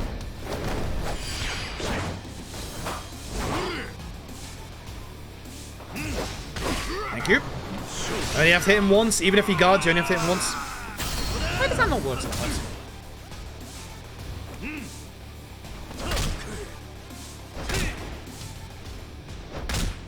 Yeah, no 2 tigers this time, but I have a thought in mind about it. I might actually see the path. I have a very strong suspicion, but again, it all comes down to whether or not lining up the 2 tigers is just going to be worth it time-wise, and whether we can make it consistent. That's the other important part. Second of important part, Daijin Kim. This guy sucks. We have the lore downloaded on Daijin Kim. We're going to run up to him and hit him with a sword with light attacks. Oh, I hate you so much. Oh, you are the worst. Go away. Thanks. Obviously, fail that. Do this one, though. And quick step cancel backwards. This will make it so that we can keep our weapon and we can take care of the rest of these enemies. And that way we don't put our weapon away and we can take care of Daijin Kim. Good. Easy peasy. Easy peasy lemons. That fight is a lot more consistent these days than when we first did this run. The Daijin Kim fight back when we first did this run, oh my god. Oh, it was terrible. Even with the weapon strats, oh, it was terrible. It was literally luck and whether or not Daijin Kim shoots you or not. Which was a lot. Was hell of a lot. So the attack damage that we leveled up to 174 earlier was for this fight right here. So with being 174 attack with the actual equipment that we've currently got on, we have enough damage to get Ryuji to literally a pixel before the next phase of this fight. So thrust forward, final muscle soda, heat attack. You can get that heat attack off if your attack is higher, but it's like an extremely small window. We are talking like less than 0.2 of a second. It's like extremely tight. That's why we do it this way. Because by doing it this way, we don't have to worry. Then, as Yuji's getting up, one more strong attack. And that's the fight. GG. That's the one. In OG2, this is always triangle in both OG2 and K2. If you fail this QTE, it's a game over. Don't fail the QTE. It's also the point where we have to start going hard on runs and start saying, hey, you have to see the clear. If you don't see the clear, we can't accept it. Because you don't get the failure QTE, sound notification, when you fail the QTE. Have to show the clear in your actual VOD, otherwise we can't accept it. Abraca-goddamn-dabra. Leave me alone. Right, I'm going to give you the Majima Bomb Defusal cutscene while I go and refill my drink real quick. And then we're going to get on very quickly and finish up the night with Yakuza 3. Good run, actually, Yakuza 3. Yakuza 3 is interesting. Yakuza 3 has some really cool tech to it. And I have not done Yakuza 3 on the new PC, which means that I'm going to have very big issues with Yakuza 3. You'll see what I mean when we get there. Yakuza 3, 2 hours. Just over 2 hours. Where are we? It is it this one? No, it's this one. Right, crosswise, I'll be back in a minute.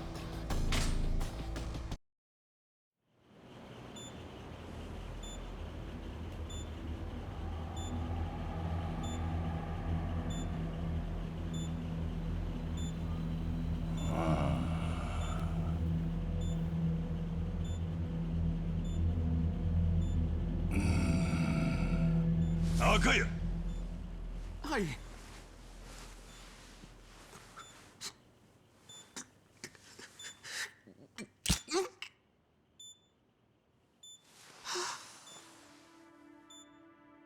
次は青やな。はい。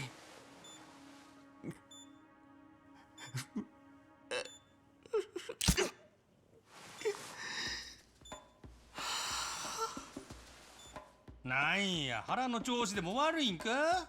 いや、故郷に残してきたお袋のことを思い出してしまって。なんでおかんと爆弾が関係あるんや？いや、お袋一人暮らしだから自分にもしものことがあったら。せやからこうして解除しとるんやろうが。でも親父、これでこの配線を解読できるんですか？アホか！俺がこないなごちゃごちゃしたもん分かるはずないやろが。せやけどやらにゃしゃあないからこうやって勘を働かしとるんやないか。勘なんすか？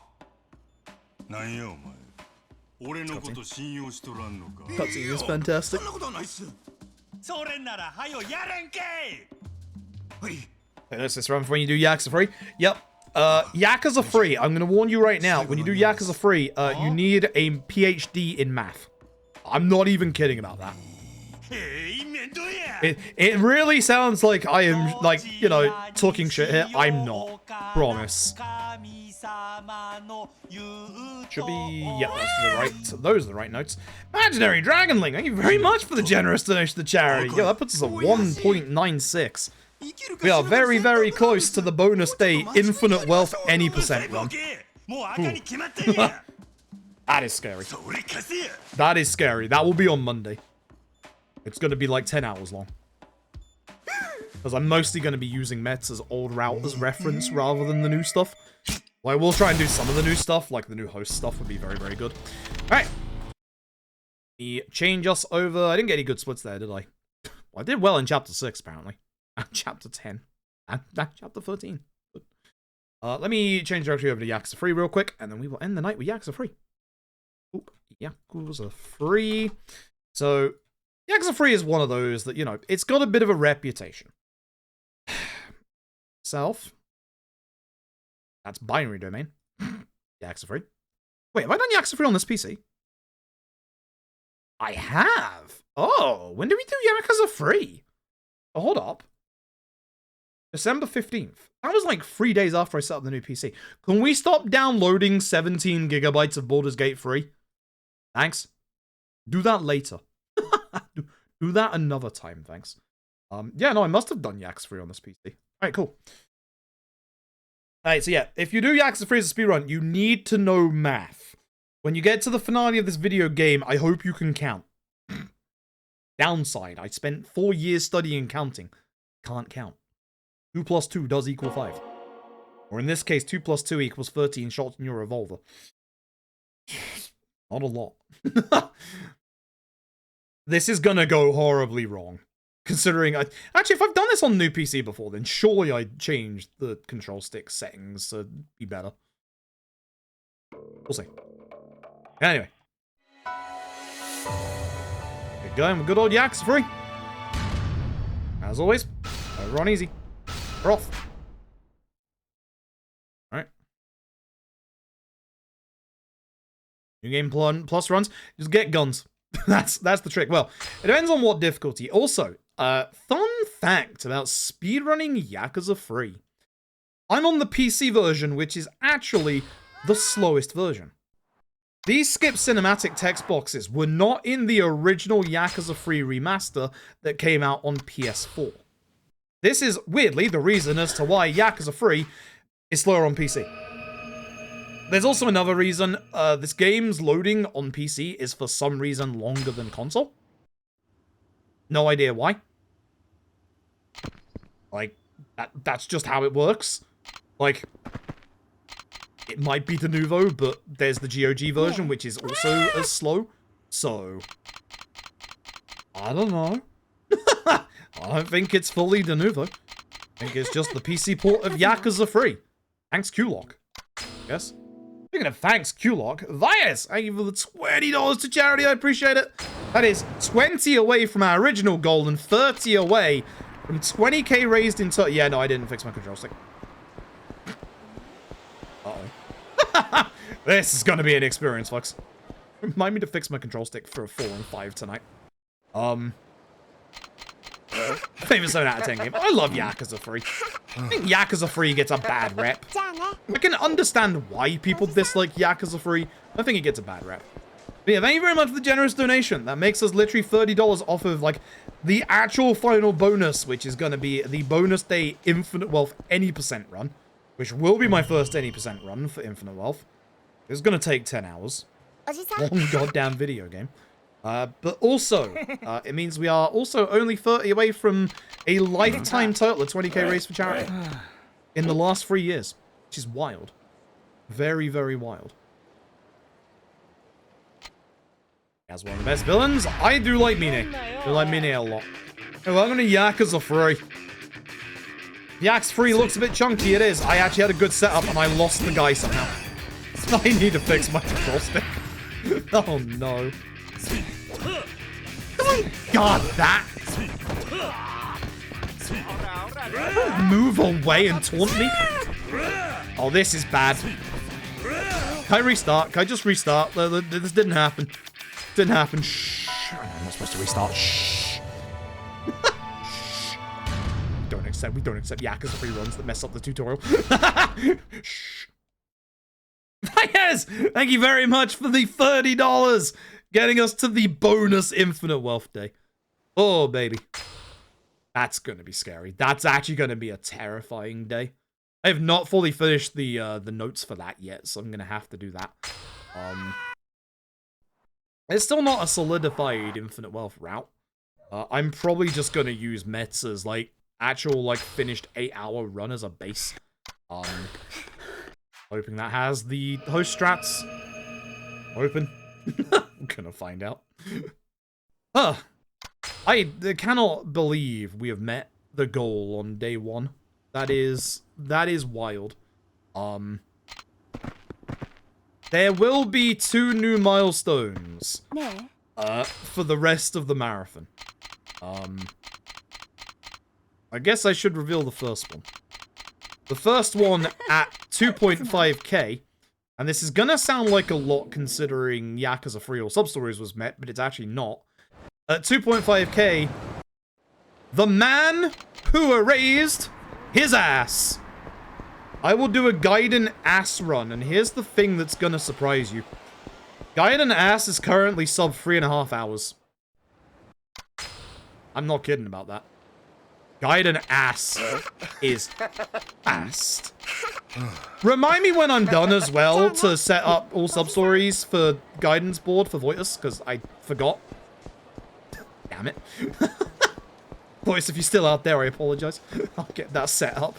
I knew I forgot to do something. That's what I forgot to do. And then I can also, like, at the same time ask SLC, hey, can you put this in the Like a Dragon series? Yakuza series. Kenzan EX hard, no thanks. Well, to be fair, Kenzan on, like, even on normal is, like, super easy. Oh no, my internet. Oh no, my internet. Oh no, my internet. Stop that. Folks, if you buffered, it wasn't you, it was me. Oh no, my internet.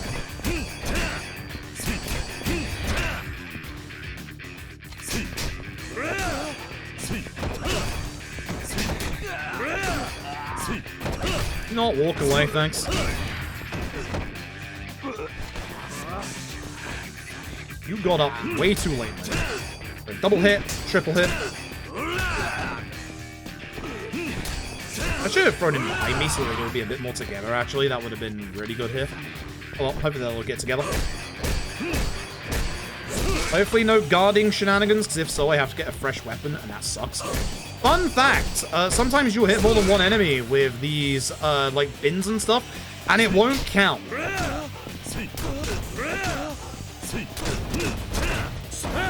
Good bounding. So bounding is the act of bouncing an enemy off of a wall. It does extra damage. It's one of the things that, like, Yakuza 3 really wants you to do. This guy was over here. That's really nice. That's a good spot.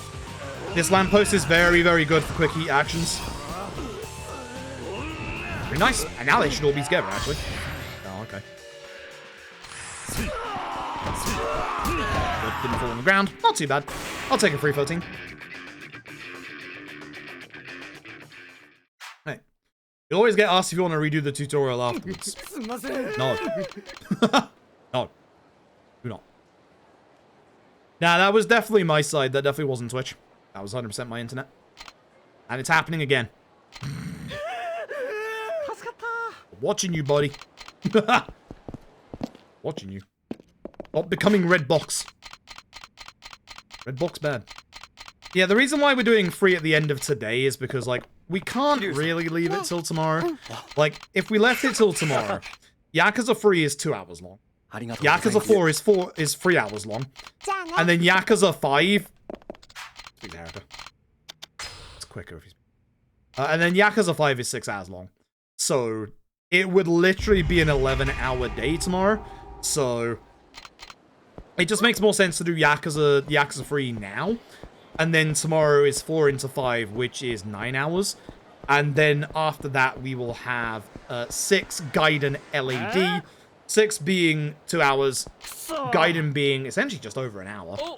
And then Lad being 4. So it just works out this way. And then Infinite Wealth being 10. Great. Wonderful. This tutorial is one of the worst tutorials in any RGG speedrun. Like, genuinely. Thanks. Someone do the big long combo, please. Who wants to hit me? One of you wants to hit me. Just hit me with a long combo. I'm please. Thanks. Alright, fine, stands first. It's so bad. It's so bad. I want to go to this corner. I want every enemy to be in this corner by the end of the next 2 tutorials. It's quick step, so I'm just going to quick step into the corner.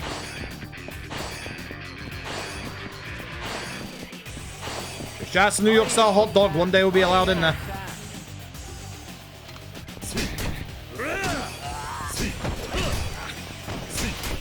Both my multis there. Why did you turn? I was not holding that direction at all. I'm getting, like, no multi-hits. You really want multi-hits here?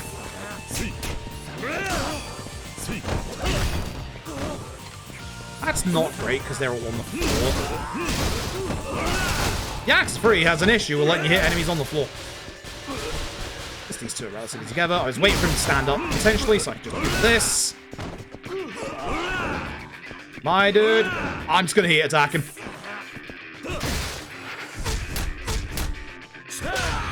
Not a good tutorial. Not a good tutorial in the slightest. I'm not repeating it. This is a really nasty bit as well in the run. You have to be paying close attention in this bit. There's a fight spawn ahead of me over there, so I don't think the one behind me is going to turn up. But you can get a fight spawn behind you in this bit. If you are not paying attention and do not move immediately, you can get caught by this fight spawn. So just be aware. No fight spawn, we're good. I could have gone backwards, it would have been fine. And poor old initiative that we just saw blow up. Poor guy. Get to see him one more time this weekend in Yakuza 4, actually. I did not fix my control stick in the slightest. Oh no. My movement is so floaty, it's so bad. Oh baby. Run towards Majima, that's the quickest way to get the cutscenes. Go. There's also a little bit of menu delay to being able to skip these cutscenes, by the way. It's terrible. Speaking of menu delay, come back tomorrow for Yakuza 4. That game just excludes, like, menu delay. Anyway, Majima time. So we're going to start by doing the gut punch. Then wait a little bit to hopefully get him with this full combo. Kicking to get him up. Grab him and he will taunt. It's a free full combo. Push him towards this corner, which is what we want. Please no guard. Love you.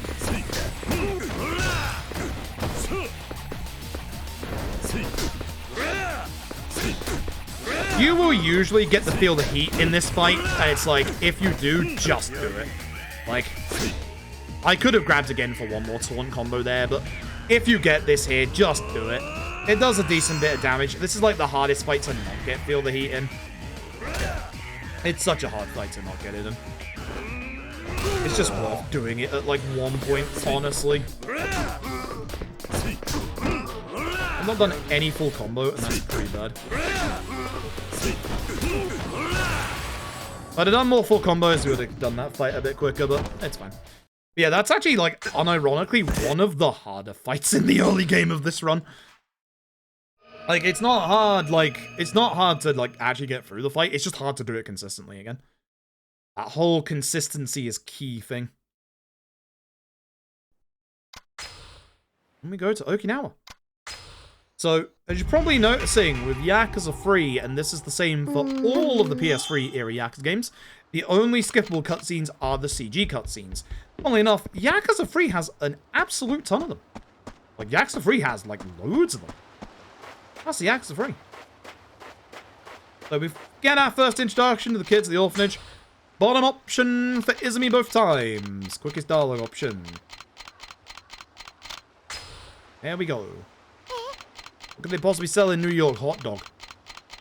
Coffee. I was really hoping they'd have a New York style hot dog in Hawaii. Makes sense as well.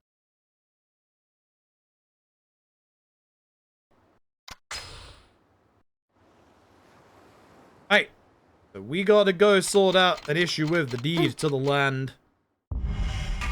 Gotta go find the Ryudo family, which is the local Yakuza area. And outside.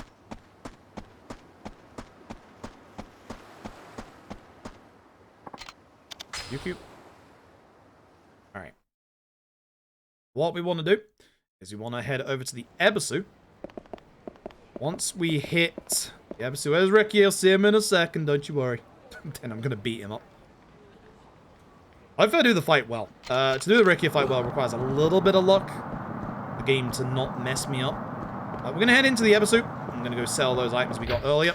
So, maybe 5 bats, right? I think it's yes. So sell your stamina nexus. The bell is save from previous games DLC, so we don't allow it. That's 1, 2, 3, 4, 5. So, for this run and the first run of tomorrow, Yakuza 4, you're going to see a lot of baseball and Yakuza 5. Tomorrow's baseball day, don't worry about it.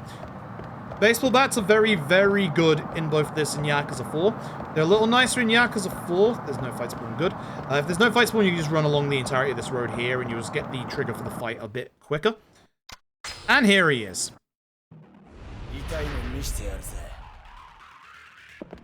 Grab Ricky. Grab Ricky. Throw him into this corner with the 2 signs.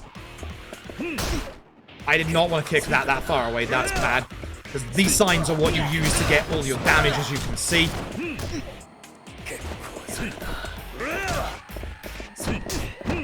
If you can get him in this corner, as you saw, you can actually like start spinning him, which is obviously what we want, ideally. You do not want him to leave the corner. But it's a very timing-based thing. Having both the signs here does like a metric ton of damage. I missed. If he's starting to get like low, you have to do the single like that, otherwise he's going to go into feel the heat. Thanks. Either side, I'm going to do more damage. Not a good fight. Not a good fight. Seeing Kiri's ass. No, I'm afraid not.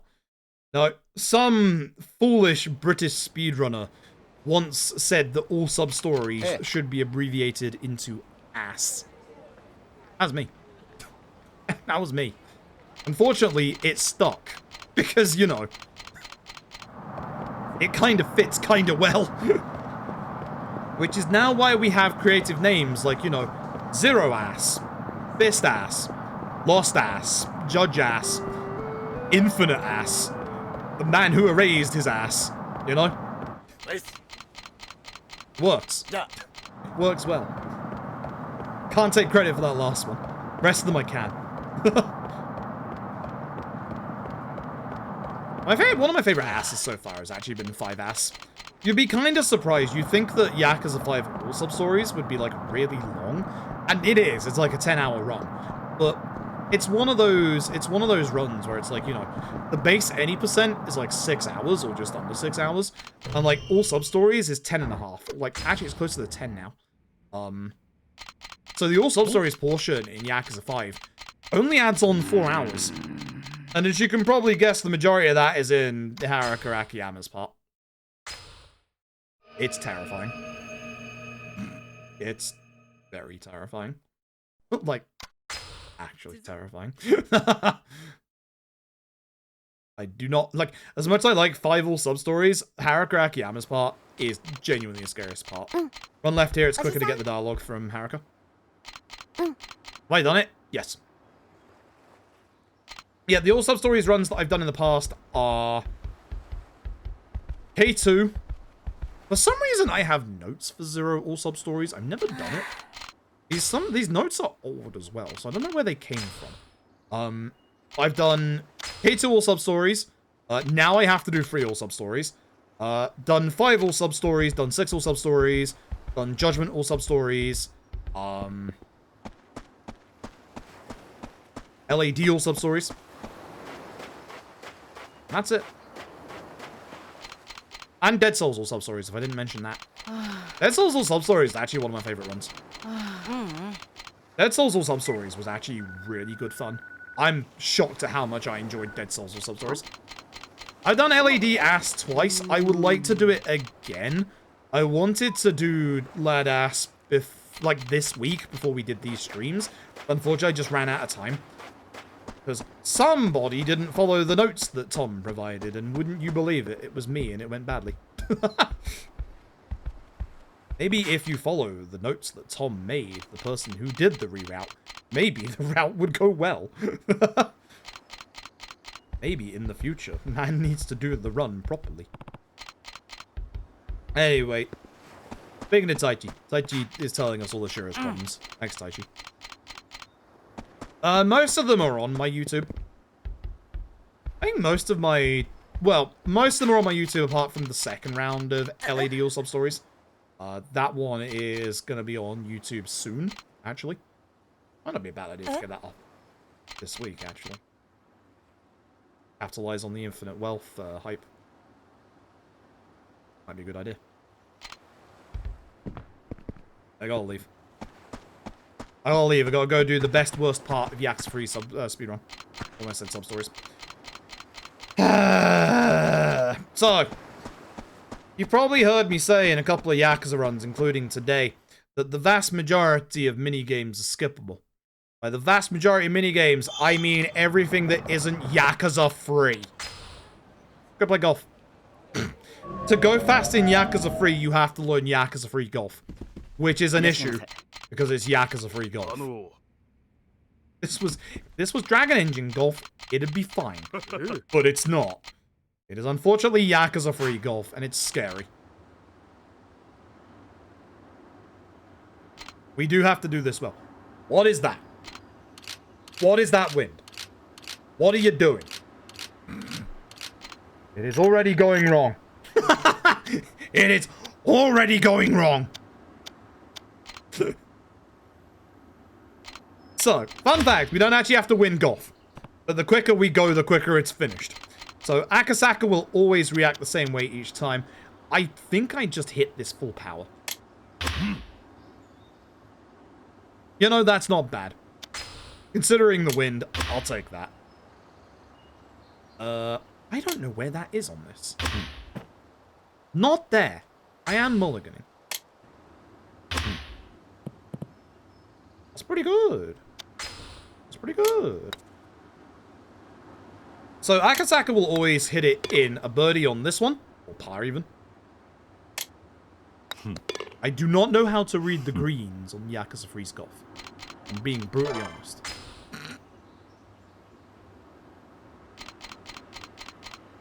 What is that? I get back the 6-mile-an-hour wind, thanks. What is this? Not bad. Not great. Okay, I think that's like heavy to the left. I think. Kind of. Not that heavy, but it was to the left. I read the green. I hate this. Yakuza 3. Why?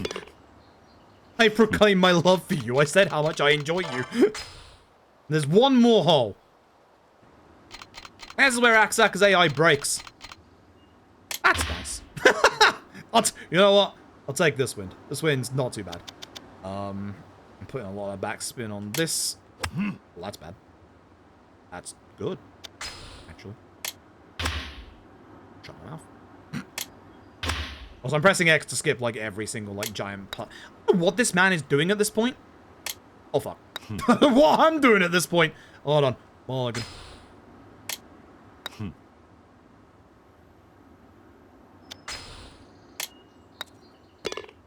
When I said I can't read the greens in Yakuza 3, I would like to state that again. Anyway, I win. Now. You don't have to win, but it looks like I punched Akasaka. That's not good. Funnily enough, if you draw, the game counts it as a loss, and Akasaka acts like he just won against you. It's funny. I just lost like a minute to the golf. This run's already going badly. Yeah, no, if this was like, I'm not even kidding. If this was going for PB attempts, I would have reset when I saw that second hole's wind. No kidding. Like, genuinely. Taichi in the house.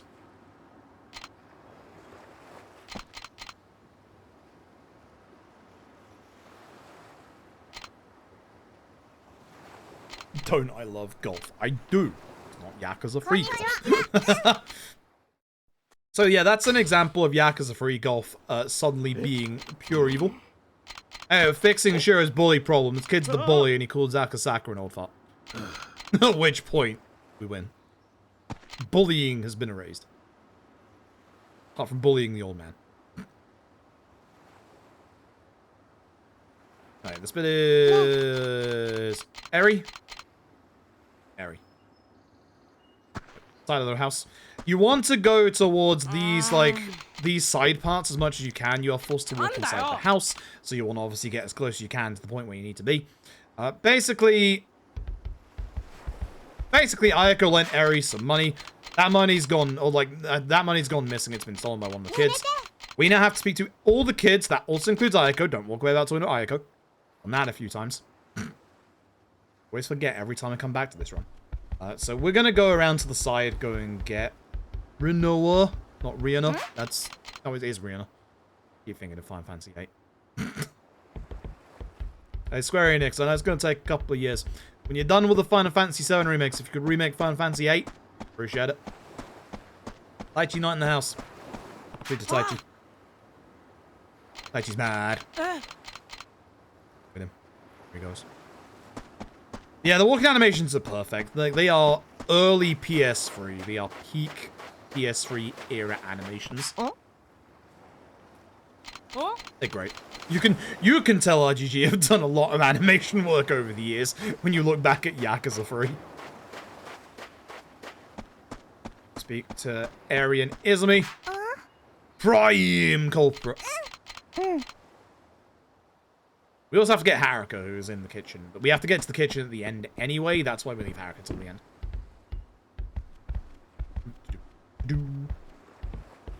Footsteps. Alright. That. Now we go and yell at everybody. I was want to use motion capture. If you mean for like the facial mocap they actually started in Kenzan, for the actual like motion capture, I think it was around 4 or 5. Wasn't free. Definitely wasn't free. But facial mocap they started in free. Because one of the actually no, 2 or 3 of the main actors or main like characters in Kenzan are actually face actors. I think it's 3 of them. I think. Anyway, Ari acts like, you know, she didn't do anything. Like I was gonna check her bag and the money is back in the bag. Ari put it back.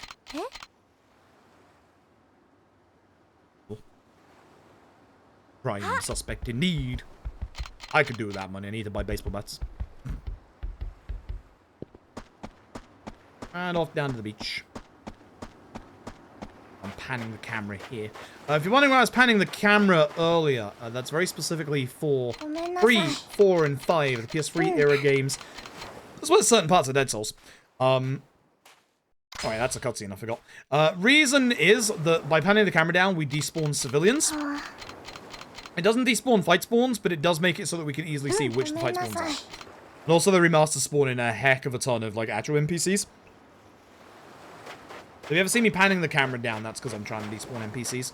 Even though there aren't any here.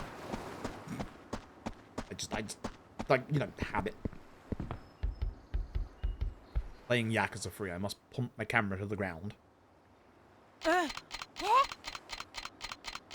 Yep, Kenzan had facial makeup. Not many people know, because obviously, you know, Kenzan being Japan only. Anyway, we just say the money was dropped. There is no thief. Stop fighting with each other. Cool. Go into the kitchen. Yep. Get Taichi in the house again.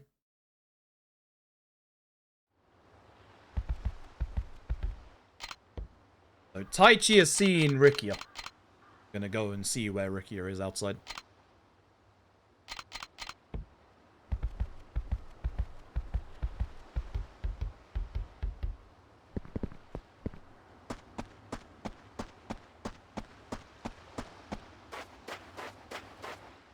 Not on the beach. I'm gonna go back to the house. And here he is. Okay. Alright.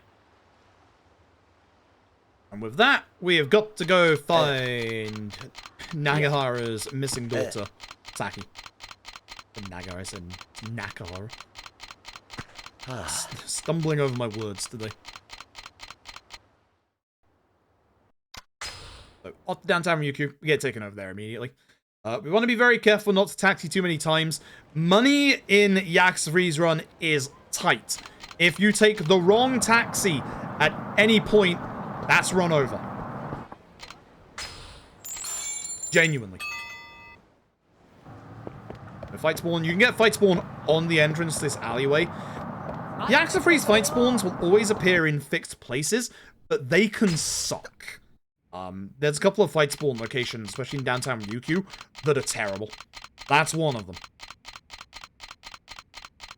Soul is in shambles, I know, I feel you. You deserve better. Yeah, it's kind of like, you know, like, RGG do character deaths these days, but I feel like they're not as, like, kind of, like, cheap to progress the story like Rikia's, like, was in this. Although I'm not saying that Rikia's death in this is a bad thing. I think they did it very well, all things considered. But it is, like, I was saying that about, like, you know, like, I'm not going to get into, like, plot stuff specifics, because, again, people are still playing through it. But there were a couple of instances in Lost Judgment, LAD, and especially Infinite Wealth, where I just thought to myself, character's dead. Character didn't die. Character did fucking die, and I was upset. God fucking damn.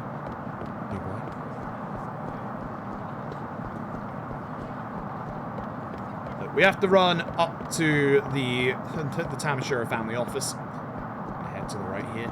I don't think there are there there fight spawns in this bit? I can't remember. I feel like there are. I haven't seen any. Alright, cool. Shut up. Here's the end store fight. Hope I can get a good angle at the start of this fight. Get a good angle at the start of this fight. This fight goes very, very quickly. You can attack 2 of the enemies at the same time. Push them towards the actual, like, yeah, damage over here. Good stuff. That was a good sign hit as well. That was a very good start, by the way. Nice bounce as well. Ah, shame about that one, but good fight. No, they don't. No, they don't. You do get confirmation that it is him. It is 100% him. How the fight spawn it is. Oh, God. That's a bad fight spawn. God, I was paying attention to that. You do get confirmation that it is him. I need to level tech ×2 and equip baseball bats. It is time to play baseball, chat. Very much time to play baseball. That's a fight spawn as well. Hello, sir, behind me. Isn't it the same with Nagamo? Same. I wonder if they wish they had, considering, you know, the bad stuff that Nagamo's actor got up to.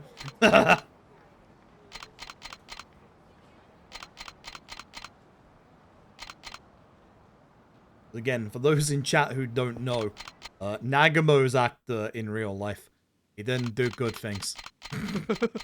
Did you really know how to pick them? So this. You know, they don't work for the Yakuza when, you know, they're recording the games. After they record the games.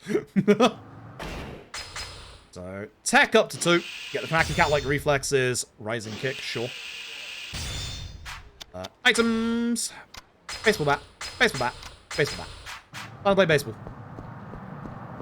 And I'm out of baseballs. That didn't even make any sense, but I'm just going to go there anyway. Anyway, we want to obviously try and get, like, enemies together for, like, multi-hits here. Not the best. Good bounce there. I not hit you before? I guess I didn't. And ideally, we can keep the last enemy, like, towards, like, the lockers here, because if we can hit him towards the lockers, we can start hitting them. If that strong hit would have landed, that would have been very good, but oops. I missed. Hey, at this point, to the top floor. Ignoring literally everybody on the way.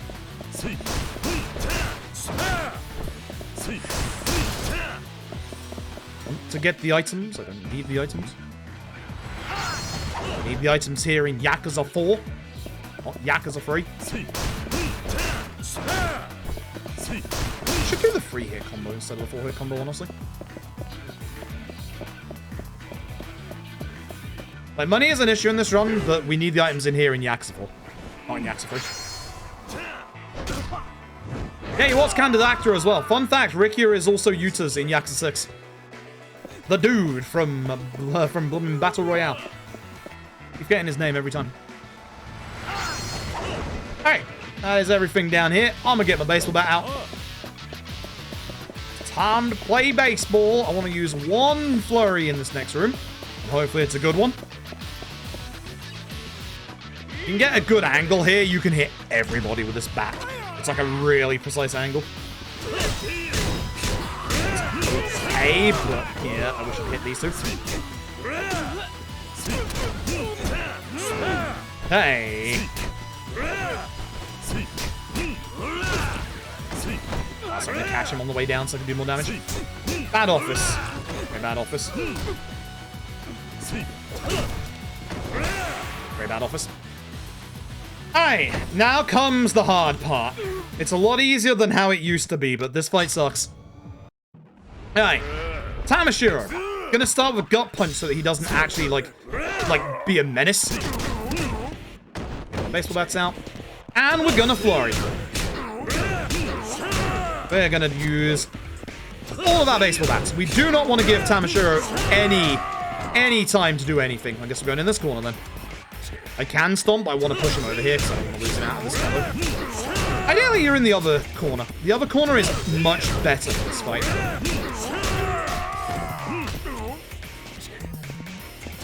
You can drop him once in this fight, but only once.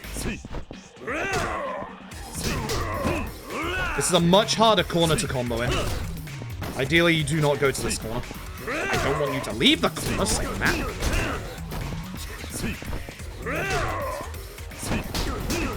My timing's off. Ah, fine. This is what you're trying to avoid. That sucks. Drops him at the end again. I gotta practice my Samashiro fights. I had this last time as well when I came back to Yakuza 3. I got so much time saved in this chapter. This was with bad golf as well. I want to point that out. This was with bad golf as well. Kinda wild that I'm like only losing a couple of seconds to bad golf. There you go. I'm literally only losing 1 second and I had terrible golf. Like, I have so much time saved in my chapter 3. Like, my chapter 3 is like the key to me like going fast in this run. Anyway, voiced cutscenes are actually quicker to skip by spamming the text button instead of holding R1X in Yakuza 3 and 4. Weirdly enough. Weirdly enough.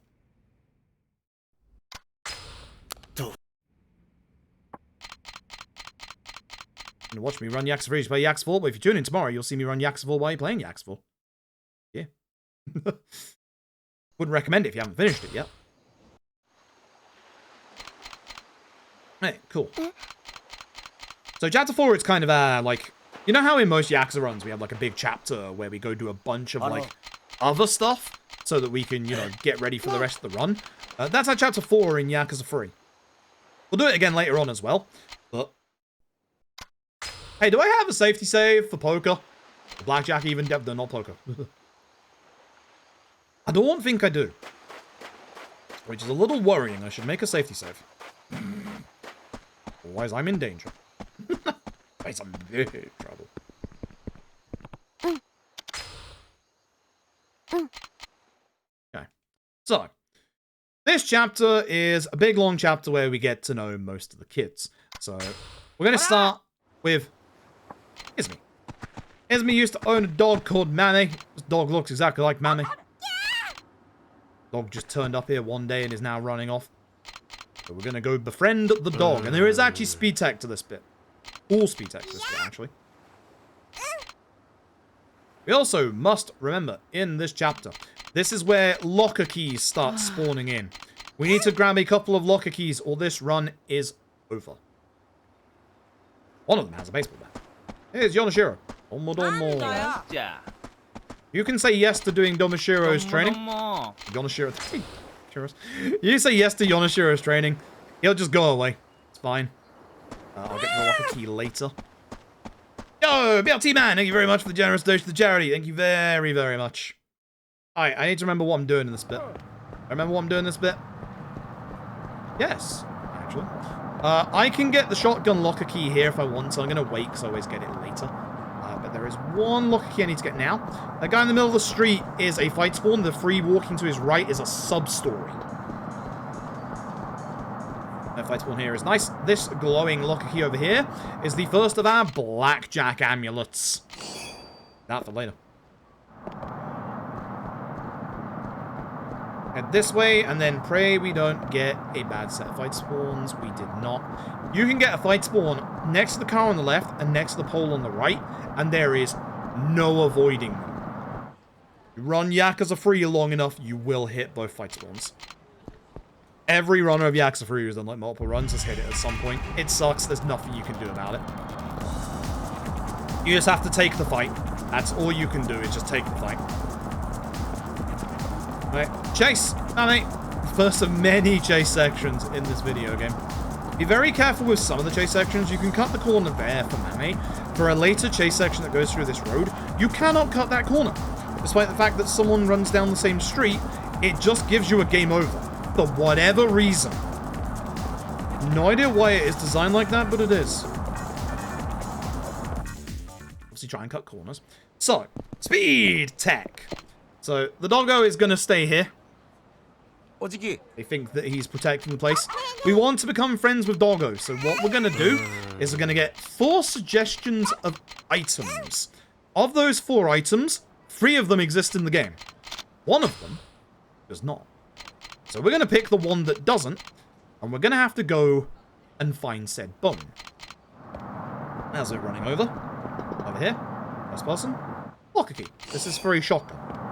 It's a very good shotgun at that. So, what we're going to do is go to the closest M store. What you're supposed to do is go to both stores in the city. I'm going there so I don't get that locker key on the desk. So, you're supposed to go to the other one. But for some reason, both Kiryu and the store clerk here forget that we literally just walked in and asked him for bones. We're going to ask it again, and that's going to skip us having to go to the other store. Speed tech isn't quite done just yet. That saves you like a good 30-45 seconds from that one alone. However, played this game before, you know that we get given the same choices again. So what happens if, once again, we say bones? Kiryu says, well, I know they don't exist. This is a stupid idea. And it just skips to the end of this entire segment. I believe it was Tap who figured that out. And like, man, I cannot, like, that saves you but somewhere between 1.5 minutes to 2 minutes. I'm not even joking. Like, just doing that saves you between 1.5 minutes to 2 minutes over the entirety of this. From having to go to both shops to obviously, like, you know, like, find actual items that exist in the game. It's wild how much time that saves. Walk into Mahjong Camp, walk out, you're in the cutscene trigger for the last part. Simple as that. Simple as that. In total, that saves you so much time. Like, I cannot describe how much time that saves. It's wild. And again, it looks so simple, but it saves so much time. Great speed tech. Like, it's like the Zero speed tech. Does it look fancy? No. Is Bob over there? Yes. Is it fantastic? Absolutely. We'll happily take any time save that saves us like multiple minutes. Like, absolutely fantastic. Because. Alright. And with that, it is time to eradicate racism. So, Mitsuo is trying to ask out Rihanna. Unfortunately, she doesn't want to go out with him. Very bad reason. Very terrible reason. So, these 2 idiots, being Rikyu and Kiryu, decide it must be Mitsuo's sense of fashion. So these 2 idiots are gonna go get close to Mitsuo.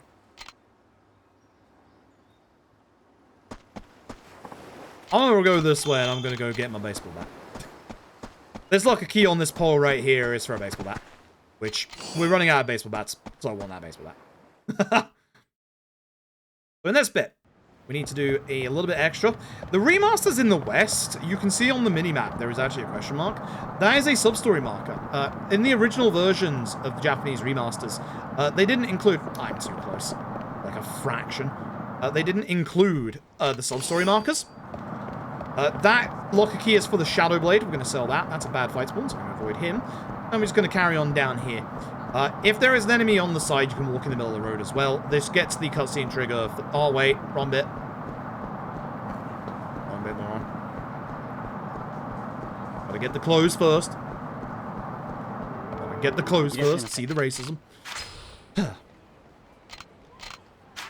Just gonna go for the flag and the 10-gallon hat today. Yeehaw, cake owner, etc. See how we're down to 650 yen? Told you. Money gets tight. Money gets really tight.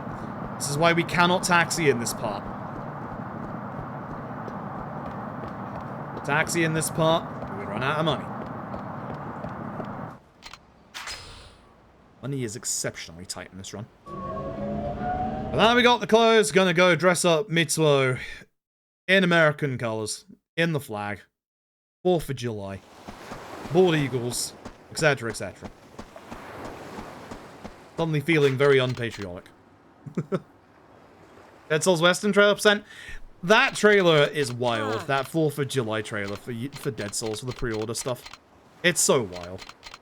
So glad the advertising for this series has gotten better over the years. Yeehaw. Are you sure this is cool? No. No, I'm not. I'm sorry, Mitsuo. I'm sorry. we have ruined you. We have absolutely ruined this kid. I'm so sorry. Trust me, the good piece of advice, focus on baseball. Get away from these two. Not listen to their fashion advice ever again. And with that, we leave. Then we get dragged back to the house.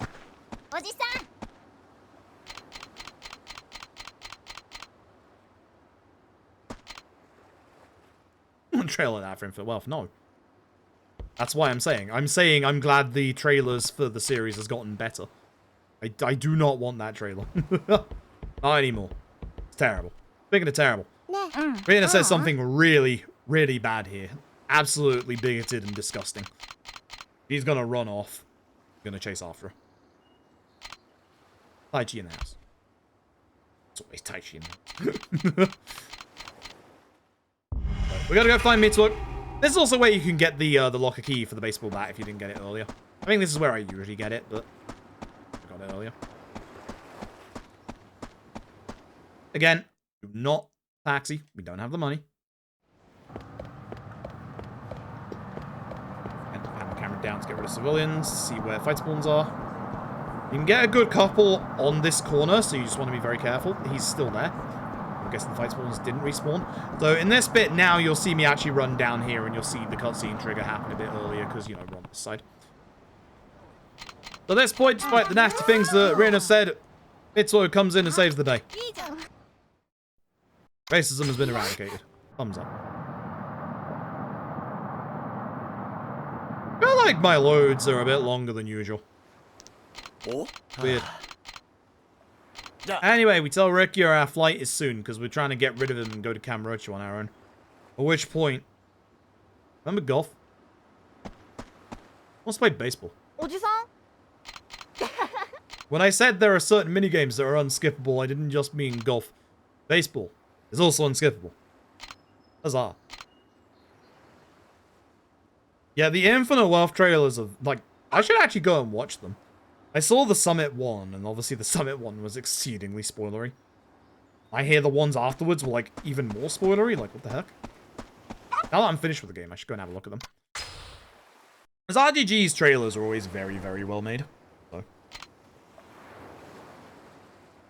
The character thinks good terms bartender in LAD9? Ryuji. Because Ryuji is being very heavily pivoted as not being dead.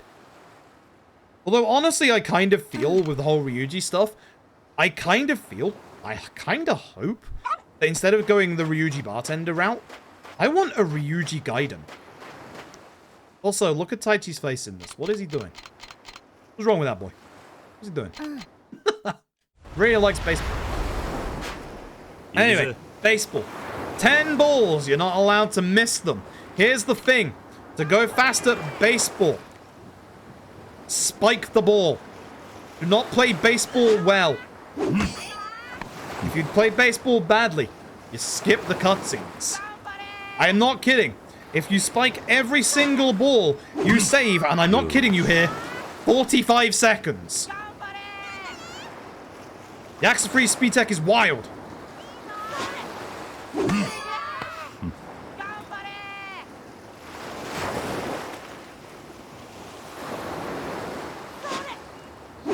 Still alive? Yeah, charity fundraising.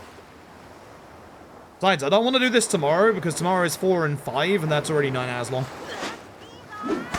Tomorrow's going to be a long day. Tomorrow's going to be a very long day. Mame joins in around the halfway point. And I'm just holding the stick down. That's why the camera keeps like going up and down. It resets to neutral and back down to obviously the downward position I'm holding it in. Like, especially with Gaiden and, like, you know, the funeral event they had in Japan that didn't feature Ryuji, RGG are very clearly trying to pivot to the fact that Ryuji is alive. Which, honestly, of all the villains at the end of these games, the ones that are believable to be alive are Ryuji and Aizawa. Aizawa is very clearly alive. Kiryu tells that man to rise up and come back. He didn't come back. Someone probably ran over him in the Tojo Clan car park while he's waiting for Kiryu. But very clearly, the ones that are believably alive are Ryuji and Aizawa. And I don't think they're doing an Aizawa Gaiden at any point. I would honestly, and it would be a wild thing, I genuinely would be really interested if RGG decided, what if we did the RGG Online story with Ryuji? Because here's the thing with the RGG Online story with Ryuji. It is a road trip. And your protagonists are Ryuji Goda and Jungi Han. Jungi Han, Jungi Han. But like, you literally go to the different cities that have been in the series at that point, including a couple from 5, and you even go and see Shinada. It's a wild story that's not super great, but like... Bye-bye! You could make something out of that! You could easily have, you know, Ryuji, old rival of Kiryu, and not quite Jungi Han of Jungi Han fame, going on a road trip together, talking about how much they hate Kiryu. Like, you have to be exceedingly careful in this bit, by the way. You have to hug the wall of the orphanage. The Akimoto sub-story is right here. And if you're not hugging the wall, you will trigger it. You will lose time. But you hug the wall. Hey, we're almost back to Kamurocho. We've got the suit on. We gotta go to the farmer's market with Haruka and pick up some stuff. You see where Haruka sub-stories are not on the map anymore? That's a fight spawn. So remember, that's going to be here on the way back. These fight spawns do not respawn when you go in and out of the market. Any fight spawns? No fight spawns? That's nice. There might be one in front of the front door. Now I've got to be actually a little careful. That's the reason why I'm penning the camera up early to see if it's there. It's not. Good. You can also get the Guardian of the Market. We used to have to go further in the market for a previous sub-story in this run. There is a fight spawn that is like right in the middle. It's very close to you right here. You have to go in a little bit and then back to get Haruka to come back. You don't have to go far at all. VTech. Yuji's story is confirmed canon. Is it actually? That's wild. Make that into a Gaiden. This is a fight spawn. Honestly, I would actually genuinely think a Ryuji Gaiden would be pretty good. Usually, in the popularity polls, you're still there. In the popularity polls, Ryuji is usually ranked really highly. I honestly think that there would be an audience for a Ryuji Gaiden. In the same way that, obviously, I think that a Majima Saijima Gaiden, which is what I really want, would be good. And also an Akiyama Gaiden, obviously. Like, they would all be pretty good. I'm like, this is, again, that rare time. Hey! RGG. Oh! Not happy with you. You had an amazing Mac design for LED Ishin, and you cut him in favor of a VTuber? I hate you. I don't. I'm upset. So, I'm mad. I'm actually mad about that. You go to America, where you have an American character, and you have a literal minigame involving cameras, and you didn't use Mac?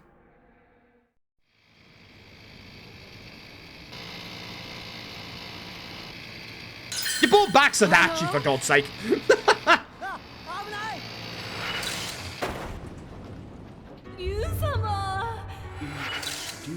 Did you play a traditional Yakuza game?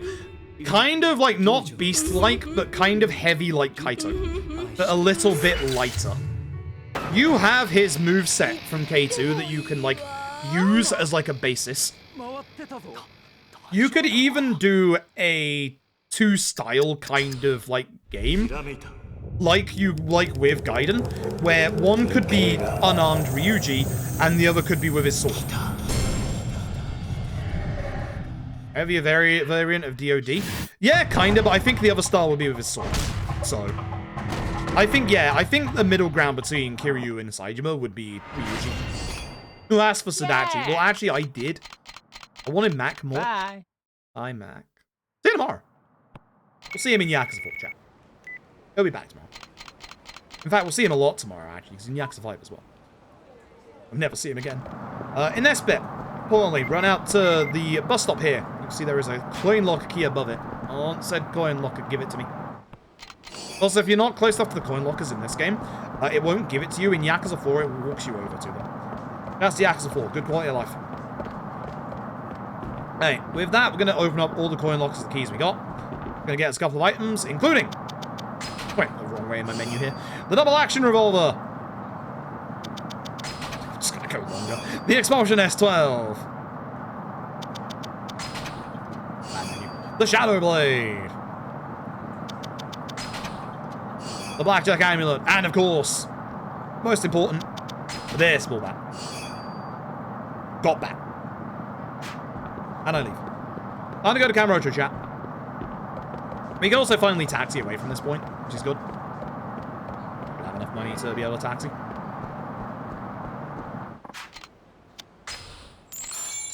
$300 yen. As I said, money gets tight in this run. Money gets exceedingly tight in this run. Thankfully, Haruka buys your first plane ticket in this game, which would normally cost 30,000. Doesn't the second time. And now we get introduced to all of the antagonists of the video game. Hamazaki, Mine, Kanda, Ajimagara. Yeah, I actually find it kind of funny. Like, the whole Haruka story in the second half of this game is like, wow, we don't have any money left. And yet Haruka bought a plane ticket? Surely you know. Surely you know how much money you have at this point. Surely. Okay, we want tech to 5, that gets us double finishing blow. Just enough experience for that. Going to my items, I want to equip the revolver, the old baseball bat, and the expulsion. I think I did in the wrong order. Yeah, it's usually expulsion, revolver, bat, so I'm gonna have to remember my expulsion is in the wrong slot. That's gonna mess me up. This is Hasabe, the Nishikiyama family. Never heard of them before. It's the last time we have to deal with them. Thank God. Here's what we're gonna do. We're gonna take care of all the ads. At least the revolver's in the right place. It's not too bad. So, welcome to the future of this speedrun. You're gonna see the strats right here live. First, gonna take care of all the ads. That guard kinda sucks for me. Avoid hassling. This is bad. Avoid hassling. Whoops. Won't hit the guy on the floor. I hate trying to hit the enemies on the floor with Kiryu because you have to come to like a full stop in this game.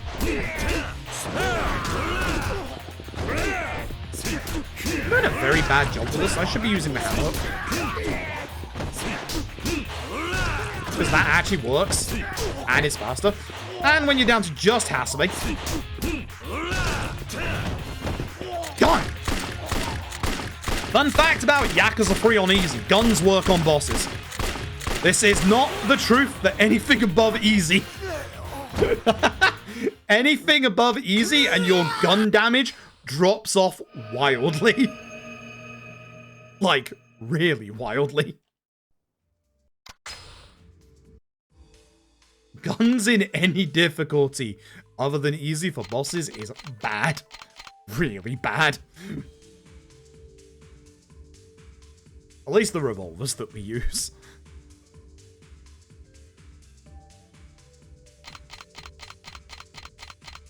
Okay. To do essence of finishing, don't we? Again, voice cutscene, you know the drill. Spam through the text rather than hold R1 X.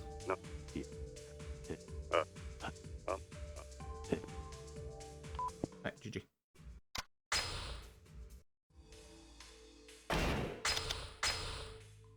Ah! Overgun. Oh, did I just move it? Okay, that sucks.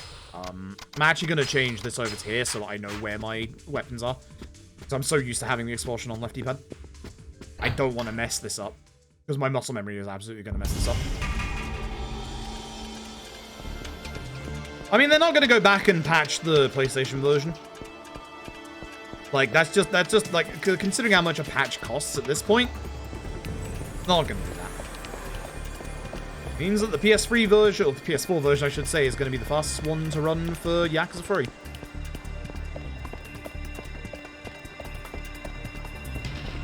So, we want to head to the Popo. You can either use the road to the left or this one.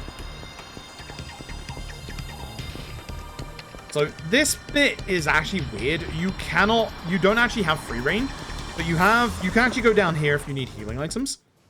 I want this. Coin locker key. This gets us a broken M1981, which is a shotgun. Broken M1984. Not one. Years are hard. And then we get to this fight. This fight is the first kind of boss fight that's like actually really like kind of can be nasty. You can just drop it really badly.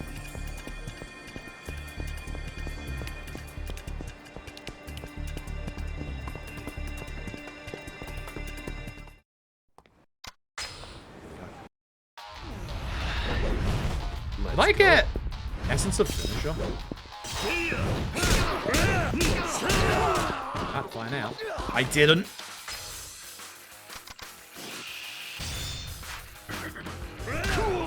Try that connected. What the heck is this? That's not good. I don't have the heat. Please do not hit me, people who are behind me. I would like to use the heat attack. Thank you.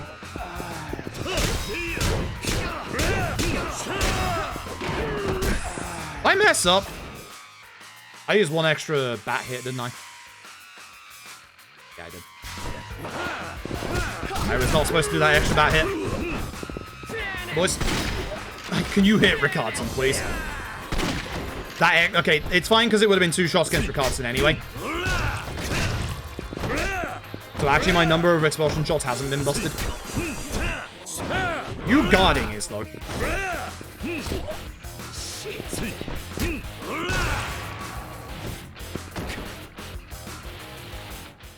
That flurry loss is gonna hit me in the... I have to choose which fight not to use it. Hotel? So I can get a good bat flurry in the park, I can just end that fight instantly. And it's the more annoying of the two. Yeah, I think I use a bat flurry in the park and I don't use one in the hotel now. Hey, who's this guy? That's what RGG say every time they see this guy. Who's this guy? It is, of course, Mac. So this is your tutorial on how to catch people in the chase sections. With, obviously, Mac here, you can't actually finish until you do the tutorial. So I hit them once to get them to enough HP that they will, like, you know, end the tutorial. I'm moving really badly in this bit so far. This is not good. Don't do that.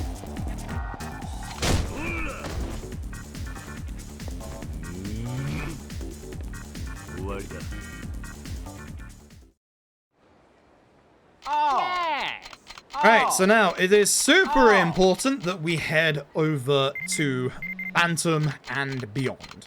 So, later on in the run, we're gonna buy a couple of illegal guns.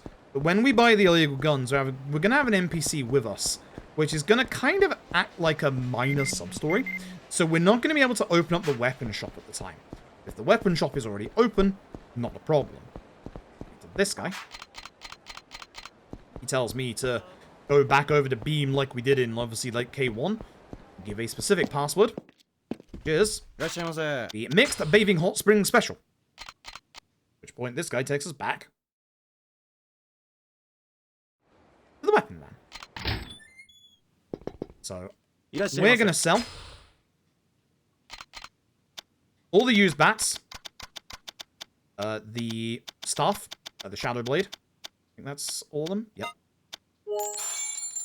I've got a little bit of extra money because I had one extra bat fully used up. So, money-wise, we're on the right track right now. You want 296,420.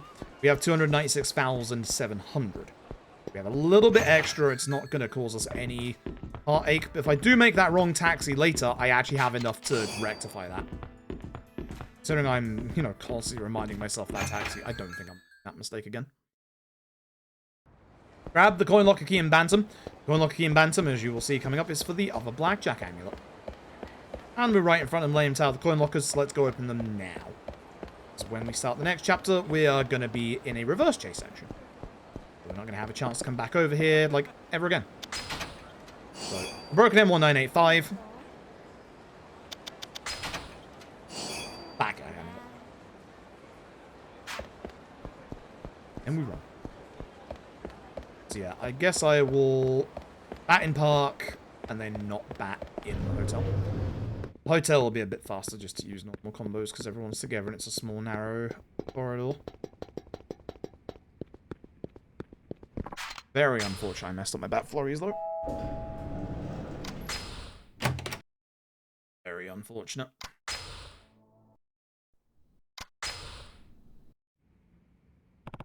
No, coin lockers always have the same items in every single time. It would be really stupid if they didn't. Be very, very stupid if they didn't.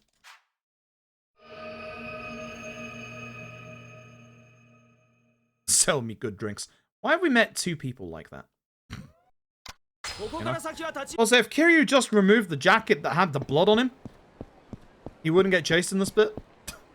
Like, literally. How am I doing better at this than Kiryu is? The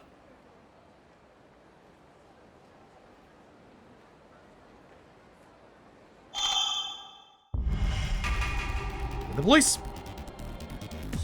So this is a reverse chase section. We are being chased by the police. If they catch up to us, then we lose a bunch of time. This bit is a bit trickier in the remaster because there are a lot more NPCs that spawn in. You cannot despawn them in this part.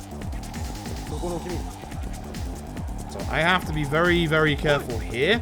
Make sure I go through the correct routes through the NPCs and stuff. Not like that. Very lucky I didn't actually get caught there. I think that guy was going to take a left. It's going badly.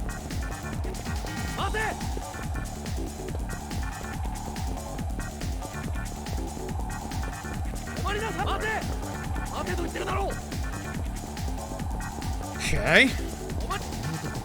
These bits you can jump over the obstacles, but it actually slows you down. Jumping in these chase sections in Yakuza 4 actually speeds you up a little bit. In Yakuza 3 it doesn't. But we have to do that one, otherwise we get caught by that policeman. So at this point we get saved by Date. Date is going to take us to a safe hideout. Your first thought was Serena. You're correct.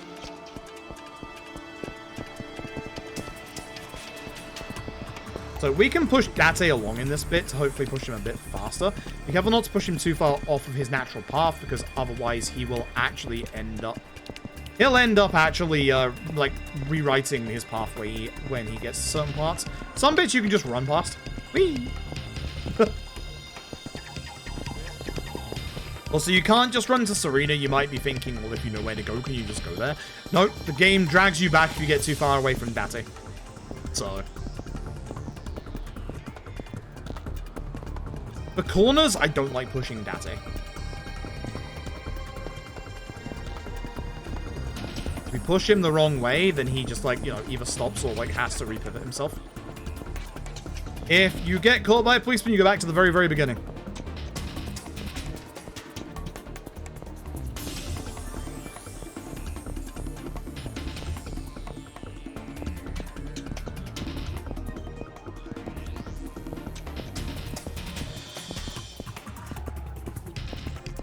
Going great.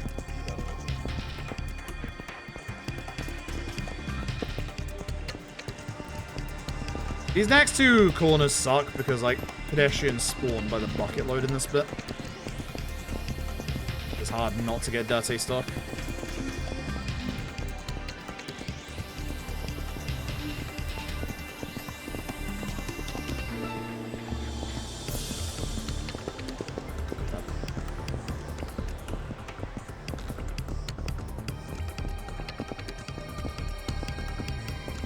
Be the last time we are pushing NPCs around in this game. I'm only going left and right because you go a bit faster than them, so I'm trying not to, like, I'm trying to push them without, like, you know, pushing them from side to side.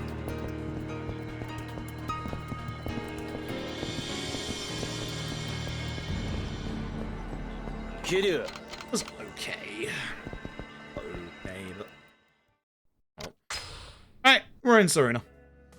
At this point, voice cutscenes. This is all of the main antagonists in the video game. Here's Kanda. His voice actor is also Nagamo in Yakuza 6. Here's Mine. Man's probably dead, maybe. I don't know. Ask RGG.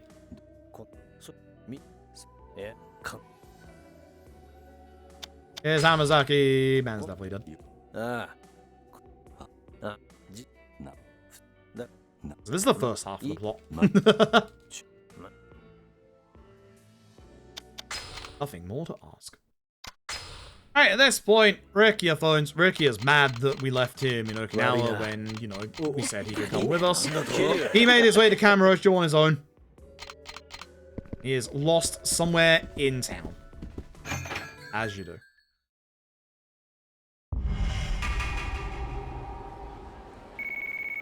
Oh, excuse me.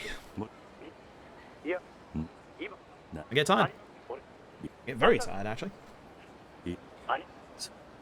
I've been going for a hot minute tonight. I'll be going for a hot minute tomorrow as well, that's for sure. So Ricky's going to text us. We're going to get given a quiz as to where he is every single time. The correct answer is always the bottom option. Fun fact, you can do the other options, but you'll be forced to go back to the correct option once you check the others.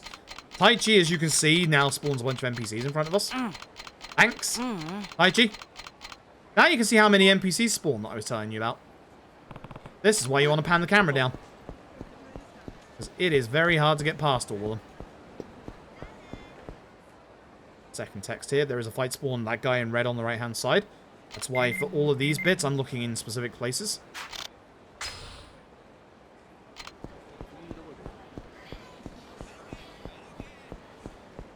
Cool.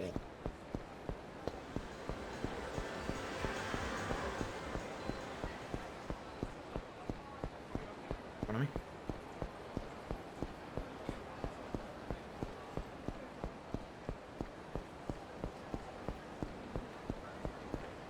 That guy that fights spawn. Oh. Good. Alright, this bit's one of the only bits where you lose a little bit of time in the remaster compared to the OG. The guy in the corner who's going to be looking at us here is part of a sub-story that was cut from the original version of Yakuza 3 regarding Hirata of Peace Finance. I remember we punched him like 4 hours ago. 5 hours ago? Something like that. It was a while ago.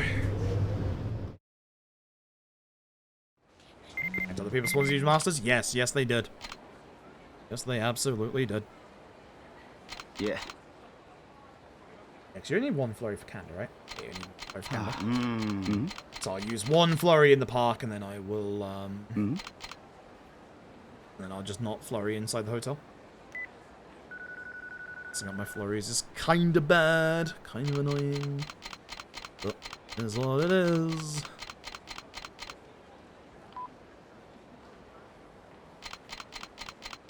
Yeah, we're not dealing with that. I will have to now deal with that now that we have met Yakuza 3 or sub-stories. But right now, I ain't dealing with that. I should have put the bat to its own separate place. I'm fairly certain I don't want to put the expulsion there. I'm fairly certain I put the expulsion on up D-pad all the time. Oh. Work with it.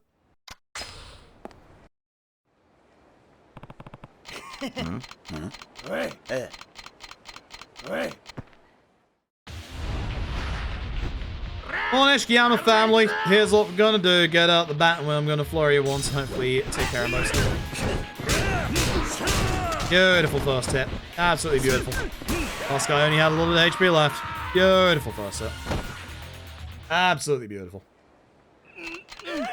If you get lucky enough, all of them die in that flurry, but like I will take 3 of them dying and 1 guy getting clipped by the baseball bat. Very nice. Very, very nice. So, there is speed tech coming up in this next set piece, and especially the boss fight. It's probably the hardest speed tech in terms of like, actual like doing it. In terms of consistency. It saves you like a good, like potentially 30 seconds to a minute. A lot of time it saves, but it's really hard to pull off. I don't think there's ever fight spawns down this road. I've seen one before. Rekia, we gotta go. Gotta go. Aniki. And was next to me. Next cutscene's kind of funny. Yeah, because we get a lot of them, obviously, when skipping through. Usually you would use the Bat Flurry that I just used here, but because I accidentally used one extra one against Ricardo earlier, I'm going to have to make sure that I just demolish everybody here.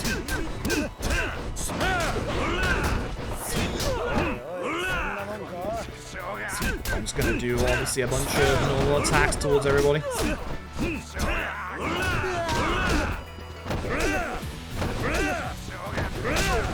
Good. Disable full damage. Yeah, it's really slow when it comes to doing this fight normally without a baseball bat flurry. Because you can just flurry down the corridor. But the park fight, I think, is better to use the baseball bat on. Alright, so. Need to go to 3 specific rooms. And remember the fact there is a healing item on floor 5, because that indicates you will never go there. We do not go to floor 5 ever. We start with 6. 03. OG games or remakes? Remakes. I think they both have their charm. I need to do more of OG1 before I can, like, say that about OG1. But I really like K2. I really like K2 a lot. I also really like K1's, like, speed tech. So, get past this guy. We're going back down to floor 4. Panda will always go to the same room every single time. This is 406. John Yakuza. Hey, Echo, hope you're doing well. Thankfully, these rooms are not randomized. If these rooms are randomized, this would be hell. And again, we're just going to use the fire extinguishers. The fire extinguishers are really good against these guys. As soon as you get hit, use fire extinguisher. Sometimes, if you're lucky, you can actually get them before they attack you, but it's really tight timing. So I usually take the guard first. And then 704 for the final floor. Alright, here comes the hard fight. Here comes the very hard fight. Note to self, your bat is on up, D-pad expulsion is on, or M1985 is on, right? It's in a different place than it usually is. I hate how light the movement is on the PC version of this. Expulsion is on left D-pad, remember that. That's bad. Oh, this is so bad. Gotta do this. Finisher, immediately shoot after. The bad thing is going towards the hot tub. You do not want to go towards the hot tub. Hot tub bad. GG Candy skip. GG Candy skip. That is actually genuinely hard to do. The issue there is I was going towards the hot tub. The hot tub is finicky. You do not go towards the hot tub. If you've seen this game before, you know that Kanda rips those giant discs off the wall. Each one is like 25 to 30 seconds. You can skip both of them. It is so tight timing. The reason why that works is because you shoot with your shotgun the second that the essence of finisher is finished. If you don't get that timing, Kanda will rip the disc off the wall and you will lose 30 seconds. It is really hard to state how, like, it's really, like, hard to show, like, how, like, tight timing that is. You have to shoot the second that heat move is done. Otherwise, he goes back to a default neutral position, and his heat attack just goes off straight away. Like, and then you have to lead Kanda away from, like, obviously the hot tub as well. That fight sucks to do fast, but, like, we pulled it off, which is good. So, make sure we split the bill. You must not pay for it. By splitting the bill, we only pay like 2,000 yen. If you pay for the bill, it is like closer to something like 50. As in 50k. And we need that money, as you'll see in a second. I'm good money-wise. Go your Resident Evil 4 DLC. We will carry on over to Kamiyama's. This is going to be Kamiyama's second appearance today. So, by telling Rikia we don't want to go off with him, we can actually just end the chapter. All these NPC spawns. You shouldn't have a fight spawn in front of you here, but just be careful in case you do. Should not be a bad one. It's to the right. It's that guy in red. And you're fine once you get to here. So, this is, again, good quality of life for the later games. We're going to have to repair all of our guns with Kamiyama, which, as you can probably guess, you have to do it one at a time, which is really dumb. So we want to reload all of our guns. That should put us at around about, I'll have a little extra, 102, 420, which will be 102, 700. Perfect. Absolutely perfect. Now we want to equip, whoops, the expulsion. Ooh. And the revolver. Oh, hold on. Yeah, that's old. Oh, that's old notes. Oh, yeah, I forgot. My Yakuza 3 has old notes and says you have to equip 2 bats here. No, you don't. No more bats. The age of Yakuza 3 baseball is done. So, again. Stupid things. This taxi list is almost exactly the same as OG 1 and 2. It is the exact same spots, but they have changed it so that Nakamichi isn't the first option, unlike OG 1 and 2. As I said, the hardest part about learning any Yakuza run is the taxi list. If you do multiple Yakuza games, it's the taxi list in sub-stories. That's a fight spawn, but we should be fine. Yep. Because we get interrupted by the HLA, which is a pain in the ass. We're going to get dragged to the middle of Nakamichi. Nakamichi Alley, specifically. Speaking of pain in the ass, this is going to be a pain in the ass when we have to speedrun this for free or sub-stories. Oh, the grinds are nice. Yeah, grinds are going well. Yeah, this is our first day of charity fundraising, and as you can see, we've hit the initial goal. Which also means I have to do, not only do I have to do all sub-stories for this, which... This is the game with the most sub-stories, and also the sub-stories that have a lot of, like, extra stuff that we have to do. To get to the final sub-story, I have to fully finish this, which is a very long list of hard targets to take out. But I also have to do a whole bunch of, like, side stuff.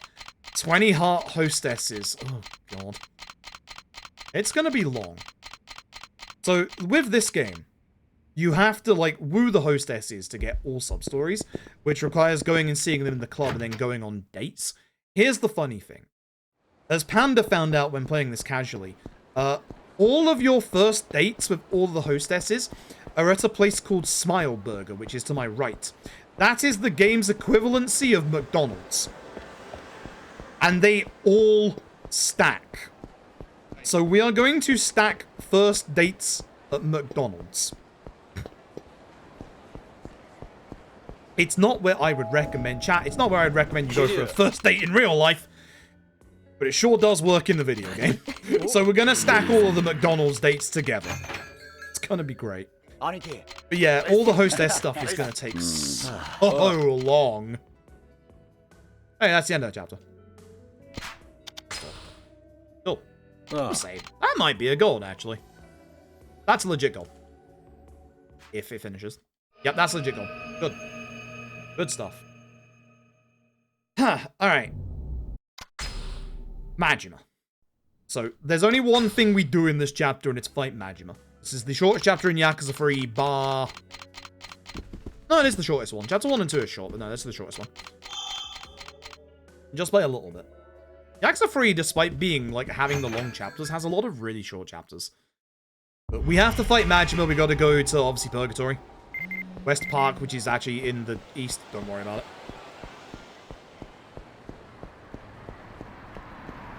It lasted for 8 years? Yo, cool. I thought that guy was a fight spawn for a second there, and I absolutely bricked myself. I actually had no idea he was not a fight spawn. So the nice thing is, I do have a little bit of extra money in case I do make a bad taxi mistake, but just try not to make a bad taxi mistake. Which, the bad taxis are this one and the one when we leave Purgatory later.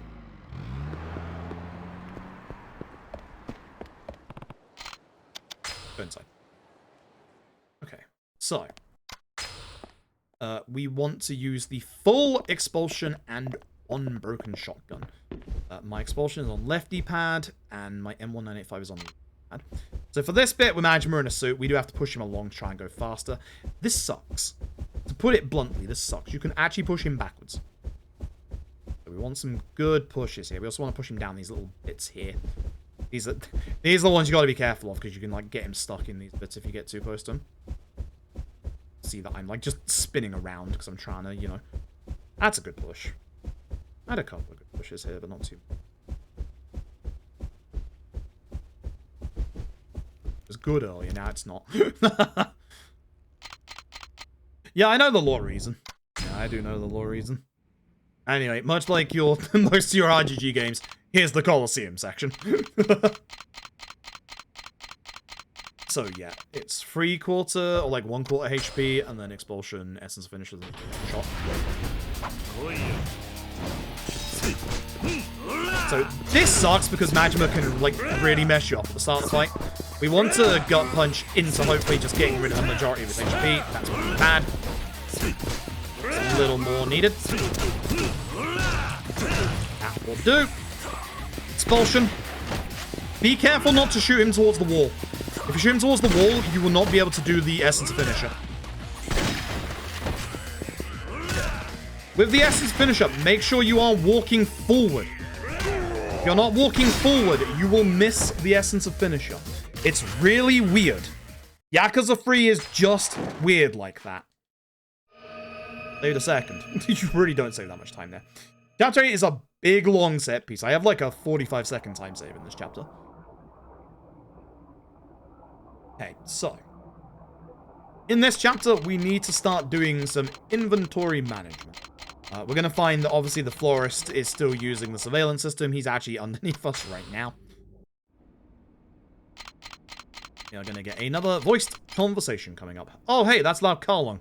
Saw him like 4 hours ago. Hands up to no good with Hamazaki. The shock. Fun fact, Hamazaki is the only main antagonist in this game that you don't actually fight. However, he does have a boss fight in this game. His boss fight, however, is stuck in the inner fighter. And it's not part of the grind to get to Amon. So. Alright, you know the drill with voice cutscenes. It's a text smash, not hold R1X. Do it.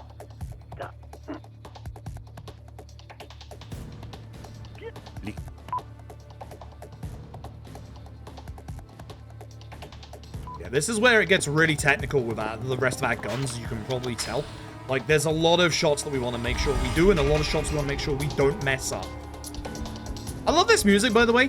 Like, you don't get that much music when it comes to, like, running around Kamurocho, but this game and 4 actually gives you some really cool music when running around. That's the jazz soundtrack you'll hear in Yakuza 4 tomorrow.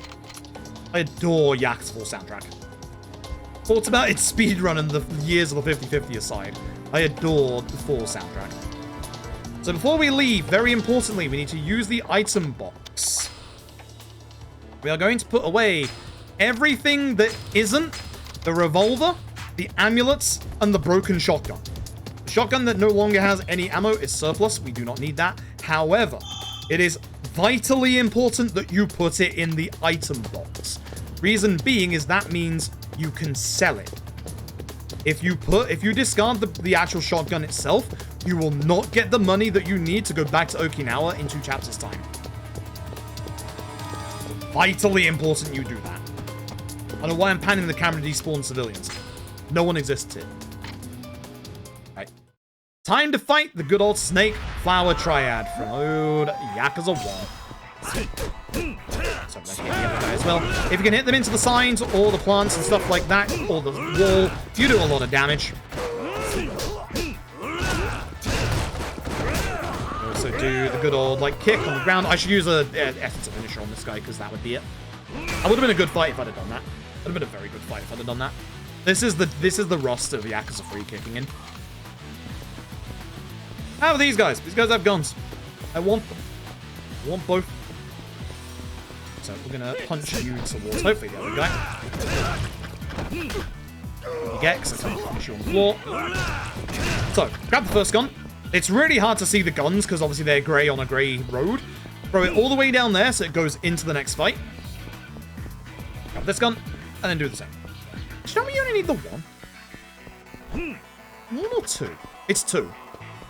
Actually, I'm not sure it is. No, it's 1 gun.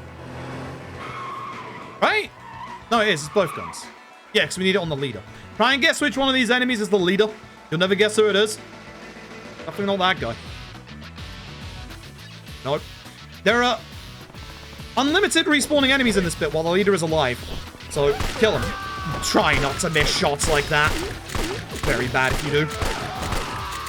Have to do a little bit of extra damage before I get this shot with this pistol now. Which he guards a lot, so he's a pain in the backside. Is that enough? That will be enough. I need to save, like, a couple of shots on my pistol for this next bit to go fast. Okay, at least he's over here now. Enough? That should be enough shots. Okay, there is speed tech for this next bit. It's a little finicky to do. You have to be a bit careful. But it's going to involve the pistol that we still have. So I'm going to run past everybody here. Throw the gun. This should be just enough shots, so I need to not miss. Break the barricade. Try not to pick up the item that drops, but you might. Hey, go away. On the gun. 1, 2, 3, 4. Good. By shooting him from this far away, we don't get any enemy spawns, and we get teleported at the very end. Fantastic little bit of tech, that. Teleport tech. Take care of this guy. Grab his gun. We use a lot of guns. Fun fact, don't hold R1 when you shoot guns. You shoot slower. By like a third of a second. Which, if you consider that every gun has like 10 to 13 bullets, that adds up. I'm being very careful not to miss shots here. Actually, killing this guy will get rid of the enemies from behind me. Like, genuinely, you hold R1, you will literally lose time. It's kind of wild how that works. Have guns in. You can walk the second gun in, but then it won't be as close to this guy. The officer is a pain in the backside here. Just grab gun, use gun. How is that missing every shot? That's bad. That's very bad. Alright. I want him by this sign now, because I need to do extra damage. I need this sign to do that damage. Good. I don't know how I missed every shot with that gun. That was a good recovery. And then we get a chase section. Chase sections, if you're playing on harder difficulties, are a lot harder. Thankfully, we're on easy. That doesn't mean it's easy to do this fast in the speedrun, because we have to hit all the hits at the right time. So walk a couple of feet.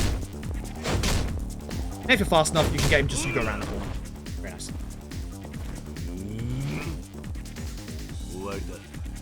Okay. So at this point, this is where we go back to using our guns and also picking up some other guns. We're going to want to use specific attacks. Watch out for certain enemies here. That guy will always kick you. I actually would be curious about doing no damage at some point for these games. And, like, you might be surprised that the first game that I would try to no damage would be Yakuza 3. I actually think Yakuza 3, it would be, like, not easy. Not easy to no damage, but I think it would be very doable. You can just get behind this guy. Because with all the gun strats we do in Yakuza 3 and the fact that, you know, we know which enemies here attack us, this guy would have to go down. Because this guy will always hit us with these, for example. It's the barricade. We will grab a gun off these guys. By grabbing the gun off these guys, it also fears the enemies. Yeah, no, if I was going to do no Yakuza, if I was going to no damage Yakuza game, it'd be this one. I'm thinking of no damage after seeing Ek in chat. For those who don't know, Ek recently did the very first Dead Rising 1 ending a no damage, no save.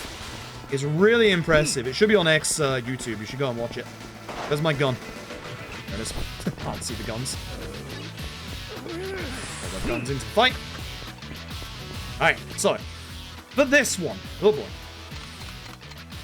We need to use both pistols on this guy. It's different to the guy in the purple shirt earlier.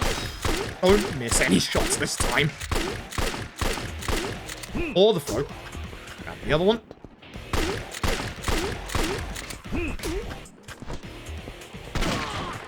And then S to finisher. And then finish. Do not use the last shot. Do not, under any circumstances, use the last shot. Grab your guard, please. I hate this guy. I hate this guy to bits. I actually hate this guy. I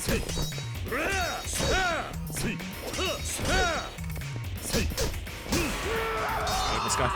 Reason is that I need my other broken M1985 shot for this fight. This is Lao Karlong, very easy Lao Karlong, if you've got the setup for this fight perfect, which we have. Broken M1985, essence of finisher, into the revolver. Good night, Lao Karlong.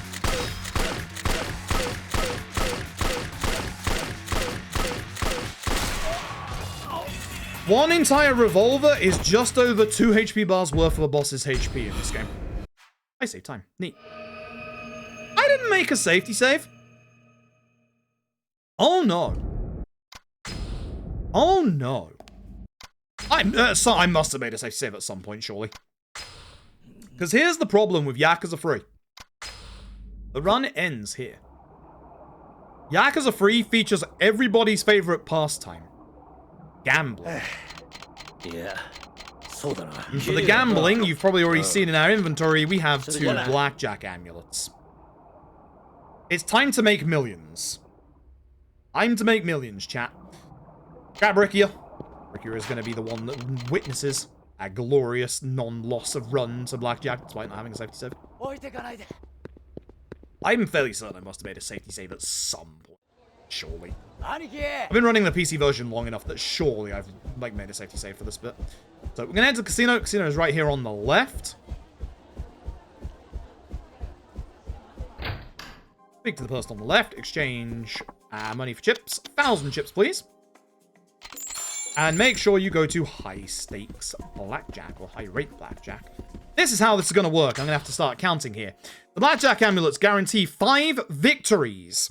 We need to get high stakes. So, it will not be on the first 5. So, 1, and we do not want to see draws, especially later. You can just hit reset, that's fine. 2. 3.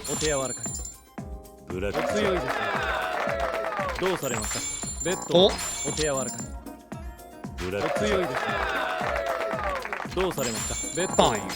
We do not want to see high stakes here.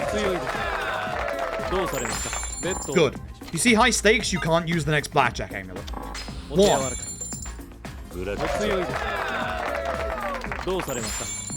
2. Ideally, we see it in the next 2 turns. 3.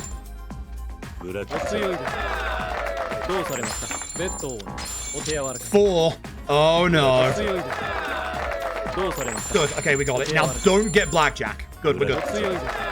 So the ideal turn for that one, I believe, is 7, because that gets you like 31,000 chips at the perfect time. You don't have to see another round. Whew. And at this point, we are going to discard everything in our inventory. Goodbye, guns. For now.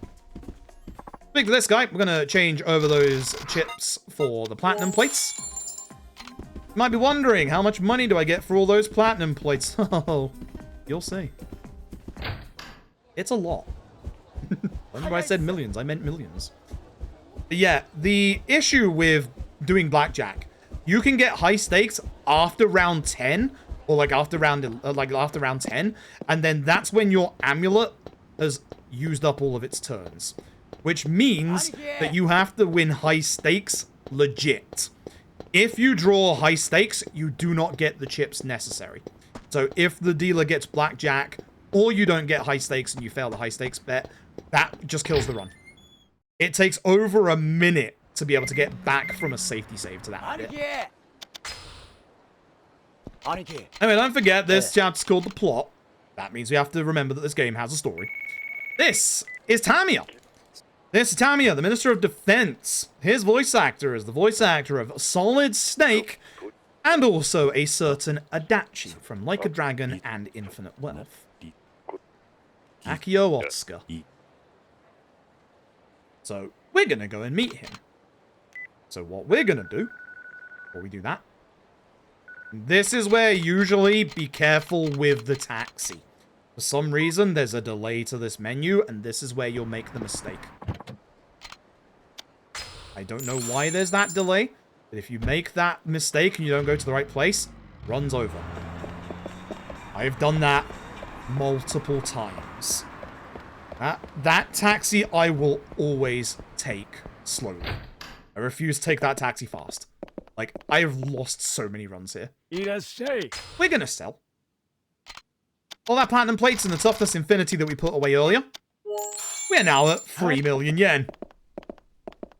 Told you. Getting money. We don't have enough. We still do not have enough. Thankfully, we have one last thing that we can sell. Had the foresight earlier to put something away. But we cannot sell weapons at Ebisu. Can sell weapons where we're going. Now remember, back in Chapter 6, I said it is vitally important to unlock the weapon shop ahead of time. This man is why. Date. Nice leopard print shirt, or leopard print suit, my dude. He has a fight spawn. Date acts as a sub-story, even though he's not one. This means that when we are with Date, we cannot open up the weapon shop. But let's say the weapon shop is already open. Let's go find out. I mean, you already know it's going to work, because, you know. Akio Otsuka, my beloved. Akio Otsuka is such a, like, the role that he replaced in Lad Ishin was perfect. Like, that is absolutely divine casting, and I liked the original actor, who was a face actor. Aye. Sell first, so that your inventory isn't cluttered. The bat and the expulsion. At which point, we're going to spend 3 million yen on 13 illegal guns. 55,000 yen. Absolutely perfect.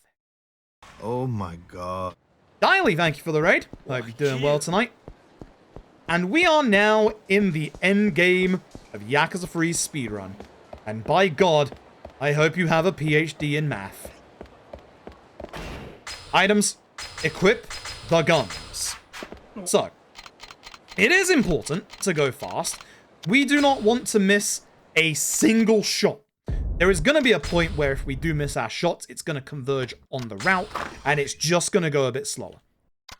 So, this is the chapter called The Plot. We literally go through the entire plot of the video game in this, like, 30-minute segment.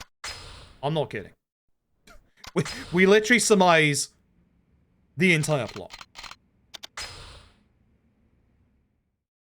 All of it. All of it. The video game kind of forgot there was a story going on in the background. And this is the reason why when people say, hey, do you want a Kiwami free? Do I think it would be good? No. Because a lot of people's issues with Yakuza 3 isn't just the combat. I don't necessarily think a remake fixes the combat. It would make it so that enemies wouldn't block as much, but look at all the weird stuff they've added to the combat in terms of like K1, K2, addition. I would argue that all the extra stuff, like, you know, Majima everywhere, the Kiwami moves, yeah, Kiwami 2's combat being terrible at being a brawler game, I don't think they're actually that good. I don't think the extra additions are that good. This guy behind me. There's one enemy here who, yeah, will hit me a couple of times. This is Yakuza 3 speedrun now, by the way. Welcome to the gun range. I'm trying not to miss shots. I'm also trying to use my guns in a clockwise direction on the D-pad, so I know which have been used and which haven't. We lose time because I had to do an extra round of blackjack. Welcome to Yakuza 3. This is the end game of Yakuza 3. This is why I say that Yakuza 3's run is actually nice and easy to learn, because at this point, we're going shooting. But here's the issue. The final chapter. The actual bullets necessary in the final chapter has been meticulously routed. You must not mess up even once. It's fantastic. It is such a tight usage of ammo. You might look at our 13 guns and go, wow, you have spare bullets. No, we don't. We actually don't have enough. If we had a 14th gun, we would have enough. And this is where we need the money. Get back to Okinawa is 30,000 yen.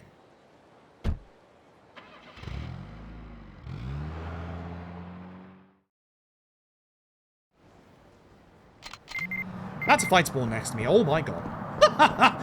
that guy in like the brown shirt, he was a fight spawn. This video game. So now that we've just had the giant big plot dump exposition, it's time to get on with the plot, right? Incorrect. The other reason why I think Kiwami 3 would not be received well, the pacing of Yakuza 3 is all over the place. Because not only have we had 30 minutes of cutscenes to the plot, we now have to go and deal with the kids again. It's time to spend time with the kids. Round 3. And this one is the longest. At this point, RGG needs to stop making remakes. Apart from Yakuza Dead Souls. And needs to start working on new experiences. Gaiden games. Look at how well Gaiden did. Make Gaiden games. Make new experiences. All the budget towards your mainline games. They're gonna take... It's gonna be 4 years until we get, like, LED 9, chat. It's gonna be 4 years. Prepare yourself for that. We are absolutely not getting the next LED in the next couple of years. Like, just prepare for that. Whether or not we get a judgment is another question. Oh, I'll try and do the Mitsuo glitch for you, by the way. We can glitch out Mitsuo in the next upcoming cutscene. It loses us time, but it's not like I'm getting a PB today. So, Taichi's supposed to be doing the shopping. If we hold R1X going through this bit... I didn't get it. If you hold R1X when you come out of that cutscene, Mitsuo actually teleports backwards, back down the beach, and then you have to wait for him to run even further to get to you. It's hilarious. It's really bad. Oh yeah, chat, if anyone doesn't know the Deep Froob lore, chat wants me to say that Dead Souls doesn't need a Kiwami, because literally, I got OG Ishin, and it's in the world record. I got OG Ishin any percent world record, literally 15 minutes before the state of play, where RGG revealed Lad Ishin, and I said the words, and I stuck by these words, I still stick by these words, Ishin doesn't need a Kiwami. 15 minutes later, Ishin Kiwami exists. So, chat really wants me to say that Dead Souls doesn't need a Kiwami, even though it does. It's ironic that the one game that would benefit from a giant Unreal Engine remake is actually Yakuza Dead Souls. Give it modern controls, fix the frame rate, a lot of people's issues with Yakuza Dead Souls would all of a sudden be gone. And high-quality models of the zombies already exist in the Dragon Engine, because they are part of Hammer of the Dead. Speaking of infuriating speedrun parts, Ricky Mask. This is RNG, and it sucks. Can you do that again in like 30 seconds? Oh no, it's happening. Oh no, it's happening. Ricky on the floor. So you have to pick him up and throw him twice. Which he's getting really aggressive at the minute, so this is not good. Then we have to drop kick twice. This is the easiest part of this entire fight. You just drop kick him as he's getting up. Now comes the worst part of this fight. Get knocked down on purpose. Fun fact, only a couple of them actually count. That one at the end would not count. Drop kick. Now we have to do a heat move, which is a bit of a pain because you have to like have him not attack you. So there's a lot of RNG in this fixed wrestling match. Real to me, damn it. That honestly wouldn't have been too bad in the PB attempt. It wouldn't have been great, but it's actually better than what happened in my PB. How many DMs did I get that day when the announcement was made? A lot.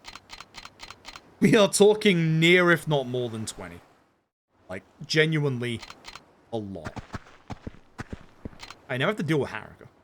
This just takes a while. So, I should be doing the top ones, not the bottom ones. Top one's faster.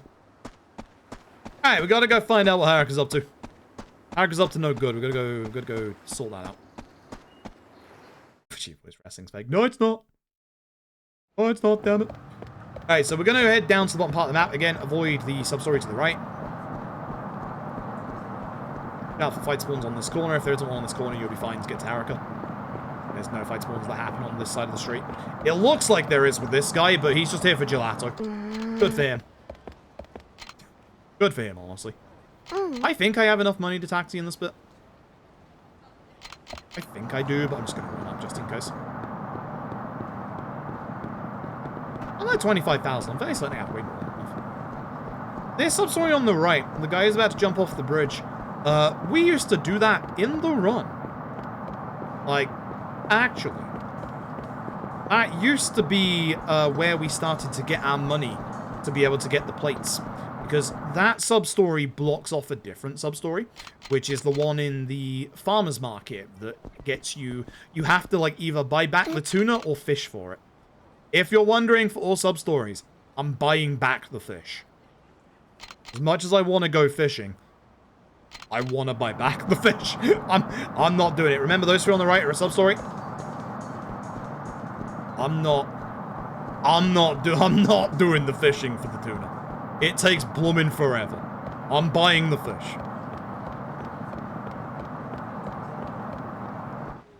There's Bob. See him in the background. Look at him. How'd you make it in spite of me to prove it wrong? I mean, yeah. Honestly, like, I don't think we need a Kiwami 3. I really don't. I think eventually there will be a Kiwami for 3, 4, and 5, but not now. If there's anything that needs a Kiwami, it's Dead Souls. The PSP games, the Kurohyou games, they're a different kettle of fish. If you're wondering, because I haven't done runs of them yet, yes, I have both Kurohyou 1 and 2. I have them next to me right now. Here is Kurohyou 2. Here is Kurohyou 1. You all know I pride myself on doing runs on physical hardware, so I don't want to do them emulated. You might also be thinking, alright, you've got that thing you use for Parasite Eve, a PSTV. You could just go and use that PSTV. Ah, dear viewer. That's where the problems begin. Because yes, that would be a very good idea. That would be actually a blindingly good idea. That would be a fantastic idea. Here's the issue. And it's an issue that is in this game, and as I found out from Opie Sunpool today, it's an issue for Dead Souls. Because certain RGG games from a certain time period, Off the PS3. / PSP, those games are so new, they don't have digital versions on PSN. Yakuza 3 doesn't have a digital version. Kenzan doesn't have a digital version. It's why all runners of Kenzan have to go physical. Black Panther 2, Kurohyou 2, does have a PSN version. Kurohyou 1 does not. So what the heck do I do about that? So the issue is I'm going to have to, if I want to do runs on actual hardware, I'm going to need to get a RetroTink, which is what I plug into my capture card to be able to take the video capture from a PSP over to my capture card. But here's the other issue. The only PSPs that have component out and a UMD drive are a PSP 2000 and a PSP 3000. Yours truly is usually an early adopter of consoles. I have a PSP 1000. Pain in the ass. So I'm going to have to get a extra component to my capture card, which is going to cost $300. But if I do get that, I can then do Wii stuff, GameCube stuff, PS2 stuff, PS1 stuff. So it does open the door to a lot of things, to be fair. And there are stuff that I do want to do in terms of those consoles. And the Dreamcast. Dreamcast, chat. And I also have to buy a PSP as well. Another one. Yeah, I'm surprised as well, but it was just too early for it. It was just way too early for it. So, I could do Black Panther 2 runs on PSTV. Here's the other issue, chat. Hands up. Who doesn't know about the absolute state of profiles on the PlayStation TV? So, let's say you have multiple PSN profiles for multiple regions for downloads. Hi, hello. We have Japanese profiles for our OG 1 and 2 HD downloads, amongst other things. I have a Singaporean PSN account, but when we weren't getting the Super Robot Wars games in English, that they actually had an English localization on the Singaporean marketplace. Weird, I know. Thank God we got SRW30 officially in the West. I hope people bought, because I absolutely love that series. If you want to change regions on a PSTV, you can only have one profile at a time. It is hard saved to the PSTV console. It is not saved to the memory card, even though the memory cards are also hard saved to that region. I have a memory card that is EU region and US based region, and I must have said region on the PSTV. Those of you who know me know I am chomping at the bit to do a Parasite Eve speedrun. My Parasite Eve wasn't released in EU PSN. It's on US PSN, which is also not the same region that Kurohyou 1 and 2 are, or specifically in this case, Kurohyou 2. Which means that if I ever want to do Kurohyou 2, I have to delete Parasite Eve. Every time if I want to do Eve a run, I would have to delete them and reinstall them. And you know how long that would take, because PSP or PS3 era download speeds are terrible, shocking, awful. So unfortunately, yes, Kurohyou 2 is a possibility, but it will take so long to set up. If I want to do Kurohyou 2, it would unironically be cheaper to buy a second PS TV. And trust me, oh, I've been tempted. Oh, I have been tempted, chat. I've been very tempted. So, yeah, no. Pain in the backside. And it also still wouldn't solve the issue of how do I speedrun Kurohyou 1. Again, I pride myself on doing things with actual hardware. Emulation is not an option for me.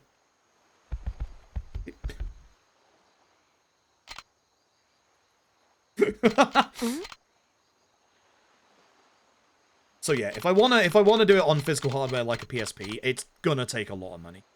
That's the reason why I haven't done it yet. But I'm not gonna lie, by owning them both physically, I'm tempted to get the digital version of Kurohyou 2 and put it on my PSTV. You know what also helps? Kurohyou 1 is a 6-hour speedrun. Kurohyou 2 is a sub 3-hour speedrun. I know which one I would rather speedrun. Which is also wild, because the fights in... the street fights in Kurohyou 2 are awful. I don't know if you all have played this video game right here. This video game right here is pure evil in the endgame. We are talking normal fight spawns. Not even bosses. Normal fight spawns can take up to 10 minutes. This game is pure evil when it wants to be. Like, normal fight spawns are harder than bosses.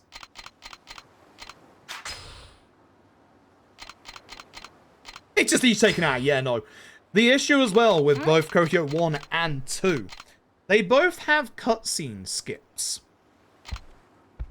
You know there's a bot coming. Both Kurohyou 1 and 2's cutscene skips are only available in, of course, New Game Plus.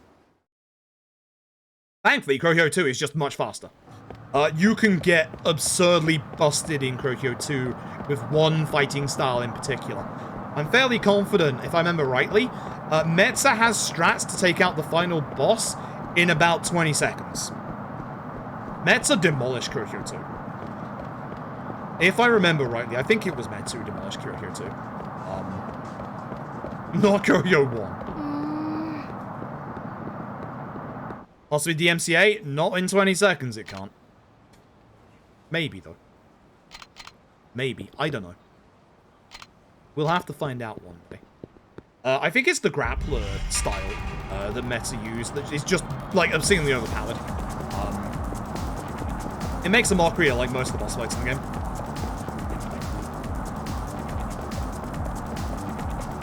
So now we have to chase Ayako.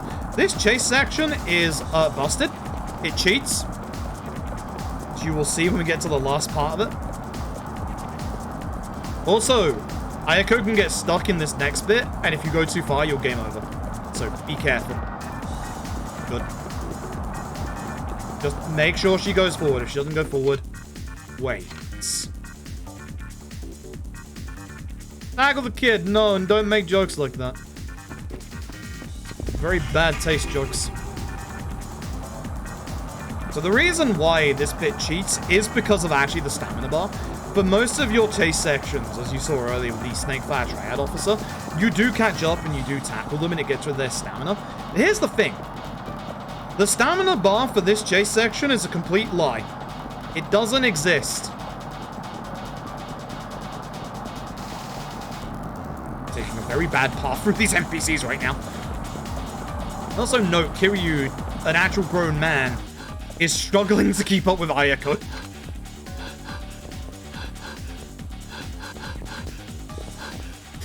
Panting is just so good. It's so dumb.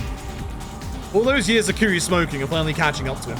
It's not in Infinite Wealth, it's in this game. But yeah, Ayako is like literally an Olympic medal, like actual athlete with this sprinting. So here's the thing. This is where the game cheats, as you'll see. I want you to watch Ayako's stamina bar in this bit. Pay very close attention, because when your chase target's stamina bar runs out, that's the end of the chase section. Here's the thing with this one. See how it just disappeared? That stamina bar is incorrect. Ayako doesn't stop. Also, follow where she goes here. Do not go straight down there. That's the game over I was talking about.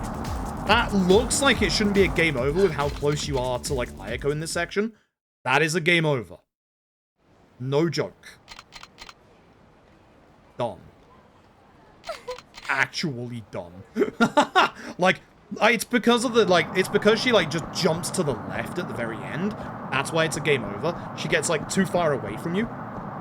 It's really stupid, because she's not actually that far away. But the game considers her to be too far away. Just because you carried on going straight forward. Like, Yakuza 5 has something like that in one of its chase sections as well, in Shinada's part. Join us tomorrow for that. Get to see it live, like 4 hours into the run. Anyway, huzzah.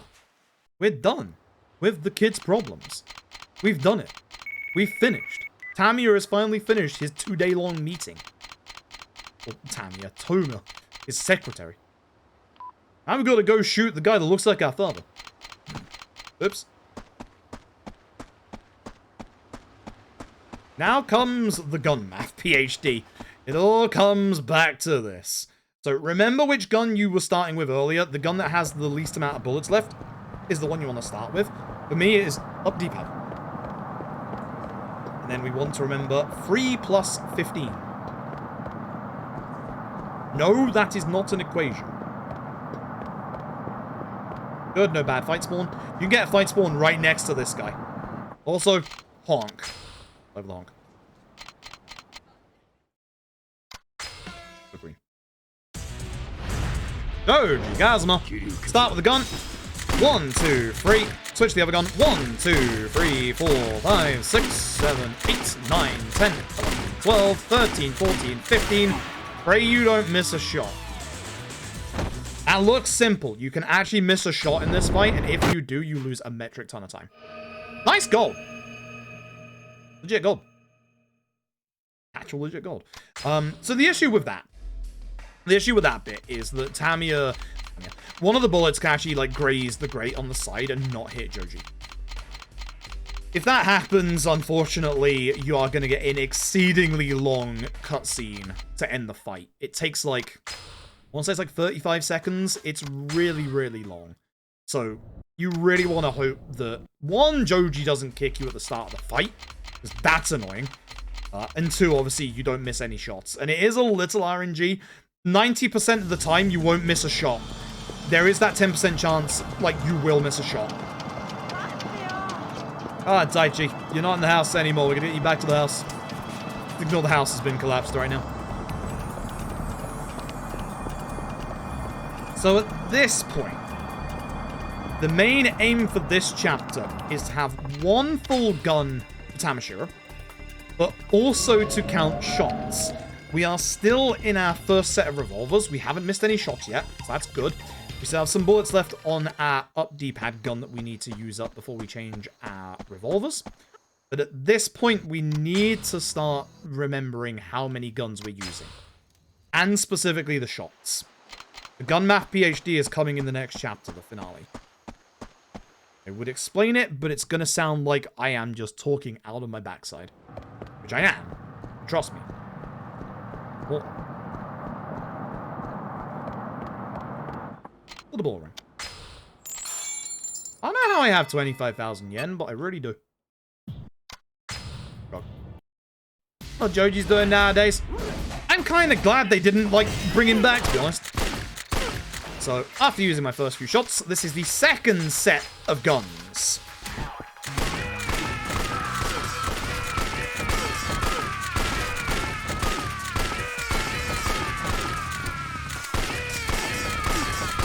You want right D-pad for the last shots here.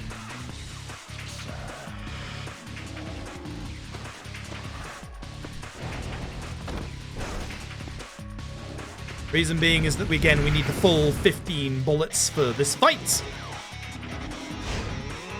Cutscene gun. I am the cutscene gun.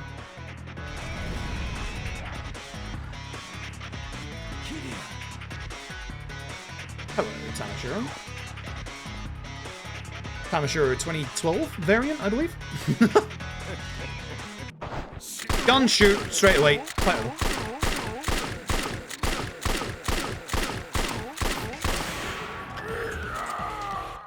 Remember when this fight was hard?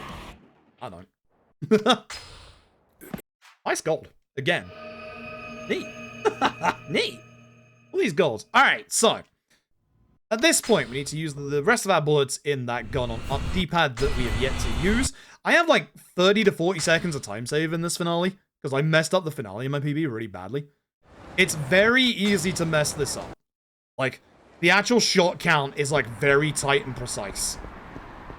And I missed the Hacklow captain, which really sucks. Here's Rick Langley of the CIA. I don't know why I love this guy's name. Rick Langley. The CIA. Thanks, Rick. Why is it Rick Langley of all names? Why is his full name Langley? Did we run out of creativity? Yeah, literally named Langley. I don't know why I love the fact his name is Rick Langley. He is the CIA. Alright, start the finale. Speak to Haruka. She's T-posing behind us. Go to Total Hospital. And Roth. Oji-san?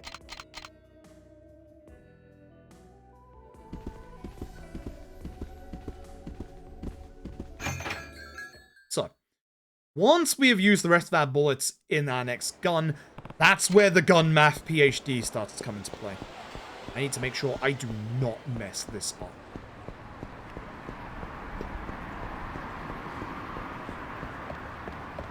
So, unfortunately, I'm going to concentrate, and you're going to have to listen to the amount of shots I say, because unfortunately, I'm not going to be able to explain this. I have to concentrate on this really precisely.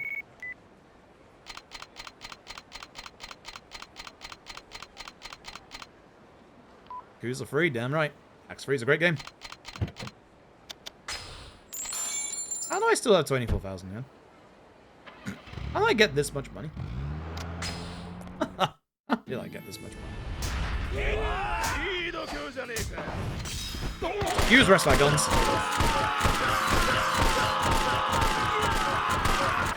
Right, third set of guns. So. 1, 2, 3, 4, 5, 6, 7, 8, 9, 10, 11.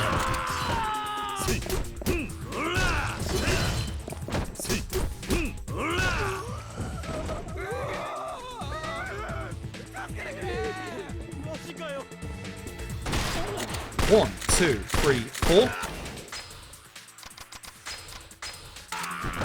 1, 2, 3, 4, 5. 10. Beautiful. So, we have, at the moment, we have a couple of guns left. We have one gun with 14 rounds, one gun with 10, and one with 15. This is important. For the gun with 14 rounds left in it, which is the one on the left, we need to use that in this part. So, 1, 2, 3.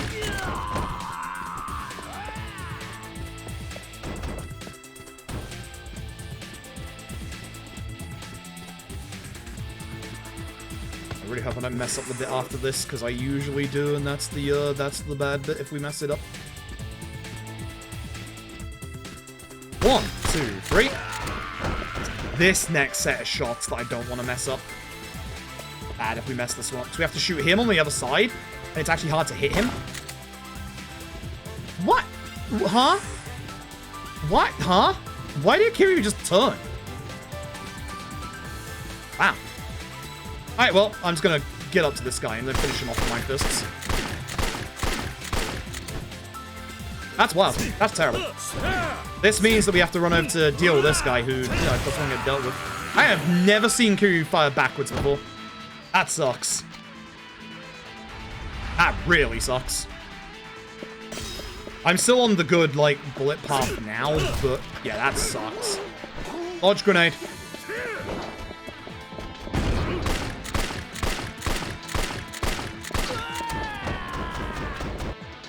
Right. Take this gun with me so I can deal with one of the enemies down here. Let's deal with this guy here.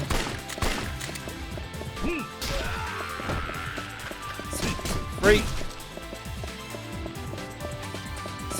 Free. The shotgun guy didn't shoot me. Free. You want to push him towards the bed, because if he starts shooting you afterwards, you're fine. Unused revolver. 15 shot.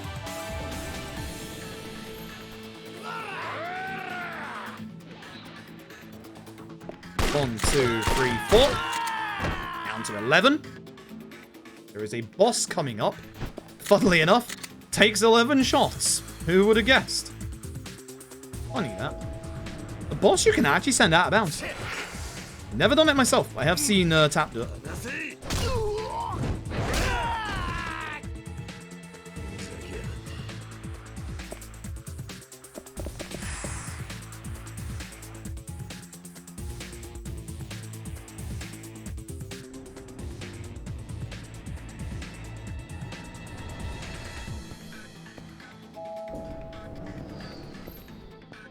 I think Kiryu aimed at the guy on, like, the floor below me. Completely wild. Never seen that happen before. There's a lot fewer battles on the Millennium Tower than most people remember, but people keep saying it's a meme that every game ends on the Millennium Tower. No, it really doesn't. A lot do. Let's go. A lot probably shouldn't, but a lot do. And a lot less do. Hey, look. This suspicious-looking bartender here takes 11 shots. Wild. Who's that guy? Who's that guy? Who's this guy? Never seen him before in my life. He got the donkey, though. You see that? He got the donkey. He's also not done. We have 10 shots remaining in our up D-pad gun. Funnily enough, there's 4 enemies here that take, would you believe it? 10 shots. They also drop guns, which is important. I'm gonna grab those guns, throw them to the door. I'm gonna reload all of my guns at this point.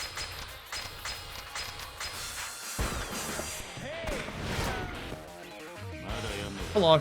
Go to hell. The hell? Rude. Let's do it. Weird. I feel like this guy's going to start anchor singing to me in a second. So we want to make sure that we use all of these pistols and get the throw onto Ricardson.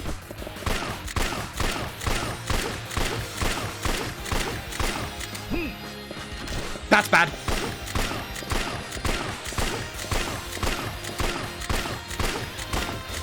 That's also very bad. I'm going to have to deal with this the old-fashioned way.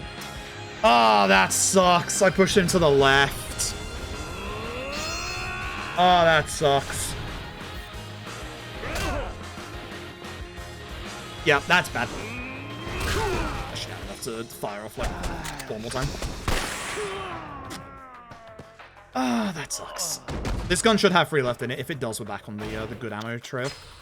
Yeah, 3. Yep, we're good. I had to do that. Like, that missed shot and the missed gun just ruined me. Like, completely.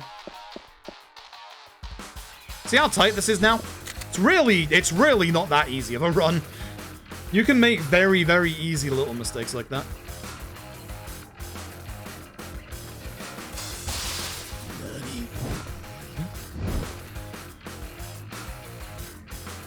So, 1, 2, 3, 4, 6, 7, 8, 9, 10. GG.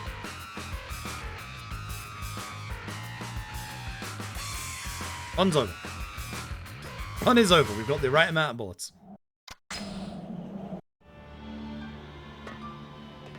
Kiryu-san. I love this fight, but we do kind of make a mockery of this fight.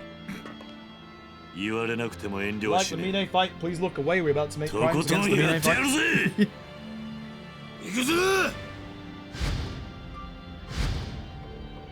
Unfortunately, this just went horribly wrong. I have so much time saved for this finale, but yeah. When you haven't done Yakuza 3 in a while, it's really hard to do the finale correctly.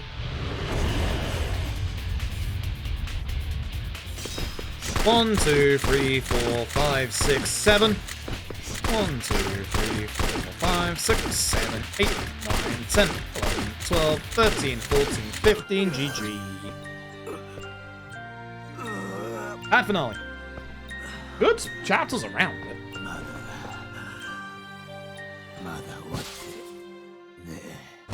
Now you understand why the finale is so very much needing a Maths PhD.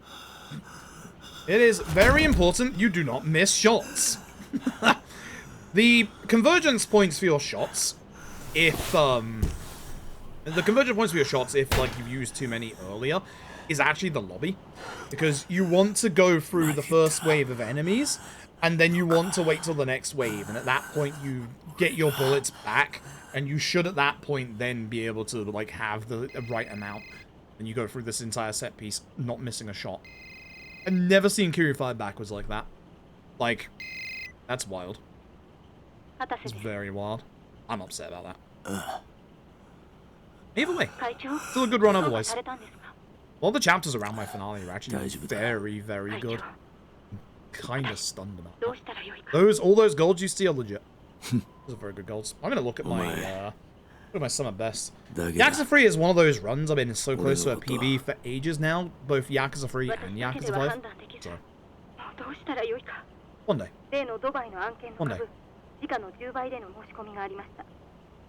今回の話を聞いた欧米のファンドが会長とぜひミーティングをと依頼が殺到してスケジュールが金か結局金しか残らなかった俺はのし上がったんだ誰の力も借りず誰も信じず金だけを信じて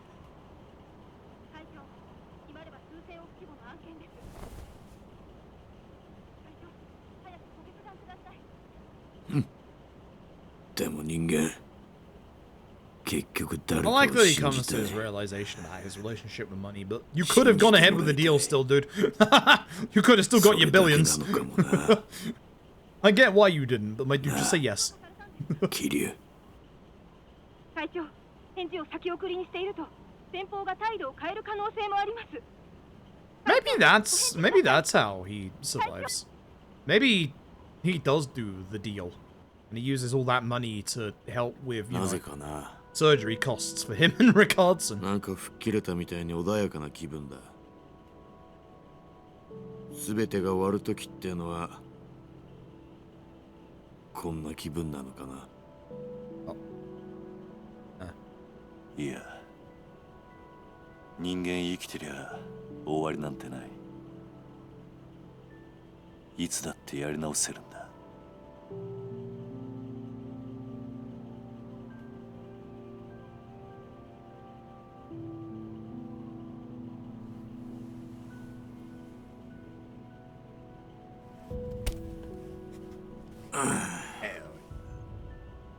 As my mainline hope he's doing well. Same.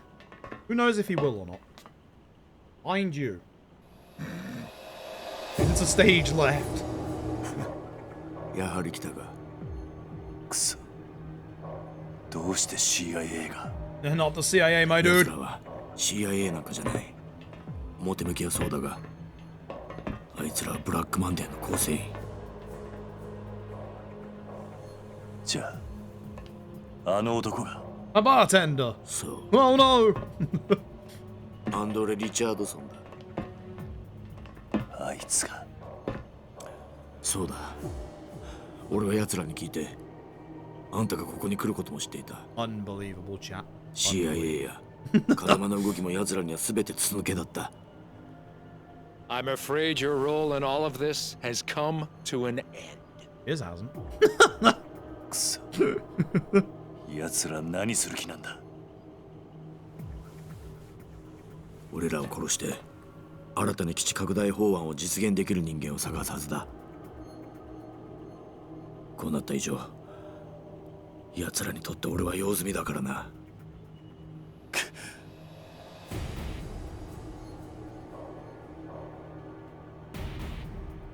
Oh, there are plenty of people who could replace you.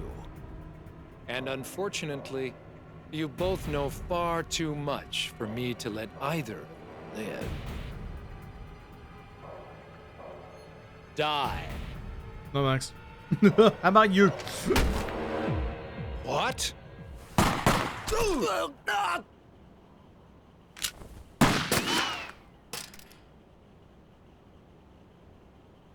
What the fuck? I love the way he pronounces that. It's so good. まだ死ぬわけにはいかないんだ。 It's so good. It's just so good.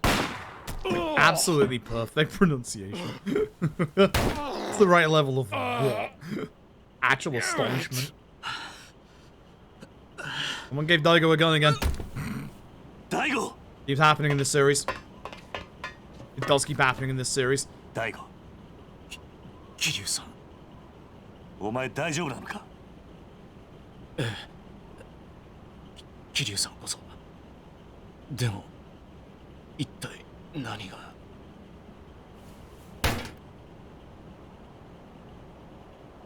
The cutscene gun, right? Sure, he will never mess it up. Cough, yeah, because of 5 cough. お前、どうしたんだ。大丈夫か。危なかったな。だが、もう大丈夫だ。会長。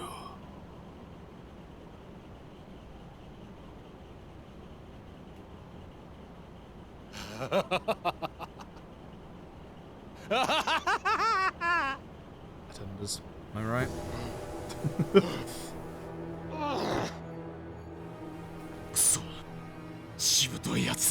Same. That is the entire RGG fandom. Like this, I'll kill you all.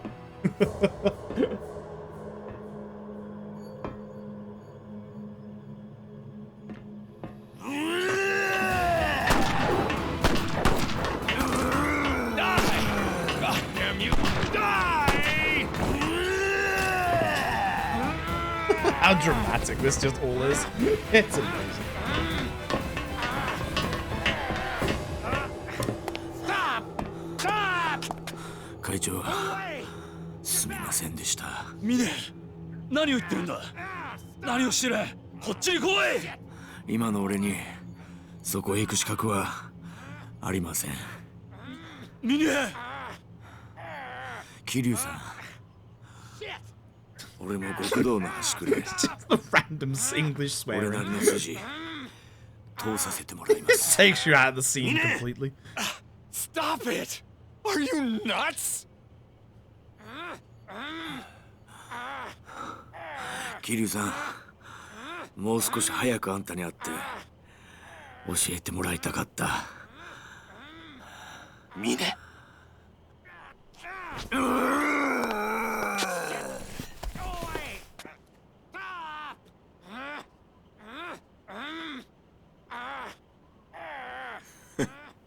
生まれ変わったら俺もそっちに入れるかな。やめろ。やめるんだ。ミネ。No one knows how Kiryu finds this man's bar. Like how? Like actually how? Anyway. That's definitely the end of Andre Ricardson, that's for sure. That's going to be it for me tonight. We got a bumper day ahead of us tomorrow. Oh my goodness. Tomorrow, we've got Yakuza 4 into Yakuza 5. Which, thankfully, is not going to be as long as today, but it is going to be a good, like, 9 to 10 hours. So, yeah. Yeah. Look forward to that. Yakuza 4 is a 3-hour run. Yakuza 5 is a 6-hour run. So, oh boy. I hope you're all ready for that. Thank you. That's all I got. You all blew away the goal on the first day. I don't know how you did that. That's wild.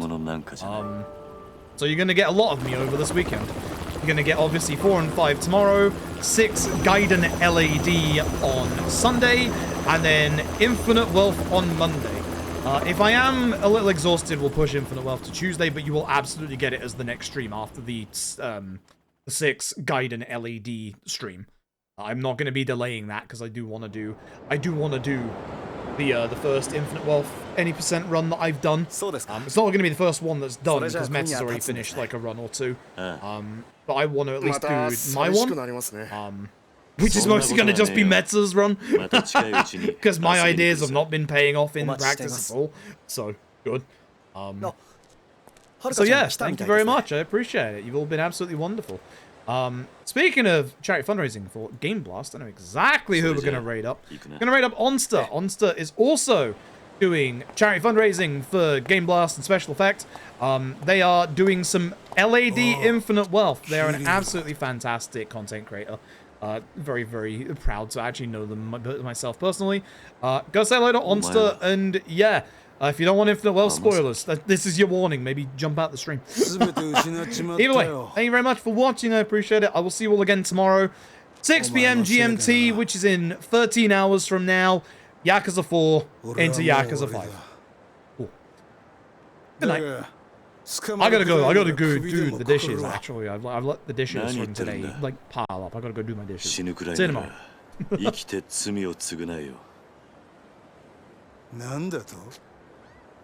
死ぬ覚悟があれば